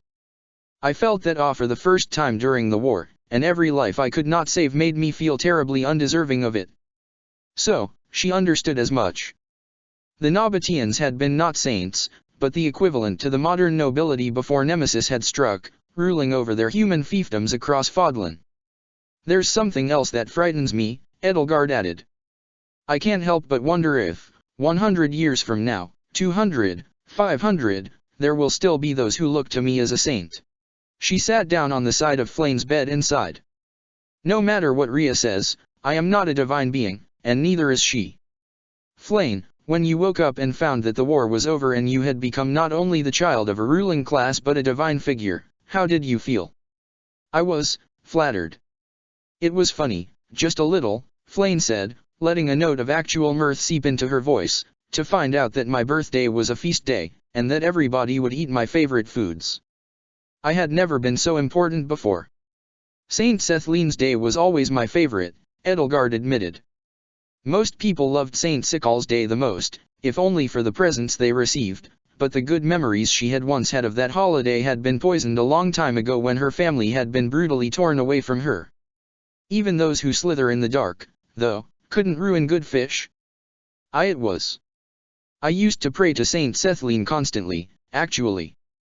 The patron saint of the sick and infirm, and the dying. Your efforts during the war reverberated through 1,000 years of history. In another stage of her life, she might have sounded bitter confessing that. Now, though, she found she had a kinship with that very same Saint Cethlene she had once prayed to, even if it had been forced onto her without her consent, that kinship forced her to soften her tone. I used to pray to all of them, but especially you, Cethlene. Flane grew somber. I see. Or, rather, this world's Edelgard might very well still be alive 500 years from now. I don't know how she would feel if she ends up living in a world where she's been canonized as a saint. I can only say how I would feel. How would you feel? If I were being worshipped as a divine being, but knew myself to be just as fallible as any mortal, I'd be outraged. I couldn't bear to stand atop such a pedestal. I couldn't bear having people's faith placed falsely in me. For them to pray to me, as though I were a distant savior, when I can only hear their voices when they speak in front of me. That was the root of the problem with the Church of Ceros, wasn't it? Edelgard had learned about the spirit worship of Brigid from Petra, and had learned a bit about the gods of Duskur, and they differed from the Church of Ceros in one crucial respect. Whether or not what they believed was right or wrong, which was hardly the point, those who carried the torches for those faiths all believed. No one stood at the apex of their religious hierarchy in full knowledge that it was all a lie, a smokescreen over the truth, to falsely soothe and pacify the downtrodden. There was not some arch-shaman in Brigid who knew full well that nature spirits did not exist, or some supreme religious figure in Duskur or Sreng or Almira who had made their gods up from whole cloth to enrich themselves. There was faith there, real faith, faith that brought comfort to the highest and lowest, faith that was selfless, that was earnest faith that, for better or for worse, commanded respect. Anything less was nothing but a cult. Flane was silent for a while. Is that why you hate us? She asked. Because we don't really answer prayers. It isn't hatred, Flane, but indignation. And not for you, but for the church Ceros has built. And it isn't because the saints don't answer prayers. It's because the church uses those empty promises to keep the weak under the boots of the strong. Because it forces people to hold those promises to their hearts at the point of a sword, then buries that sword in their flesh when they discover they've been cheated and rise up in anger. If I made a false promise like that, if I gave people hope and then snatched it away when they needed it most, they would be right to rise up and destroy me. If Sical, Ceros, and I truly believed we were divine beings, would that make it better? Flane asked. No, Edelgard answered. It wouldn't. It would have merely made them delusional.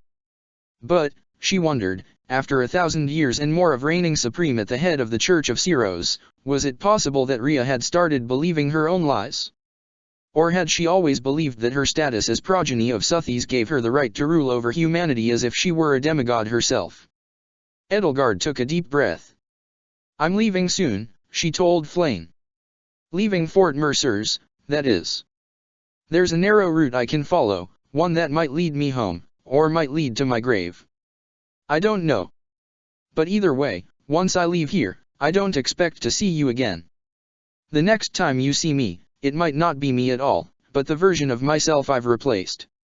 When she returns, I hope she can be a better friend to you than I was.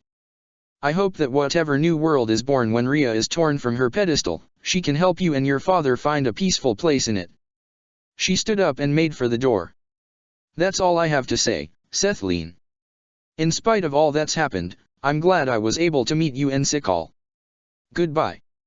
Wait, Flayn said, just as Edelgard laid her hand upon the doorknob. Edelgard let her fingertips slip off the doorknob and turned around to find that Flayn had turned away from the window and was now standing to face her. Her face looked fraught, her eyebrows knitted, her lip trembling as though on the verge of tears. Goodbye, Edelgard, she said, and, good luck. Thank you, Edelgard said. She left the room, closed the door behind her, and felt her heart drop like a stone into her stomach. Edelgard, there you are. It was Ferdinand's voice that called out from down the hall, his flash of brilliant carrot-red hair that greeted her upon leaving Flayn's room. Yes, Ferdinand, she asked as he strode toward her. Hubert tells me you are leaving with Bernadetta and the others. That's right, Edelgard said. I've just been making my rounds and saying my goodbyes. Yes, so I've heard, he said. You have one more person to say goodbye to here. You're not coming with us, she asked. He shook his head. No. If you will not be here for His Majesty, then I, as scion of House Aegir, see it as my duty to see him through this perilous time. That is, after all, what I have been groomed for my entire life. Edelgard smiled. I'd hardly expected anything less from you, Ferdinand, she said, taking him firmly by the shoulder. And of course, it will be up to me to keep a close eye on my father, he added. I cannot thank you enough for advocating for him last night and lifting my spirits, but you are right, and though he is no more deserving of scrutiny than anybody else, neither is he any less. Just, please, see to it that Hubert returns in one piece. I do not think Hephaestus will be very generous if he should lose any other parts of his body, he added with a smile that indicated that he was only half joking. I'll take good care of him, Edelgard assured him. And when this world's Edelgard returns to her rightful place, I shall take good care of her as well, even if father does call off the marriage. From this day forth, Edelgard von Hresvelg and I shall stand as equals, alike in dignity. You have taught me that much, Your Majesty. Edelgard smiled. He truly did look and sound more and more like his counterpart every day. Of course, she said. Like you once said to me, the first day I arrived here, the sun never sets on a Hresvelgagir friendship. That it doesn't, he said. So long as I live, that sun shall never set upon myself and your counterpart. I suppose I have nothing else to say to you, then, my otherworldly friend, but good luck and Godspeed. He offered her his hand and she clasped it firmly and shook it. I wish you the same, she said. The two of them went their separate ways. As he vanished behind a corner of the hallway, she sighed and let a great emotional weight slough off of her shoulders. Another book she'd closed. And like every book, finishing it left her with an empty feeling, a longing for the pages she'd once had yet to read and the stories she'd once had yet to finish, a yearning for the thought that there could have been more. Now she could only look forward, though. Tomorrow would be the beginning of the end, the first step on her final journey. And she would have more books yet to close. Chapter 69, Fear in a Handful of Dust. It was late enough in the evening when Edelgard and the others returned to Garreg Mach after a few days of travel that the sky had faded to violet, and they returned to a monastery in the throes of celebration. Even from the front gate they could hear distant shouts and whoops of revelry. As the gatekeeper came out to greet them, Edelgard left her carriage and found the relief of solid ground underneath her feet. She helped Hubert out of the door and onto the ground while the others joined them outside. The air was humid, the wind brisk, as the sky continued to darken. The buzzing of crickets rose to meet the distant sounds of celebration. Ingrid's Pegasus swooped down gently and touched its hooves down upon the cobblestone street, allowing her and Bernadetta to dismount before folding its wings to its flanks. It sounds like we're crashing quite a party, Mercedes commented while Annette helped her down out of the carriage's driver's seat. Beads of sweat stood out on her pallid face and her white hair had gone frizzy from the humidity. The suit of armor under her cloak, light as it was, did her no favors as spring began to give way to summer. I wonder how late into the night their revelry will go. Hopefully not long, Bernadetta mumbled, rubbing her tired eyes. Greetings, Your Highness, the gatekeeper greeted them, bowing to Edelgard. Nothing to report. What are they celebrating about? Annette asked him. Oh. He chuckled. I guess that is something to report, but I'm a bit out of the loop. Let's see. Count Bergliez returned to Garreg Mach just last night, so that might be it, but I think I heard somebody important just got a really big promotion, too, so that might be it, too. Count Bergliez has returned from the northern border. Edelgard inquired.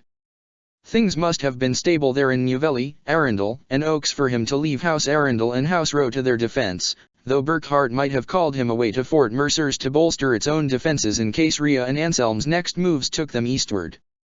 That's right, ma'am, I think he's just stopping through on his way to Fort Mercers, the gatekeeper said, confirming Edelgard's suspicions.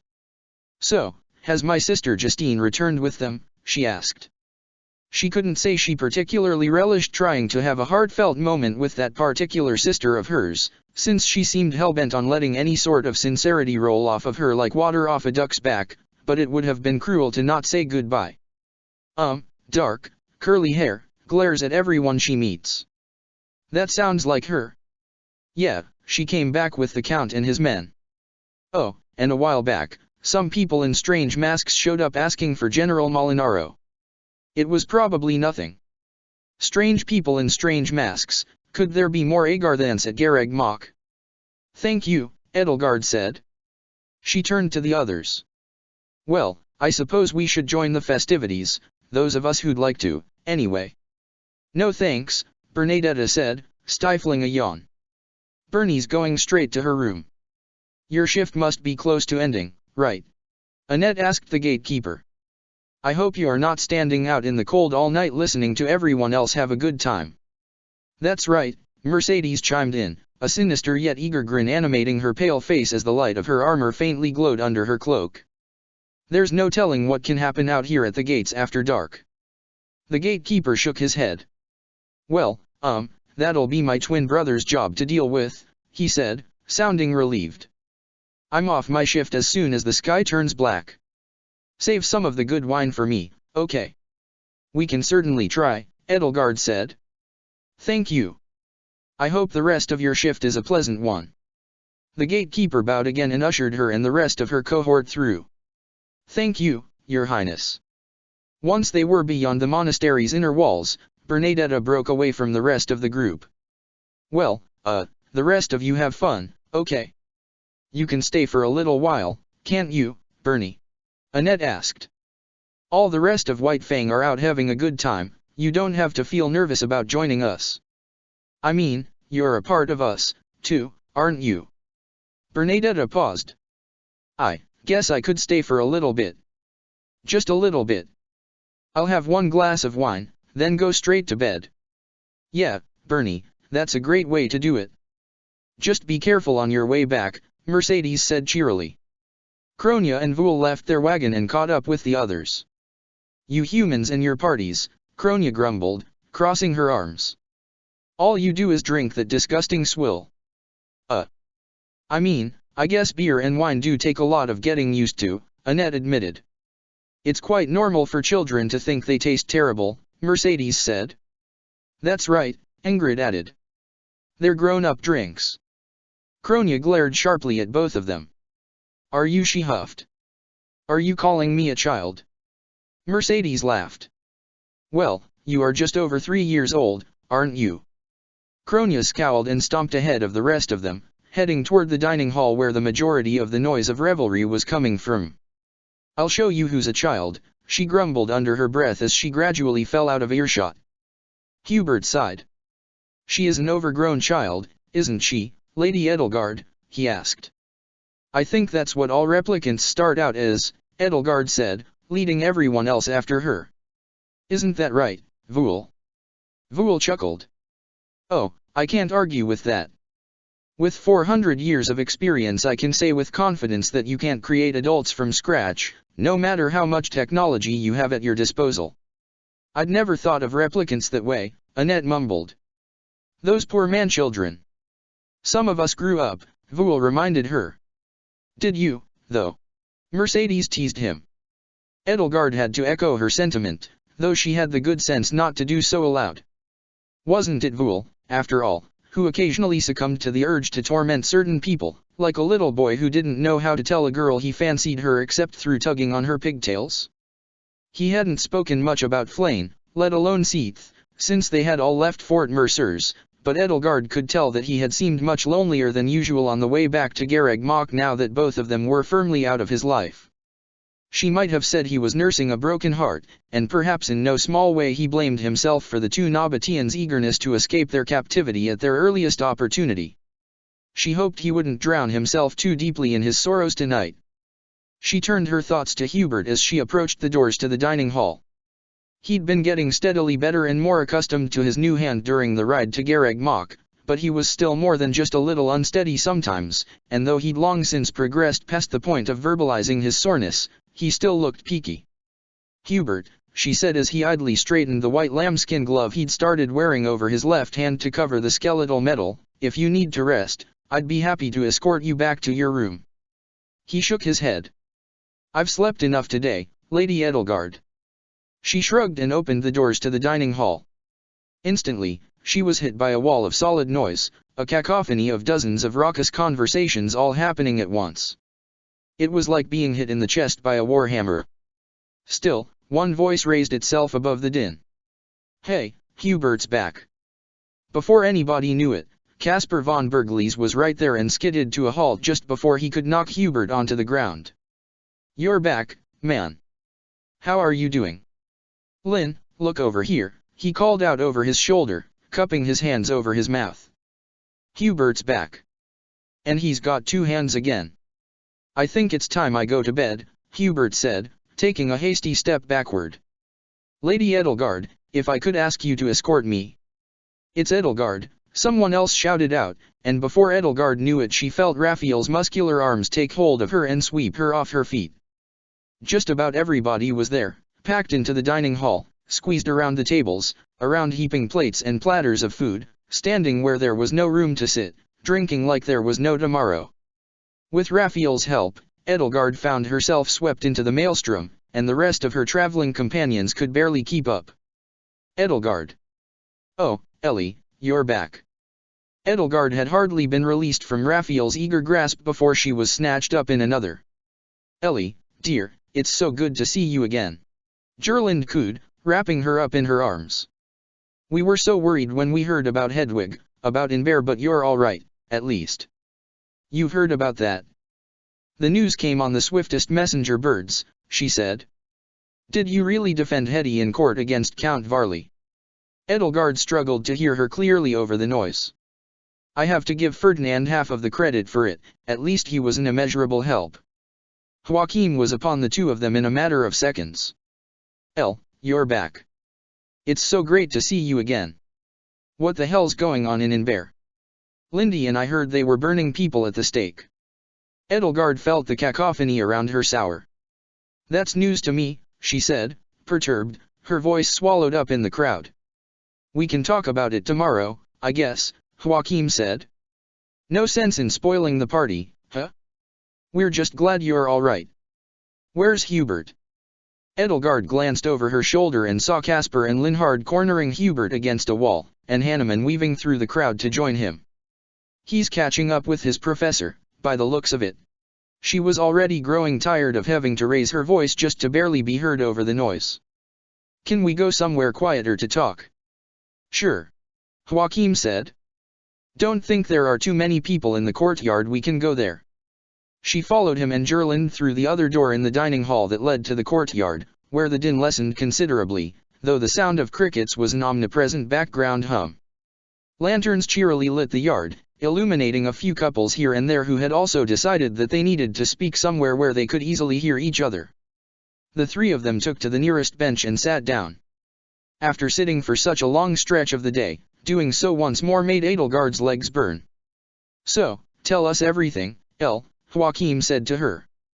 "Count Varley, Hedwig, and Bear, we've got Buckhart's letters, so we know the broad strokes, but we still have no idea what's going on out there." "Gladly, but it's a long story," she told him and Gerland. "I suppose there's no better place to start than at the beginning, with our arrival at Varley Manor." She began to fill them in on what had happened, but she had hardly settled into a conversation with her siblings before she found Sylvain standing in front of her. He was panting for breath, his hands on his knees, as though he had exhausted himself pushing through the crowded dining hall which, judging from all the fresh wine stains on his shirt, was most likely where he'd come from. He grabbed her by the arm. "Princess. Sorry to bother you, but we all need your help." Edelgard wrenched her arm free of his grasp. "Sylvain, I appreciate your eagerness, but I was speaking with my family." "It's a serious issue," he said. She looked up into his face, now reshaped by the scar that ran across it and the crook of his nose into something more rugged and roguish, and into his brandy brown eyes, and saw utter seriousness. If Sylvain was playing a prank on her, he was most certainly doing his best to sell it. "What's wrong?" she asked him, standing up. "Go on and see to your friends, Ellie," Gerland said, shooing her away. "We'll be here when you're done, don't worry." "It's something only you can resolve," Sylvain said darkly, taking Edelgard and leading her back into the cacophonous whirlwind of revelry that was spilling out into the monastery, back to the dining hall.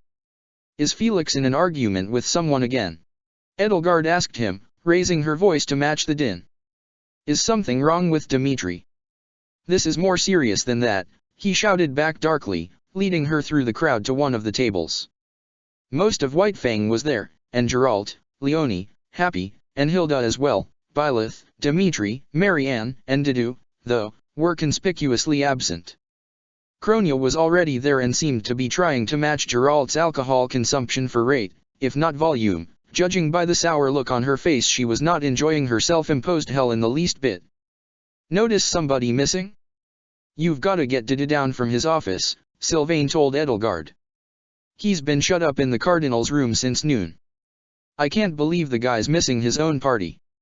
Schwa's nonplussed. She could certainly see why Sylvain had decided that only she could fix this problem, but as someone who had skipped out on many parties held in her honor herself, she couldn't say it was a very serious one. "This celebration is for him?" she asked. "What happened?" A darker part of her mind wondered if weakening in Bear's defenses counted to him as a victory worth celebrating. Geralt chuckled. "Guess you wouldn't have heard, kid. Didu's a viscount now." The rest of Edelgard's entourage minus Hubert, who was very occupied, and Vul, who'd gone off in his own direction, finally caught up with her just in time to hear that. "What?" Ingrid gasped. "He's a viscount. The paperwork went through to put him in charge of House Kleiman and all of its holdings," Ignatz explained. Edelgard recalled hearing that soon after Dimitri had declared war, a mysterious incident had swept through House Kleiman and taken the lives of all of its heirs save for a single child. Doubtless it had been Didu's work, and as she observed the proud grin on Kronia's face, it was abundantly clear who had done his dirty work for him. "Where is he?" Kronia purred. "I'll tell him he's welcome." "What happened to House Kleiman?" Ingrid asked, reminding Edelgard as well as everybody else that she'd been out of the loop for a while with all the traveling she'd been doing. "The entire house died in a massive fire to their manor," Happy said, worrying the cuffs of Byleth's old jacket, which she still wore. "Both the main branch and its cadet branches were gathered to celebrate a wedding of one of its heirs to House Gideon," Ignatz added, "when the whole manor caught fire, or so they say. Everyone perished, except for a 3-year-old girl. And now Didu's the new Viscount Kleiman." Bernadetta gasped. "Goddess," Ingrid breathed, shocked. "But, that means Didu is in charge of the entire territory that used to be Dusker now," she said. "Yeah, funny how that worked," Felix said, pausing to sip from his mug. "One might say he probably arranged the whole thing. Wouldn't be surprised if he even wrote up the paperwork and put the seal on it himself while he had the chance." Ingrid's already worried expression soured. "You think he would just grant himself that kind of power?" "Maybe," he replied. "Not that I give a damn. I bet there are a lot of nobles all over Faerghus who are screaming with rage right now over the idea that they'll have to rub elbows with a Duscurite. If it ruffles their feathers, then I'm all for it. I just hope he and Dimitri know what they're getting into. I suppose such a fate couldn't have befallen a more deserving house, she admitted. House Clymen had been at the root of so much evil in Faerghus' recent past, Edelgard mused, even discounting the influence of Cornelia and her Agarthan allies. Truly, what Didu had done couldn't have been done to a more deserving noble house. Although the swift brutality of his methods were unnerving, even for Edelgard to ponder, she, after all, had been more merciful to people like Duke Aegir than most of her friends wanted her to be. She couldn't say she felt any sympathy for House Clymen. And the territory of Duscur falling into Didu's hands was probably the best thing that could happen to it. That land belonged to its few remaining sons and daughters. But like Felix said, Edelgard hoped that Didu and Dimitri knew what they were getting into. You said a single child was spared the house's destruction, she inquired. What's going to happen to her? She found herself assaulted by a sudden and overpowering embrace for the umpteenth time that night as Happy pounced on her. Well, Mushroom Man's in charge of all its holdings, she said, squeezing her tightly and resting her cheek atop her head. Edelgard could hear her start to purr. You do the math. Mercedes clasped her hands over her mouth and drew in a sharp gasp, her eyes lighting up. Oh, my goodness. Didu's a dad. Annette exclaimed. Dad do, Kronia chimed in. Edelgard couldn't think of anything more poetic in its sense of justice, that an innocent child of such a genocidal house would be taken under the wing of one of its victims. Well, he certainly does have quite a lot to be congratulated for tonight. Ingrid, Bernadetta, why don't the three of us go upstairs and drag him away from his work? Happy wrapped her arms tighter around her in a rib-crushing embrace. Oh, no, you're not, Brain, she purred. You just got here. Yeah, sit down and have a drink, Geralt said, sliding a tankard of ale across the table toward her while the rest of White Fang made space on the bench for her. You've earned it, kid. Now what's this about your little sister committing treason? Sounds like a hell of a story. And whatever's happening in Inver, Ignatz added. And how Hubert has his arm back. Raphael chimed in. I got my arm back, too, Kronia grumbled, continuing to visibly regret her decision to drink but not enough to stop drinking. I'll save that for when it's quieted down, Edelgard said, worming her way out of Happy's grasp, and I can speak without making myself hoarse. Girls, let's go upstairs. Upstairs, far away from the merrily dissonant sound of revelry, Edelgard knocked on the door to the cardinal's room and waited for it to open. She heard heavy footfalls behind it before the door pulled back an inch, then opened just a little wider to reveal Didu's stony face. He looked tired, to say the least. Weariness seemed to be etched into his eyes, his nose, his mouth, his cheeks, his brow, all as deeply as an epitaph. Edelgard, he said. You have returned. Bernadetta, how was Varley? Eventful, Bernadetta answered, continuing to sheepishly nurse the single glass of wine she had allotted herself before she would retire from the festivities. Didu, why you look pretty tired. What are you doing up here? He rubbed at his eyes. It has been a while, he admitted. I have been busy. Of course, Ingrid said. She rolled her eyes. You and Edelgard really are two peas in a pod. Do I have to drag you both to bed? You may try. Didu, Edelgard said, the rest of White Fang is throwing a party in your honor downstairs. They've all heard the news. That's right. Congratulations on your adopted daughter, Bernadetta offered. No, it's loud and rowdy down there, so it's fine if you don't want to go. I was just about to go back to my room myself, actually, so if you, would like to go with me. Didu smiled. I have missed you. I've missed you, too. It would have been so nice if you had come with us to Varley. I am certain my face would only cause your father distress. Well, it's a long story, but that's kinda not a problem now, Bernadetta said, taking another sip of wine. A voice drifted from within the cardinal's room, uncannily familiar to Edelgard's ears yet difficult for her to place. General Molinaro, do you have guests? Perhaps we should make their acquaintance. After all, we do intend to be here for the foreseeable future. Dida frowned. I am completing negotiations with an Agarthan splinter faction, he told Edelgard, Ingrid, and Bernadetta. I do not intend to be free soon. I will likely see you in the morning. Oh, let us meet your friends. We are all on the same side now, after all. Reluctantly, Dida stepped aside and allowed Edelgard and the others to step into the room.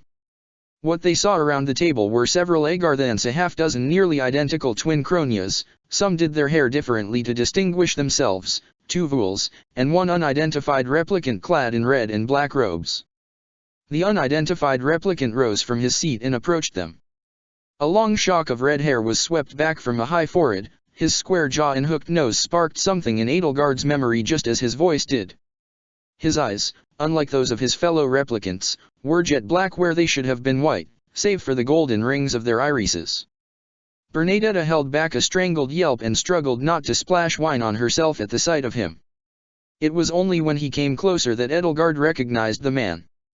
This young replicant was. I suppose I should introduce myself, the replicant said, holding out his hand. You are speaking to the leader of the Agarthan Liberationists, Solon Unit 0.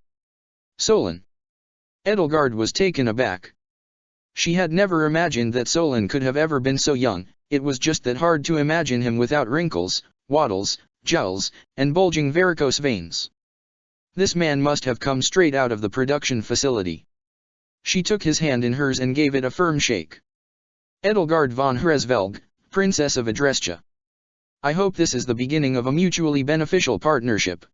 As his black eyes studied her, she felt the dragon inside her writhe, sensing a threat, as her conscious mind wondered what he would think of her if he knew what she was beneath her skin. Solon peered skeptically at her and withdrew his hand, his lips curling into a frown. Is that a note of passive aggression I sense? You should be grateful we have come to your aid. Edelgard supposed she might have let her feelings toward the other 2 Solons she had known color her behavior. Please excuse my tone. I was just surprised, no offense was meant. Your friends, he said, eyeing Ingrid and Bernadetta, seem to have quite a nasty look in their eyes as well. They mean nothing of it, Dida assured him. I'm sorry, Ingrid said, while Bernadetta stared ahead with a death grip on her glass of wine. We've had bad experiences with the Solon. But we ought not to let those color our opinion of you, so please accept our apologies. Bad experiences with the Solon, haven't we all? Solon replied, his frown curling back into a wry little smirk. Rest assured that I was created to correct my predecessor's mistakes. And rest assured that we are grateful to host you, Edelgard responded. As grateful as you no doubt are to have been granted asylum here. He was taken aback. Asylum, he sputtered, incensed. Why come all this way to Gareg Mach, she asked him. This is the only place in Fodlan that is safe from Shamhala's most powerful weapons, isn't it? Should they fall out of the Liberationists' control? He gritted his teeth.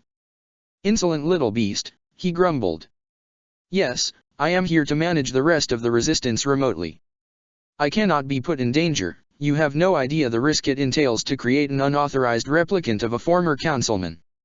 It is not a feat easily replicated. Don't discount the capabilities of my imagination so readily, Edelgard said. Like I said, and I do apologize if my tone did not reflect it earlier, I look forward to seeing what we can do for each other. Solon pursed his lips, but he seemed satisfied by her response. Very well. I look forward to our partnership, he replied to her. Do I have the privilege to know what you've spent half the day discussing, she asked Dida and Solon. She could spy a map of Fodlan on the table if she peered past them, and a large sheet of cobalt blue paper. Dida gently yet firmly nudged her back into the hallway. Careful, he cautioned her. Our negotiations are not yet final, Solon said. Perhaps you should give it a rest until morning, then, Ingrid said. She crossed her arms. You replicants might not need sleep, but we humans do. She had a point.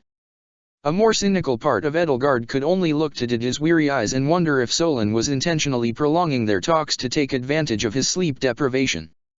Then again, Dida was nowhere near that much of a doormat. I have let the day escape me, Dida admitted. Solon, you and your subordinates may retire for the evening. We will continue our talks in the morning. Solon nodded. Very well, Viscount Molinaro. We shall see you in the morning. With a wave of his hand, he ordered the 2 Vools and half-dozen Cronias to follow him out into the hallway. They collected the map of Fodlan they had been consulting and the blue paper from the room's U-shaped table, rolled them up into tubes, and carried them out. Wait, Didu said. Unit 5-3 remains with me. One of the Cronia units stopped. I'm more than fine with that, she told Solon while he gave Didu an incredulous look. She crossed her arms. General Molinaro and I get along well. Let's consider it a show of good faith. Edelgard was shocked. She'd completely failed to recognize Cronia 5-3 for one key reason: she had both of her arms. Closer scrutiny, though, revealed bloodied gauze wrapped heavily around her shoulder, fresh gauze, too, and freshly bloodied. Had Didu ordered the Kingdom and Imperial Army's physicians to sew Cronia 612's arm back onto her body? She'd never heard of such a thing being done successfully, but perhaps with Agarthan technology. At once she understood why Didu had arranged the mystifying bait and switch between 612 and 5-3. Cronia 5-3, already an experienced member of the Liberationist faction, had to have served as a point of contact between him and the rest of the faction, so 612 had needed to go down to meet Hephaestus in her stead. Edelgard was shocked that the Cronia she knew had gone so far as to sever her own arm to match her counterpart on Didu's orders, but supposed on second thought that somebody as tragically loyal as her would have absolutely been willing to do that. Didu and perhaps Destinova as well must have been using her to collect information about Hephaestus firsthand while 5-3 carried out more important work. And her mind turned to what Hephaestus had said about the certain piece of Agarthan technology that would be required to put flesh onto Hubert's new prosthetic arm. A certain mesh fabric, coated with replicant blood. Could that explain the fresh blood on Cronia 5-3's bandages? Surely the arm couldn't have been attached so recently, but even if the Imperial military's best surgeons had sewn it back on and used the most powerful healing spells they knew to reattach it, it wouldn't have already been in working order. Perhaps Didu had ordered the arm reattached as soon as Edelgard and company had left for Varley, and these Agarthans had used their technology to improve on the monastery's less advanced medical facilities. If so, then Solon and his subordinates certainly had something of value to her that she could negotiate with them for, and Hephaestus was definitely getting his order of Woot's steel. More Agarthans in Gareg Mach, Ingrid muttered, shaking her head. Even if the transport didn't go as planned, I'm glad we took Seath and Flayn away before this happened. Edelgard couldn't help but agree. These new Agarthans were allies, but that didn't mean they would have an amicable relationship. She couldn't get a read on this new Solon, either. I can say hello to everybody downstairs before I go, Didu said. Cronia 5-3, take your position for the night. 5-3 saluted sharply and took off down the hall past Bernadetta and Ingrid. Is she your retainer now? Ingrid asked him. If I can see anyone raising an army of Cronias, it would be you, Didu. Didu offered her a smile. I'm flattered, he said. Didu, before we go back downstairs, can I speak to you in private? Edelgard asked him. His smile, faint as it was, vanished quickly. With a nod, he led her into the cardinal's room and closed the door behind them both. The air in the room was stale and musty, the lamps on the table and wall sconces cast wavering pools of amber light across the dark space. Congratulations, Viscount Molinaro, she told him. She rested her hand on the end of the table as he stood before her. A blacksmith's son becoming retainer to the king, general of his army, and the first common-born viscount in Faerghus history is an incredible career trajectory. He smirked the tiniest, barest hint of a smirk. Yes, he said. It is almost as incredible as a person who wishes to abolish the nobility becoming its most sovereign noble, your majesty. If there was sarcasm at all in his thoughts, not a drop of it oozed from his low, gravely voice. So, you have the same motive as I for climbing the rungs of power? Edelgard asked him. Your secret society resting at the bottom of the social order, you at the top, a pincer movement around the aristocracy. I like it. I am glad you approve. I can't imagine the rest of the nobility will be anything but up in arms over this, though. Felix seems to agree. I know I've made more than my fair share of those lazy, selfish parasites angry, but there is another dimension to your situation altogether which I lack any experience in. I'm sure you have a good reason for painting the biggest target on your and Dimitri's back in all of Faerghus. Dida nodded. The people love His Majesty as they loved his father. He is a shining star to them. You must be the same in your world. Me. Edelgard, taken aback, shook her head. No. The onus is on the people of the future to vindicate me, not the people of the present if there should turn out to be anything worth vindicating. Do not be so self-effacing. If you are doing as much good in your world as you claim to be, then you are already providing the same light to the masses.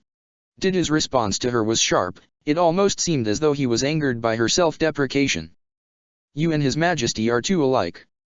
His hand reached for the medallion which pinned his scarf, vermilion and teal cotton woven together in geometric patterns, to his collar and adjusted. But I digress. You are right about my promotion. The nobility will be up in arms. They may challenge my and His Majesty's power. And if they do, I will see to it that they lose. Edelgard smiled. You're begging them to attempt a coup so you have an excuse to do to them what you did to House Kleiman. He nodded. One house mysteriously perishing in a mansion fire is a tragedy. 2 or more is suspicious.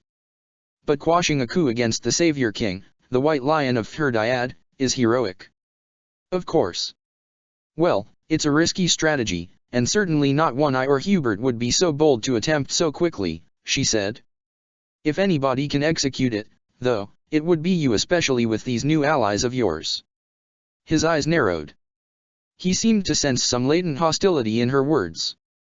Edelgard had to admit that her thoughts had drifted toward Inver, which itself was a risky strategy on Dida's part, and while she had tried these past few days to approach that situation calmly, she couldn't deny that it had weighed heavily on her mind, especially in the form of nightmares. If she were a less composed person, she was certain she wouldn't be able to stop herself from saying something rash or lashing out at him in some other way. This was Inver, her home, that was on the line, and Dida had not seen Rhea at her most desperate the way Edelgard had. Fits of passion came to her so rarely, but here, she could feel one trying to fight its way out of her, past the barriers of her rational mind. She forced it all down. How long has your spy network known, she asked him, about Anselm's plot to sneak into the Imperial Palace and seize Inver from the inside? Since we returned from Deirdre, he said. So you kept it from the Empire and allowed him to succeed? As part of your grand strategy, I presume. Dida frowned. Your Highness, you have every right to be upset. Inver is your home. It isn't, not really, but I'm still upset, Edelgard told him. I understand your reasoning. I have ever since we first heard that Anselm had goals to set up his own, wholly Adrestian empire. But I am thinking not of Inver, but its people. We have all learned firsthand how little tolerance Rhea has for those who turn their blades on the Church of Syros, and by extension, herself. Now that she can conflate her power and her desire for control with the state apparatus, I am not so confident that anything will temper her despotic leanings. I'm sure people are already dying in agony for their sin of resistance as we speak, crying out for salvation to the very saint who persecutes them. Dida bowed his head. I know. I know what those cries sound like. Duskur has withstood the Church's proselytism for centuries. Many of my village died with the saints' names on their lips, instead of our own gods. They thought praying to their persecutors would save them. Edelgard nodded. We both know the cries of the weak as they are trampled by the strong, we've heard them out of our own throats, too. Death is as inevitable in Inver as in any war, he continued. But I am not simply handing your home to Rhea. A faint smirk, though sinister, brightened his stony face. Prince Anselm will soon learn that getting what he most desires is not always a good thing. You're already planning an uprising, Edelgard surmised. My cells are mostly independent, he answered. They take their common goals and choose their own paths toward them. I will not plan an uprising. They will. I merely guide them. As long as you have a plan, she said. It's a heavy weight to bear, I know how heavy it is. But I do want to caution you, she added, reaching out and taking one of his large rough hands in hers. I've seen with my own eyes what Rhea can do when she's backed into a corner, when she would sooner die than surrender, when she is utterly alone and pushed to the edges of her desperation. If she could, she would raze all of Fodlan to the ground, and so utterly that nothing, not even the fungus that feeds on decay, could flourish afterward. Dida nodded. I understand, he said. Thank you for the warning, Your Highness. I owe it to you, she said, as a kindred spirit. Then she had an idea. But there's one more thing, she said. If I could make a suggestion. Go ahead. Since the rule of Lycian I, House Hresvelg has maintained a secret library listing every time the Church of Syros has betrayed the Adrestian Empire, dating back to the founding of Adrestia itself. A 1,000-year history of the Church being a false friend to the Empire, which is known of only by the reigning Emperor and direct heir. In my world, my father shared it with me when I turned 15. Burkhard has seen it as well, as he was groomed to inherit the crown. But Anselm was never afforded that grooming during his adolescence. I don't think he knows these documents exist. If you have a spy in the Imperial Palace, or if you can get one in there, see if they can't point Anselm or Heidi Marie in the direction of a hidden passage behind a bookcase in the palace's library. Dida nodded, a slow and sly smile crossing his face. Thank you, Your Highness. He made for the door and rejoined Ingrid and Bernadetta in the hall. Edelgard followed him out, and the four of them together went downstairs to the dining hall to join in the night's revelry, however briefly. The party had spilled out a little into the main hall. Revelers looking for more elbow room and more peace and quiet had overflowed from the dining hall to chat, to drink, and in the case of one unfortunate couple, to dance, badly. To Edelgard's surprise, she found 3 of the other people who'd been missing from White Fang's table there amid the sparser crowd. Byleth stood by, dressed even more lightly than usual in her simple, practical attire and showing more of her battle-scarred skin than Edelgard was used to seeing her show in a public setting, her mint-green hair nearly luminous underneath one of the main hall's chandeliers. Dmitri was beside her, white hair gleaming like polished silver, similarly dressed down to spare himself the humidity and showing off his own plethora of all too familiar scars. Edelgard found herself envious of him, having made a point to always cover herself from the neck down no matter the weather to spare others the sight of her scars and as such having suffered through many humid and sweltering summers. And along with them was Marianne, who stood at Dimitri's side. Byleth noticed Edelgard and the others first and, while he was still in conversation with Marianne, tapped Dmitri on the shoulder to direct his attention. When he caught sight of Edelgard, she could see his single remaining blue eye light up from across the room, and it wouldn't have been remiss of her to say that he bounded over to her like an excited puppy. Dmitri exclaimed, taking her by the shoulders. You're here. When did you arrive? I ought to apologize for not being there to greet you. Not too long ago, Edelgard said. I assume the 3 of you left so you could have some peace and quiet among yourselves. Don't worry, I'd have done the same. A sheepish blush tinted Dimitri's cheeks, and he self-consciously brushed away the silver bangs that fell over his brow and swept back the hair he'd tied up into a short ponytail. Oh, it's not, what you think, he mumbled as Marianne came up to his side and took his arm in hers. So the 3 of you didn't have a nice chat in the shadow of the goddess tower, she teased him. Really should do. Dmitri cried out, moving on to his right-hand man and clapping him forcefully on the shoulders, compared to the light tap he had offered Edelgard. I thought your meeting with those rebels would never end. It's so good to see you finally joining your own party. Did Edelgard drag you down here? No, Dida told him, gesturing over to Ingrid, but this one threatened as much. Ingrid. Dmitri eyed her, his gaze roving across her crimson and gold armor. You look good in red, he said. You really do, Ingrid, Byleth chimed in as she caught up with Dmitri. The colors suit you. Are you Edelgard's knight now? The color of Ingrid's cheeks was starting to match the color of her outfit. I'm honored to hear you say that, Professor, she stammered, flustered to no avail. While Ingrid melted, Edelgard found that she was having trouble taking her eyes off of Byleth's exposed midriff. Her well-toned abdomen was as impressive in this world as it was in her own, a universal constant as certain as the rising sun each morning. Each scar only accentuated its muscular curves and contours. Edelgard felt her mouth dry out. Edelgard, is something wrong? Byleth asked her. You look distant. Embarrassed, she snapped herself out of her fugue by grabbing Ingrid's hand and squeezing, forcing herself to lift her head and look up into Byleth's Suthy's green eyes. To ogle the muscles of another Byleth felt far more unfaithful to her own than anything she could possibly do with Ingrid. "Oh, sorry, it's been a long journey, and I confess I'm a little tired." Byleth's eyes poured their emerald pools into her head. Her brain felt as though it were full of steam that would any moment now begin pouring from her ears as though her head were a kettle. Damn the Garland moon, she swore to herself.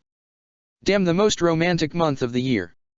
"Ingrid," she asked, tearing her gaze away from Byleth's face before she became lost in it. "I think we should go to bed." Ingrid stared, slack-jawed, at her as her rosy blush continued to spread unabated from her cheeks. "Who's we?" she mumbled. "Obviously, I mean our own beds," Edelgard clarified. Dmitri chuckled at her expense. "Seems you two have had a little too much to drink," he inquired, regaining his composure in proportion, it seemed, to how much of hers Edelgard lost. "We've hardly had anything yet," Ingrid retorted. "But, we are tired." "Congratulations to Didu on his promotion." "Yes, congratulations," Byleth told Didu, staring all the way up at the towering mountain of her former student, now general, now viscount. "You've come a long way, Didu. Take credit for as much of my journey as you would like, Professor," he told her, offering her a broader smile than his usual. "Your support has been most welcome." "I can say with certainty, and I am sure Elle will agree," Dmitri chimed in, "that none of us would be in such high spirits right now, and with so much to celebrate, without our professor's guidance." Byleth shook her head. "You'd still be a king and a viscount without me," she told the two of them. "But much lonelier ones," Edelgard countered. "My teacher, of all the lessons you've ever taught us in this world and in my own, it's that none of us deserve to walk our paths alone." Marianne smiled. "I was never part of the Blue Lions, but even I can say that much," she piped up softly. "Without you, Professor, we might have never thought we were anything but, lonely beasts." "That's right," Bernadetta, who'd been silently nursing her wine down to the last sip the whole time, chimed in. "I think we should have a toast to Professor Byleth, for making us all so much less lonely." Dmitri smiled. "I'll gladly drink to that." "Would you, Viscount Molinaro?" Didu chafed under his official title, but grinned. "I would gladly drink to that, Your Majesty." "Then let's not hesitate," Dmitri said, leading everybody back into the cacophonous dining hall. "A toast," he cried out, "to Professor Byleth Eisner." Edelgard woke up the next morning with sunlight stabbing into her brain and the peeping of her chick's goddess. They were getting big and noisy, ringing in her ears. A large, crushing furry mass rested atop her, purring quite contentedly as it spilled over her bed. She could feel her wings pinned behind her back, feeling as prickly and fuzzy as though she'd spent the whole night sleeping on her arm wrong, and the feathery plume of her tail sweeping lazily across the floor. She hadn't a clue how much she had drunk, but it must have been a lot. She managed to pull herself out from underneath Happy, shoved all her dragon parts back underneath her skin where they belonged, dressed herself, fed the chicks, and by the time she was ready to leave the dormitories, Happy decided to remain behind and sleep off the rest of her hangover, felt almost like a real human being again. She stepped outside and felt the sunlight strike her like a hail of arrows that all, somehow, miraculously, aimed right for her eyes. Nevertheless, she soldiered on and made her way to the monastery's main building. The thought of breakfast vaguely occurred to her, but she could hardly manage to feel even the least bit hungry after last night's feast, which she found she had quite a lot of trouble recalling past the toast to Byleth. If anybody had deserved a toast, though, it had been Byleth. Marianne had been right. If not for her, all of them would have been resigned to lives spent in denial of their own humanity, all thinking of themselves as little more than lonely beasts without Byleth as shining beacon to guide them. Instead of breakfast, Edelgard set her mind to Manuela's quarters. Burkhard had asked her to hand-deliver a letter to her, not trusting owls to deliver such an important message without risk of interception. If Manuela was awake, she'd hand it off personally, if not, she'd slip it under the door. To her surprise, Edelgard climbed the stairs up to the second-floor hallway to find Vul rounding the corner of the hallway with several old books tucked under one arm and heading in the direction of Manuela's quarters. Their paths joined on the way, and Vul was the one to knock on the door. "Professor Manuela," he called out. "Is anybody alive in there?" "No," Manuela moaned from the other side of the door. "We're coming in," he said, and before Edelgard had time to protest he forced the door open. Manuela's room was its typical mess, indicating quite clearly that once again she had set her sights on a man and had struck out. The curtains were drawn, shrouding the room in gloomy shadows as though to futilely hide from sight the books strewn across the floor with their bent spines, the empty wine bottle that had long since spilled out its contents onto the desk, the shelves in disarray, the undergarments draped over the chair. Manuela herself was sprawled out on the floor, still wearing the same green gown she'd worn to last night's celebration. Her shoes were several feet away from her feet. There was a roughly human-sized lump on her bed, covered by her white shawl. She looked up at Edelgard and Vul both and squinted at them, her lips curling sourly. Her makeup was smeared all over her face, turning her eyes into sharp gems gleaming inside smoky, charcoal black pits. "I don't think I said come in," she said. "I asked if anybody was alive in here and you said, no," Vul told her. "I feared for your safety."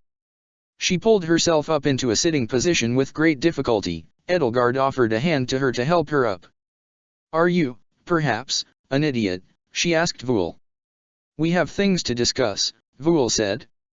He set his books down on the desk and reached into his bag. "Not while I'm hungover, we don't," Manuela said, rubbing her head and trying fruitlessly to smooth a bird's nest of hair back into place with her hands alone. "Ugh. Edelgard, dear, go make yourself my favorite student. I need some hair of the dog. Hand me the wine bottle, the good stuff, and a bit of ale, oh, and some brandy, and I think there was some gin and vermouth, too, and rum." "Hair of the dog?" Vul scoffed. "That'll do you no good." He produced a flask from his bag and offered it to her. "Drink this." Manuela eyed the flask skeptically, but took it. "What is it?" "It's water." "Bah. Water doesn't help that much." "Maybe it does for you mole people. Infused with electrolytes, sodium, magnesium, calcium, potassium." "Stop sounding like Hanneman or I'll seriously smack you." "It's more effective at replenishing your body's lost fluids than normal water," Vul concluded. Manuela squinted at the flask for a few seconds more, then snatched it out of his hands and downed its entire contents. "Do you have enough of that to share with the rest of the class?" Edelgard asked Vul. "I'm certain more of us could use it." "I'll see who begs for it most effectively," he said. "Well," Manuela admitted, pulling herself slowly up to her feet and smoothing out her wrinkled gown, "my mouth certainly doesn't feel quite so much like the Almiran Desert anymore. So, what do you want to discuss? You've recently returned from Galatea, right? I'd like to go over your findings." She shook her head. "No need for that, I can tell you. It's the exact same disease we saw in Remire. Same exact symptoms. Diarrhea and headaches, swelling, muscle and skin atrophy, bone atrophy, burns, blistering, ulceration. So it's definitely the site of Research Facility Omega," Edelgard said. "I think we might have found the cause, though," Manuela added, shuddering. Vul's eyes lit up, oblivious to her discomfort. "We'd like to hear more," he said. "Anything else you might have learned?" "But of course," Edelgard added, "we wouldn't impose. Why don't we help you clean up while we go over your findings?" Manuela let out an uncomfortable laugh. "I don't need your help to clean." She walked off, tripped over one of her shoes, and nearly fell right into her untidy bookshelves if not for Edelgard managing to catch her. Okay. I'll talk, you help." "That means you, too, Vul." Vul looked to be trying very hard to suppress a scowl and almost managing it, but with Edelgard's prodding he joined in to pick up Manuela's detritus off the floor and make the room look at least a little less uninhabitable. "You said to be on the lookout for any strange materials the villagers had been handling that could have gotten them sick, right?" Manuela asked. She went to her desk chair, swept aside the undergarments draped over it, and sat down, letting out an exhausted sigh. "Well, we found it. One family in the village had found a little metal capsule filled with glowing blue salt. It was that family that was the sickest, but a few others who'd came in contact had fallen ill as well." As she spoke, Vul had been re-alphabetizing her bookshelves, but the pace of his hands gradually slowed as his face turned paler and paler until his human guise's complexion matched his true form. "Did you touch it?" he hissed at her. Manuela shook her head. We knew the capsule was dangerous when we found it. The daughter she was the one who found and opened it was on death's door already, and the father's hand was so ulcerated that some of his fingers needed to be amputated. I didn't come near it, we followed your instructions to the letter and put it into a lead-lined box. And you haven't noticed any severe sickness among the soldiers who were with you? He asked. The one who put it in the box has had diarrhea and fatigue. I assumed it was cholera. It's not cholera. The good news is that what he has isn't contagious. The bad news is that he's likely not going to live a long and healthy life if he recovers. But I'm glad you were smart enough to keep your distance. Where's the box now? It's in the catacombs, as far away from anything or anyone important as we can get it. Good. That's a good start, Vul said, nodding. You'll have to put it somewhere where it can rest undisturbed for a very long time. What is this material? Edelgard asked him while she collected the clothes off the floor that Vul seemed too afraid to touch and loaded them into a hamper. It wasn't the first time she'd helped Manuela pick up her own undergarments, and unfortunately, it probably wouldn't be the last, but at least it was a welcome distraction from the conversation's most disturbing contents. The idea of a simple powder that could burn people and make them sick without even touching them was, to say the very least, unsettling. It's a radioactive substance, Vul explained. Basically, it's an unstable material that emits radiation while it breaks down. You're familiar with sunburns, right? Edelgard and Manuela nodded. Those are caused by the radiation the sun emits. To put it in the most basic terms possible, radiation is a light you can't see, one that burns so strongly that it starts killing parts of your body. The sunlight that reaches us can only kill the surface of your skin or damage your eyes, but other forms of radiation, gamma rays, alpha and beta particles, neutrons, will do much worse to you. A light that kills, Manuela murmured. It's like, if a rock could cast offensive faith spells, then. If a rock was unable to do anything but that, Vul clarified, moving on to Manuela's desk. In this case, the material sounds like cesium-137 to me, he replied. One of the most dangerous medium lifetime fission products. In the form of cesium chloride, it's very easy to spread through air, water, and soil due to its solubility. He sighed while he righted the nearly empty wine bottle and studied the deep purplish stain it had left on the desk's surface and the floorboards with a sad shake of his head. It has a half-life of about 30 years, so it could take over a century for the vast majority of its radioactivity to dissipate. You and everybody else you brought back are exceptionally lucky to be alive, Manuela. As for the village, the soil around it might be contaminated. Its people will have to be relocated before more of them fall ill. There was a dazed look now in Manuela's eyes. It's hard to believe, she said, looking away from him, her voice suddenly small, that a rock could do all that. Vul, Edelgard asked, removing a crumpled red gown from the floor. Goodness, Manuela would look good in red, and finding underneath it a half-eaten sandwich that could only have been several days old. How could this cesium material have gotten into that village? Or into Remire? She knew it could have only come from an Agarthan research facility nearby, confirming that the tiny village in southern Galatia must have been nearby. But the question of why still bothered her. What did the Agarthans need such terrible poisons for?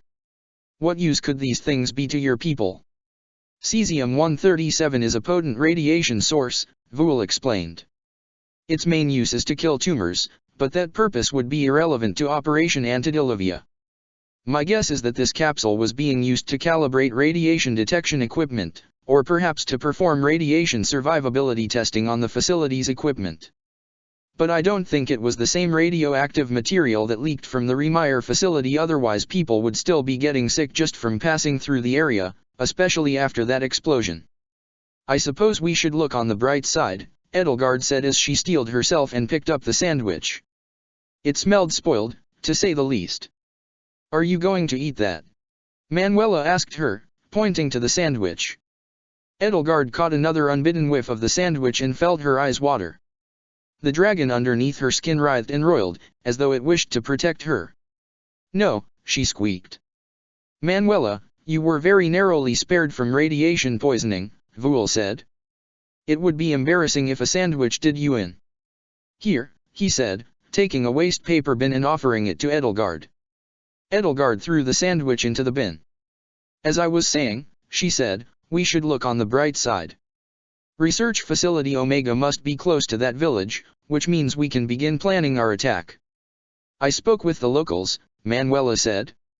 There was a reservoir not far from the village that ran dry decades ago. The facility could have been built underground. And there were stories of bird-faced men being sighted every so often in the area. Yes, that would be an ample space for it, Vuul agreed. I'm certain White Fang will be very excited to hear this. At last, Manuela's room was tidied up to the point where it did not look as though a tornado had been localized entirely within it. Edelgard went to the bed last and pulled off the fluffy white shawl draped over it only to find, to her surprise, not a pile of junk or dirty clothes, but a pile of Kronia. One specific Kronia in particular, curled up atop the mattress and drooling onto her prosthetic arm. Kronia squinted up at her through bleary eyes. Would you mind, she snapped blearily. Trying to sleep here, nonetheless, though, she propped her head up on her mechanical hand and looked around the room, blinking bemusedly all the while. Where am I? Why do I feel so sick?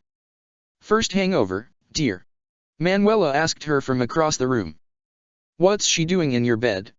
Vuul asked her. I don't know, she snapped. I don't know. The color drained from her face. Oh, goddess, I don't know. I need to go, Kronia said, all but throwing herself off the bed in a heap of limbs and picking herself back up. She clutched at her brow. Ugh, my head. Vuul has something for that, Edelgard told her. Never mind, she snapped at her. Goodbye. She was out of the room in a flash, leaving its 3 remaining occupants befuddled in her wake. Oh, I think I remember now, Manuela said quietly. That poor girl drank so much that she passed out.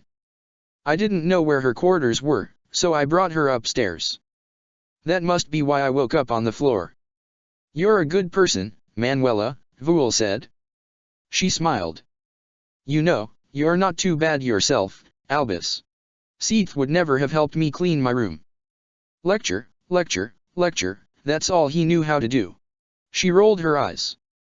I should have had you pegged right away. As an imposter. Yes, as an imposter. You were far too nice to be the real Seath. And, she added, taking him by the arm with a sly gleam in her eye, far too handsome. My disguise was perfect down to the last detail, he replied, flustered. Yes, but it was the way you carried yourself, darling. A star of the stage knows these things. Oh, that reminds me, Manuela, Edelgard said, reaching into her purse. Burkhard asked me to deliver a letter to you. A letter? Manuela quietly shooed Vuul away and leaned out of her chair. From His Majesty. Her voice hitched. There was a wavering note of excitement in her tone. What's it about?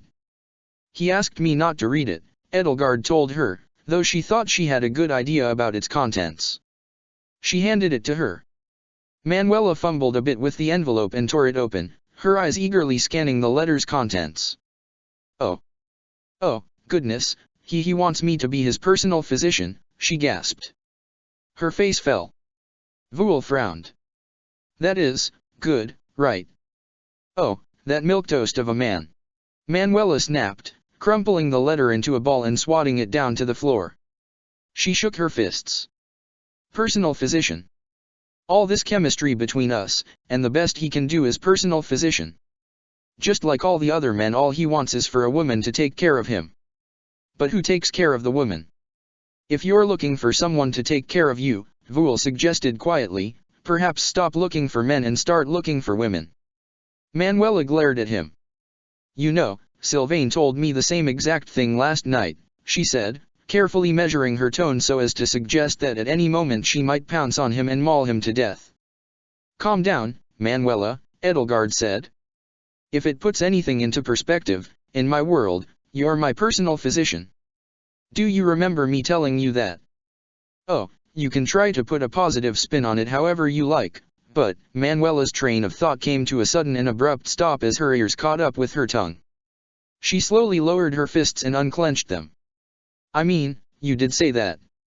Unlike me, Burkhard is constrained by the culture of nobility, Edelgard explained to her. Marrying a commoner or taking one as a consort would be a scandal that would damage his precarious grip on power. Having you as his physician lets him be as close to you as he possibly can, as close as any wife or consort could be. And it means you'll have his ear, Voul suggested. You'll be one of the most powerful women in Fodlan. And I'm certain Burke will take good care of you, Edelgard concluded. Manuela's cheeks reddened. Oh, how silly of me. I suppose it was just a bit of a sore spot for me, given I was, that last night was so disappointing. When does he want me to start? She crouched down to pick up the letter she'd crumpled up and hastily began trying to uncrumple it. Careful, you don't want to tear it, Edelgard cautioned her, crouching beside her to offer her help. He wants me to start, she smoothed out the letter with trembling hands, looking for all the world like a child on St. Sicall's Day, the 1st of next month. Before Edelgard knew it, Manuela had wrapped her up in a strong, firm embrace. Oh, Edie, thank you so much. I know this must have been all your idea. Not all of Buckhart's good ideas come from me, Edelgard assured her. But I think plenty of them will come from you. Manuela kissed her directly on the lips. Oh, thank you, she cried out while Edelgard knelt, dazed, beside her and tasted the stale, unpleasant melange of all of the previous night's libations buzzing on her lips. And you, too, Voul, or Albus, or whatever you like to be called, she added, leaping to her feet and planting a kiss on Voul's cheek. Now, she concluded, barreling out the door and into the hallway, if you'll excuse me, I have a letter to rub in Hanneman's stupid old face. Voul watched her leave, lifting a hand up to the stamp of old lipstick that now rested on his cheek. Good for her, he said. Now that we have a location, I suppose Dimitri and Byleth are going to start planning our assault in earnest. I hope they know what they're doing. Dark thoughts about luminous and poisonous dust settled uncomfortably in Edelgard's mind, churning her stomach. The Agarthans, those who slither in the dark, the men in black, the no-eyed people had technological terrors yet still beyond her wildest dreams. She, and everybody else, would need to be prepared for anything. She set her discomfort from her mind and forced herself to have an appetite later that morning, if only just to keep herself well fed. Gerland and Joachim were happy enough to provide a distraction, at least, and give her somebody to talk to about something other than rocks that emitted poisonous light.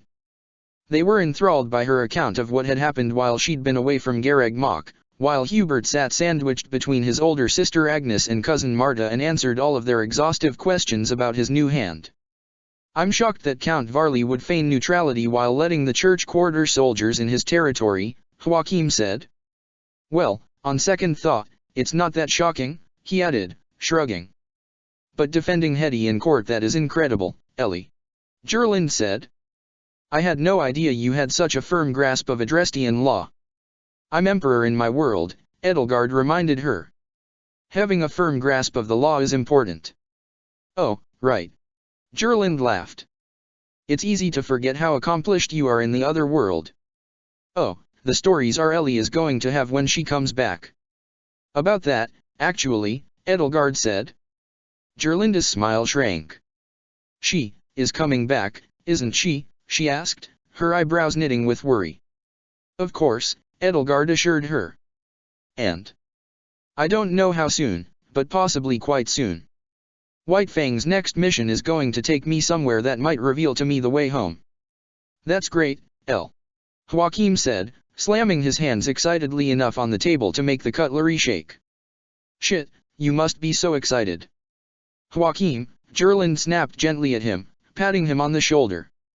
El, she told Edelgard, I know it must be difficult to leave, considering. Joachim's smile faded. Oh, right, he said. The deaths. I'm sorry, El. But you're doing the right thing, Gerland assured Edelgard. I know, Edelgard said, nodding along. Suddenly her appetite was gone again, and the spoon hovering over her bowl of oatmeal felt as heavy in her hand as a battle-axe. You always knew, Joachim teased her. You were always nothing if not self-assured. But, damn, fuck. I can't even imagine. It's all right, Edelgard said. There are people in my world who I miss dearly. I can't stay away from them forever. No, It wouldn't be fair to them at all, Gerland agreed. So, once you leave the monastery, you don't know if you'll be able to stop by here before you go back to your own world, she asked Edelgard. Edelgard shook her head. I don't have a clue. I figured it would be best to say goodbye to you now, while I'm here, rather than curse myself for missing my chance. Gerland reached across the table and laid her hand atop Edelgard's. That's so sensible, Ellie. Of course, we're ready to say goodbye if you are. Edelgard was taken aback. Really? What's wrong? Gerland asked her. A disarmed laugh found its way past her lips. Burke, Pascal, and Hetty were much more upset to hear I was leaving. It sounded so petty for her to say it out loud. Was she really expecting all of her siblings to bawl their eyes out upon hearing she was bringing them their real sister back? Well, if you want us to cry, I can arrange that, Joachim said, rising ever so slightly from his seat. I'll go get an onion from the kitchen. Joachim. Gerland scolded him. She said, I'm hardly surprised those three were upset. You've done so much for them all and they've come to rely on you so heavily these past few months. Yeah, Joachim chimed in. If you wanted us to feel sadder, you should have done more for us. Shush, Gerland shushed him. Of course we'll miss you, but we'll be happy to have our Ellie back, and you know she'll be happy to see us. She rose from her seat, circled around the table, and came up behind Edelgard, taking her by the shoulders and gently easing her up to her feet. Edelgard knew what was happening and braced herself for what she knew would follow, as Gerland wrapped her arms around her waist and rested her head upon her shoulder. She could feel a lump in her throat squeeze the breath from her lungs and tears sting her eyes as she squeezed them shut. Joachim got up and embraced her as well, trapping her between him and Gerland. There, Elle. It's all right. You've got people in your world to take care of you, and that's all we need to know. He and Gerland broke away from her at once. Wait, you and the others aren't leaving right away, are you? No, Edelgard admitted, drying her eyes on her sleeve. I'm sure we'll need a few days of preparation first. Joachim laughed and clapped her on the shoulder. Then why are we saying goodbye now? Elle, you had me worried you were leaving today. I didn't want to wait too long to say what I have to say, she said. Well, what do you have to say? Gerland asked. She looked around the dining hall. Should we go somewhere more private? It's just that I'm glad I met you both, Edelgard said, sitting back down and returning to her meal, even though she had to force it down. I'm glad I can close my eyes and remember what you looked like for once. For the first time in 12 years, I can see you two somewhere other than my nightmares. Frowning, both Gerland and Joachim sat down with her. That's, Sorry, Joachim said. It's nice to see how you've both grown, too, Edelgard said. The people you've grown into. I wish we could have shared our entire lives together, but these past few months will have to do. I suppose I'm a little envious of my counterpart, in that respect. Well, I can fix that, Joachim said with a sly wink. Lindy and I could be a real pain in your ass sometimes. Joachim. Gerland chided him. Especially Lindy. Stop it. You always thought she was your least favorite sis. She smacked him upside the head. She did not. You know, honestly, I'm gonna be pretty broken up when you go, Elle, he told Edelgard, sniffling and pretending to dab away tears from his eyes with a handkerchief. You just appreciate us all so much more than she did. Joachim, that's enough. Gerland huffed. Elle, I'm sorry for him. I'm so sorry. We only have a few days until her next mission. Joachim protested. I have a solemn and sacred duty as Midlist brother to annoy the shit out of her until then. Elle, by the time I'm through with you, you're going to be thanking the goddess and all of her saints that you're going back to a world that doesn't have me in it. I'll pull your hair, I'll tell your friends embarrassing secrets about you, I'll spill drinks on your clothes, I'll sing annoying songs whenever you're around. Edelgard laughed. I'm touched you'd do all that for me, Joachim. But, there's one thing you two can do for me. Anything, Gerland said. We'd certainly want your last memories of us to be happy ones. I'd like to paint you, if you have the time for it today, Edelgard said. I don't think I'm quite as skilled as my counterpart. Less time to practice when one is an emperor. Of course, Gerland said, nodding. Of course, Joachim said, nodding. But all the same, it would help me commit your faces to memory. And, it would just be nice. I think we have time for it today, Gerland said. You've always been such a talented artist, and you never used to ask to paint us. The three of them finished their breakfast and left the dining hall. Edelgard gathered an easel, canvas, and a palette of paint, then brought her siblings to a sunny spot in the courtyard where they could sit down and she could get a clear view of them, and when everything was set up, she began to paint them. They passed the rest of the morning with small talk and chatter while Edelgard lost herself in the comfortable rhythm of her work. A sense of peace took hold of her. Soon, she would see the last of these two more of her brothers and sisters who could not follow her home. But for now, their bright faces were slowly taking shape out of blotches and smears of color on her canvas, and their voices were ringing in their ears, and the war could be forgotten. For now, just for a morning, she was with her eldest sister and middlest brother, and she was having fun. This morning would be her parting gift to them, their parting gift to her.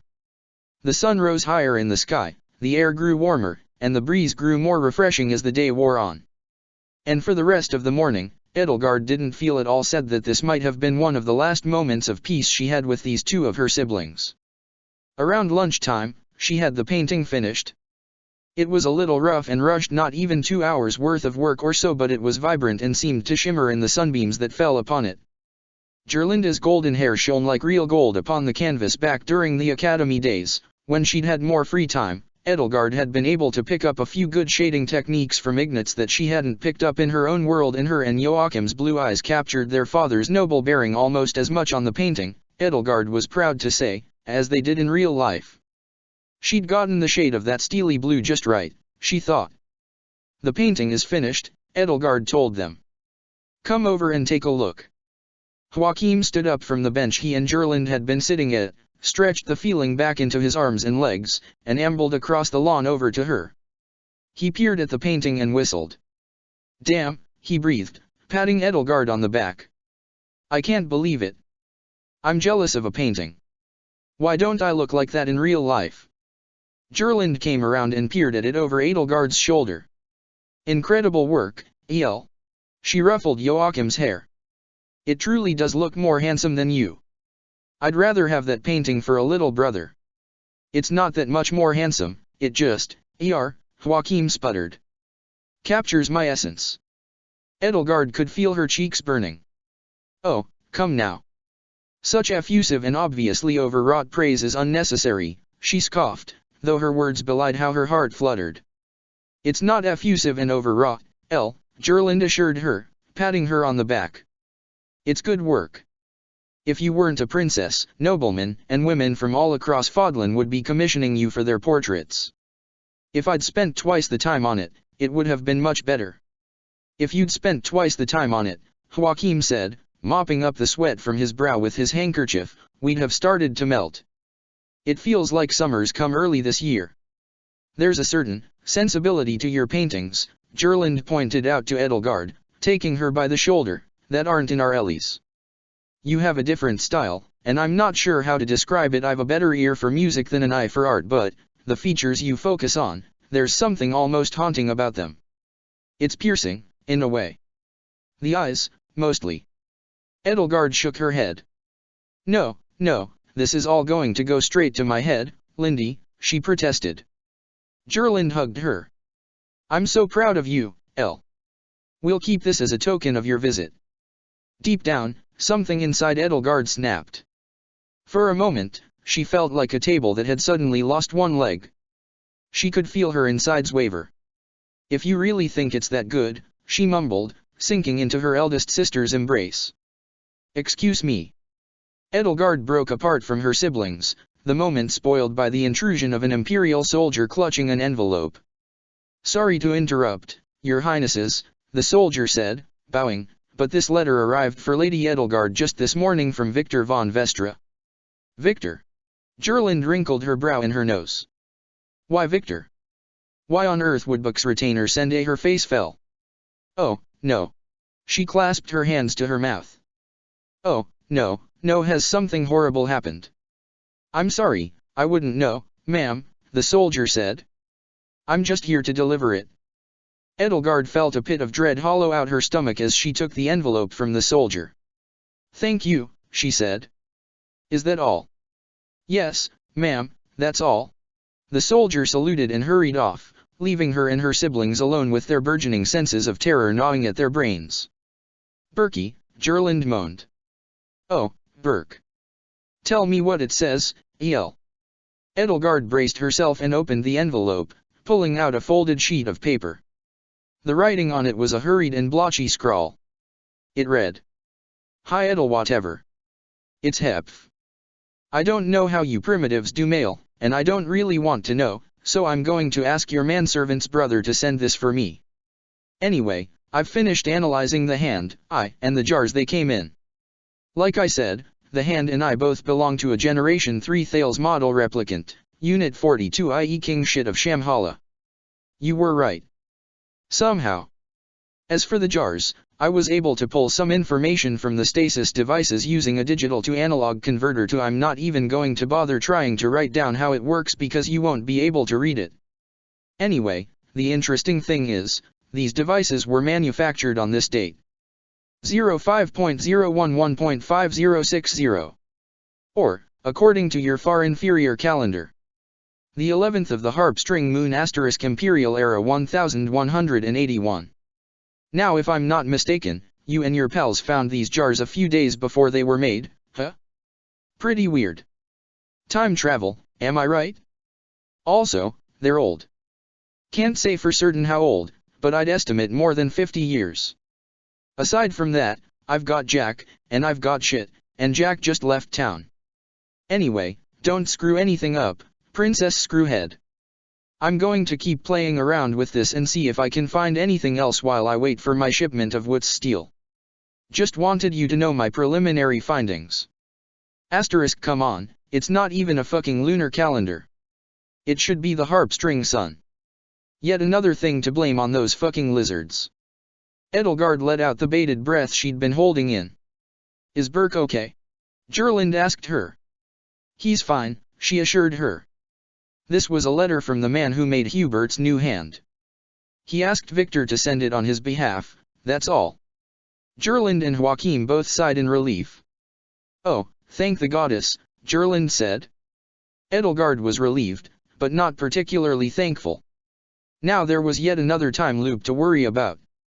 She spent most of her lunch mercifully distracted from further time travel complications in her lunch by a few of her former fellow students, all of whom were eager to hear more about her legal exploits and the dramatic downfall of Count Varley. While she regaled Sylvain, Ignatz, Raphael, Casper, Linhard, and Hilda with the tale, she caught sight of something out of the corner of her eye, an eavesdropper approaching as gingerly, as slowly, as quietly as she could so as not to be detected while she inched closer and closer to hear the story. Edelgard set the spoon she had been gesturing with back down into its bowl of chicken soup and turned to face the eavesdropper, who stood frozen, caught in the act. At the sight of her, though, she shot up to her feet, unable to help herself. Dorothea, she cried out, sighting that familiar face, framed by those luscious brown curls and ringlets. How long had it been since she'd seen Dorothea, in either her world or this one? You're back from the front lines. Dorothea froze. Edelgard was all but willing to pounce on her, but remembered herself at the last moment. This world's Dorothea was not quite so much her friend as the one she knew. Excuse me, she said. Dorothea, there's no need to keep your distance. There's room at the table. Dorothea was taken aback by her enthusiasm, to say the least, and took a ginger step backward. Oh, that's, I didn't want to bother you, she said. Bother us. Sylvain spoke up. Dorothea, you would grace us with your presence. What he said, Raphael said. Ignatz stood up. You can take my place if you want, Dorothea. Well, she said with a nervous giggle, if you'll have me. Raphael took Ignatz by the shoulder and gently pushed him back down. Hey, you don't have to give up your seat. You can sit next to Edelgard, right, Dorothea? Don't be scared, she won't bite, Sylvain chimed in. Unless, he added with a wink, You want her to? You're speaking quite boldly, Sylvain, Edelgard told him, tapping her spoon on the rim of her soup bowl, for somebody well within soup-throwing range. Dorothea sat down next to Edelgard. All right, she said. If you don't mind. Edelgard continued her story, bringing it to a climax with Eugen and his father's dramatic outburst. I can't believe it. Raphael cried out, rising to his feet and pounding the table with his massive fists. To think that Bernie's dad and brother would try to pin their crimes on a little girl. I thought nobles were only that bad in Leicester. A silence descended upon the table in the wake of his outburst. Raphael slowly, sheepishly lowered himself back down to his seat. Sorry, Edelgard, I got carried away. The way you're telling the story is just so, he let out a nervous chuckle. And, I mean, my little sis is just a bit older than yours, so. Well, I'm with you, Rafe. Caspar said, pounding his own fist on the table. To think Count Varley would do something like that.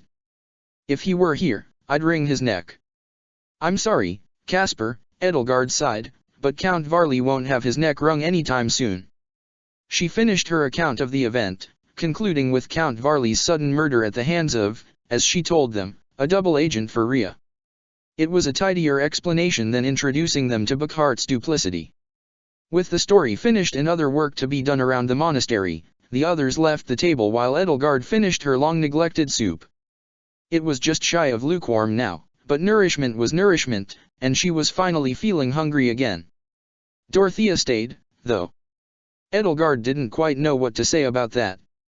This world's Edelgard and Dorothea had never been friends. In fact, when Edelgard had first taken her counterpart's place, Dorothea hadn't been able to stand her.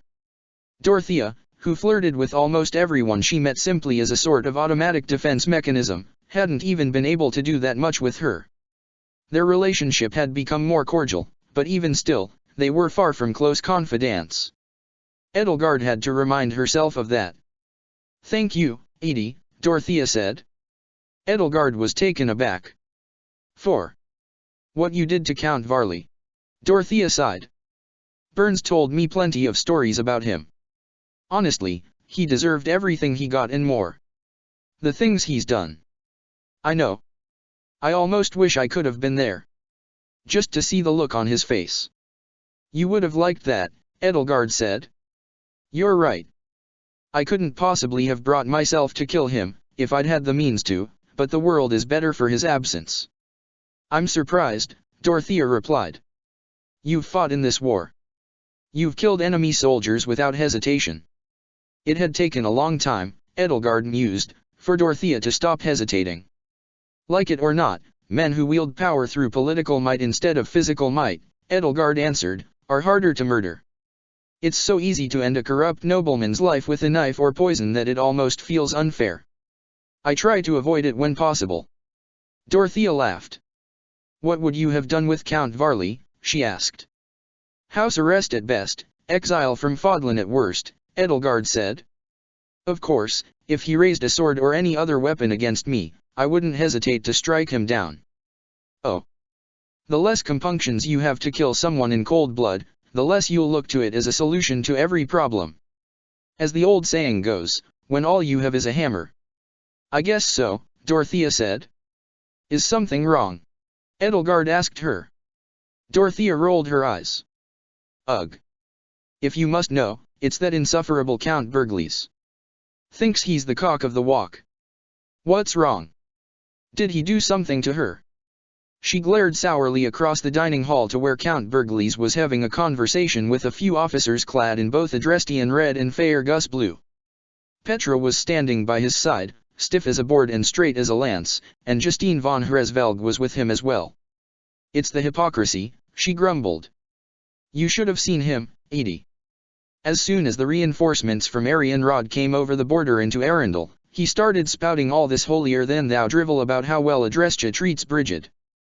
He's just using her as a token to make himself look superior to Sir Gwendel and his men. I swear, men and their pissing contests. Has he been mistreating her in private? Edelgard asked. He runs her ragged, Dorothea sighed. And he's so patronizing. Edelgard stood up. She'd been meaning to speak to Justine anyway, and she seemed glued to the Count. She could easily fell two birds with one arrow. Petra could, too, or, at least, would be able to in the future. I'll talk to him and to Petra about it and see what I can do. That's kind of you, Edie, Dorothea said. She looked away and rested her chin in her hand. That story about other worlds. I still can't quite believe it. But I guess it explains how you became so much less, difficult overnight. I'm embarrassed that my counterpart was that unkind to you, Edelgard replied, lowering herself back down to her seat. Dorothea shook her head. She was just ignorant, and I was oversensitive. No, don't apologize. But goddess, if she didn't rankle me 6 ways from Sunday, she chuckled. Just, the way she moped, the malaise, I couldn't help but feel mocked. I wished I could be as lazy as that and not starve. And she was pretty aloof and standoffish, so until you came along, I didn't really have a chance to. She halted her train of thought and sighed, tapping her fingernails idly against the tabletop. I don't mean to go on and on about old grudges, I know it's petty. But I've got to know, what changed you, Edie? How did you not end up like that? Well, I never wanted for a purpose, for starters, Edelgard said, sparing her the gory details. In my world, we hit it off quite quickly. You heard me complaining about lazy, useless nobles who are too used to getting whatever they want without lifting a finger, and from that point onward. Dorothea let out a bright, bell-like laugh. I can believe that, she said, smiling. You must miss her. What a poor substitute I am. You're no worse than her, Edelgard assured her. You just have a different history. Now, when my counterpart returns, I think she'll have grown a lot stronger from carrying my burdens. Not to mention, she would return to this world with a friendship to Dorothea's counterpart under her belt. Perhaps she was dreading the thought of losing that as much as Edelgard herself dreaded the thought of leaving Ingrid or her siblings. Perhaps you and her will get along better. Dorothea shrugged.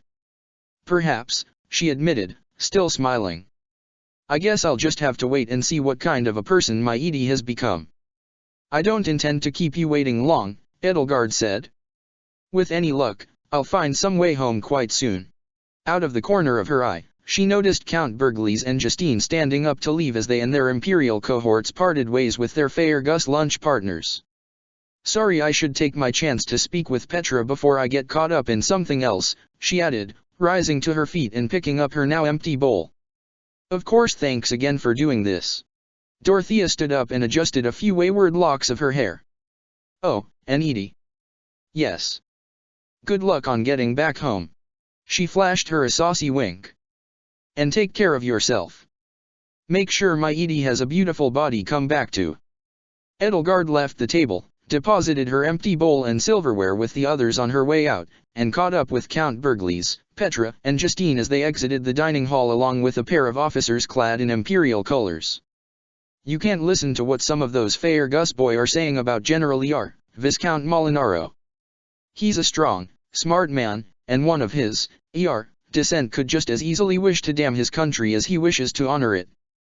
You see, Adrestia cannot ask for a better or more loyal vassal state than Brigid, and I attribute it all to the mercy we showed them after the war. Why, if we'd taken a page from our northern neighbor's book, what would have become of this fine huntress? Excuse me, Count Berglis, she called out from behind him. Count Berglis came to a stop and turned to face her. Ah, Lady Edelgard, Your Highness, he said, bowing curtly to her. A shame we didn't cross paths last night. Is there something I can do to you? Actually, I'd like to speak to Petra for a moment if you don't mind, of course, she told her while Justine gave her a withering look. Of course, he said. Speak away. In private, she clarified. It won't be long, I promise. He stroked his bristly, graying seafoam-tinted mustache, mulling over her request. A pensive frown stretched the old and new battle scars crisscrossing his face. I cannot see the harm, he decided. You were classmates, after all, you must have quite a lot of catching up to do. Now, he said, turning to Justine as Edelgard drew Petra aside, I've a proposal for you, as well, Your Highness. Edelgard led Petra away to an empty corner of the main hall behind a pillar. It's good to see you again, Petra, she told her. Petra smiled. She looked tired, with the crescent-shaped tattoo under her right eye only accentuating the pallid, grayish tone of the bags under her eyes. Dorothea's accusation that Count Berglis worked her too hard could easily have been true. It is good to be seeing you again, too, Lady Edelgard. Actually, I am wanting to be speaking to you as well. Oh, what can I do for you? I have been writing letters to Lady Hedwig, she explained. But I heard that she is no longer here, and that she is committing treason. She frowned, a perturbed look furrowing her brow. Is this being true, Lady Edelgard? Before I go into the details, I must assure you that she is safe and sound, Edelgard told her, watching her nervously knead the long, thick pleat of her magenta-hued hair. Yes, she is at Fort Mercers right now. I'm sure your letters can still be collected and forwarded to her, if they haven't already. And, yes, she has committed treason, but due to the extenuating circumstances, she was pardoned. Petra sighed, and her fingers fell away from her braid. Ah, I am feeling much relief. A smile returned to her face, her eyes brightening. I am feeling sorrow that she was, wrapped up in such a situation. But she is being okay now. Yes, she is, Edelgard said, nodding. Actually, because of her actions, another noble house's even more serious acts of treason were uncovered. In a way, I suppose she did a service to the Empire. Petra laughed. That is a thought. It is strange how the world is being sometimes. I am hearing this news with much gladness. And I'm sure she'll be happy to receive your letters, Edelgard said. But that's not the only reason I asked to speak to you, Petra. Petra cocked her head. Oh? Why else do you need to be speaking to me? I just want to know how you're doing. Well, I am being his restraint retainer, she said, shaking her head. And it is much work, even when we are not fighting. How is he treating you? Edelgard asked her. He is treating me well, she answered. Although I am feeling as though I say this with rudeness, but though he speaks of me with much praise, I am not always feeling the praise. Sometimes I am feeling he speaks about me like I am a very good horse, not a very good person. I understand, Edelgard said. She reflected on Count Berglis and Petra's rocky relationship in her world. The Count Berglis she knew was a good man at heart, and accordingly, fighting alongside Petra had gradually erased his prejudice against Brigid. It hadn't been easy at first, but by the end of the war, they both had gained a great deal of respect for each other. This world's Count Berglis, as Dorothea had said, did seem more disingenuous than his counterpart, though, and as she had said, his sudden influx of newfound respect for Brigid did seem to be rooted in a desire to one-up the kingdom of Faerghus. I should not be complaining, Petra said, clasping her hands together. I am thinking he is trying to make a good example, but does not know how to be one. Edelgard laughed. Petra was as diplomatic with her words as ever. Something she had learned long ago was a necessity when living as an outsider in Fodlan. Just from her tone, Edelgard could sense some of the bitterness she tried to keep out of her words. To hear Count Berglis neatly sweep the Empire's treatment of Brigid over the centuries under the rug must have been frustrating for her especially. In words and deeds at least, he does sound a little too eager. I can see how that would be irritating, at least. Yes. It is like he is wanting to speak a different history into existing, and it does not always feel full of respect, Petra said. She shook her head. It is strange. Duke Girth was being nicer to me, but he was not defending Brigid to others. Count Berglis is upsetting me sometimes, but he is changing how his men think of Brigid, she added.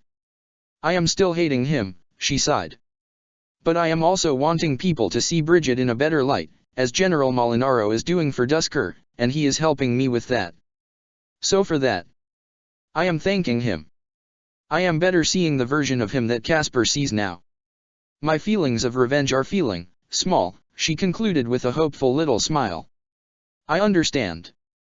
Well, if you have a problem with how he speaks about you or to you, Edelgard told her, taking her by the shoulder, or if he is pushing you too hard, I can have a discussion with him on your behalf.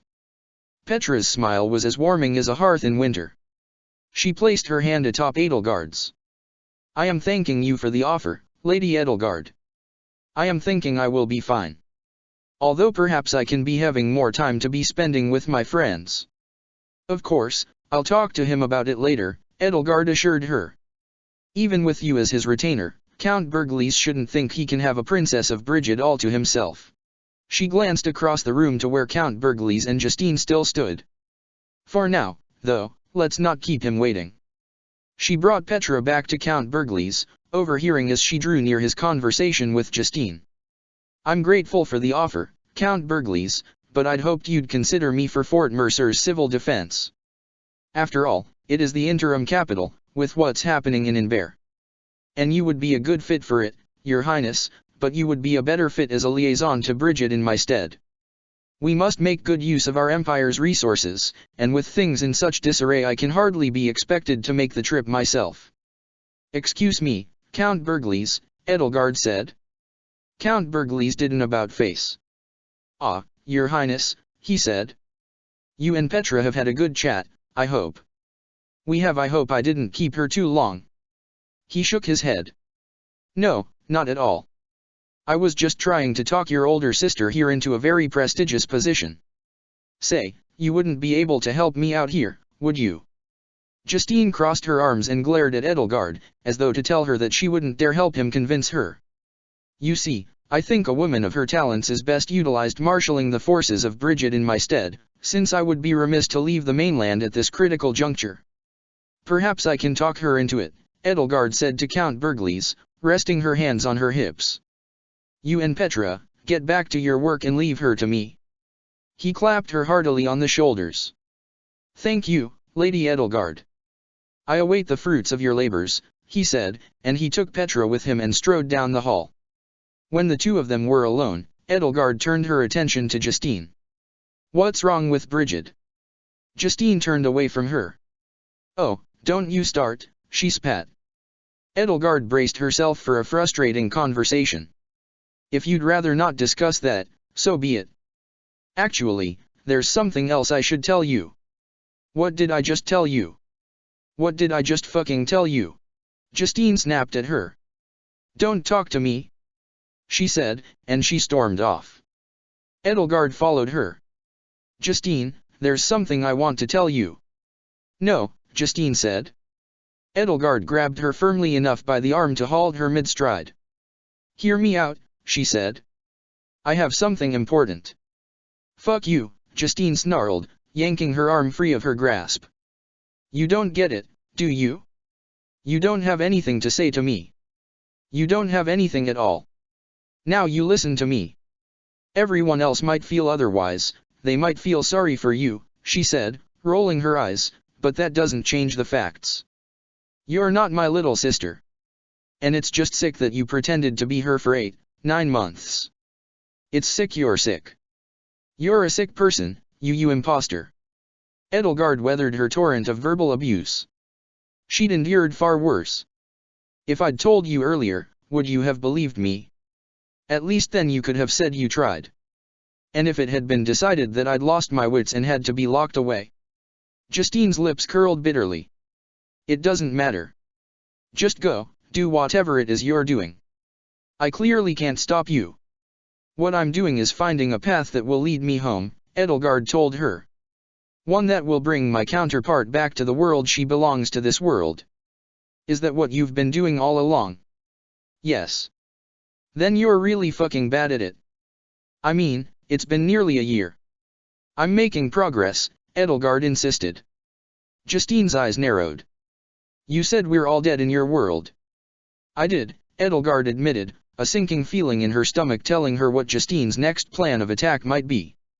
Maybe you don't want to leave. I assure you, I do, even if only for my counterpart's sake.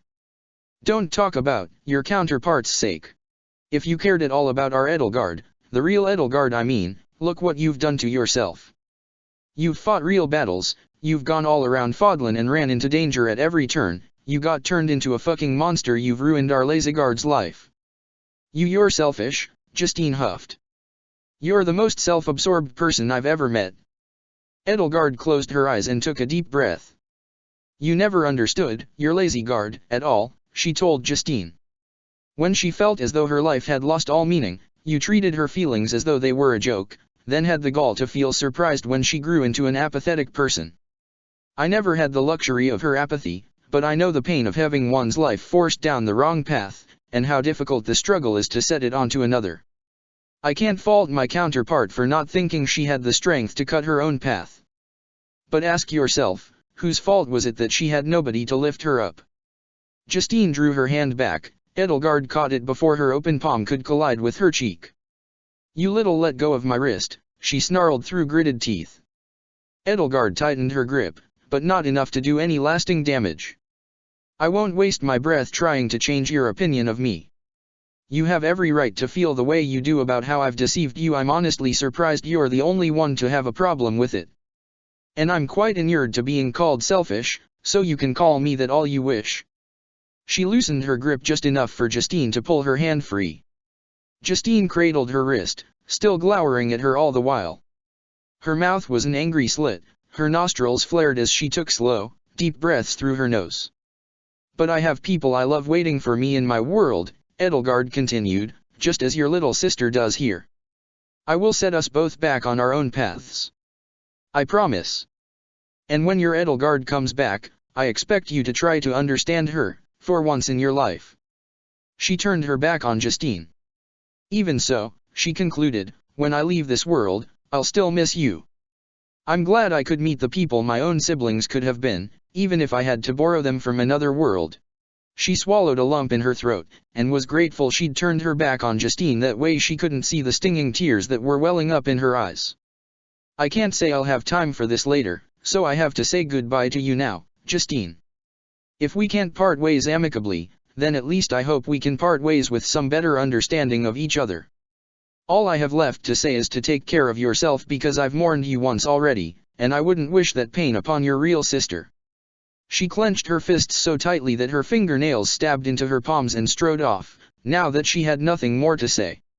Everybody among the ranks of the White Fang assault team were used to sitting in the Blue Lion's classroom to participate in another one's lectures, but that afternoon, when Dimitri gathered them all along with Geralt, Hilda, and the rest of Time Squad into that familiar room, they found a different situation awaiting them.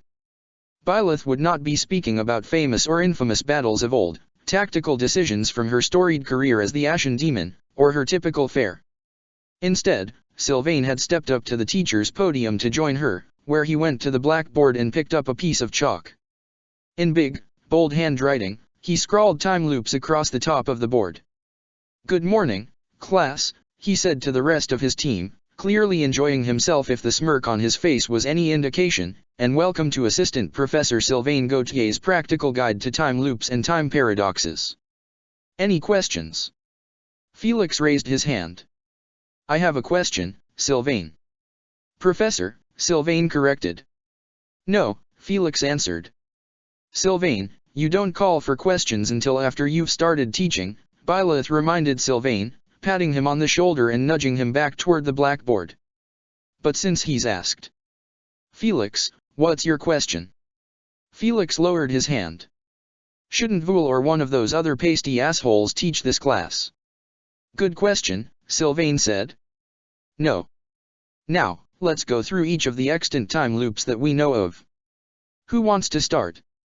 "Edelgard, how about you?" Edelgard nodded. "Thank you, Professor Sylvain. I suppose we can start with the one time loop we don't need to worry about anymore, the dagger I erased from history." Dimitri bowed his head, as though ashamed of a version of himself that no longer existed. "Yeah, talk a bit about that," Sylvain said, while turning his back to his students and writing dagger on the board. "That's what fucked things up at Remire, right?" he asked her. "Yes," she said. "I should start from the beginning. I found a dagger lying on the ground at Zonata while we were transporting Seath and Flayn to Arianrhod. Since it was the exact same dagger I had in my desk, I decided to take it with me. And that dagger was from Dimitri." "Yes. Why'd he give it to you?" Edelgard watched Dimitri squirm in his seat in a very unregal manner. "This is hardly relevant, Professor. Anyway, when I brought it back to my room, it exerted a sort of pull on its counterpart. When the two met, they erased themselves out of existence, past and future. No one else even knew either dagger had existed." "Right," Sylvain wrote, "Same matter cannot occupy same space," on the board. That's an important lesson. If you meet your future self and shake his hand, you'll both never have existed. He paused and put his hand to his chin. Will, never, have, he muttered to himself, checking over the verb tenses. So, Edelgard, this broke the time loop, right? Yes. The time loop was supposed to resolve itself at Remire when I dropped the dagger into a rift in time, Edelgard explained. But because the dagger no longer existed, I couldn't resolve the time loop. The Agarthan's technology ran out of control, Vul and Ash had to destroy it. That was when they both fell into the past. Right, Sylvain said, and started an even bigger time loop. He wrote, Ash equals Pan, on the blackboard next. We're all aware of this one. Annette raised her hand. Yes, Annie. I have a question. I'm pretty sure the Agarthan's portal to the past was already malfunctioning before Edelgard broke the time loop, she said. So, why did that happen? That's right, Felix chimed in. If the portal became unstable because the time loop broke, then why was it unstable before the time loop broke? Raise your hand, Felix, Sylvain chided him. That's a good question, Byleth said. Sylvain. He stared forlornly at her, as though for a moment he had been relieved she had been taking his question only to have had his hopes immediately dashed. Well, so the catalyst for breaking the time loop was, the time loop being broken, so, he muttered to himself for a little bit, his eyes slowly crossing themselves. He turned his back to the class once more and wrote on the board, some time loops are meant to be broken, and then turned back to face the class. He shrugged. I don't know. I actually think I might agree with you, Sylvain, Edelgard said. Reluctantly. Oh, don't be like that, Sylvain scoffed. I'm not wrong all the time. Just most of the time, Ingrid muttered under her breath. That's not what I'm reluctant about, Edelgard said. The idea that there was no way to determine whether fate demanded that a time loop be broken or completed rankled her beyond words. There was something perverse or obscene about it that failure could either literally end the world as she knew it or be merely part of the universe's grand plan. Let's move on to the rest of the loops, Sylvain said. Anyone wanna bring up another one? Ingrid raised her hand. Edelgard's letters, she suggested to him. Right. The letters from the past that Edelgard will have written, in the future. He wrote Edelgard's letters down on the board. The letters she sent me were a good few years old, Ingrid continued. And Edelgard started writing them now, so that means they must have been sent years into the past with someone. Hopefully, not her. Sylvain nodded. Future Thales, Dimitri growled. Sylvain wrote that down as well. Right. There's that, too. So, Edelgard, Hilda, can you two walk me through what the fuck is going on with Thales? Edelgard sighed. I think Hilda is best equipped to explain this, she said while Hilda glared at her. Oh, I couldn't, Hilda said with a little laugh and a coy wave of her hand. You're the smart one, Edelgard. Don't sell yourself short. Besides, you touching that device is the reason we're in this world to begin with, Edelgard retorted. Hilda rolled her eyes. Oh, all right. Fine. So, when I bumped my elbow into that machine in Almira, it sent me, Edelgard, and Thales from our world into this one. It was the 16th of the Garland moon in our world and, I think it was the 28th of the Verdant Rain moon in this one. So, the 28th of the Verdant Rain moon, your Thales takes our Thales place, Sylvain said. He wrote down double Thales and began to draw a diagram on the board. So he, or present Thales, hides out in Derdriu and sits on his thumbs until the 4th of the harp string moon, Gerald continued. That's when he attacked the Four Winds bar. Yes, Edelgard said. Trying to retrieve his future self's hand and eye, it seems. A few days later, you fight him on a boat, he flees, and that brings us here, Sylvain said. We can assume that present Thales is planning on using Operation Antediluvian to send himself into the past, where he can take Rodrigue's place and become future Thales. Shouldn't he be past Thales? Annette asked. I guess we can call him past future Thales, since he's from Thales' future and our past, Sylvain conceded. Felix crossed his arms. Anything but Dad, he huffed under his breath. So, Past Future Thales takes Rodrigue's place, uses the tragedy of Dusker as a cover for his experiments on Dimitri and Mercedes, and sinks his hooks into Fairgus over the next few years.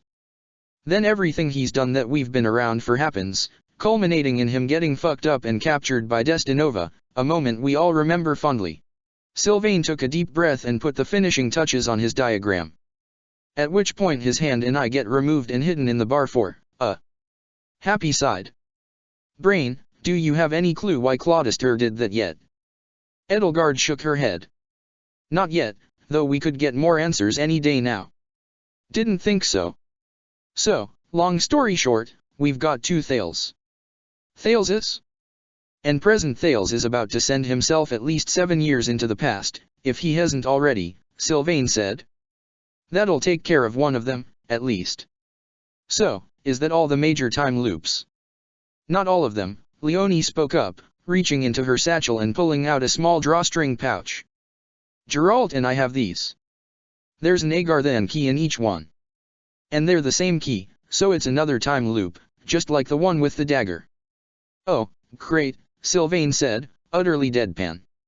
He wrote, Agarthan key, on the blackboard. Edelgard raised her hand. Speaking of the key, according to Hephaestus, the jars we found in the box with the Agarthan key's duplicate were made after we found them. And yet he claims they're decades old. That's another loop. Sylvain sighed and wrote down Agarthan jars and a few more notes under it. Don't forget whatever the hell sent Pinky and the Brain to this timeline to start with, Happy added. Would that be a time loop in this world, though? Annette retorted, or the other world? The other world, Sylvain said. Then we don't have to worry about it. Maybe it's a time loop in both. Maybe that's where the timelines diverged, Byleth suggested. Someone went back in time to set the device up and created one future where Edelgard, Hilda, and Thales were sent here and another where something else happened. Sylvain copied down how Edelgard got here and wrote more notes on the increasingly cramped blackboard. His handwriting was getting rushed and sloppy, as though reflecting his desperation to be finished with this madness. Okay. Are there any more time loops we need to be aware of? Edelgard raised her hand. Sylvain buried his face in his hand. Not you again, he moaned. What's the time loop? Apparently, the spy ring, or rather, secret society Didu has been making use of throughout Fodlan has known the name of Destinova for at least 3 generations, she explained. One of my siblings' grandfathers knew it. Sylvain stared pleadingly at her, then with a resigned sigh wrote, Secret Society, on the board. So, we have 1, 2, 3, 4, 5, 6 active time loops. One's going to close itself, if it hasn't already, so that leaves 5. We also have to find out how Past Future Thales is going to send himself to Destinova's world, Happy pointed out. Especially if the machine has been destroyed, like Claudister told us. Sylvain and Hilda both groaned in unison. That's right, Byleth said. Destinova's existence here means that Past Future Thales is going to travel to his world. And do to Claude what he has done to Elle and to myself, Dimitri growled. I guess that would make him just plain Future Thales, Mercedes said. Raphael let out a laugh. So that means we're fated to beat him, right? We've got no choice but to win, right, Professor? Byleth shook her head. There's no telling what cost victory might come at, Edelgard said, even if it's assured. If she'd known beforehand that she would have defended Gareg Mach from the Church of Ciro's attack in her world, she still wouldn't have been prepared for its consequences. It wouldn't have lessened the blow to her heart she had felt when she had heard him deliver his final report to her in ragged gasps between cries of pain as he'd bled out on a cot in the overflowing infirmary. Anybody in this world, anybody gathered in this room could die in the pursuit of certain victory, and it might even be as inevitable as a time loop completing itself. Edelgard could look at all these people, some of whom she knew twice over, and feel that oncoming dread that not all of them might make it out alive. We don't know that victory is assured, either, Sylvain added, his tone sobering. I mean, who's to say Thales' jaunt in Claude's world isn't some sort of fucked up victory lap or something? Raphael's face fell, and the tentative moment of hope he'd brought to the rest of the room was snuffed out. Dang, he said. I guess you've got a point. But hey, that doesn't mean we're not gonna win, right? I guess nothing is set in stone, Ignatz said. Even if there are some things we know are going to happen, we don't know how they're going to happen, right? We'll just have to look after each other, like we always do, Annette chimed in. Byleth nodded. Here are all the things that are going to be sent back in time, she said, taking Sylvain's place in front of the blackboard. Present Thales, Edelgard's letters, the Agarthan key, the Agarthan jars, and past future Thales. She wrote each item down. Then, there are two unknowns: how Destinova's influence reached 3 generations into the past, and how Edelgard, Hilda, and Thales came to be in this world in the first place. We might find answers to these questions at Research Facility Omega. Thank you, Sylvain. No problem, Professor. Sylvain went back to the desks and sat down next to Edelgard. He ran his hands wearily through his mop of red hair. Fuck, he muttered. Time travel, huh? Now I understand why you hate this crap. Byleth finished writing her notes on the blackboard. Dimitri. Dimitri stood up. Yes, Professor. The class is yours, she said. Dimitri crossed the aisle down to the professor's podium and turned to face his friends. You, he said, are the teeth of the white lion of Thirdyad. In the time we have known each other, I have treasured your companionship dearly, even when I felt it was a gift I did not deserve. Ingrid bowed her head and looked down at her desk as though ashamed. I learned from some of you that your companionship was as constant as the sunrise, he continued, nodding to Byleth, and from some of you, his gaze drifted over to Ingrid, Felix, and Mercedes in turn. I learned that all of the bonds I had forged with you were not things I could abuse or take for granted. Above all, I learned to trust all of you to stand firm and strong at my side, even when my heart wavered. I learned to see the world through new eyes and see what I could not see with my own. When I lost my eye, I hardly noticed a difference, because all of you have been my eyes for so long. Sylvain chuckled. Not how I remember it, Felix pouted. Annette shushed him. He was being poetic, Felix, she hissed. Now I ask you to ride with me again into battle against an overwhelmingly superior foe, Dimitri said. This time, our battle will not be with Archbishop Rhea and the Church of Syros, who hide in the light, but with Thales and the people of Agartha, who hide in the shadows. We have fought these people before. We have seen their butchery in Remire. The battle we are headed to will be much the same, but the stakes will be higher and more urgent than ever before, and our enemy all the deadlier for it. To prevail, it will take all of our strength and all of our wit. But, he continued, we are not alone. Some of you may have met the guests I and did you have recently received men from Shamhala who view us as allies in the struggle against Thales' tyranny. These rebels tell a tale of what Thales' twisted mind sees as justice and freedom. Shamhala is a cruel city which breeds cruel people for no purpose other than to use them as weapons and tools. While we have met many of its replicant population, its military and its scientists, I am sure you are all curious as to what has become of its human denizens. A ripple of dread passed through the gathered members of White Fang. Humans once created replicants like Thales to defend themselves against powerful beings, Dimitri said. But eventually, the replicants decided that they could better protect humans by enslaving them to their will. Humans in Shamhala have now lived in Shamhala for over 1,000 years, kept inside pens like livestock, devoid of sunlight. This is a vision of the world Thales wants of the world he forged weapons like myself, Mercedes, and Edelgard to create for himself. A world where, in the name of protecting humanity, he enslaves them and reaps the rewards himself of the freedom he promised them. However, Agartha is a depleted nation. For 1,000 years, they have scraped and clawed for every meager resource to assert their control over the surface world. This is why Operation Antediluvian exists. Thales wishes to exploit the vast resources of the past to provide Agartha with the strength to challenge those of us who live in the light. At any cost, he must not succeed. If he does, then he will not stop. The past, present, and future alike will fall under his dominance just as Shamhala once did. We must put his twisted plot to an end now, while we still have a chance. For that reason, we, White Fang, the elite fighting force of Faerghus, shall strike out to strike down Thales now and forever, while the main body of our army remains vigilant and sets its sights upon the Church of Syros. Dmitri paused and looked around the room one more time, meeting the eyes of each person gathered before him, White Fang and Time Squad alike. When I look upon you all, I see friends from Faergus, from Adrestia, from Leicester, from Dusker. I see a vision of a Fodlan united in freedom, a Fodlan that will stand strong against our oppressors together. I see men and women who will spill blood for me, shed blood for me. He paused. No, he said. I see men and women who will spill blood with me, shed blood with me. We are going to fight. We are going to show Thales just how sharp a lion's fangs can be. He raised his fist in the air, and his voice grew in volume to a roar. We are going to build a better world for all people, even those who dwell in the darkness. A cheer rang up from the rest of the impromptu class.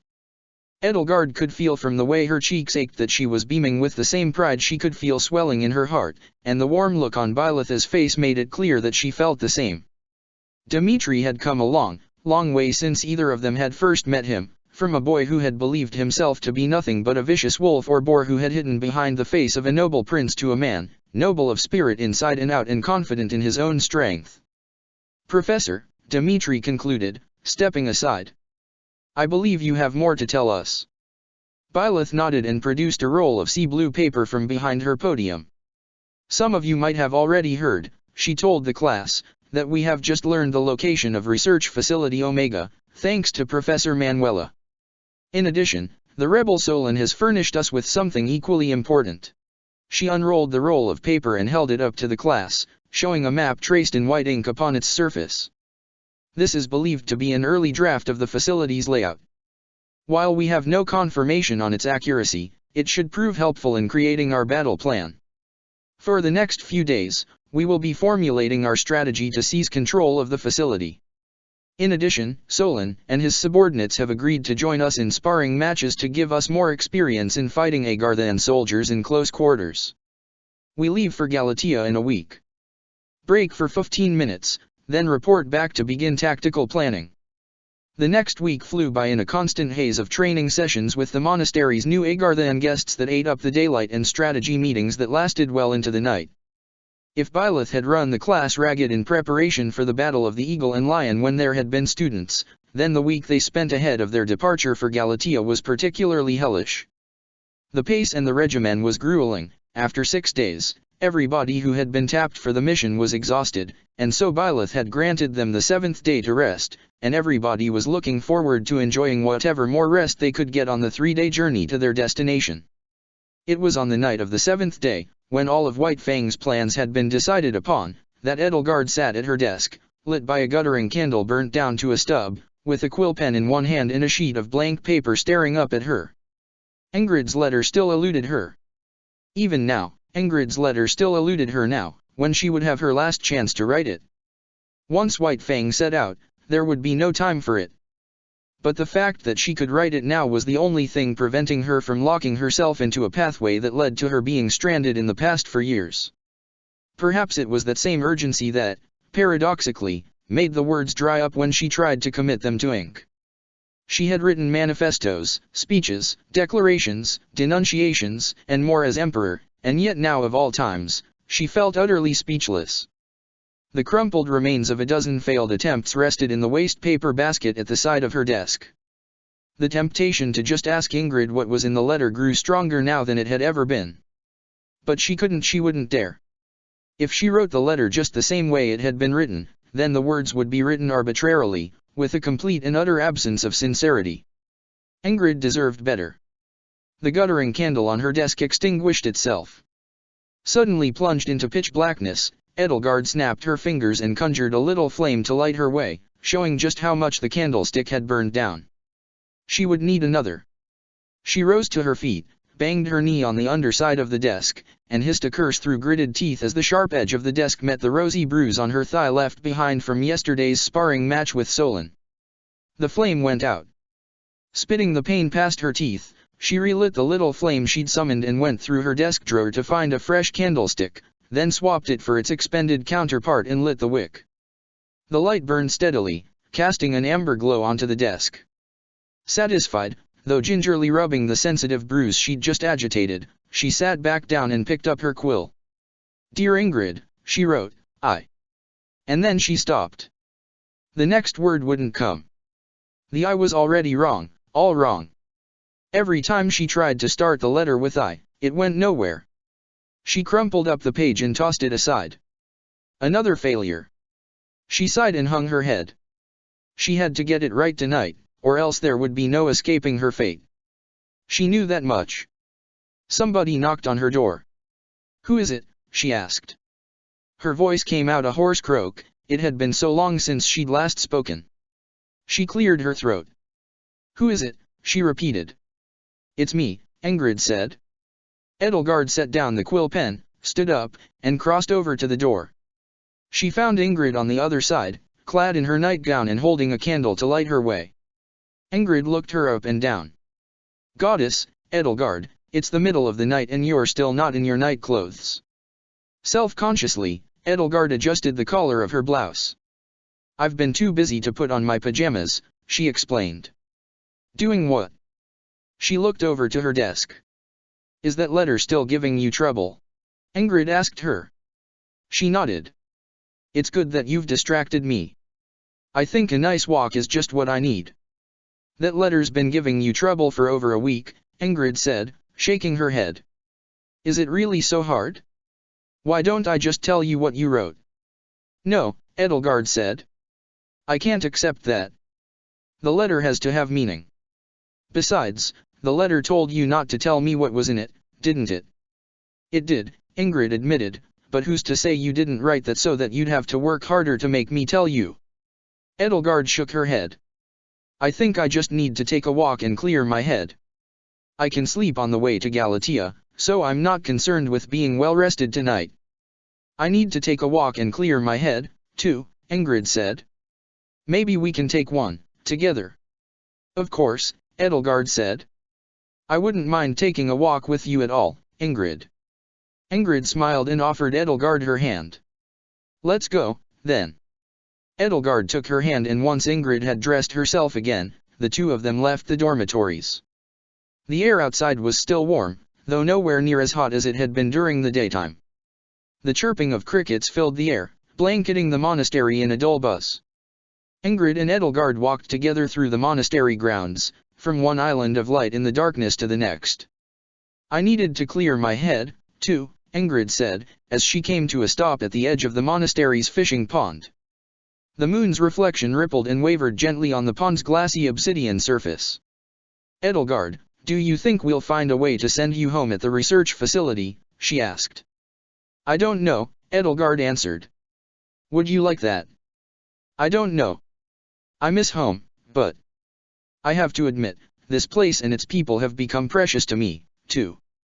I'm worried about leaving them behind." She sighed. "But when all is said and done, I think my world needs me more than this one does." Ingrid nodded. "It must.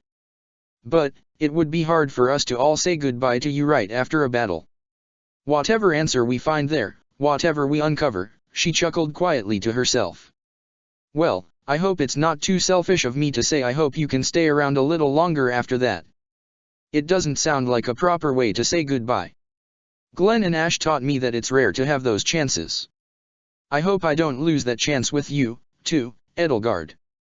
And I'm sure everyone else would agree." "I hope this mission isn't the end of our journey," Edelgard agreed.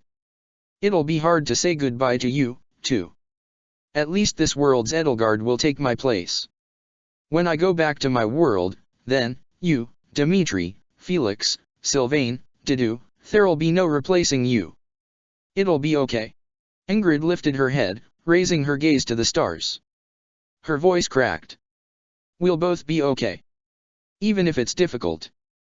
We both know how to move forward when we lose someone precious. Don't you worry, Ingrid, I'll tell my counterpart to take good care of you," Edelgard said. Ingrid laughed in spite of herself. "What about you? You said it yourself, I'll be okay. I trust you. I trust you, too. I have something for you, back in the dormitories," Ingrid said. "But, would you like to go on a little ride, first? I mean, this late at night. We've been so busy otherwise, and we leave tomorrow, this might be our last chance to ride together for fun." "I don't know," Edelgard said. I'm surprised to hear you suggest something so irresponsible. Well, if you're going to be awake and agonizing over that letter anyway, then taking some time to clear your head isn't exactly wasting any of it, is it? No. I suppose it isn't. Ingrid stood up. Come with me. Edelgard followed her, lighting a flame in her hand to illuminate their path to the stables. Ingrid made a beeline to Artemis and gently roused him from his sleep. Are you sure about him? Edelgard asked her. I'm not taking him to Galatea, Ingrid explained as she began to prepare the Pegasus for flight. We don't know what we might encounter there, and Artemis isn't trained for battle. So, he won't have to wake up tomorrow morning.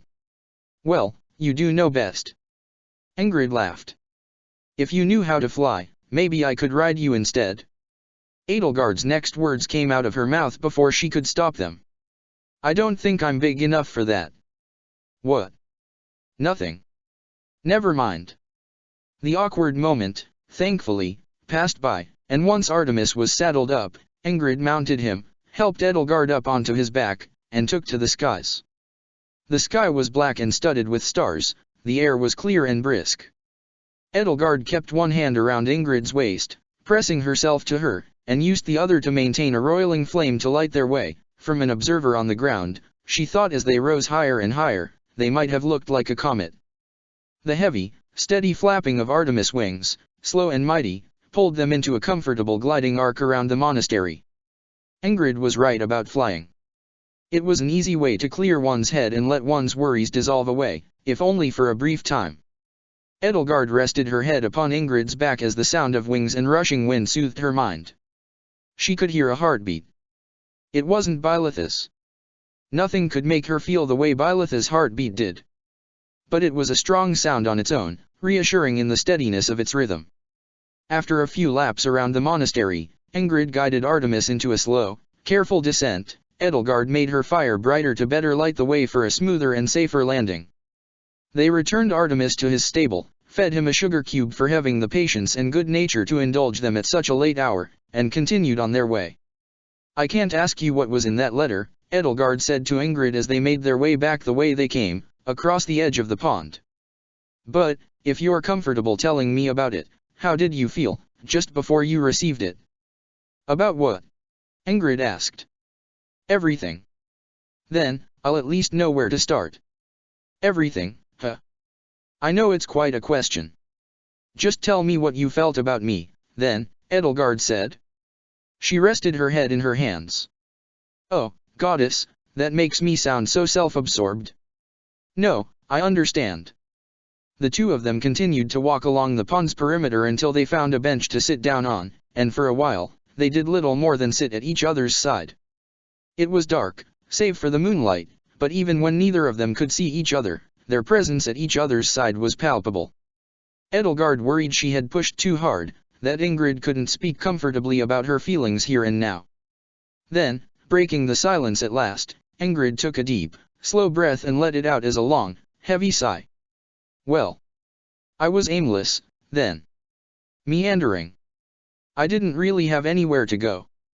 I'd abandoned my family, I'd abandoned you, all I had were Artemis, Lottie, and Kronia. But even then, I couldn't fully let go of you, Edelgard.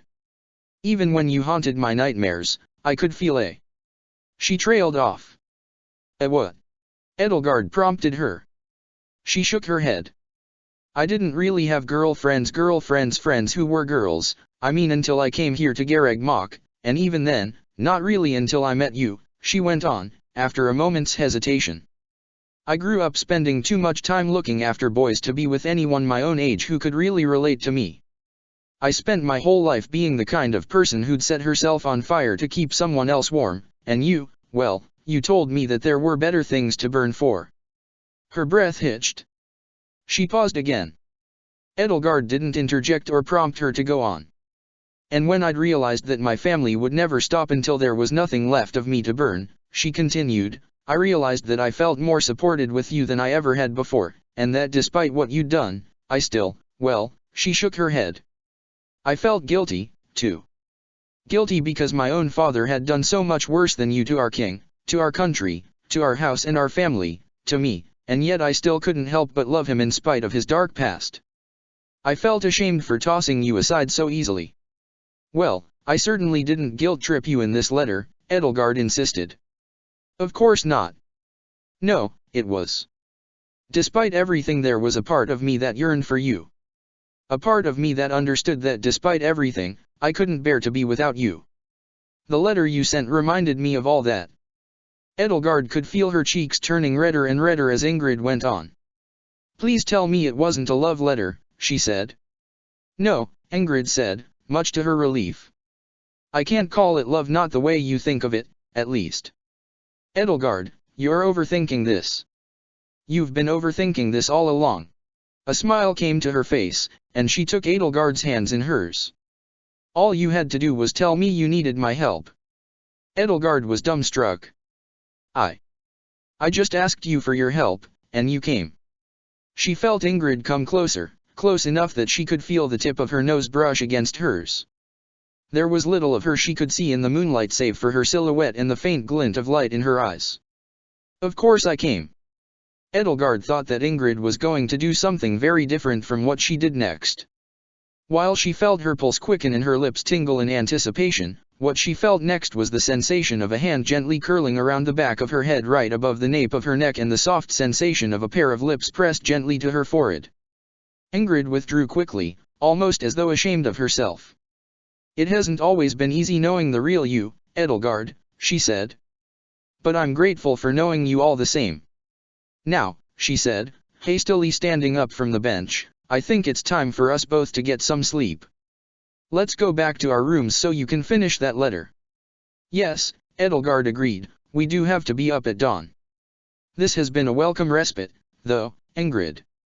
Thank you for, well, everything, I suppose. The two of them made their way back to the dormitories, up the stairs, and to their own separate doorways. Edelgard had just set her hand to the doorknob before she remembered something. Wait, she said. What is it? Ingrid asked. You said you had something for me. In the wavering light of the wall sconces that lit the hallway, Edelgard could see Ingrid's face redden. Did I say that? Edelgard shook her head. She'd forced a lot out of Ingrid tonight already, perhaps this was a bridge too far. Well, if you don't recall, it must be my own faulty memory. Good night, Ingrid. Wait. She waited. Ingrid worriedly kneaded her hands together. Just, don't laugh, all right? What is it? You're sounding an awful lot like Bernadetta all of a sudden. Edelgard stepped back from her door. But I won't laugh. I can promise you that much. Thank you. Wait here for a moment. Ingrid opened her door and vanished into her bedroom.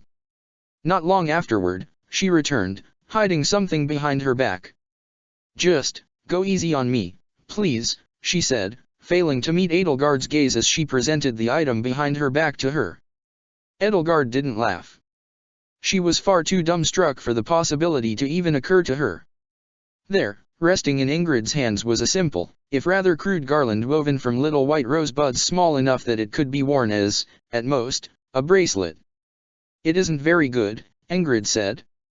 Like I once said, I've never cared much for the tradition. But I could tell when we were at Fort Mercer's that it meant a lot to you. There must have been plenty of people in your world you wanted to make garlands for, she said, chuckling nervously. I just thought perhaps, you'd feel less alone. Edelgard carefully plucked the garland from her upturned palms, holding it with a gentle and delicate grasp. Thank you, she said. But there's somebody in your world that you love, Ingrid interjected, and I know it isn't me. I know that much. You don't need to tell me who they are. With a sigh she mumbled something else under her breath that Edelgard couldn't quite make out.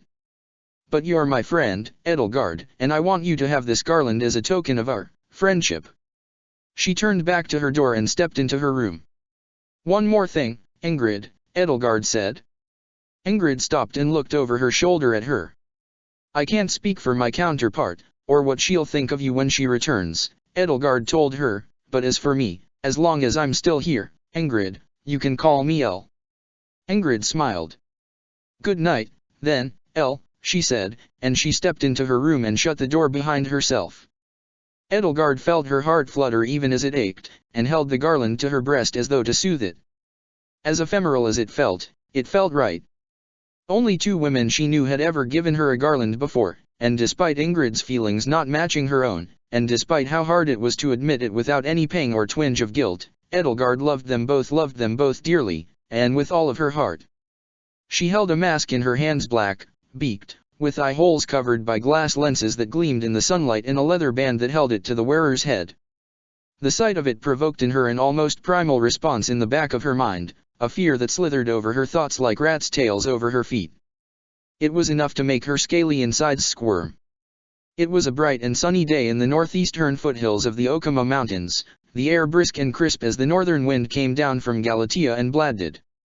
To the north, the slopes of the mountain range stretched on, verdant forests and rocky moorland that eventually far in the distance gave way to Galatea's miserly fields. To the south, the mountain range towered. About a quarter of an hour's walk to the west was the village Manuela had visited, which stood like a distant graveyard, its lone church's steeple looming like a lonely monument over the headstones of its houses and shops. A comparable distance to the east was the reservoir where Research Facility Omega was believed to be located. The village had once been built over it, but when its wells had run dry, all but a stubborn handful of its residents had relocated to the bank of the nearest river. The sun, as always, shone completely indifferently to the events unfolding under its watchful eye. When Edelgard placed the mask to her face and cinched its band tight, the world through its eye holes darkened and the sun's light grew dim and muddy. Most of White Fang, Didyr remained behind at Garag Mach with Kronia 5-3 and Solon to keep abreast of the war in Dimitri's stead, was gathered in a clearing in the woods just outside of the contaminated village, all save for a few dressed in the manner of Agartha's sinister agents' black cloaks, beaked face masks. All were, since their faces were uncovered, marked by unique patterns of stripes Bernadetta had sewn onto their shoulders ahead of the operation so that they could tell each other apart. With them were Vul and his counterparts, an Imperial Mage Corps, and Geralt's Blade Breakers. "I've got a bad feeling about this," Felix huffed, folding his arms crossly over his chest as he observed the new Vuls who had, so as not to sow confusion, graciously decided to adopt the names Gwyn and Alpin through the lenses of a beaked face mask. "Oh, you don't think they'll betray us, do you?" Sylvain asked him facetiously. One of the most important goals of this operation, beyond simply stopping Operation Antediluvium, was uncovering information about Research Facility Epsilon, which Thales and Destinova had claimed had been destroyed. According to Vul, these facilities had all been communicating across the vast distance of the Almiran Desert with it in order to utilize its telemetry data, whatever that was, and that the information was recorded in their computer systems, which Edelgard supposed was some sort of Agarthan library. These 2 new Vuls accompanying White Fang, along with Kronia 612, who was still not so eager to pick her own name, were the only ones capable of securing that information. Whether or not the device that had sent Edelgard and Hilda to this world was still operational was a question of the utmost importance, and only they could answer it. However, Edelgard was fully aware that the temptation to seize control of Operation Antediluvium for their own ends might have been too strong for this rebel Agarthan faction to resist. It was an uneasy trust between them, the Liberationists and White Fang, but it would have to be maintained at least as long as they had a common enemy in Thales. "We should hope they prove loyal," Edelgard told Sylvain and Felix. "After all, we need them and they need us, for now." Sylvain nodded. "For now, I guess. But we'd better keep our eyes on them." "I'd like to think we can trust them," Ignatz said as he adjusted his mask to rest more comfortably over his glasses. "I mean, Vul's trustworthy, and the Kronias are, dependable. And there's that one who helped with your arm, Hubert. I hope we can give these other ones a shot, too." There was a rustling in the nearby thicket, everybody grew tense and prepared themselves for an unforeseen skirmish as a pair of black-clad, masked figures emerged from the trees. One let out a yelp and leaped behind the other one, raising a bow and knocking an arrow to its bowstring. The fraught atmosphere faded away. "Bernadetta," Byleth spoke up from behind her disguise. "Did you and Leonie find it?" "Oh, good, it's just you," Bernadetta sighed, relaxing enough to remove herself from Leonie's shadow. "We found it. It's under where the old village used to be, just like we thought." There's a hidden hole just past the outskirts, about 24 feet at its narrowest, and if you go deep enough into it. How close did you get? Byleth asked. Just past the gate, Leone said.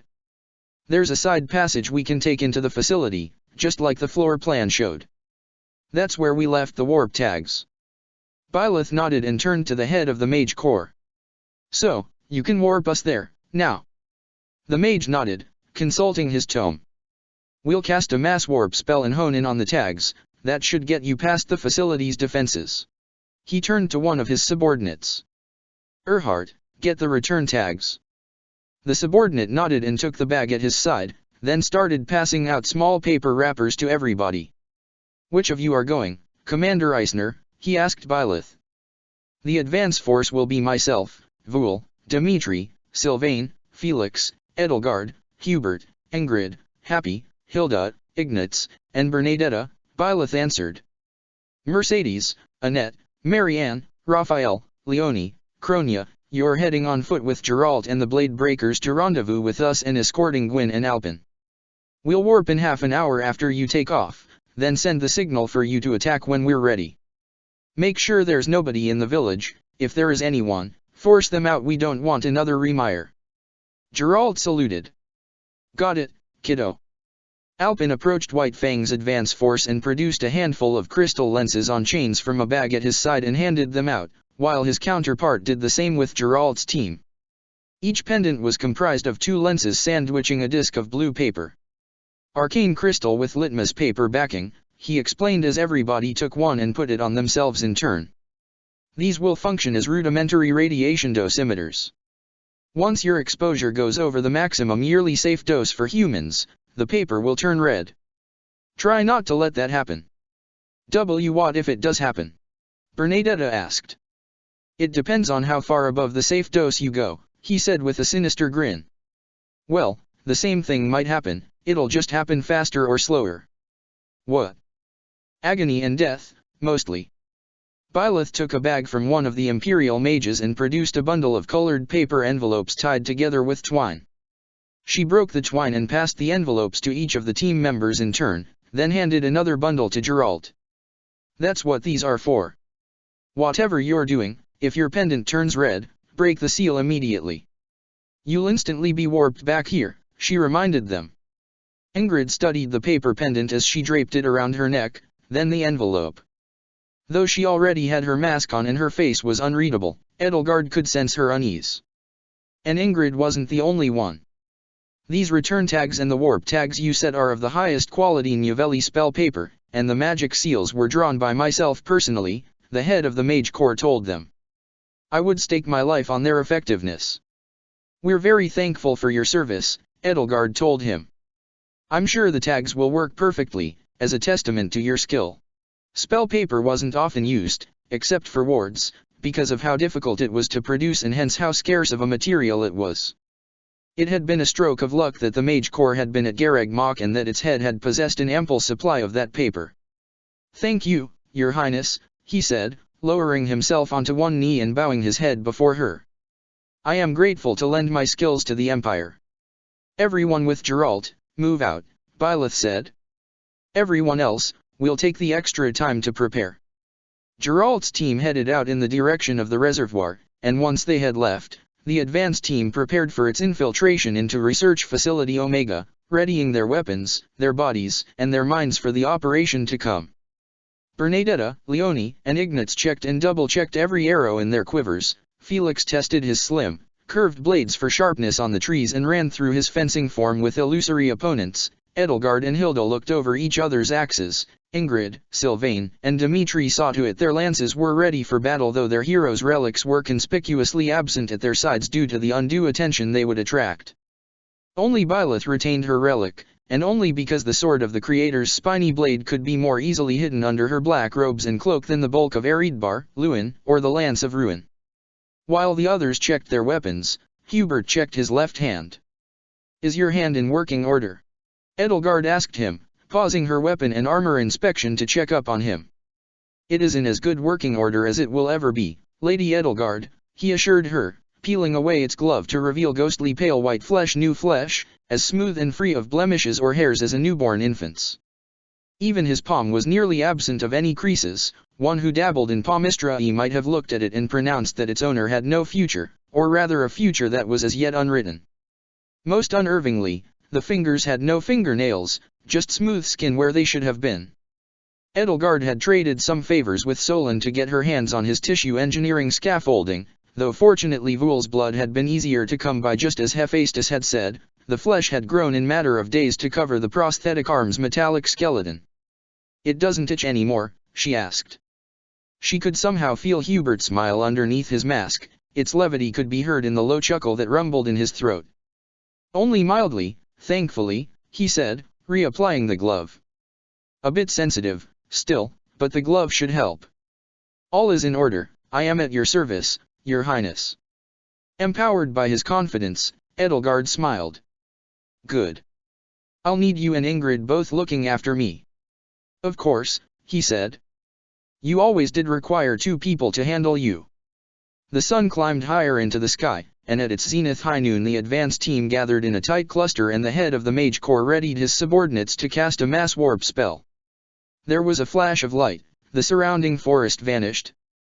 Edelgard and the others found themselves underground in an underground tunnel, its walls roughly bored through solid rock. The light was dim, like twilight. She, Byleth, and Sylvain wasted no time in conjuring little flames to light their way, and without further ado they explored the tunnel. One end curved upward in a shallow slope toward the surface, sunlight pouring into it. A fence of woven wire was spread across the cave's entrance just a few paces away, leaving only a thin gap between itself and the rock wall which Bernadetta, due to her slight size, had been able to squeeze through. "Funny, huh?" Sylvain asked, peering through the fence to the cave's mouth. "This is a really wide hole. You could fly a Pegasus through here, couldn't you, Ingrid? Dimitri, you could have brought your wyvern." Byleth held a finger to her lips, or rather, to the beak of her mask, and beckoned everyone forward. They crept along as the tunnel opened up into the vast expanse of the cavern created by the dry reservoir until they found themselves facing the sheer, smooth stone wall of Research Facility Omega stretching along its length, interrupted only by a black metal gate. It stood 2 stories tall, it seemed, and its roof came to a halt perhaps less than 10 feet below the ceiling. Bright lanterns studded the wall, casting glaring light onto the cavern's wall. Metal posts studded the ground from the gate to the end of the tunnel, like road markers.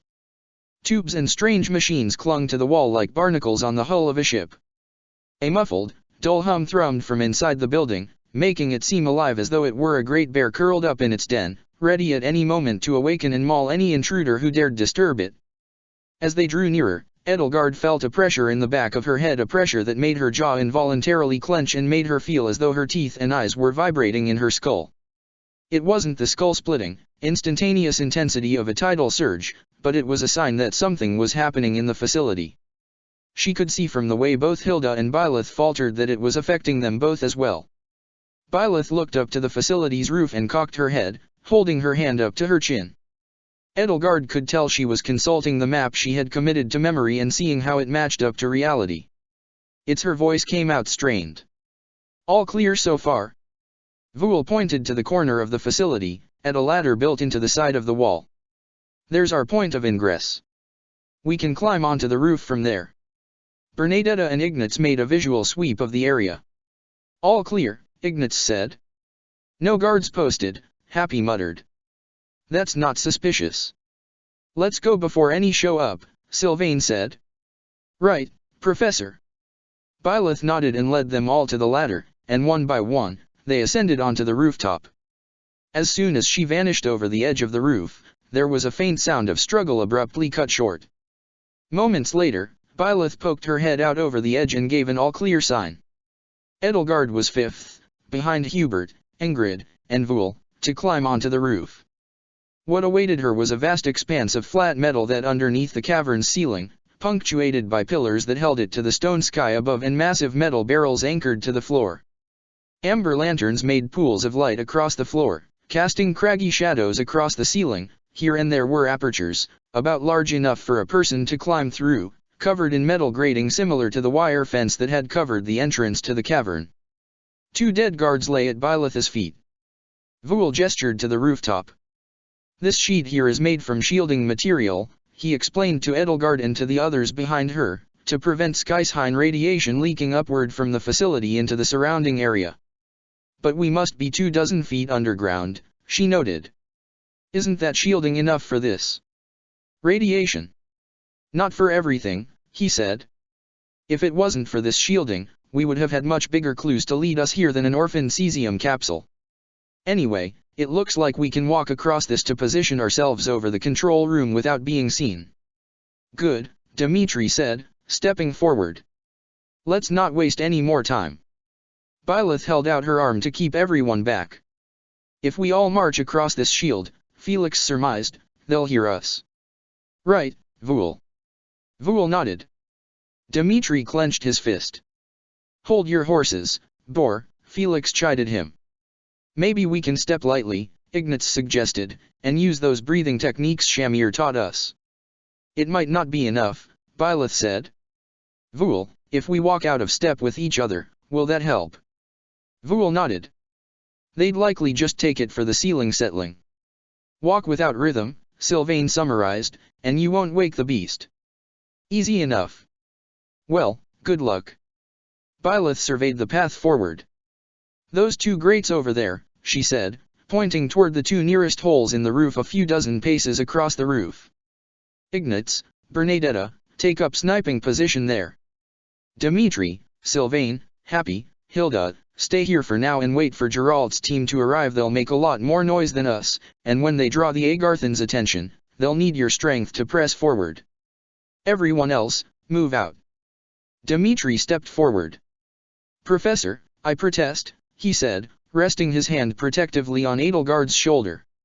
You'll get your battle, Felix told him. Hold your horses. I'll be fine, Edelgard assured him. Ingrid and Hubert will look after me. Dmitri sighed and shook his head. Professor, I know I should trust your judgment. But you and Elle are both at risk here. Let me take Elle's place.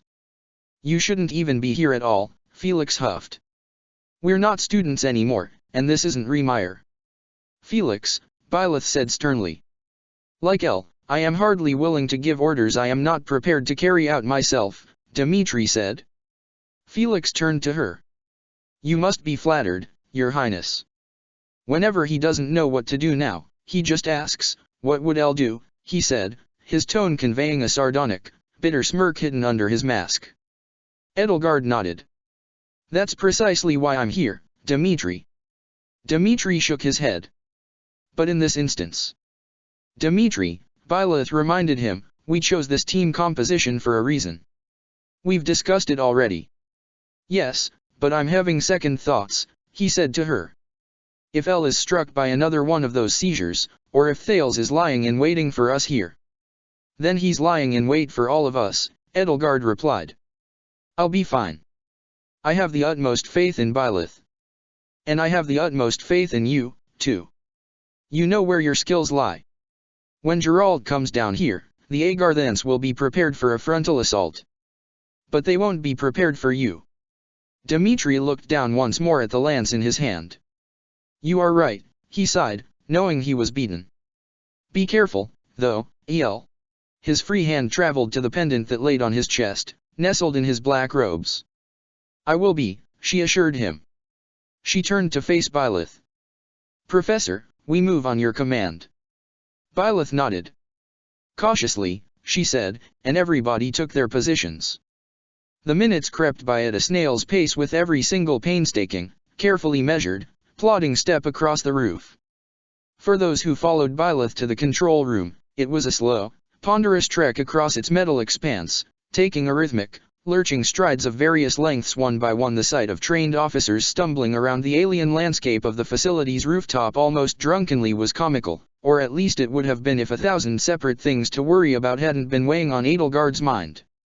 Each step made a hollow sound, like hail pattering against tin. Each and every step, stop, stand in place, listen for any sounds of disturbance from below, step, stop, stand in place, listen, step. And the further Edelgard went, the stronger the pressure in her head felt, the more her bones seemed to throb and rattle under her flesh. The dragon was agitated, too, and felt as though it were trying to scrape and claw its way out from within her. She could only grit her teeth and bear it as she moved on with everybody else. Step, stop, stand, listen, step, stop, stand, listen, step, stop, stand, listen. They passed another one of the holes in the roof, and this time, Edelgard spared a glance through the iron grate at her feet down into the facility floor below.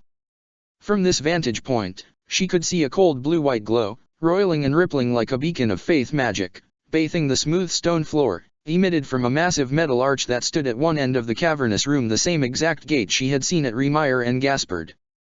A soft, pure glow emanated from it, somehow smooth like glass, like a mirror writ large that emanated a cold and baleful light instead of a reflection. The walls of time were thin here, paper thin. Edelgard could feel the weight of 1,000 worlds pressing against this one. As she watched, a massive flat wagon nearly twice the length of the average road emerged foot by foot from the portal's rippling white face. It had at least 8 wheels and moved on its own power, not drawn by horse or any other beast of burden, and upon its flat back it carried a massive mechanical suit of armor, drab olive green and grey, that called to mind Rhea's army of golems. Between the gaps in Colossus armor was gleaming grey-black machinery like Vuul's and Hubert's limbs writ large. It was indeed a golem, but unlike Rhea's golems and Agartha's Titanus units, it was mechanical in its entirety. Its shape was much more humanoid than theirs, too, less exaggerated in its proportions. At a glance there were no readily apparent magic-rich materials incorporated into it to augment or empower it. Its helmet gave its head a stout shape and a blunt, almost piggish snout, and behind the long horizontal slit of its visor was the glint of a large round disc of glass like a lone monocle, which seemed to serve as its single eye, a single eye that, thankfully, seemed as yet devoid of life. There were at least 7 others like it lined up on one side of the room, and at their feet were enormous swords, spears, axes, and other weapons Edelgard couldn't even identify, all forged for giants from gleaming grey-black metal. One of the 8 golems, unlike all the others, had scarlet and burgundy armor plating, and upon its helmeted head was a single horn like the plume on a commander's helmet. Judging from the workers scurrying to and fro around the golem's feet like rats, Edelgard estimated that they all must have been 24 feet tall. "Is that the complete squadron?" an Agarthan engineer called out from the floor as the flat-backed wagon carried the 8th mechanical man to its brethren. A flurry of workers descended on it and attached massive hooks to its armor, and thick cables like a puppet's strings slowly lifted it up from the wagon, stood it upright, and set it into place beside the others. "Let's get started on the rest of the equipment next. Get to it. We can't keep this link stable for much longer. A squadron. 16 units at least." That meant, Edelgard figured, that there were at least 8 other of those mechanical men on the opposite side of the room. The others had gathered around her to observe the sight. "These are the weapons Thales wanted to bring from the past," Felix scoffed, looking down over Edelgard's shoulder through the ceiling grate. "They don't look much tougher than golems." His flippant and dismissive attitude, though, couldn't quite hide the worry in his voice at the sight of the mechanical men. Vuul shook his head. "Like our Titanus units, those machines were likely fielded in battle against transformed Nabateans in the Fel Star Wars. But I think they're only being brought here for their intimidation factor. The real weapons," he pointed to a spot on the floor where dozens of metal crates were stacked together. His hand was trembling. What he had seen had shaken him to his core. Edelgard followed his gaze. The crates were all bearing strange symbols, some marked with a trefoil of black triangles emblazoned on a yellow field, others marked with a trefoil of interlocked black crescents on a red field. "Those. Special nuclear material and biohazard material," he said, his voice little more than a hiss of air over his lips, muffled by his beaked face mask. "The proud face of antediluvian warfare. Just one of those crates, used properly, could kill tens of millions of people across Fodlan. That's what Thales is really after." His words sent a chill down Edelgard's spine, and she could feel from the others watching with her that her sentiment was shared among all of them. A power greater than the javelins of light, quiet and insidious yet no less murderous fear in a handful of dust. Check the description for the links to the author.